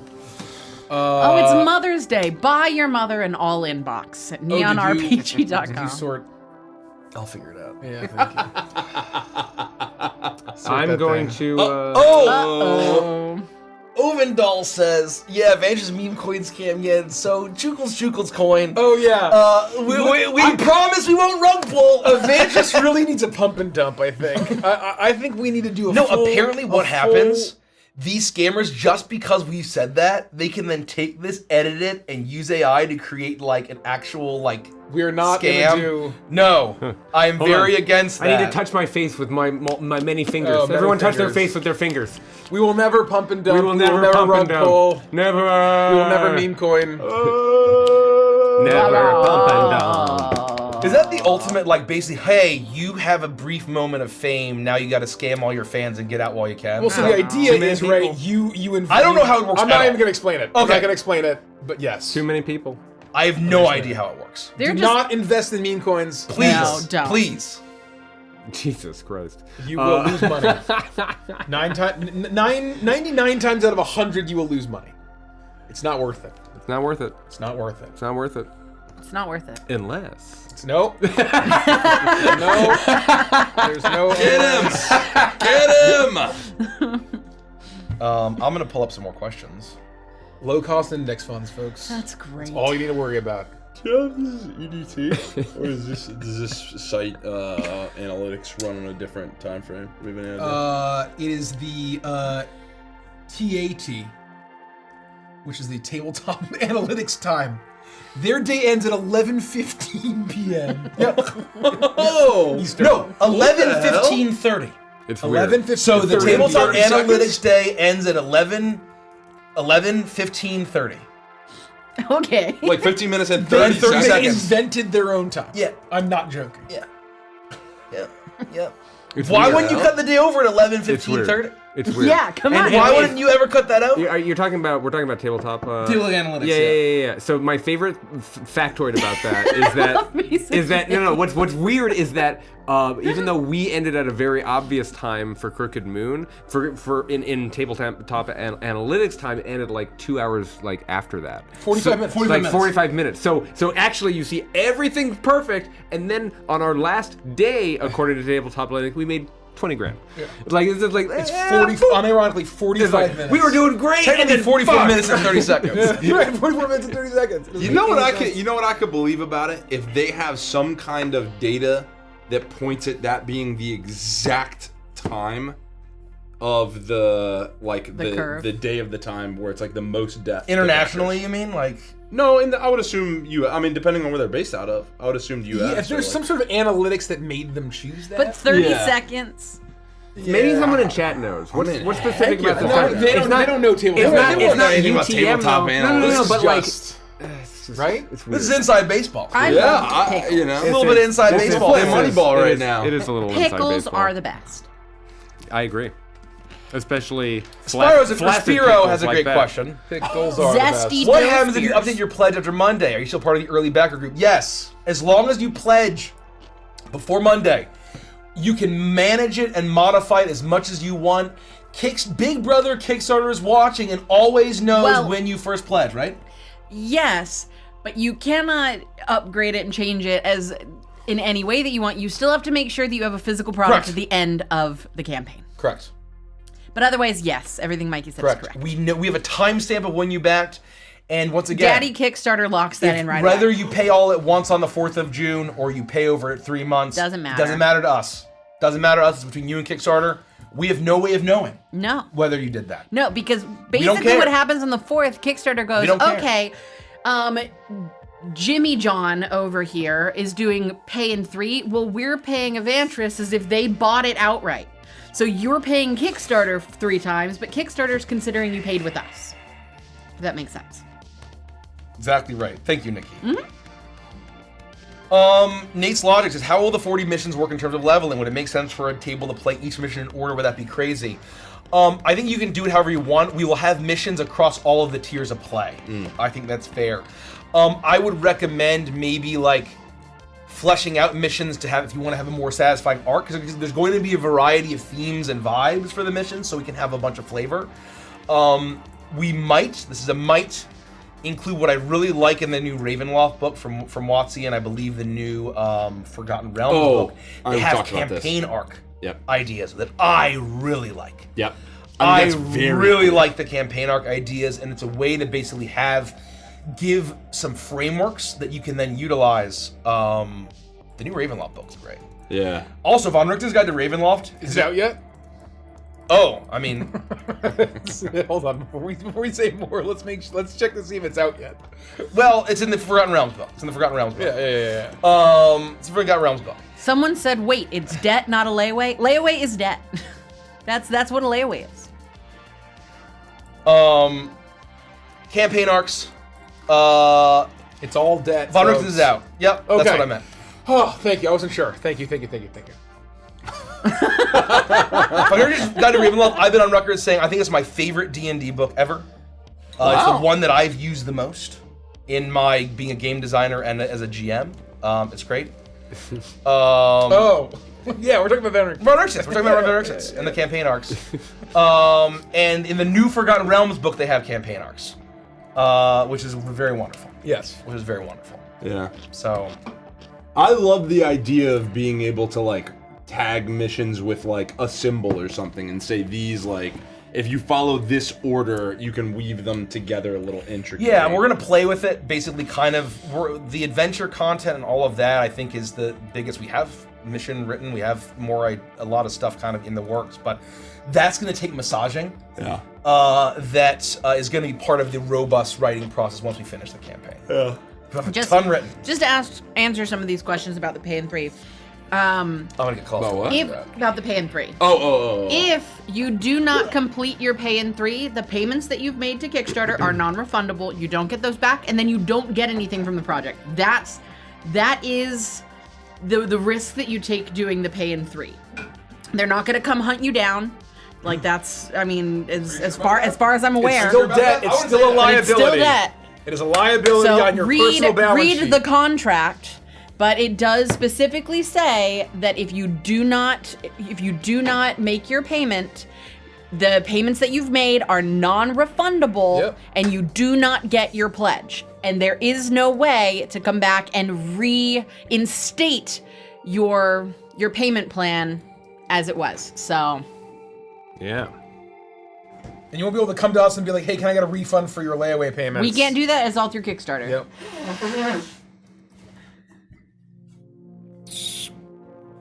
Great point. Thank you, Nick. You're welcome. I wish we had Sudafed. I am feeling I much thought better. you got a bunch of. Oh, I guess you can't. You probably I think can't. someone was dash suggested, and I I gave could've- them the rest of our Sudafed. I could have grabbed you Sudafed while I was at the I Safeway. know, I just didn't think about it. Because I'm feeling better, but just... Sudafed. This is that point of the year... When we're done with the stream, you want me to run by there, grab Sudafed, and bring it Yeah, back? if you don't mind. No, I don't mind. If you don't mind. It depends on if because that's controlled. I think you have to actually buy. Oh, it through no, the pharmacy The pharmacy closes at 9. Yeah. No, I think on You Saturdays. can't get over the counter Sudafed? You can. It's not nearly as It's good. not the same. It's not nearly as good. You need I get to it go to the airport. Controlled because I usually. think it's like it's an ingredient for something. Something. Not Something that you shouldn't. We shouldn't be doing. talk about You shouldn't here. be doing that, kids, or anybody. Exactly Don't be doing right. that. Exactly right.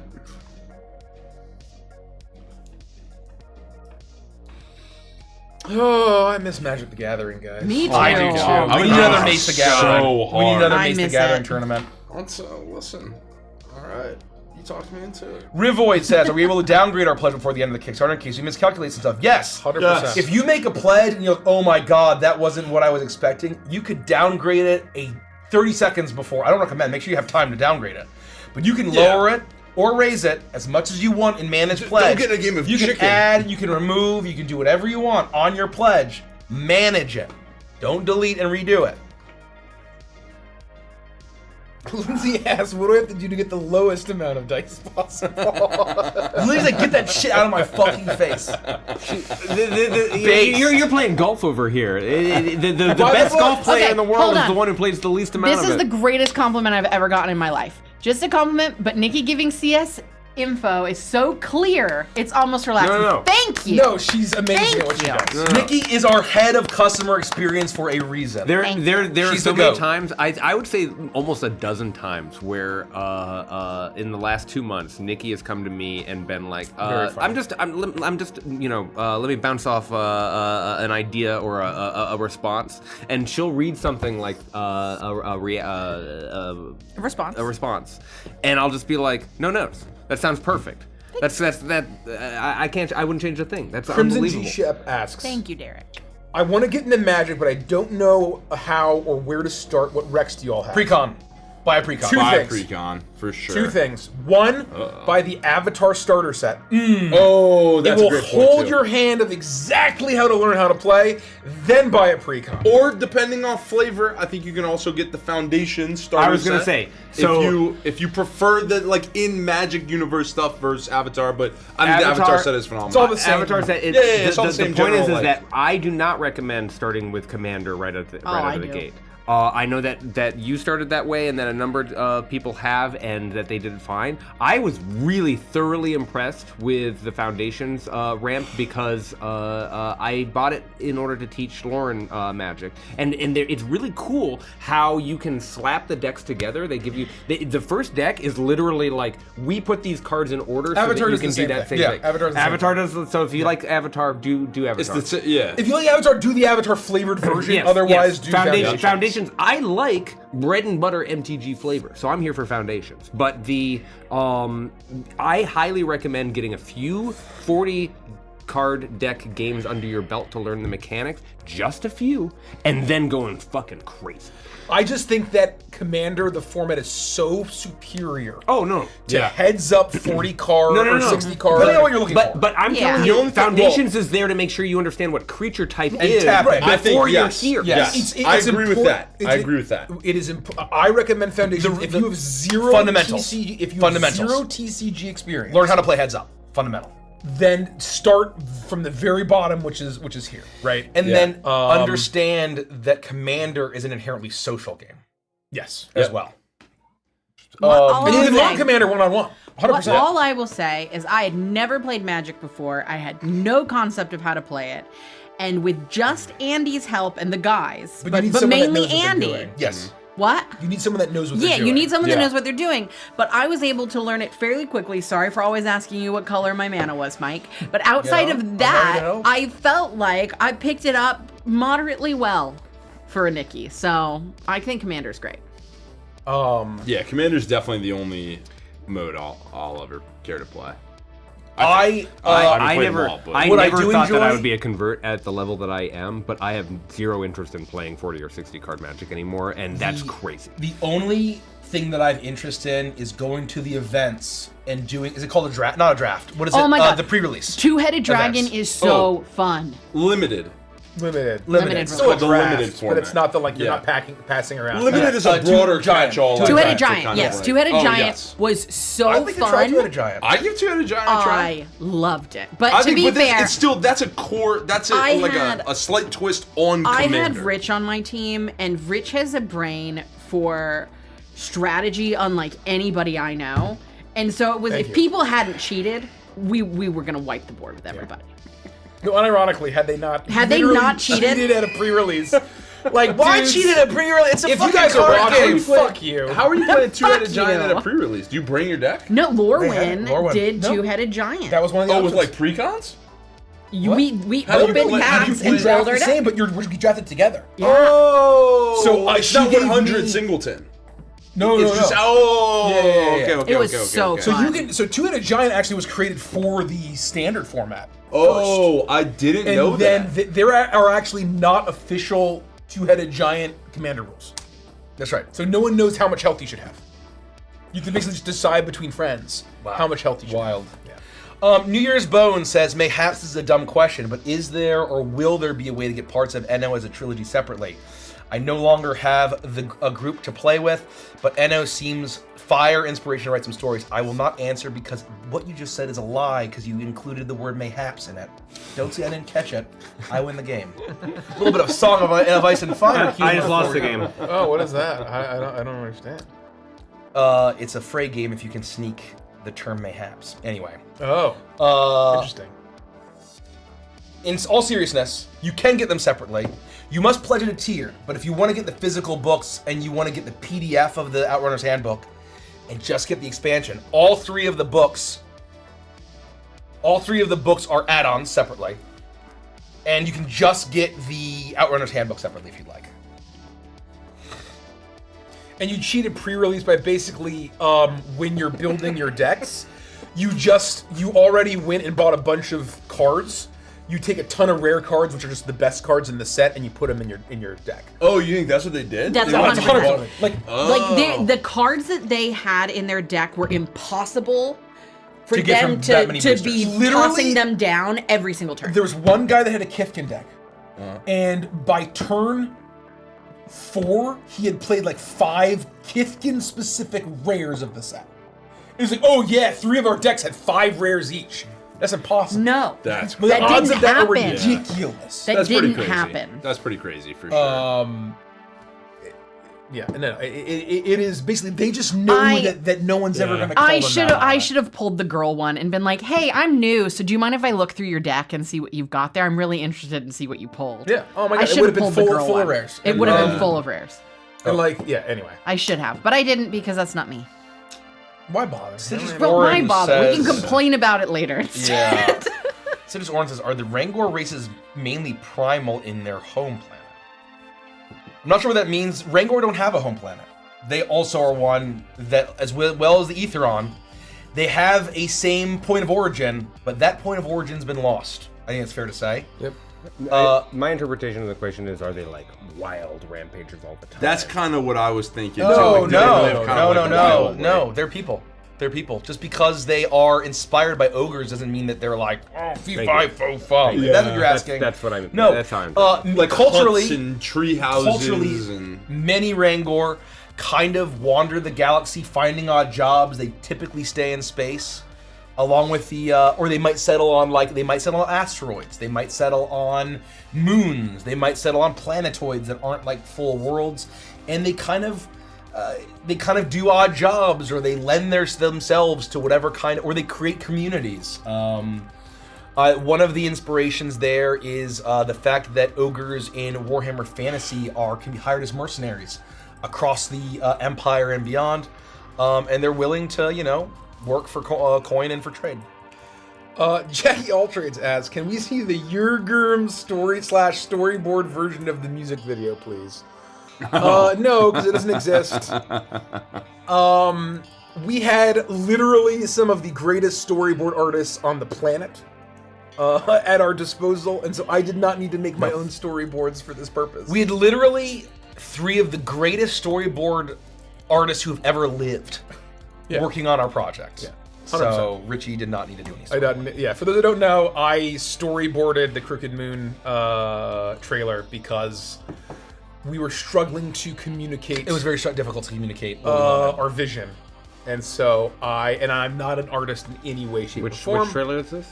The Crooked Moon trailer. Oh, I love that, all the way down to the fire of my soul, because it's such an important thing, and the way that you executed it does the work so well. You might be like, oh, this is just fucking garbage, right? But no.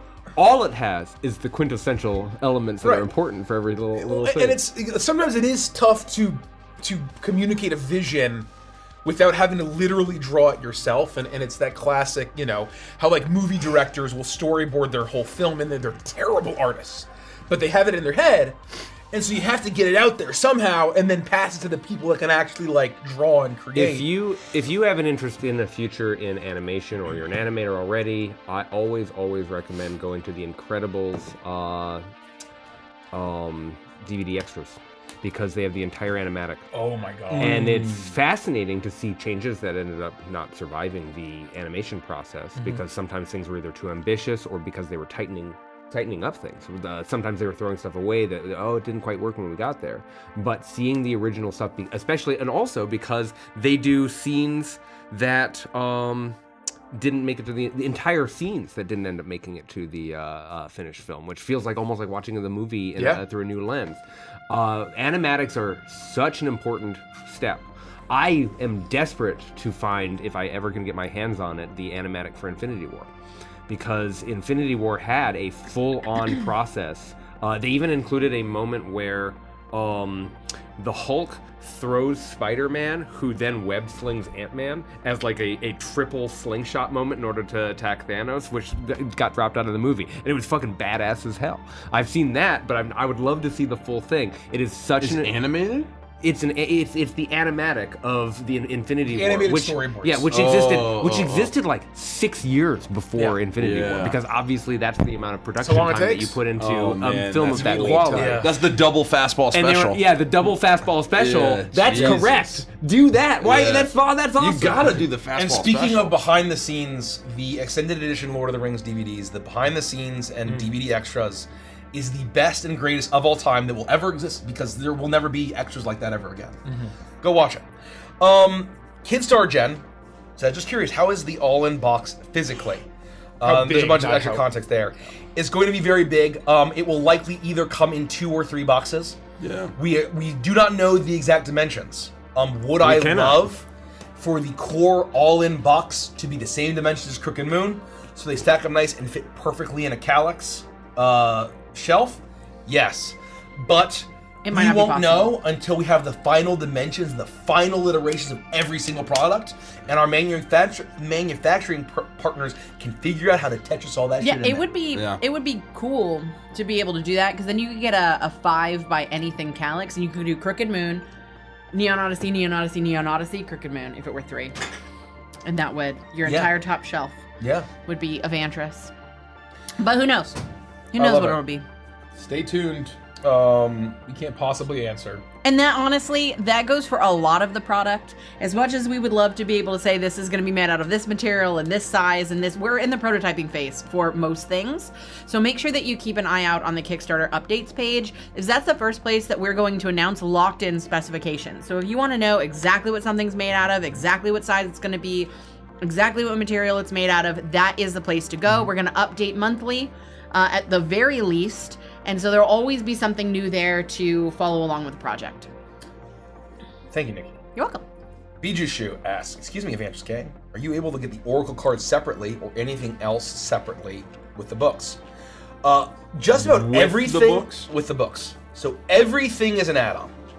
Just about everything is an add-on besides the boxes. So no matter what tier you get, you can make a custom pledge that is ideal for you. The one thing that we can't do is say, I want to only get the Oracle deck. I want to only get an add-on, right? We have too many tiers. We already have 10. We didn't want to add an 11th for an add-on only tier. And I think that also gets a little complicated about people just getting $1 so they can rage on comments or whatever, right? And like, so there's a variety of factors. Blame those people. There's a variety of factors for that. Fuck those people. And so, but everything should be an add-on. So if you just want to get the PDF of the Outrunner's Handbook and then just add on whatever you want, you can. It'll be a lot less cost-effective than getting the bundles, but you can do that. If that hopefully answers your question.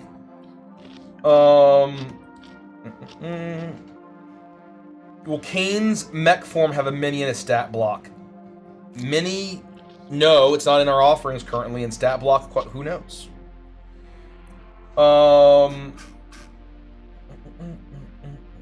Oh, let's snap this off quickly. Ace Ninja Viking asks, for those who play Commander, who do you like to run? My priority deck is Mael the Anima. My two favorite commanders by a wide margin are Choco, Seeker of Paradise, and Pantlaza Sunfavorite. My top 3 recently have been Clive, Ifrit's Dominant, Iroh, Grand Lotus, and Sephiroth, Ex-Soldier. Let's do top 3. Kiora, Sovereign of the Deep, is my third favorite. I love sea monsters. Yeah. Oh, I want to see a what is oh my god. Blue, green, and black. What is that? Not Teamer. Hold on. Not Jessica. This is not Jund. Not Blue, Esper. green, black. Abzan is white. Abzan is white, black. Green. Oh, white, black, green. Yeah. What is it? Blue, green, black? Yep. I wanted no. Sultai. Shit. Sultai. Oh. My dream is for them to one day release a proper sea monster commander that is not Simic, but is Sultai. And I believe that will allow me to play it, have the option of every single sea monster card would be Sultai would allow that. And that is my dream for them to want. So if there's anyone who knows anyone at Wizards working on the Magic team, Kiora is a great sea monster commander, but we need a Sultai sea monster commander so that we include all of the Dimir sea monsters and other black sea monsters. That'd be cool. Oh, I sorry. wonder if they don't do it for. Yeah. Oh, sorry. No. Top three. It's completely different conversation. Top three. I think you. Top 3 favorite commanders. I want to like Inspirit. Inspirit's a lot of fun to play, but it's just truly fucking terrible. Marnius Calgar is probably my favorite. Marnius, we have some slugfests. Yeah. Satya. I actually like playing against Marnius most of the time. I think I've only had one game, but even then it was like you got a god hand and it was just, that had nothing to do with it really. Satya is really fun with the energy mini game, and then number 3, let's say who else? You know what? I'll say Admiral Brass because it's just Admiral easy, Brass is good old-fashioned good old pirate pirates, fun. man. Good old pirates. Just to make sure that I had all of the information about Pay in 3, I did a little bit of research to make sure I thank knew you, Nikki, for exactly doing this. how it worked so that I could explain. And it is actually, it's more interesting than I thought it was because it works the same way for the most part. But if you don't pay for your Pay in 3, it's not Kickstarter that you're affecting, it's actually us. So how it works is that when you make your Pay in 3, your first payment immediately goes to us. Your second payment immediately goes to us. If you then choose to not make your third payment, those first 2 payments are considered donations to the project and are non-refundable. Got it. And that's how it works.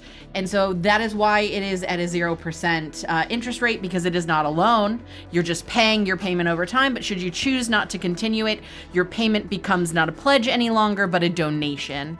And that is how it works. So, it's just important to know.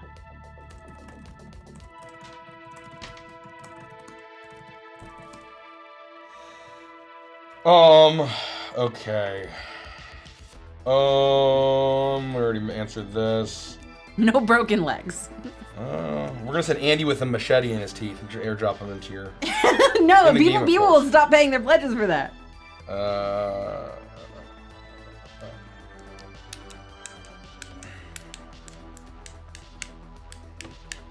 Rivoy says, I listen to Hungry Woods album to go to sleep. Will the NO album be more upbeat? We haven't started at all on that. I would say it's probably going to be considerably more upbeat than Hungry Woods. Yeah. It's just folk horror versus space opera could not be different. Could not be The more opposite atmosphere vibes. of the woods is far more melodic than the atmosphere of soaring through space.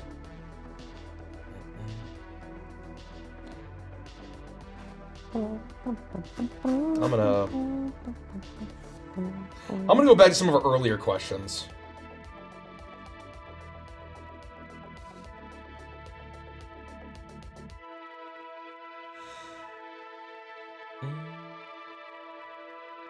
Beaches Shoe says, excuse me, Evangelist, do you ever use Buzz Lightyear animation for inspiration? I think Buzz Lightyear Star Command, is definitely part of the sci-fi zeitgeist. I mean, I don't think anything like super directly, but there's a lot of good stuff there, a lot of good vibes. Yeah. But is itself inspired by pulpy space opera, right? So I was gonna say you could. There's like, I don't even really. I mean, I don't know that it was inspired by it, but maybe like a little overlap in the Argonauts kind of thing with the Space Rangers, you know. But Brownie not even Point, really then. Brownie Points has a great question. What made y'all decide not to make a dice tray for Neon Odyssey? And they flag that it's not a complaint. Dice trays inherently, I think for them to feel premium, need to be made of wood. Yeah. We are never going to do any wood products as part of our offerings, at least our main Kickstarter offerings. Additionally, I think it is better to partner with a wood company and license our IP to have them, like we did with who made our wonderful Crooked Moon dice boxes. Laser Rocks. Partnering with a company like Laser Rocks they're very to nice. do a very premium. Let a company who deals with wood deal with them, because also trying to mass produce wooden products to that scale that we're doing with everything else, I don't think will end up well. Yeah. And so we wouldn't want to put out something that feels cheapy. And so that is what we've decided. So we will also in Australia. Them damn weevils, they hate wood in Australia. They fucking hate wood. weevils. And so, dang old weevils again. No, all my Australian So friends. no weevil tier. Yeah, for me and us. my Aussie friends fucking hate them ding dong weevils. Someone asked if you can pay off your Pay in 3 early. I couldn't find the information about that. I would suggest if that's something you want to do, if you want to pay it off on the second payment, just reach out to Kickstarter customer support. They're going to be the best people to help you for that.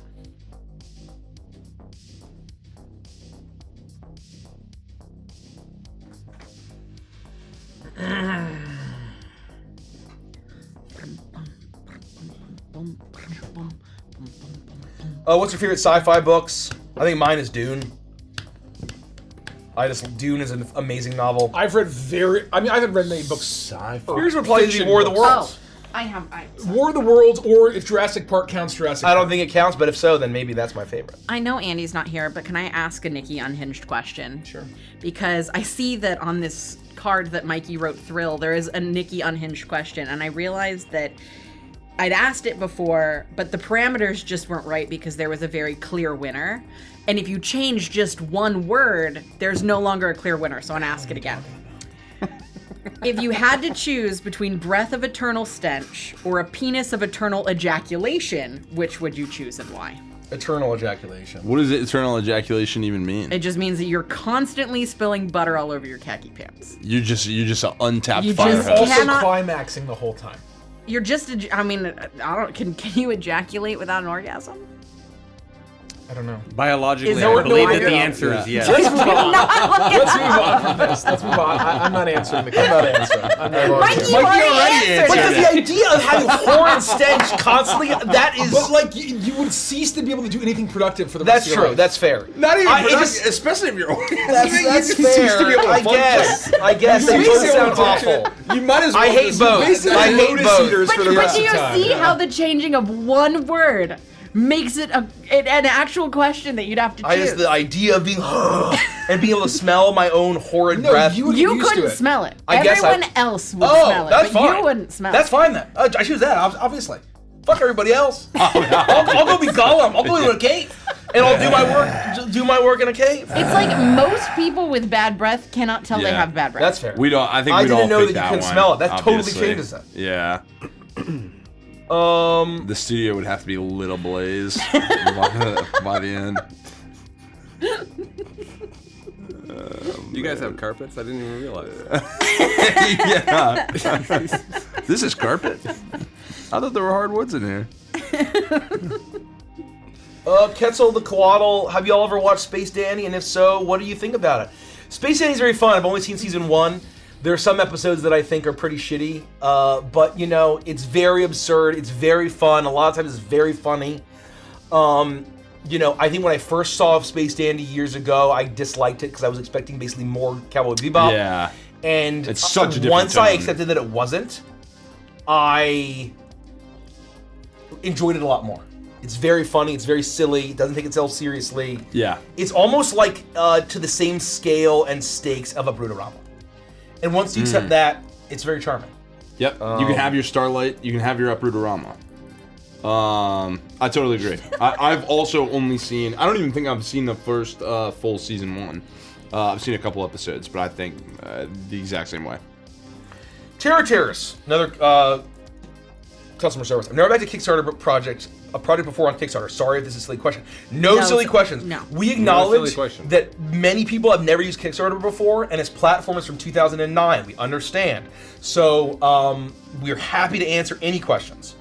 But for the deluxe box, I chose the multi-pay, and I was wondering if I select an add-on to my order, it affects the monthly price, or is that a flat payment I make on top of the per-month payment for the deluxe box? It affects your monthly price. It's your final pledge. It's your final pledge. Yep, Because totally. Kickstarter is not charging you until after the campaign ends. You're not being charged until June 4th. So what will happen is on that final day, on June 3rd by 11:59 p.m. EDT, whatever your final total is, they're going to split that into exactly 3 portions, and you'll pay that first third on the 4th. Ryoko Koro asks, my card expires in June. Will I be able to change the payment after the first payment? Yes, so you won't be able to change it, but what will happen is your July payment will decline. You will get an email from Kickstarter that says you can update your payment method here, and that payment method will then be in effect for July and August. Are you sure you can't go into Kickstarter and just update your card? Yeah, I just looked it up. Well, so just I wanted keep to an eye make on sure it. I was completely versed Keep an on eye on Pain it. 3. Keep an eye on Good it. job. You might be able, if your card is expiring, you might be able to just request a new one. Like call your bank and say, hey, it's expiring. Can I just get a new one now? Ooh. They might just send it to you, and then you can put it in now and not have to deal with any of that. Folks, we only have about an hour and a half until Tabletop Analytics Day 1 ends. 11, Yeah, 15, so here, I will 30. read it directly Yes. from Kickstarter. Verbatim. Can I change my payment method for remaining charges? Payment methods cannot be changed once a campaign has ended.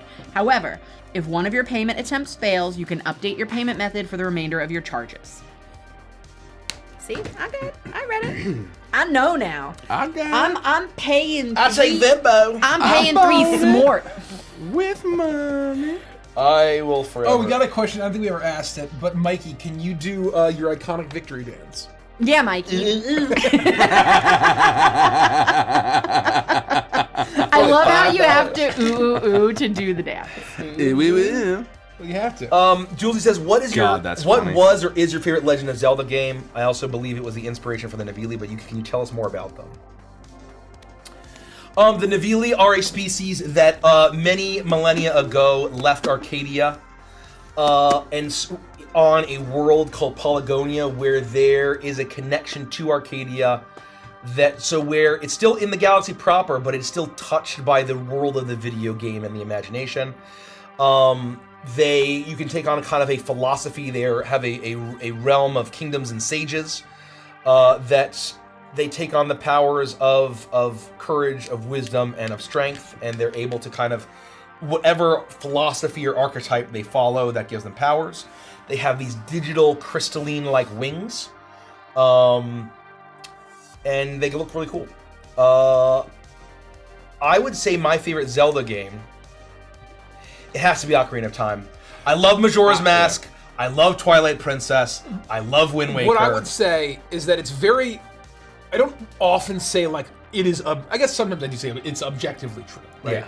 But I think that in this case, Ocarina of Time is just fucking objectively one of the greatest games ever made. Yeah. Yeah. Right. Yeah. And I love Wind Waker. I love Majora's Mask. I love what's not Tears of the Kingdom, but the other one, the one that Breath of the Wild. I love Breath of the Wild. I hate Skyward Sword. I didn't connect with Twilight Princess very much. It didn't grip me. And again, maybe there's other things that would supplant. I know that one of the Game Boy games was really good. Oh, Link to the Past. I played. Four Swords, maybe? I played A Link Between Worlds. A Link Between very Worlds, fun. maybe. A Link Between Worlds is very fun. But it's I played just, that. It's like Ocarina. It's just Ocarina the of Time's goat, like man. truly the definitive. It's the like goat. to me that's the you haven't really experienced Zelda if you haven't played Ocarina of Time. Yeah. It's the Zelda game. Majora's Mask is fucking peak as well. Majora's Mask is great too. You know, one thing that really bothered me about it though is I hate being on a timer. That's true. I hate when I can't just like casually meander around and check every corner and cut every shrub. And so the fact that you're like always on a timer just like irked. That's my neurospicy. Yeah. it just always like irked me. Even though I loved the game, I think it's beautiful. I think it's so much fun. It's just that being in the background constantly, just kind of like, it's like trying to scratch an itch and you're just not quite hitting it. You know, it was driving me crazy. I think that's a good way to put it. It's a different vibe. It's a much smaller world because it was basically an expansion pack, right? Using the same assets. Oh, I'm just taking a look.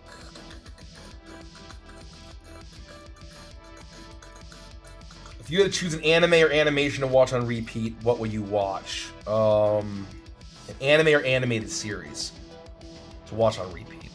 Oh my god! Like for the rest of time?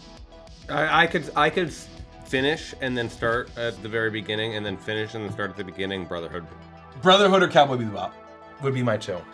Yep. Not surprising, I'm sure to all to hear that. The only reason I'm choosing Brotherhood is because there's so much more of it.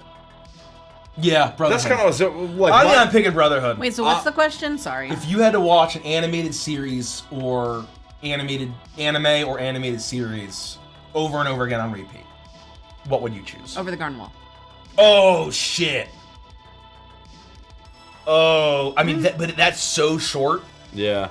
That might. There's so We many more watched hours it as a movie, right? Yeah. It's like 2.5 hours. I think long. I'm sticking with Brotherhood, but Over the Garden Wall is a great fucking pick. There you go, Mikey. I think, man, my crazy thought was like this was some kind of torture question, And so my first thought is like, oh, you just got to pick like one piece or something. So by the time you reset, it's been 5 years. Oh yeah, that's And fair. you forget fair. what's That's happened a in the good first point. 700 That's episodes. a good point. Well, am I able to do other things while I'm doing it though? Like, do I just have to sit there and just I think you watch just sit it there and and watch nothing it. else? Because I would just what is it that the kids say? Raw dog it. No, you can't say kill Oh. yourself anymore. Oh well, Jesus. Well, I'm just saying. Jesus, I don't know. I don't know. Jesus, I don't know. Jesus. No, Rose asks, how well known are the Argonauts in the Neon Odyssey universe? What's an example of where you'd be able to find their spaceship station working? I would say the Argonauts are quite well known. And they're doing a lot of propaganda. Too, Yeah, so they they're do a lot of- definitely putting themselves out there. They put themselves out there. They're heavily marketed. You would find them on certain worlds. Astra Vega is where like the HQ of the Argonauts are. But you would be able to find, they go in these huge like ships that are almost like flying space stations, where where a chapter or chapters will operate out of, and then squadrons, and they'll go out. And so you may be able to just go and find to one of these huge ships, and then find them there in your sector, right? Yeah. But they're well known. They're well known. Eternal Void says, I've been wondering where you got your map. We just use Chessex. It's just the classic Chessex grid and hex maps. It does the work, you know what I mean? It does the work. Yeah. I will say does that the work. we've had a relatively fresh one for a little while now, but the original one that was falling apart, that's got all like stains from like Years. Prime. Yeah. I want to frame that shit and put it in the Advanced headquarters whenever Where that it all exists. began. I want, and can we do like a shadow box and put like a bunch of fucking Absolutely, cool we can. Well, we should put the minis from Prime, like I'm all the OG telling ya. minis should go in there It and has stuff. to It'll be happen. really cute. Don't worry, I got you. I'm a crafty bitch. I know you are. I got you. You crafty bitch. You crafty bitch. It's what I do. It's what I live for. do. It's what I live for.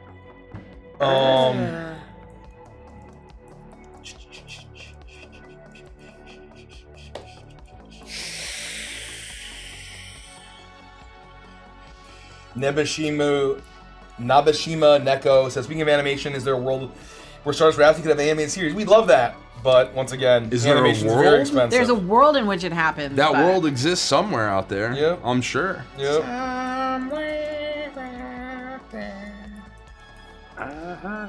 Naked Snake asks, as far as the spells go, is the player's spell book going to consist of flavored 5e spells, or is the new unique spells you have created to choose from? We are only giving some rough guidance on how to flavor current 5e SRD spells. We might give examples of like, hey, instead of fireball, you can use a thermal explosion or something like that. Anything that we are re-flavoring will be a adjacent but modified version of a non-SRD spell, but we are also creating a ton of our own spells. Unicorn Town going downtown. What is Ko's cosmic symbol and would tattoos count? I haven't thought about Ko's cosmic symbol. That's interesting. I think maybe her tattoos. I don't know mechanically, like according to D&D, if that would work. But I mean, I think that could be kind of a cool. I can't get my foot in the pocket. Stay tuned. Stay tuned. Stay tuned. I need Stay my tuned. foot in the pocket. A lot of Ko was kind of like a lot of the initial Ko was before you really kind of nailed and figured out what enforcers were. Yeah. So I've been kind of pushing it more towards the mystical. As we've been going on, as we kind of figured that out. I think it works a lot better for her character. Yeah. And so, stay tuned. I had a lot of fun playing BG3 last night, Mike, because of Ko. Oh. Because, you you haven't played BG3, but in the very, very beginning, so it's spoilers, I guess, if you haven't played this really old game, there's a moment where you find a mind flayer, and it wants to take over your mind. And one of the questions is give in and let it begin to take over your mind. And so I was role-playing Pixel as like, well, do I want to do this? And then I started to argue with myself, well, Ko would tell me never to give into this stuff and don't That's give up really your cute. freedom and your free That's will. really cute. And that would be really stupid. So I'm not going to do that. And it was just so fun having like a little pocket Mikey Ko on my shoulder the whole night. I'm happy to So- bring that. I just wanted you to know that because Ko's the best. People were asking about the size of the Navili. They are medium or small. They are between 3 to 5 feet tall. Yeah. Then a Villainy? Sounds about right. Or 3 to 5.5. But they are not tiny. They're not You pixie do sized. play my No. They're not pixie sized. It's not They're like about Peter 3 to Pan. 5.5 feet tall. Goblin sized. But they can be medium, right? 4 to 5 feet, 4 to 5.5. Yeah. Wards. Wards. Say. You're at lost media. Oh, I know. Oh can my god. Tower dive. Wards. Oh my god, that makes me. What is the Hecarim song? We should not. Okay. Oh, I was right there. I was right there. I was ready. Oh man, I'm gonna make you sing it for me after the After stream. is fine. After is fine. The half man. I just want to call it Jimmy the Wizard. Jimmy the Wizard. Getting the you core go, box there and you have never go. played D&D before. And everyone give it up for Jimmy the Wizard. Mostly excited to read the books like a work of fiction, but would be interested in playing in the future when time allows. I recommend it. It's the greatest hobby. D&D and TTRPGs is the greatest hobby in the world. I will stand by that. Love what you do and glad to support you all and the artists that make it possible. Thank you so much, Jimmy. Thank you so much. I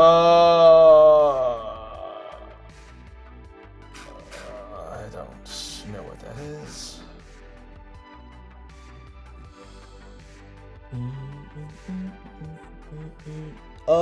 Bluff, Tau, Sun. Do supernatural beings like ghosts exist in the Stardust Galaxy like vanilla D&D? Or are they more viruses as digital beings? I think both. There are spirits that have been connected from the Harmony. There are corpses that have been connected from the Harmony. Those are the silent. They're not affection. It just basically, the silent is a colloquial term to refer to undead. I know that was a point of confusion because of some misspeaking during Stardust Rhapsody. But they just, that's undead. There are also gridgeists that are undead that haunt digital things that live in the internet, the ghost in the machine, literally. And we just saw some first sketches of the gridgeists, and it is fucking sick as shit. Very cool. Sick as shit. So both. They're also virusy fellows. Relum Boy says, I'm a few hours behind on stream, but you gotta stop showing the trailer. I can't keep crying like this. Rhett looks so proud at Phoenix Pike. Gets me in a different kind of way. I agree. Hell yeah. Hell yeah. Out of the various factions, which would be close to the Mafia? That would be the Kuzai. Yeah, I was gonna say. There are obviously elements drawn from various Yakuza tropes, but also Italian Cosa Nostra, as well as the Russian mob, and other crime syndicate and mafia tropes and elements are all interwoven into the Kuzai syndicate. Lethal VoIP. Do beholders and mind flayers exist in this Neon Odyssey universe? Absolutely not. That's a hard no. It's not even a like. I guess I could definitely say you can put it into your game and I won't stop you, but no, they don't exist.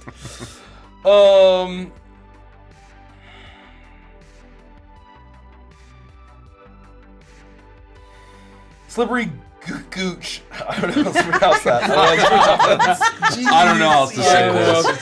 It's G-U-C-H. I should start a company called Gucci. You guys may not be privy to this, but having had the best D&D party for the last 9+ years, is there a place where I can go to find a consistent and copacetic D&D party? What I will say is, I don't know. I'm the luckiest human being on the planet that I have a group of amazing friends that are also talented, funny, improvisational, We all witty, are, man. We all story-focused, are. copacetic, on the same team, rowing in the same direction, aligned. It's 1 in a billion. It's The one in a lottery billion. ticket. Truly. The lottery ticket that we got wasn't when we started getting attention because of Chukles. Yep. The lottery ticket wasn't when wasn't because of the Crooked Moon funding and us catching the car and being able to build a publishing. The lottery ticket wasn't. The numbers on the lottery ticket was 9 years ago when we sat down to play D&D for the first time. Yep. That was the lottery. that was You're the lottery ticket. exactly right. That said, I hear a lot of stories about struggling to find groups and that groups fall apart and groups destroy friendship and all this stuff. Hopefully that doesn't happen to you. All I can say is go to your friendly local game store. There's an LFG thread channel in our Avengers Discord and our Crooked Moon Discord. We'll probably do it once we do the summer playtest in the Neon Odyssey Discord. There's online services. You can go on Reddit. You can go on other platforms. But again, your mileage may vary. Just keep trying. Keep trying. Lana Zulai, will the core box be enough for a first-time DM to run a session, or would a first-timer struggle a little? No, the core box is all that you need. It's a game-ready tier. It is all that you need to run in your sessions. You can run everything with the core box. You do not need to go any higher than that. Technically, all you need are the 3 PDFs. The PDF tier is, in my opinion, the bare minimum that you need for the fully robust. To run a fully robust To game, be ready, yeah. which is the $80 tier, I think. Arialine Pixie asks, is there a chance of minis or STL files from these other playable races? Or am I just having a my brain is soup moment and missing on that giant list of all in?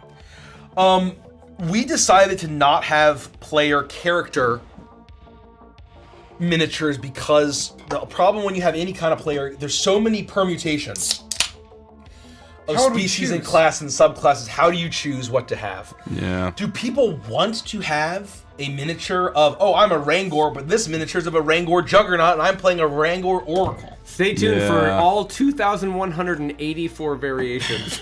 That is fucking crazy. That is fucking insane. Yeah, tweeting 2,184. Not including our gender and oh yeah, not yeah, including yeah. size. Times 2 times size, the size, lineage, times lineages. Yeah. Double it, then triple that. That said, I mean, do people actually want that sort of thing? That's very interesting.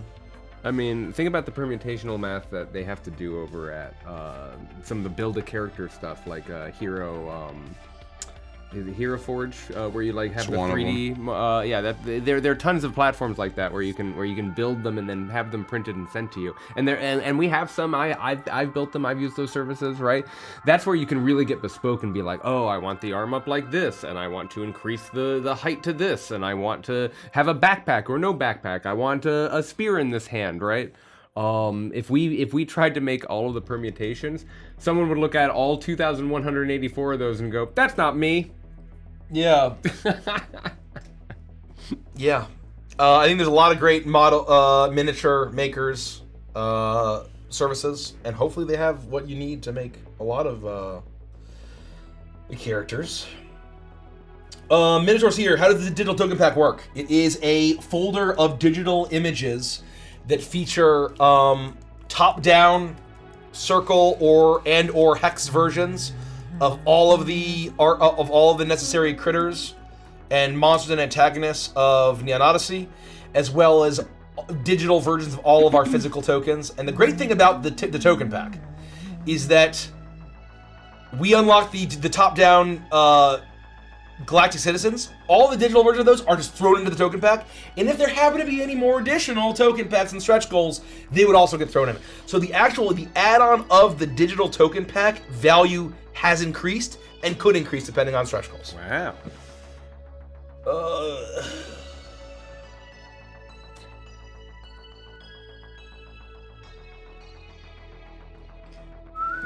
Mocky Boy, this is my first time ever pledging on Kickstarter. I'm getting the deluxe box, hooray, hooray, hooray!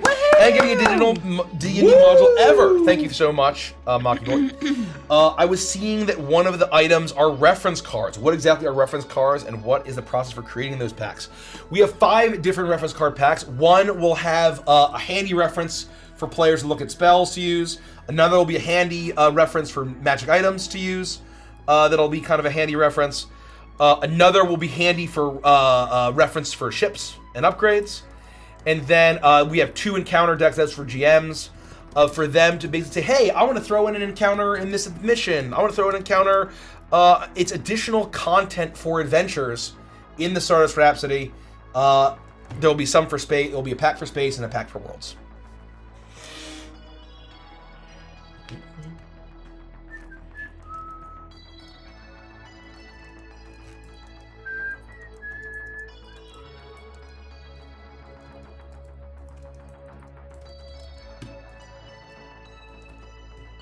Ooh, Peachy Plum 412. What's your favorite item from the Kickstarter, other than the books themselves? I meant plushies. I'm biased. But you know what? Beyond that, I think the collector's cosmic coin is just stunning. Yeah, It's just stunning. That's gonna be phenomenal. I think. Oh, ugh. You go. I am really I have two excited in my about head. having Starship minis in general.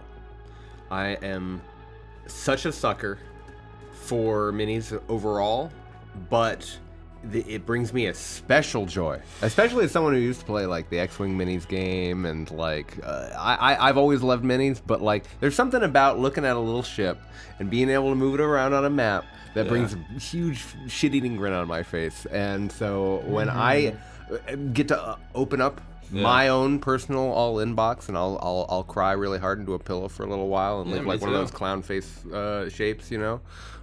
It's gonna be because I pull those Starship minis out and get to have my own set for the very first time. That'll bring a special joy. I have 3 answers. The Stardust Dragon. I can't wait to hold the deluxe. Oh, yeah. The super deluxe, like, boss miniature, CR30. This was a close second for me. Fucking answer, I cannot wait for that to just be on my desk every single day. Hell Standing with me. One, we talked way early in the stream, we talked about kind of gaps in what's available for players and how we kind of came to this decision. I was really excited when we way back on a Silver Strand. Maybe not quite that. Maybe it was Overture. I went out and I tried to buy a space battle map for us, so we got space combat, and everyone would be flying around. And I couldn't find anything anywhere. And the only things that I could were like, oh, this was sold at one time and now it's not here. And I was like, how is this not more readily available? Well, So I don't know if you knew this, but science fiction is actually surprisingly underserved in the tabletop universe. So I am so excited to have a space battle map. And not even just the maps themselves are going to be phenomenal, but just the space battle map, the dual-sided optimistic space and dark void space. And then my third, and I really had a hard time picking between all 3 of these, is my third is going to be the Oracle deck. Yeah. I forgot. Even like the stuff we've been able to put out so far, Doom, The tarot Number, deck for the tarot deck I'm trying here. The tarot deck for this guy's on VTubers. What a loser. So I'm gonna try for fifth time. Please, the tarot deck for the Crooked Moon was very good. You're good.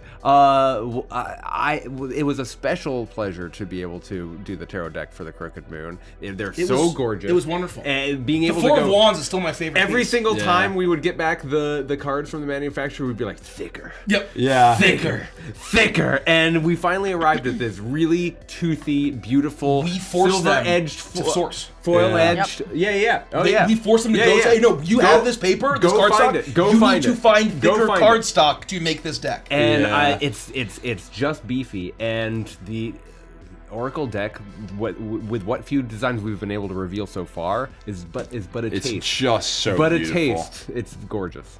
It's just so beautiful, and that's just. I'm very much looking forward to writing the book, the guidebook. Oh yeah. For the Oracle deck. Yeah. Oh my gosh, it's amazing. It's gonna be so fun. I'm pumped. Can we hit 8.58 tonight, or not tonight, by 11:15 p.m. 8.58. 8.58 by 11. Yeah, we just crossed the It's update critical. threshold. It's critical. We, We hit just- 8.58 by 8.58, everybody. 11:15, It's 30. massive. It really is a critical. We need to hit 8 in less than an hour. If you haven't backed it, go to neonrpg.com right now. Check out the Kickstarter. Check out the tiers. Check out I the have a number in my offerings. head. The I'll reason tell why you you later. want to right now is because we extended our originally just 72-hour free dice sunset synth. Sunset. Sorry, synth sunset dice. Synth sunset. Sharp-edged resins we extended that, so you still have until Monday to lock in those free dice. If you back anything physical, as long as we're shipping you something, we will mail you these free dice. You don't want to miss it. You don't want to miss it. Yep. And if you want to do it the hard way, you can see if you want to do it the challenging way, the really cool way. Damn. Is to learn if you actually know how to spell Odyssey correctly and go to neonodyssey.com. Whoa. You can go to neonrpg.com if you want easy mode, but you can type in neonodyssey.com and arrive at the same location and check out our Kickstarter. I see Denike says that Nikki wrote the Crooked Moon one. I did not. No, that was not me. That was Elisa Teague, I believe, who wrote You did an editing I did editing. You did a pass. And I wrote the little piece on either the back You or did a front. pretty important pass, I remember. But yes, but the actual book itself was not written by It was a me. collaborative effort, absolutely. Oh man, there was something I was gonna say. No, it's totally gone. Just gone, eh? It's gone. Folks, we need to hit, what was it? 8.58. We need $30,000. That's easy. If you haven't backed the Crooked Man. If you haven't backed Neon Odyssey, That's oh my just- god, that's just neonrpg.com. 38 all-in Go to boxes. neonrpg.com. That's it. Just 38 all-in boxes. God, there's something I was gonna say. Holy shit, I can't believe it's gone. It's just gone. My brain is ceasing to function. But you know, I'm happy. So it's a good ceasing to function. Functionless brains. Yeah. I have no head. No, I have no head. I have no strings. We drink and we sing and we drink and we die. That was just a little one. What am I doing? I have no head. Oh, this is a great question. Julesy asked, rather than being a Pokemon trainer, if you guys were a Pokemon, what will your types be? Would they be duos? I think we'd all be dual type. Dual type, you gotta go dual type. You gotta go dual type. I don't like the solo, I like monotype. I think I'm going with water flying. Water flying is That's so good. That's me. That's me to a T. Water flying for me. Warder flying. Those are my two favorite types by a wide margin. Are we thinking like, is that just kind of like, oh, what you'd want to be? Kind What of you? thing? I mean, I feel like water flying also matches my vibe. Yeah. I think water flying also Really matches my does. vibe. It really does.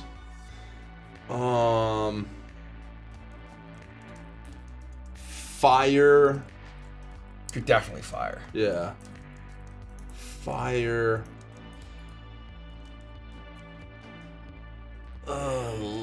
He's absolutely ground steel type. That's pretty good. That's pretty good. I think Richie's ground steel type. Yeah. Absolutely ground steel type. Are there like ones it can't be mixed with? You can do anything. There's only actually a very small handful of. I mean, there's a ton of different typings. There's only a relatively small handful that haven't been done yet. But Yeah.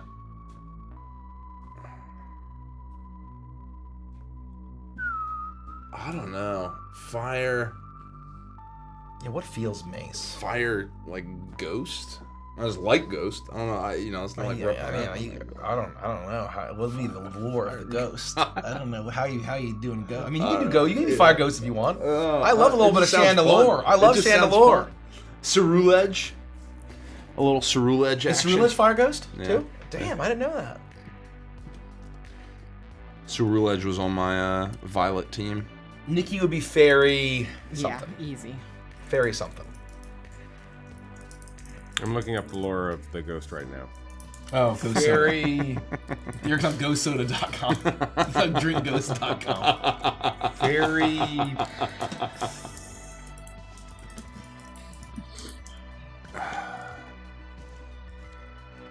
I love Litwick. Yeah, the whole Litwick and Chandelure. Fairy Psychic? Very psychic for Nikki. Yeah. I like that. I think Fairy Psychic's pretty Very good. psychic. That is pretty It's good. both magic types, Yeah. basically. I always have, every time we go into Pokemon Zone, I always have to be like, well, what am I? What am I doing? I don't know what I'm doing. Derek, What am I doing? you You could be Psychic. let me look up the types. This is a fun question. Yeah.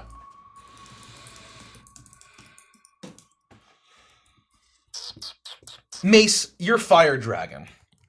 All right. I'm giving you Fire Dragon. All right. I know you want it. I did want. Dragon was the first thing I wanted to say. I know you but I was want it. like, I'm giving it to you. Man, they're just gonna tell me I can't say it, and Andy's gotta be Dragon. I could also like see Nikki Fire as Dragon. Fairy Normal. Okay, I can't believe you'd call me normal. No, Normal is like very like fluffy, cuddly animals. Like Chansey. It's also the sound type. Any kind of song and music and all of that is Normal type as well. Oh, very cool. I can see Derek. Apparently, I'm psychic toxic. Fuck you! No. Derek's not poison. type. How Derek's dare? not- Oh. I can see Derek as Ice type. How do you choose? I was Ice getting. type? People were throwing electric at me, and that's fine. No. No? I don't don't know think enough. that's I don't you. think electric. What's... I guess I feel like to answer this question, you need to kind of know what the gym leaders of each type are, right? Okay. Like, how does the game I assign can see Derek as a personality? psychic. I'm getting water now. Psychic poison? So everyone's giving psychic. I'm definitely here for psychic. Psychic. I don't sure. hate poison. I think poison's kind of cool. Poison's kind of cool. Normal like Mr. Mime. I think Derek could be psychic. Ice normal. psychic is pretty Psychic good. normal seems very correct. Psychic normal is pretty cool. I kind of like. into it. I kind of like psychic normal. Yeah, I'm really okay, here Derek's for it. psychic normal. Yeah. When So- does Derek get to be psychic? But I don't get to be psychic. I get to be psychic normal. I would like Aren't to you shut psychic? up, Derek. You can be I'm psychic. Oh, you were toxic. fairy normal. You're not You were fairy toxic. normal. You'd be very psychic. You can be very psychic. You're types. not toxic. That's true. You can also I'm be here to- dark. I'm here to Oh, fight. I'm totally here to fine fight with it. fairy actually, normal. I'm saying no. I'm Nikki is just very being- dark for the ghost, for the witch, Oh yes. for the witch vibes. Give me. That's Nikki good. is fairy dark. Someone Yeah. call it fairy Yeah. dark immediately for Nikki, and so Derek is psychic normal. Nikki is fairy and dark. Perfect. I am water and flying. That could not be better, Michael. Richie is ground steel. Mace is fire dragon. What is Andy? Ooh. Snorlax. I want to say like fighting. Lightning? Electric fighting. Electric He fighting. won't like that answer, but I'm penciling in electric fighting. I agree he won't like that answer, but I also like it. Yeah. Yeah. I like electric fighting. He's not gonna like that answer, but that's Yeah. okay. He's not here.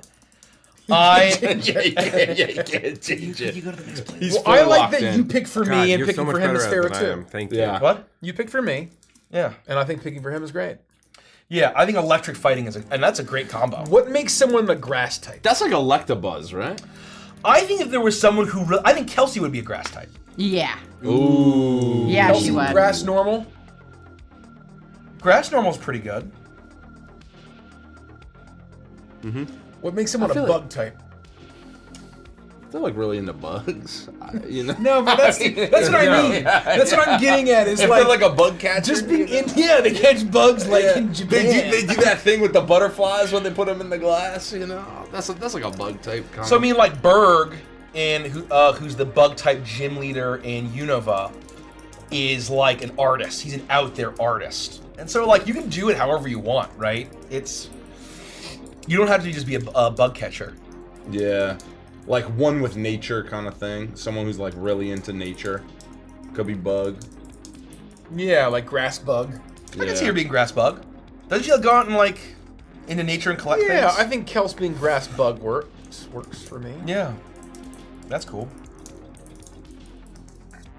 I like it. I like it too. Very funny. Very fun. I could also see the poison for Derek as well if he wanted to be psychic poison. I'm really feeling normal, and I don't know I like why. normal too. I don't know why. I think psychic normal is a good But combo. Yeah. I think it's a good combo. That's cool. Because I get Fun. Psyduck. What would be a quintessential normal? Well, people are bringing up Mr. Mime for that. I think that's that feels good. Is Mr. Mime normal? I think he's just No, he's psychic, just isn't he? psychic. I think he's solo psychic. And then there's Mr. Rhyme, who's psychic ice. Mr. Mime is psychic fairy. Oh, they Oh. added fairy. They added fairy. He That's is right. fairy. That's right. Wow. Okay. What are normal Pokemon? I don't know if normal's right for Derek. I don't know what else it would be. Famous examples and iconic examples include Rattata, Pidgey, Sentret, They're like basic animals. Bidoof. They represent kind of Wooloo, like Eevee, Snorlax, Chansey, Sand. Ditto. right? The digital one, the computer one is normal. Polygon? Porygon is ditto. This feels good and correct to me. Yeah, I'm into it. Raph asks, "Will you guys ever do a Magic the Gathering stream where you play as a commander?" I think we're never gonna do another Magic the Gathering stream. So certainly it's just we'll never not good live stream content. it. There are two reasons. One, I think you definitely can't live stream it. One, we would need somebody to sit out and literally comment so that everyone knows what the fuck is going on all the time, because the context of what's actually happening in the game is slippery. Even produced Magic the Gathering tournaments are sometimes hard to watch because of how many permutations and things that can be happening at any given moment. I watch a lot of channels that just do four-player recorded content, and I think it's great content. Oh, really? But it's heavily edited. It's heavily edited, so like they play a card, it comes up on the screen. Yep. Right, And that's then what I they're mean. talking That's and what I mean by having fun. produced in context. But like, yes, but like to me, that's great, and you can watch it. And they're going around, they're talking through what they're doing, but you can't like. One thing that we got into when we were trying to play is we were trying to announce at the table what we were doing, while somebody was also trying to talk to chat. Right. And it was a nightmare. The collision is cacophony of- we either are hanging out like this or we're gonna be playing Magic. And if we were just playing Magic, we're very different people. I'm gonna say something too. we also can't talk and to like chat while maybe that's this is maybe this is controversial, but sometimes it's nice to have something that's just ours. Oh, That's you fair. know, like we share hear that. so much of our lives online. That's a great and being point, Nikki. able to have Magic that's Yeah. just for us feels kind of nice. And we can still talk about it with you guys, but when we play it, it's just us. We don't have the cameras on. We don't have to be on. We don't have to be on. We can be Our whole selves. our whole I we love can that. show our whole ass to each other. Yeah. Our whole slippery gooch. Oh my god, the whole thing. That's very funny. Got the question, what's your favorite D&D character? Kojo's Tetsutora from Star Wars Rhapsody Anthem. And Milo Arenia from Wolf's Fraternity. Anybody have a favorite D&D character? Favorite D&D character? I like all my characters. Yeah, Gideon in all of his iterations, Yeah, all of he's his got a lot of many iterations. Ren. I just love Waltz. Dan, you're out of control. Jesus Christ. I love you, Dan. By the gods. Excuse me. Pour me a double. I'll have the slippery goose times two. Yes, that's a really slippery. Okay. Cool. Favorite. Did we read this Dan Avedon question? Oh no. What was... Have you considered Dan Avedon as a music artist to consider? Considering he loves dinosaur sci-fi and is a giant Rush fan. I didn't know I that. would love that. to chat with... We should probably talk to Simon about that. I mean, we could talk to Doig and Swift and Simon or Michael or India or Patrick, right? Yeah. I would love to hang out with Dan. 100%. I don't know much of the content. I only know like very loosely. My experience is more of his music side, more than like the internet content. But he seems like a really fucking chill dude. So I'd love to. And to now hang if out we with read that guy. this. Neon Odyssey, this is from Kyle's Demon. Neon Odyssey by the Midnight, my god. I close my eyes and see Optimus Prime leaping into the air as the touch plays. It feels like the greatest Saturday morning cartoon intro I never saw. This is the highest nostalgia compliment I can give it. It's peak Saturday morning. Thank you. Hell yeah. That's very kind. Beautiful. Hell yeah, Kyle's Demon. I I want Midnight to. fans seem to really be digging it, which What? is like Midnight fans. Yes.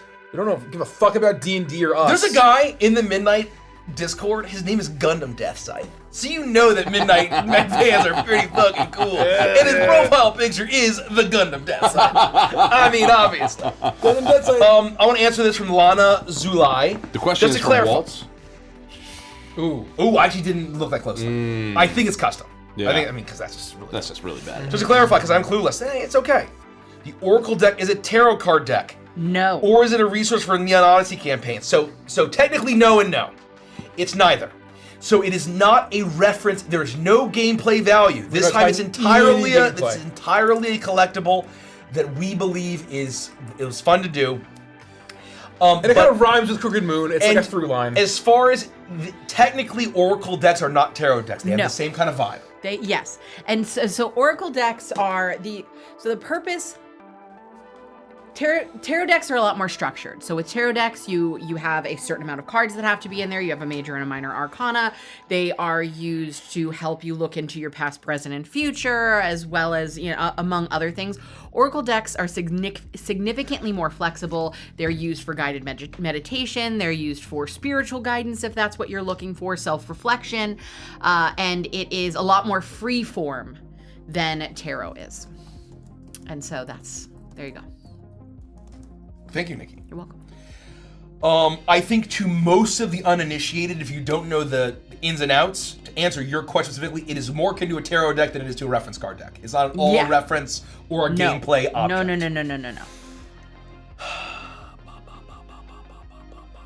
No. Civilian Waffles, great name. Hello all.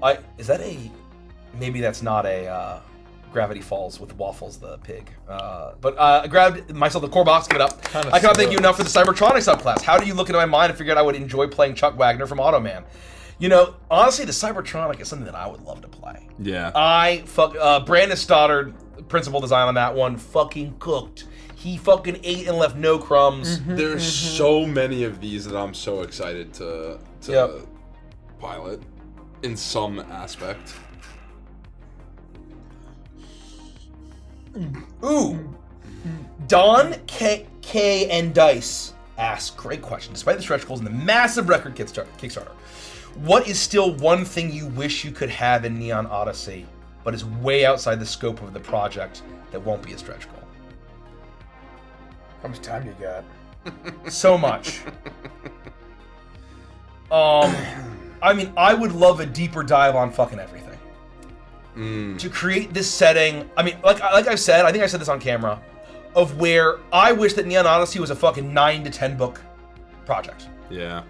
I wish that we had that much space and room to do the deep dive, the amount of world building that we've done and the amazing ideas and the great creativity and the amazing stuff from all of our great collaborators and partners and writers and the internal team is Waddles, not Waffles. Sorry about that. Waddles the pig. It's been a while since I've seen it. I am a fake nerd boy. Sorry to say.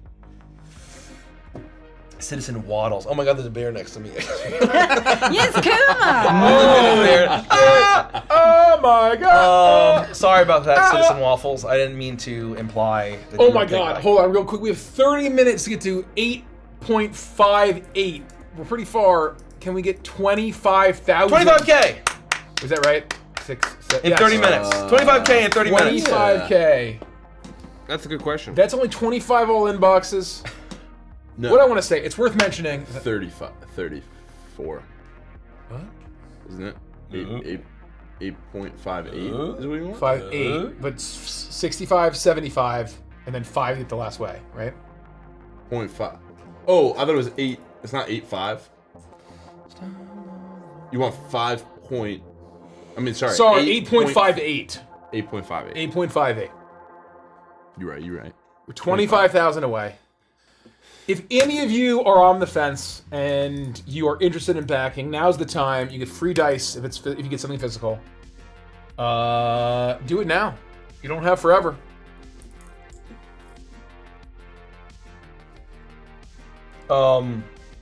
Yeah. Why is our goal 8.58? I'll never reveal that. I am getting the all-in box for my school's tabletop gaming club. I'm a teacher sponsor. I love Can we give it up for Arialine Pixie? Hopefully I'm pronouncing it right. Arialine Pixie. We absolutely we have about 25 to 30 students. Do you think there is enough in that all-in box for a fairly large group? What I will say is that you have everything that you need to run a game. You will not, I don't recommend playing a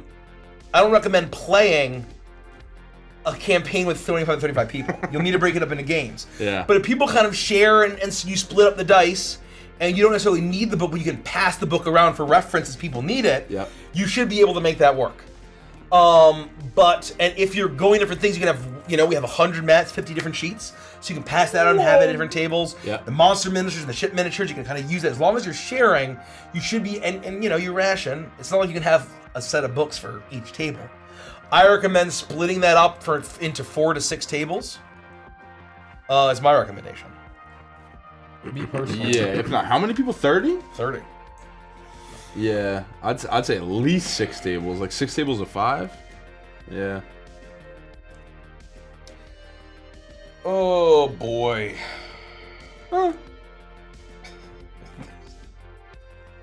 John on the Sin asks, I feel like you've answered this before, when the devil fruit's real, what devil fruit would you guys eat? I would eat the hung fruit. Mikey. Mikey, the hung fruit. That's very funny, Mikey. I've debated saying It's that so fucking for the funny. last 30 I'm minutes. looking up if that's a real fruit. No, don't even. It's a fruit. I mean, somewhere. you're gonna get the results from somewhere. You're just not gonna.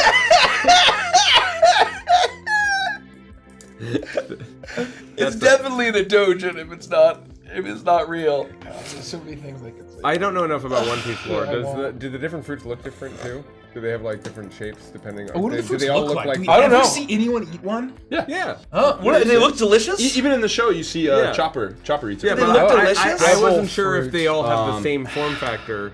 They're like purple. They all look kind of like a dragon fruit. Do they all look They all exactly have the same? they all have that green stem. That's my point. Is They're that kind of like do they all look the same? I think they all look like that. Or they And might, I they think give they're you- like Look how varying different colors, they but are. Those Ooh, might you be know the what looked so different- fucking delicious? The star fruit from Kingdom Hearts. Anyone else want to eat a star fruit? Oh, No, yeah. this is specifically the gum fruit, I think. Yeah, devil fruits. Oh my god, they all look so different. They're so cool. So the Gomu Nomi So fruit fucking funny. is this one. This is specifically the gum. Okay. Mikey is a okay. disaster. I was debating making that joke, and hum honestly, you fruit? know what? No, that's Every time I very read it, funny. I kept laughing. So They all have like these swirls, these like cool. Every single one has a bunch of swirls on it. That's kind of cool. I wonder why. I wonder if the swirl means like devil. apparently, devil fruits taste disgusting. Allegedly. Oh, that's a bummer. That's a bummer. And once you eat one, you then sink. You can't swim anymore. You can. Yep. You sink to the bottom of the you ocean? Can't swim. Yep. That's a I pretty. believe that's true for That's everybody. a pretty big nerf.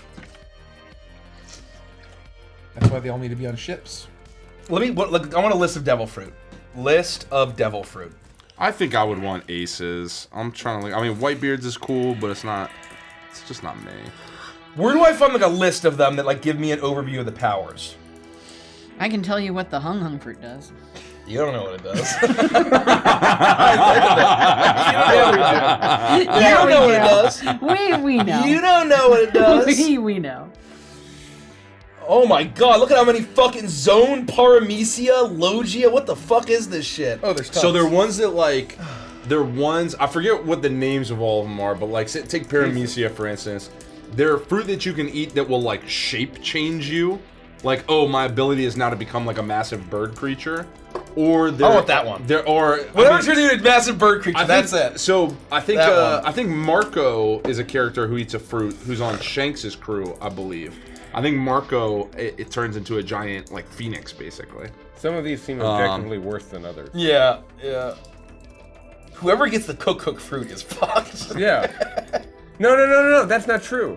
They would be just like that old commercial where you meet the guy who can turn everything he touches into Skittles. Do you remember that? Yeah. Oh, that guy's actually the strongest of all the fruit. Yeah, that's you true. would just one-shot everyone. You're if an you can apple. touch them. If you can touch them. That's right. That's the big question. There's way too many for me to read all this. I take the giant bird. I take the giant bird one. Whatever Marco's. I'm not fruit gonna is. read them, but I guess Mike doesn't know enough, so he can't choose. from No, me. I don't know anything. I think about you'd One have Piece. Whitebeard's fruit. I like the Whitebeard's fruit. Let me think. Whitebeard's fruit is Whitebeard. he creates tremors. Oh, yeah. that's Well, cool. He you creates tell these me. massive You tell me earthquakes. what devil fruit I would like. You tell me. The tremor fruit. Oh, wait, the zone fruits are animals. Okay, let's do the zone fruit. Let's take. Hold on. Oh, Zoan. Zoan. Oh, like yeah, got it. The Gura Nomi. A mole. I don't want to turn into a mole. I want to turn into a dachshund. It can destroy the world. It's I the wanna turn into a strongest falcon. devil fruit. I want to turn into a horse. I want to turn into a leopard. I want to turn into a giraffe. I want to turn into a wolf. I would either want the magma fruit or I think it's just the flame fruit. Piratiest devil fruit. Man, that's... Oh, I'm getting the bird fruit. Wait, bird fruit model albatross. Oh, damn. I'm absolutely picking it because then I can fly. I don't need to sail. I can fly, and I can fly incredible long distances and not have to worry about like landing or crashing into the ocean. Official bird fruit model albatross is mine. Bird fruit model albatross. You're not sticking with the hung fruit? No. I looked it up. It's not real. That was just a doujin that I read one time.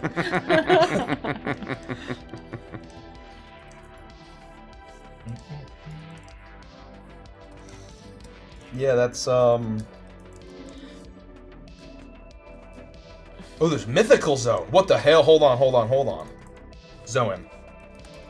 Oh, I don't want it to be a phoenix. That's a little too powerful for me. I gotta keep myself Pegasus, vampire. Whoa. What's an Itsumade? What the hell? Kaido had the fish fruit? There's no way. Whoa, He's a giant Blackbeard dragon. is the only human in history to have the power of 2 fruits. Yeah. Because he steals Whitebeard's fruit. Yeah. Whoa. Yeah. When Whitebeard. Whoa. When Whitebeard is at the battle Apparently, of, like, what I've heard is like Blackbeard is the key to all this. No, apparently he's a big deal. Apparently he's a No, big he's deal. he's Wow. Who knew? God, I need to get into One Piece. It's a lot. I couldn't remember if they did this in the anime, but I was shocked when they said that. I don't know if you guys have continued to watch season 2 of the live action. Haven't now. But they so good. It's like a throwaway line, but they mentioned they go to this island, and they're like, "Oh man, we're just recovering from the fact that Blackbeard had laid siege here and like set up shop. I haven't heard Blackbeard's name. And then left. I was like, what the hell? They're talking about Blackbeard? Well, no, apparently like people who don't show up for hundreds of chapters are being introduced or teased.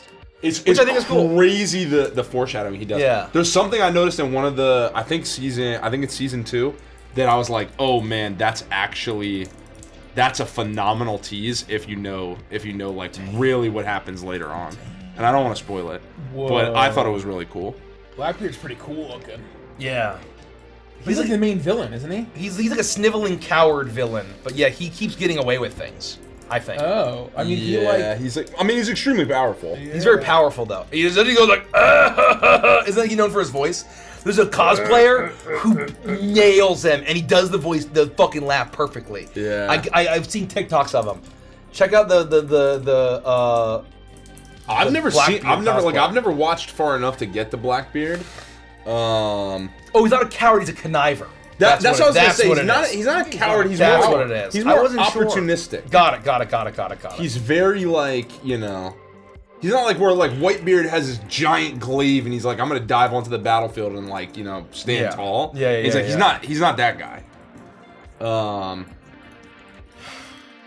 Anyway. Interesting that his name in One Piece is Marshall Teach. No, because Edward is the name of Whitebeard. That's why. What's that? Edward is the name of Whitebeard. For whatever reason. Oh, because Whitebeard's not a thing. Whitebeard. Is that how it goes? Oh, Edward Newgate. Where did they get Newgate Anyway. from? Newgate. Krustyverse says, when species like Oozoid or Anatron become discordant like the Varg, do they retain elements of the original species? Yeah, I'd pick the or fish fully turn into the Varg? I think it can be your mileage may vary, you choose. We're basically showing any mortal species can snap their fingers and they look like a Varg, human-like, vampire-like, they can. Or if you want to make them kind of more in between, you can do that. But we're just going to show the main stuff because we're not going to show every permutation of that, so.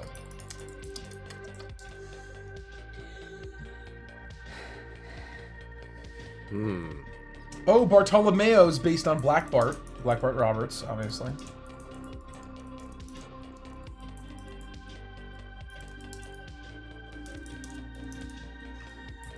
People are asking for an art book. We have so much viz dev that we don't have slotted in for places that I'd love to have an art book. And I mean, honestly, just having an art book also includes stuff from the fucking music video. Oh. Yeah. I mean, Come on. The artists have been unleashed. I've been seeing on. Oh, check Blue Sky. Blue Sky and X. Place, yeah. Twitter. They've been showing so many of the progress shots of how things would go from line drawing through shading. Folks, we need $19,000 through everything. Yeah. It's gorgeous. We've unchained the artists, the animators, the line artists, the cleanup animators, and all that to basically go fucking ham on their personal stuff. And just you can see a lot of the progress stuff is all there. So please go. I think I did a big Blue Sky post showing, linking all of the artists that I could find of their actual Blue Sky accounts. Go follow them. I'm retweeting everyone that tags us and posts their stuff. Go follow those artists, please. Support human art. We need to support human art now more than ever. So please, everyone go follow them. Everyone go like them. Yes, please. I don't want to see any more AI schlock on literally everything, please. Micro Madman asks, how low does the hung fruit grow, Mikey? I mean, you know. That's hysterical, actually. You know. Oh, apparently, Why do you even ask me that when you know Zorro is named after Francois Lolonai. Oh, it was a French pirate. Oh. Yeah. Francois. Roscoe Tep, I have not bagged a Kickstarter before, but I dropped the money in the all-in box. Go bigger, get better. Roscoe, whoa! Thank you. Yeah. Gotta give it up for Roscoe. W. Roscoe.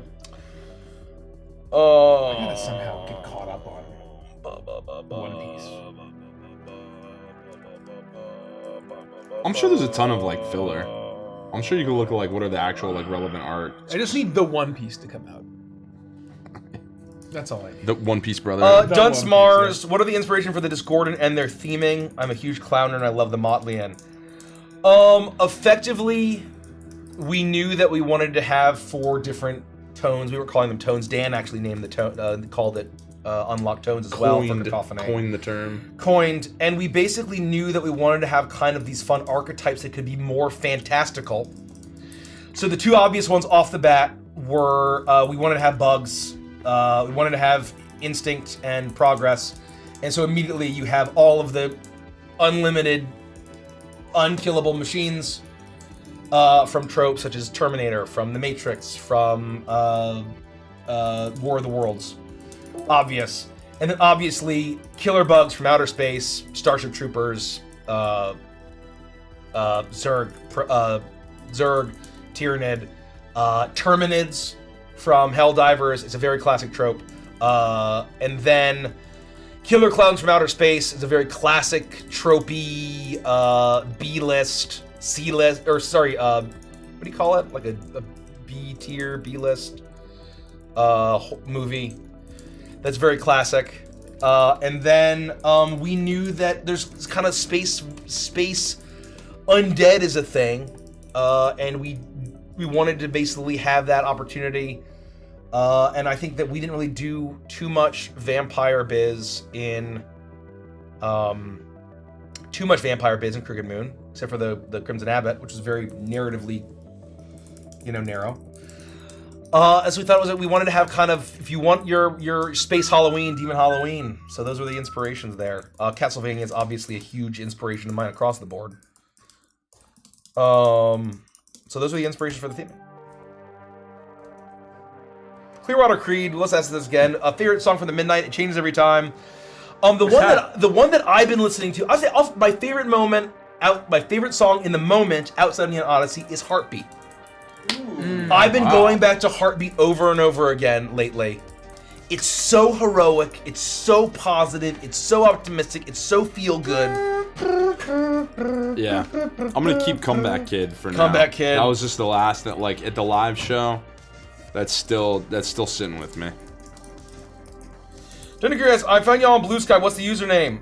I think it's Lenses of Adventures. I don't know. I don't care for Blue Sky because of the uploading requirements. It makes me want to rip my fucking hair out. What are we? It's Avantris. It's not Legends of. It's just avantris.bisky.social. Where'd you just go? Well, they have their normal. I guess it always adds that tag at the end to your name. I don't know. I had to make a Blue Sky to look at what you shared. Yeah. Or earlier. And then I would spend all this time making a blue sky, and I forgot why I was doing it. And then I clicked enter, and it finally made it, and the image popped up, and I laughed and laughed. He laughed and laughed. I laughed and laughed.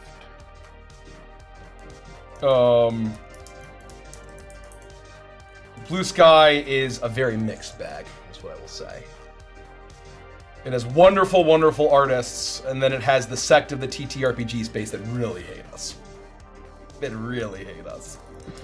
And so you got, I can be your angle or I can be your devil. You know what I mean? Are there really a lot of people that hate us? Yeah, there's a handful. There's a handful. And they're all in Blue Sky? Many. Blue Sky, Reddit. What do they hate us for? We don't need to go into that. Oh, okay. I stay off the Folks, we're less than 18,000 away from that goal that I said. Can we hit that goal that I said earlier? Say that goal earlier. Can we hit that goal that I said earlier? It's 8.58. We're so close, folks. We're so close. If you haven't backed 8.58, think you want to back before 11:15:30. That gets me every time. Salamet is exactly correct. Exactly correct. What? I'll tell you later. Oh. Well, Vanda's Halloween special will be Neon Odyssey Cacophony. That's very fun. No, I think we're gonna go back to Crooked Moon. I think the autumn's gonna be the autumn of Crooked Moon still. Yeah, it'll be a nice fitting. palette cleanser. We're doing a lot of more space fitting. stuff. Let's let people kind of take a break. There's a lot of people that don't care for sci-fi and space, and so let's give them a break. We've had a wonderful summer. It'll be a wonderful spring and summer of in space, and then we'll come back to Earth. Spooky woods. Spooky woods. Spooky woods. The inbox meeting, did Markiplier actually reach out to Andy for his work on Torbic? I would love to get in touch with Markiplier and the team over there. It'd be cool to It'd be do, great yeah. to chat. I don't know where that is. We kind of been focused heads down on launch, but now that we're kind of going into Death Valley a little bit, I think we'll have a little bit of time to breathe. Yeah. Torbeck. I pissed all over myself. Super excited for my old inbox. Give it up for Inky Lee Tattoos. I've never been into sci-fi until Neon Odyssey. Is there any piece of media y'all consider essential to the genre? I think the number one piece of media that is absolutely essential, no exceptions, is Star Wars, the original Star Wars trilogy. For Neon Odyssey, I would watch this original Star Wars trilogy and Cowboy Bebop as like mandatory watching, and then see where you go. See where you go from there. See what draws you. There's so much that's good. There's so much you could say that is mandatory, but it kind of it depends on what starts to resonate with you, I think. Yeah. Exactly right. Exactly right, gentlemen. What are you laughing about? I just love sitting next to you, Rich. What? Andy's been so greedy the last couple streams. He keeps sitting over here. He's a greedy bitch. He's a greedy bitch. What a greedy bitch. He's a little greedy little piggy. Little piggy. He's a suckling, greedy little What a piglet. suckling greed pig. Yeah. Jesus. That's even mean.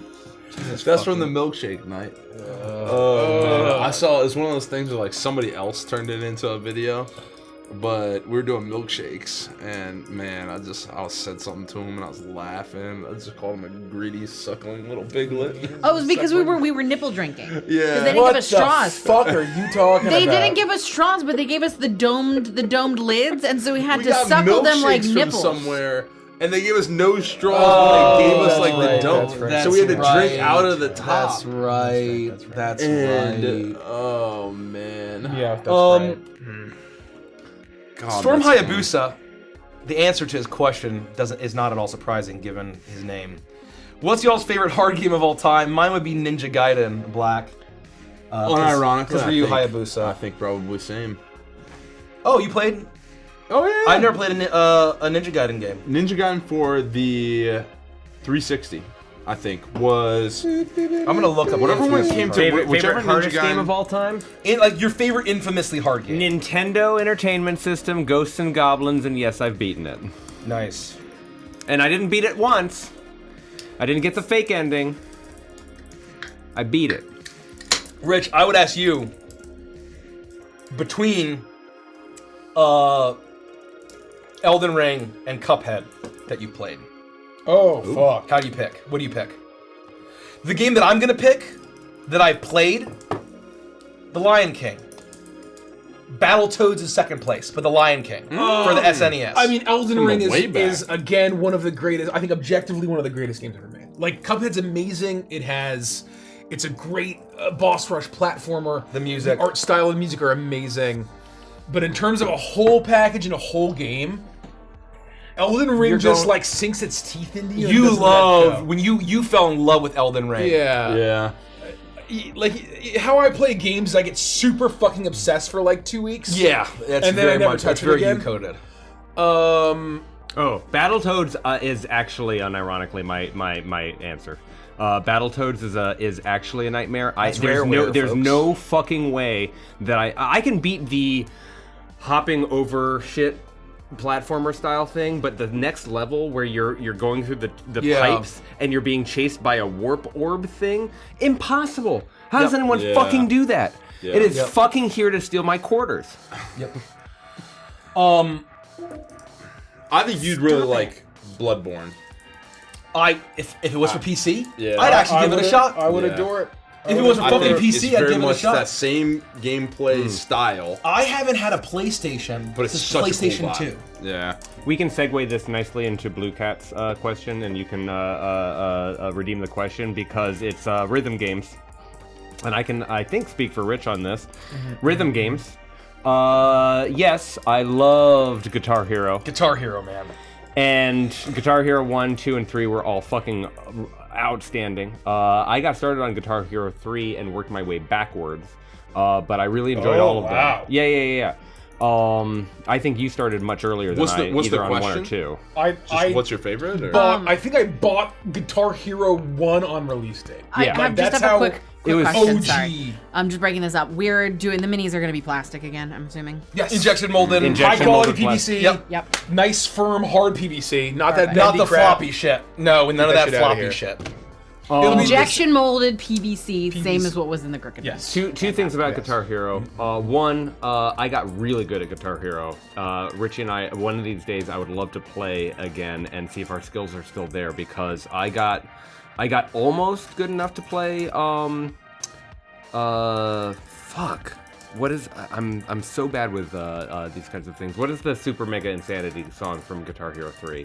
Dragon Force through the Fire and Flame. Dragon Force, yeah. I wasn't that good, but I could expert level when the devil went down to Georgia, and that cool. was fucking hard. Yeah. That took a lot of time. I never played Guitar Hero, but we played a lot of Rock Band because it was the multiplayer. Yes. And I'm terrible at everything except for the guitar. I mean, the bass is the same, but like I don't do this. I have good pitch, but for whatever reason, that does not translate into being able to do the singing, and I'm terrible on drums. It's not I'm about terrible the on singing. drums. The singing is definitely weird because like it doesn't even care if you're like the lyrics are correct or whatever's happening. It's like it's weird like what it measures. Yeah. To see that you're right. It never made sense. It never made sense to me. But Guitar Hero 3 was awesome. And when I was in college, at the height of their of the Guitar Hero rhythm game peak, I got a chance to visit Harmonic's studio because one of my teachers was best friends with one of the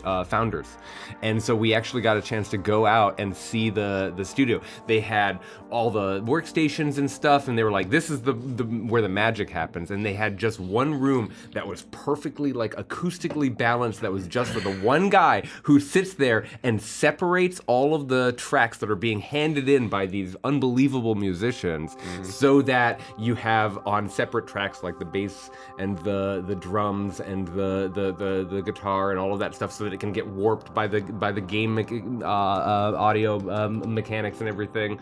It was a really cool experience. The founder sat down with us and was answering questions to us while playing it's either Howl at the Moon or Bark at the Moon. I'm terrible. Bark at the Moon. Bark at the Moon. Bark at the Moon. Yeah, he was playing that on expert while answering questions with us and doing extremely well. Bro, because Bark at the Moon if you make that fucking game, great. if you make that game, you can have casual conversations while playing that game at the same time. What an absolute animal. Yeah, he was an animal. man. He was an animal. Yeah, he's just doing this, and Yeah, we're just fire like, away. Yeah. Fire away. just nice, just little 19-year-old Derek sitting there being like, this is really cool. Oh, you guys are so awesome. Maybe one day I'll be able to do cool stuff. And now here you are. Yeah. Not anymore. Nope. Yeah, I started playing guitar, I think in the summer of 05. And then I believe Guitar Hero 1 came out in that fall. What's your favorite of any of the songs? One, two, or three? I mean, I have such a soft spot for Guitar Hero 1. Because it was so influential, and it was so... let me look at the list. I mean, Bark at the Moon is classic. Spanish Castle Magic, again on 1. The was ones amazing. The ones for me that stick out were not necessarily the best songs because there's clearly like Oh, you mean like fun songs. to play? Fun to play is what I'm asking. Let me just look here. Because in Guitar Hero 3, I have a very strong answer for what was the most fun to play, and in Guitar Hero 2, I sort of have a combo answer.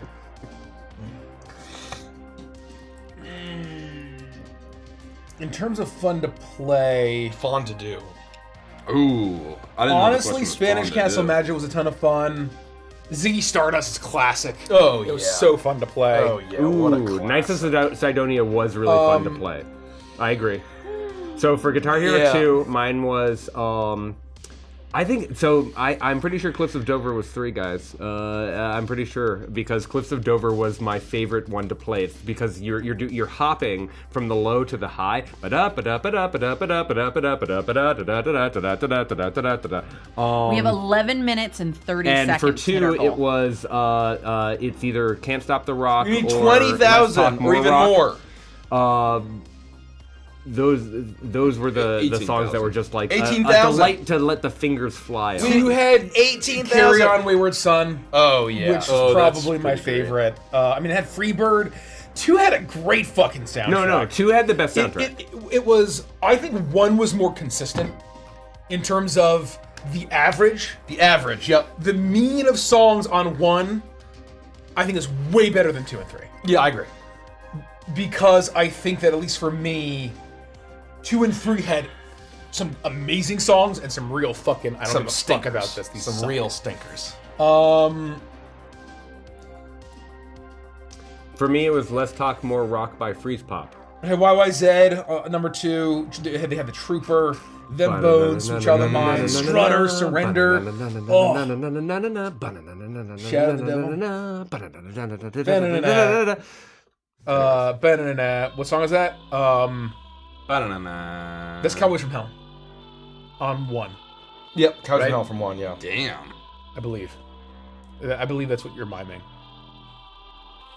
Good It's been a times, long- man. It's been a long while. Good times. It's been a long while. Unfortunately, that was one of those weird moments in history where a really cool format for a thing that should probably have lasted much longer got too popular. It went too hard too fast. Yep, the burnout Icarus, so basically where they just wanted to make as much money as possible. They struck while the iron was hot. They made all the money that and they could just ever want. they Right? just squeezed the blood from the stone and just basically left it as a shriveled corpse, and the entire genre was effectively killed.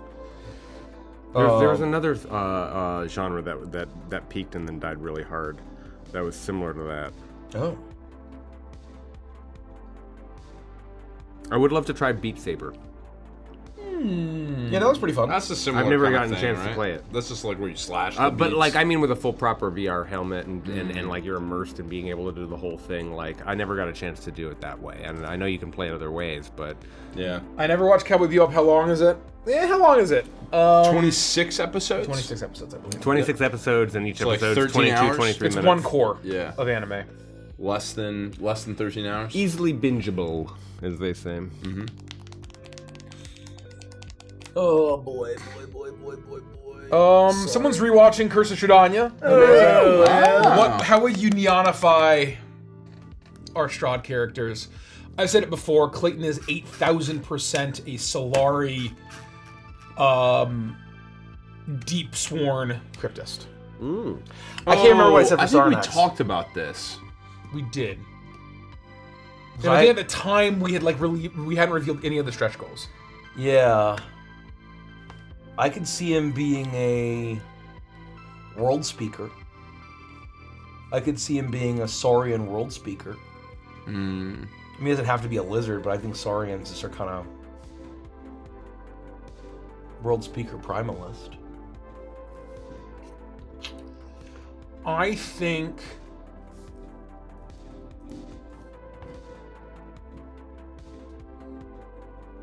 the question is, what is the nature of the expedition? Yeah.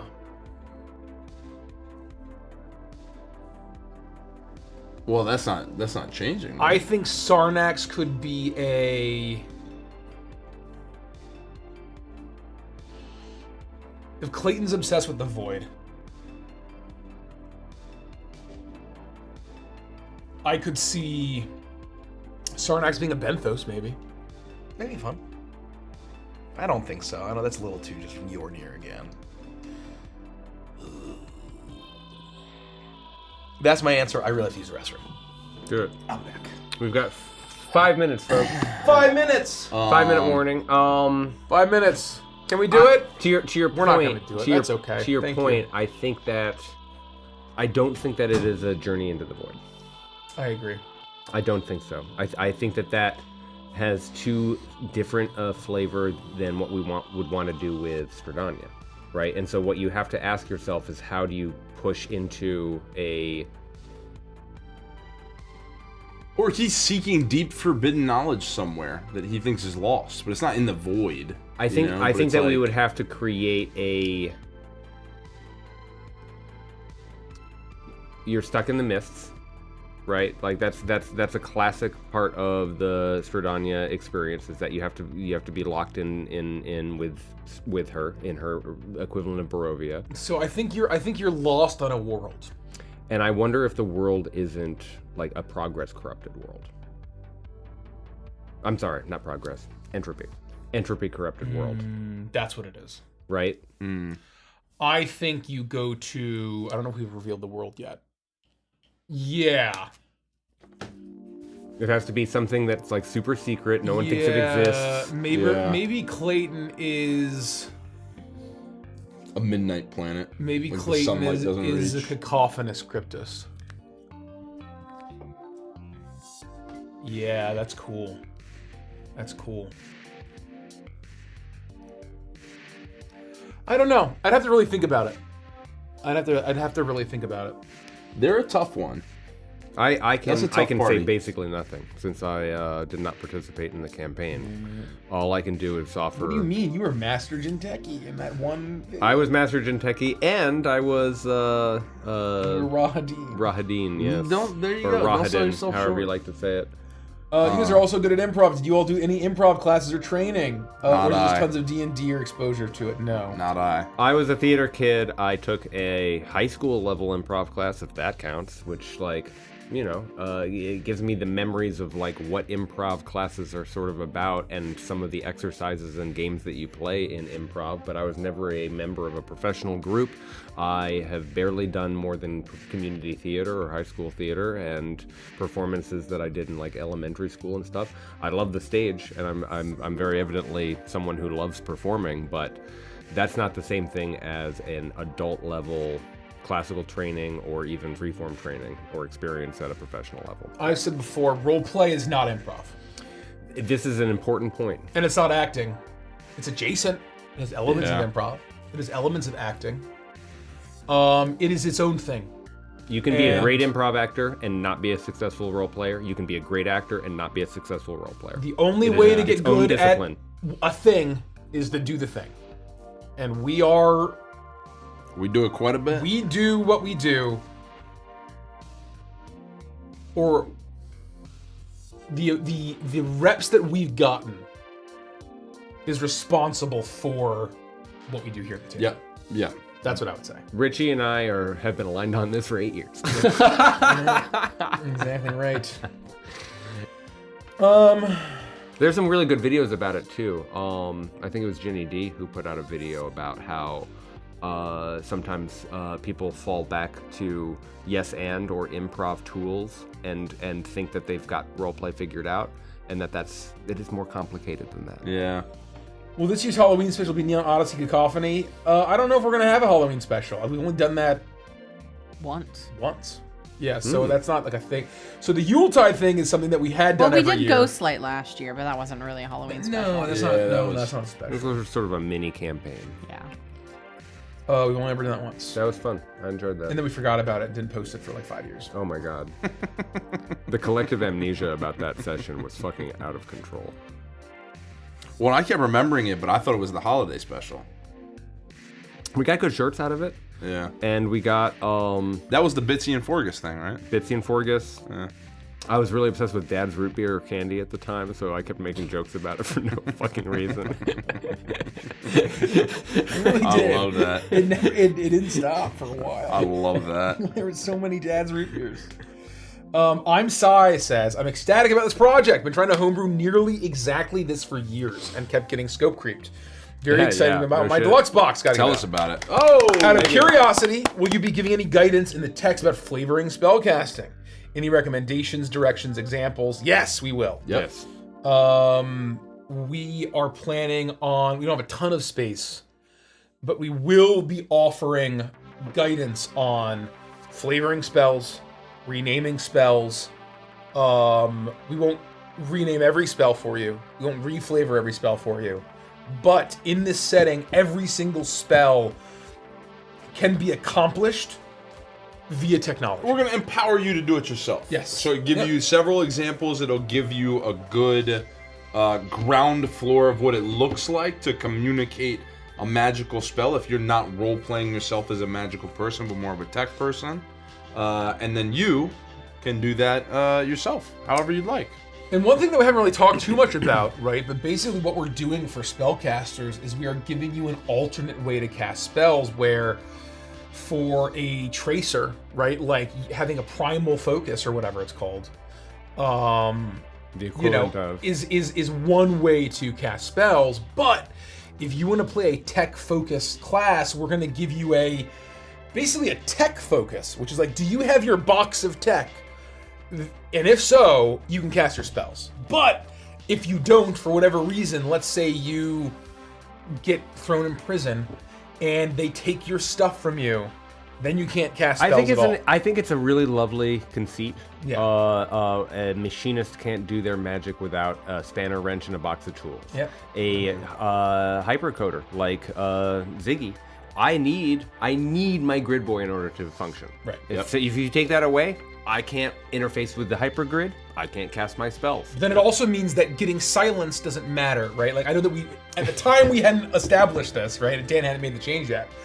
But being silenced is I forgot about this change. To chant an incantation. That was such a delightful moment. It was amazing. It was amazing, right? But then like I think that happening, Dan's like, it doesn't make any sense that a grid runner would be care about impacted by.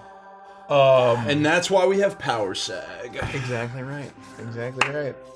I didn't use it. If you'll scroll up very quickly, if you'll scroll up on the chat we room. hit it, folks. We're close. Oh, we were close. Thank 11, you. 15, and 30 seconds. Let's see the final day Gone. total on this one specific website. I just saw a long love letter go by. Thank you to whoever said that.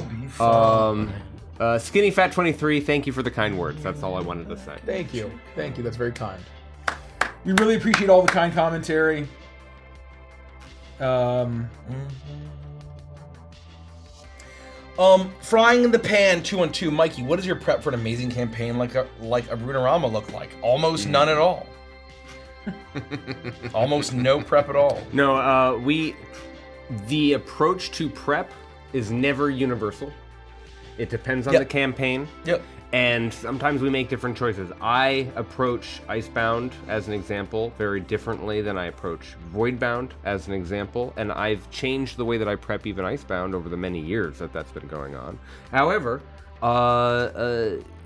It's an intentional choice whether or not you're going to go in a little bit blind, the way that Mikey approaches Uprooted and Uprootorama, or if you go in with a hyper specificity that depends on your vision and it depends on the theme.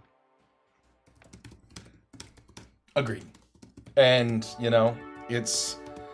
I just really enjoy being able to improvise as much as I do, and it usually works out. My favorite example of you just taking something and running with it was when we did the Schartenstein Bears in Uprooted Season 2. Yeah, you guys decided all that. Well, we just started one thing, yes, and it into the other, and then Mikey made it a reality, and that was fucking fun. It was fun as shit. It was a lot of fun. Should we look for someone to rate? We should. We're about that. Oh, time. yes. I did mean to. Let me pull this up.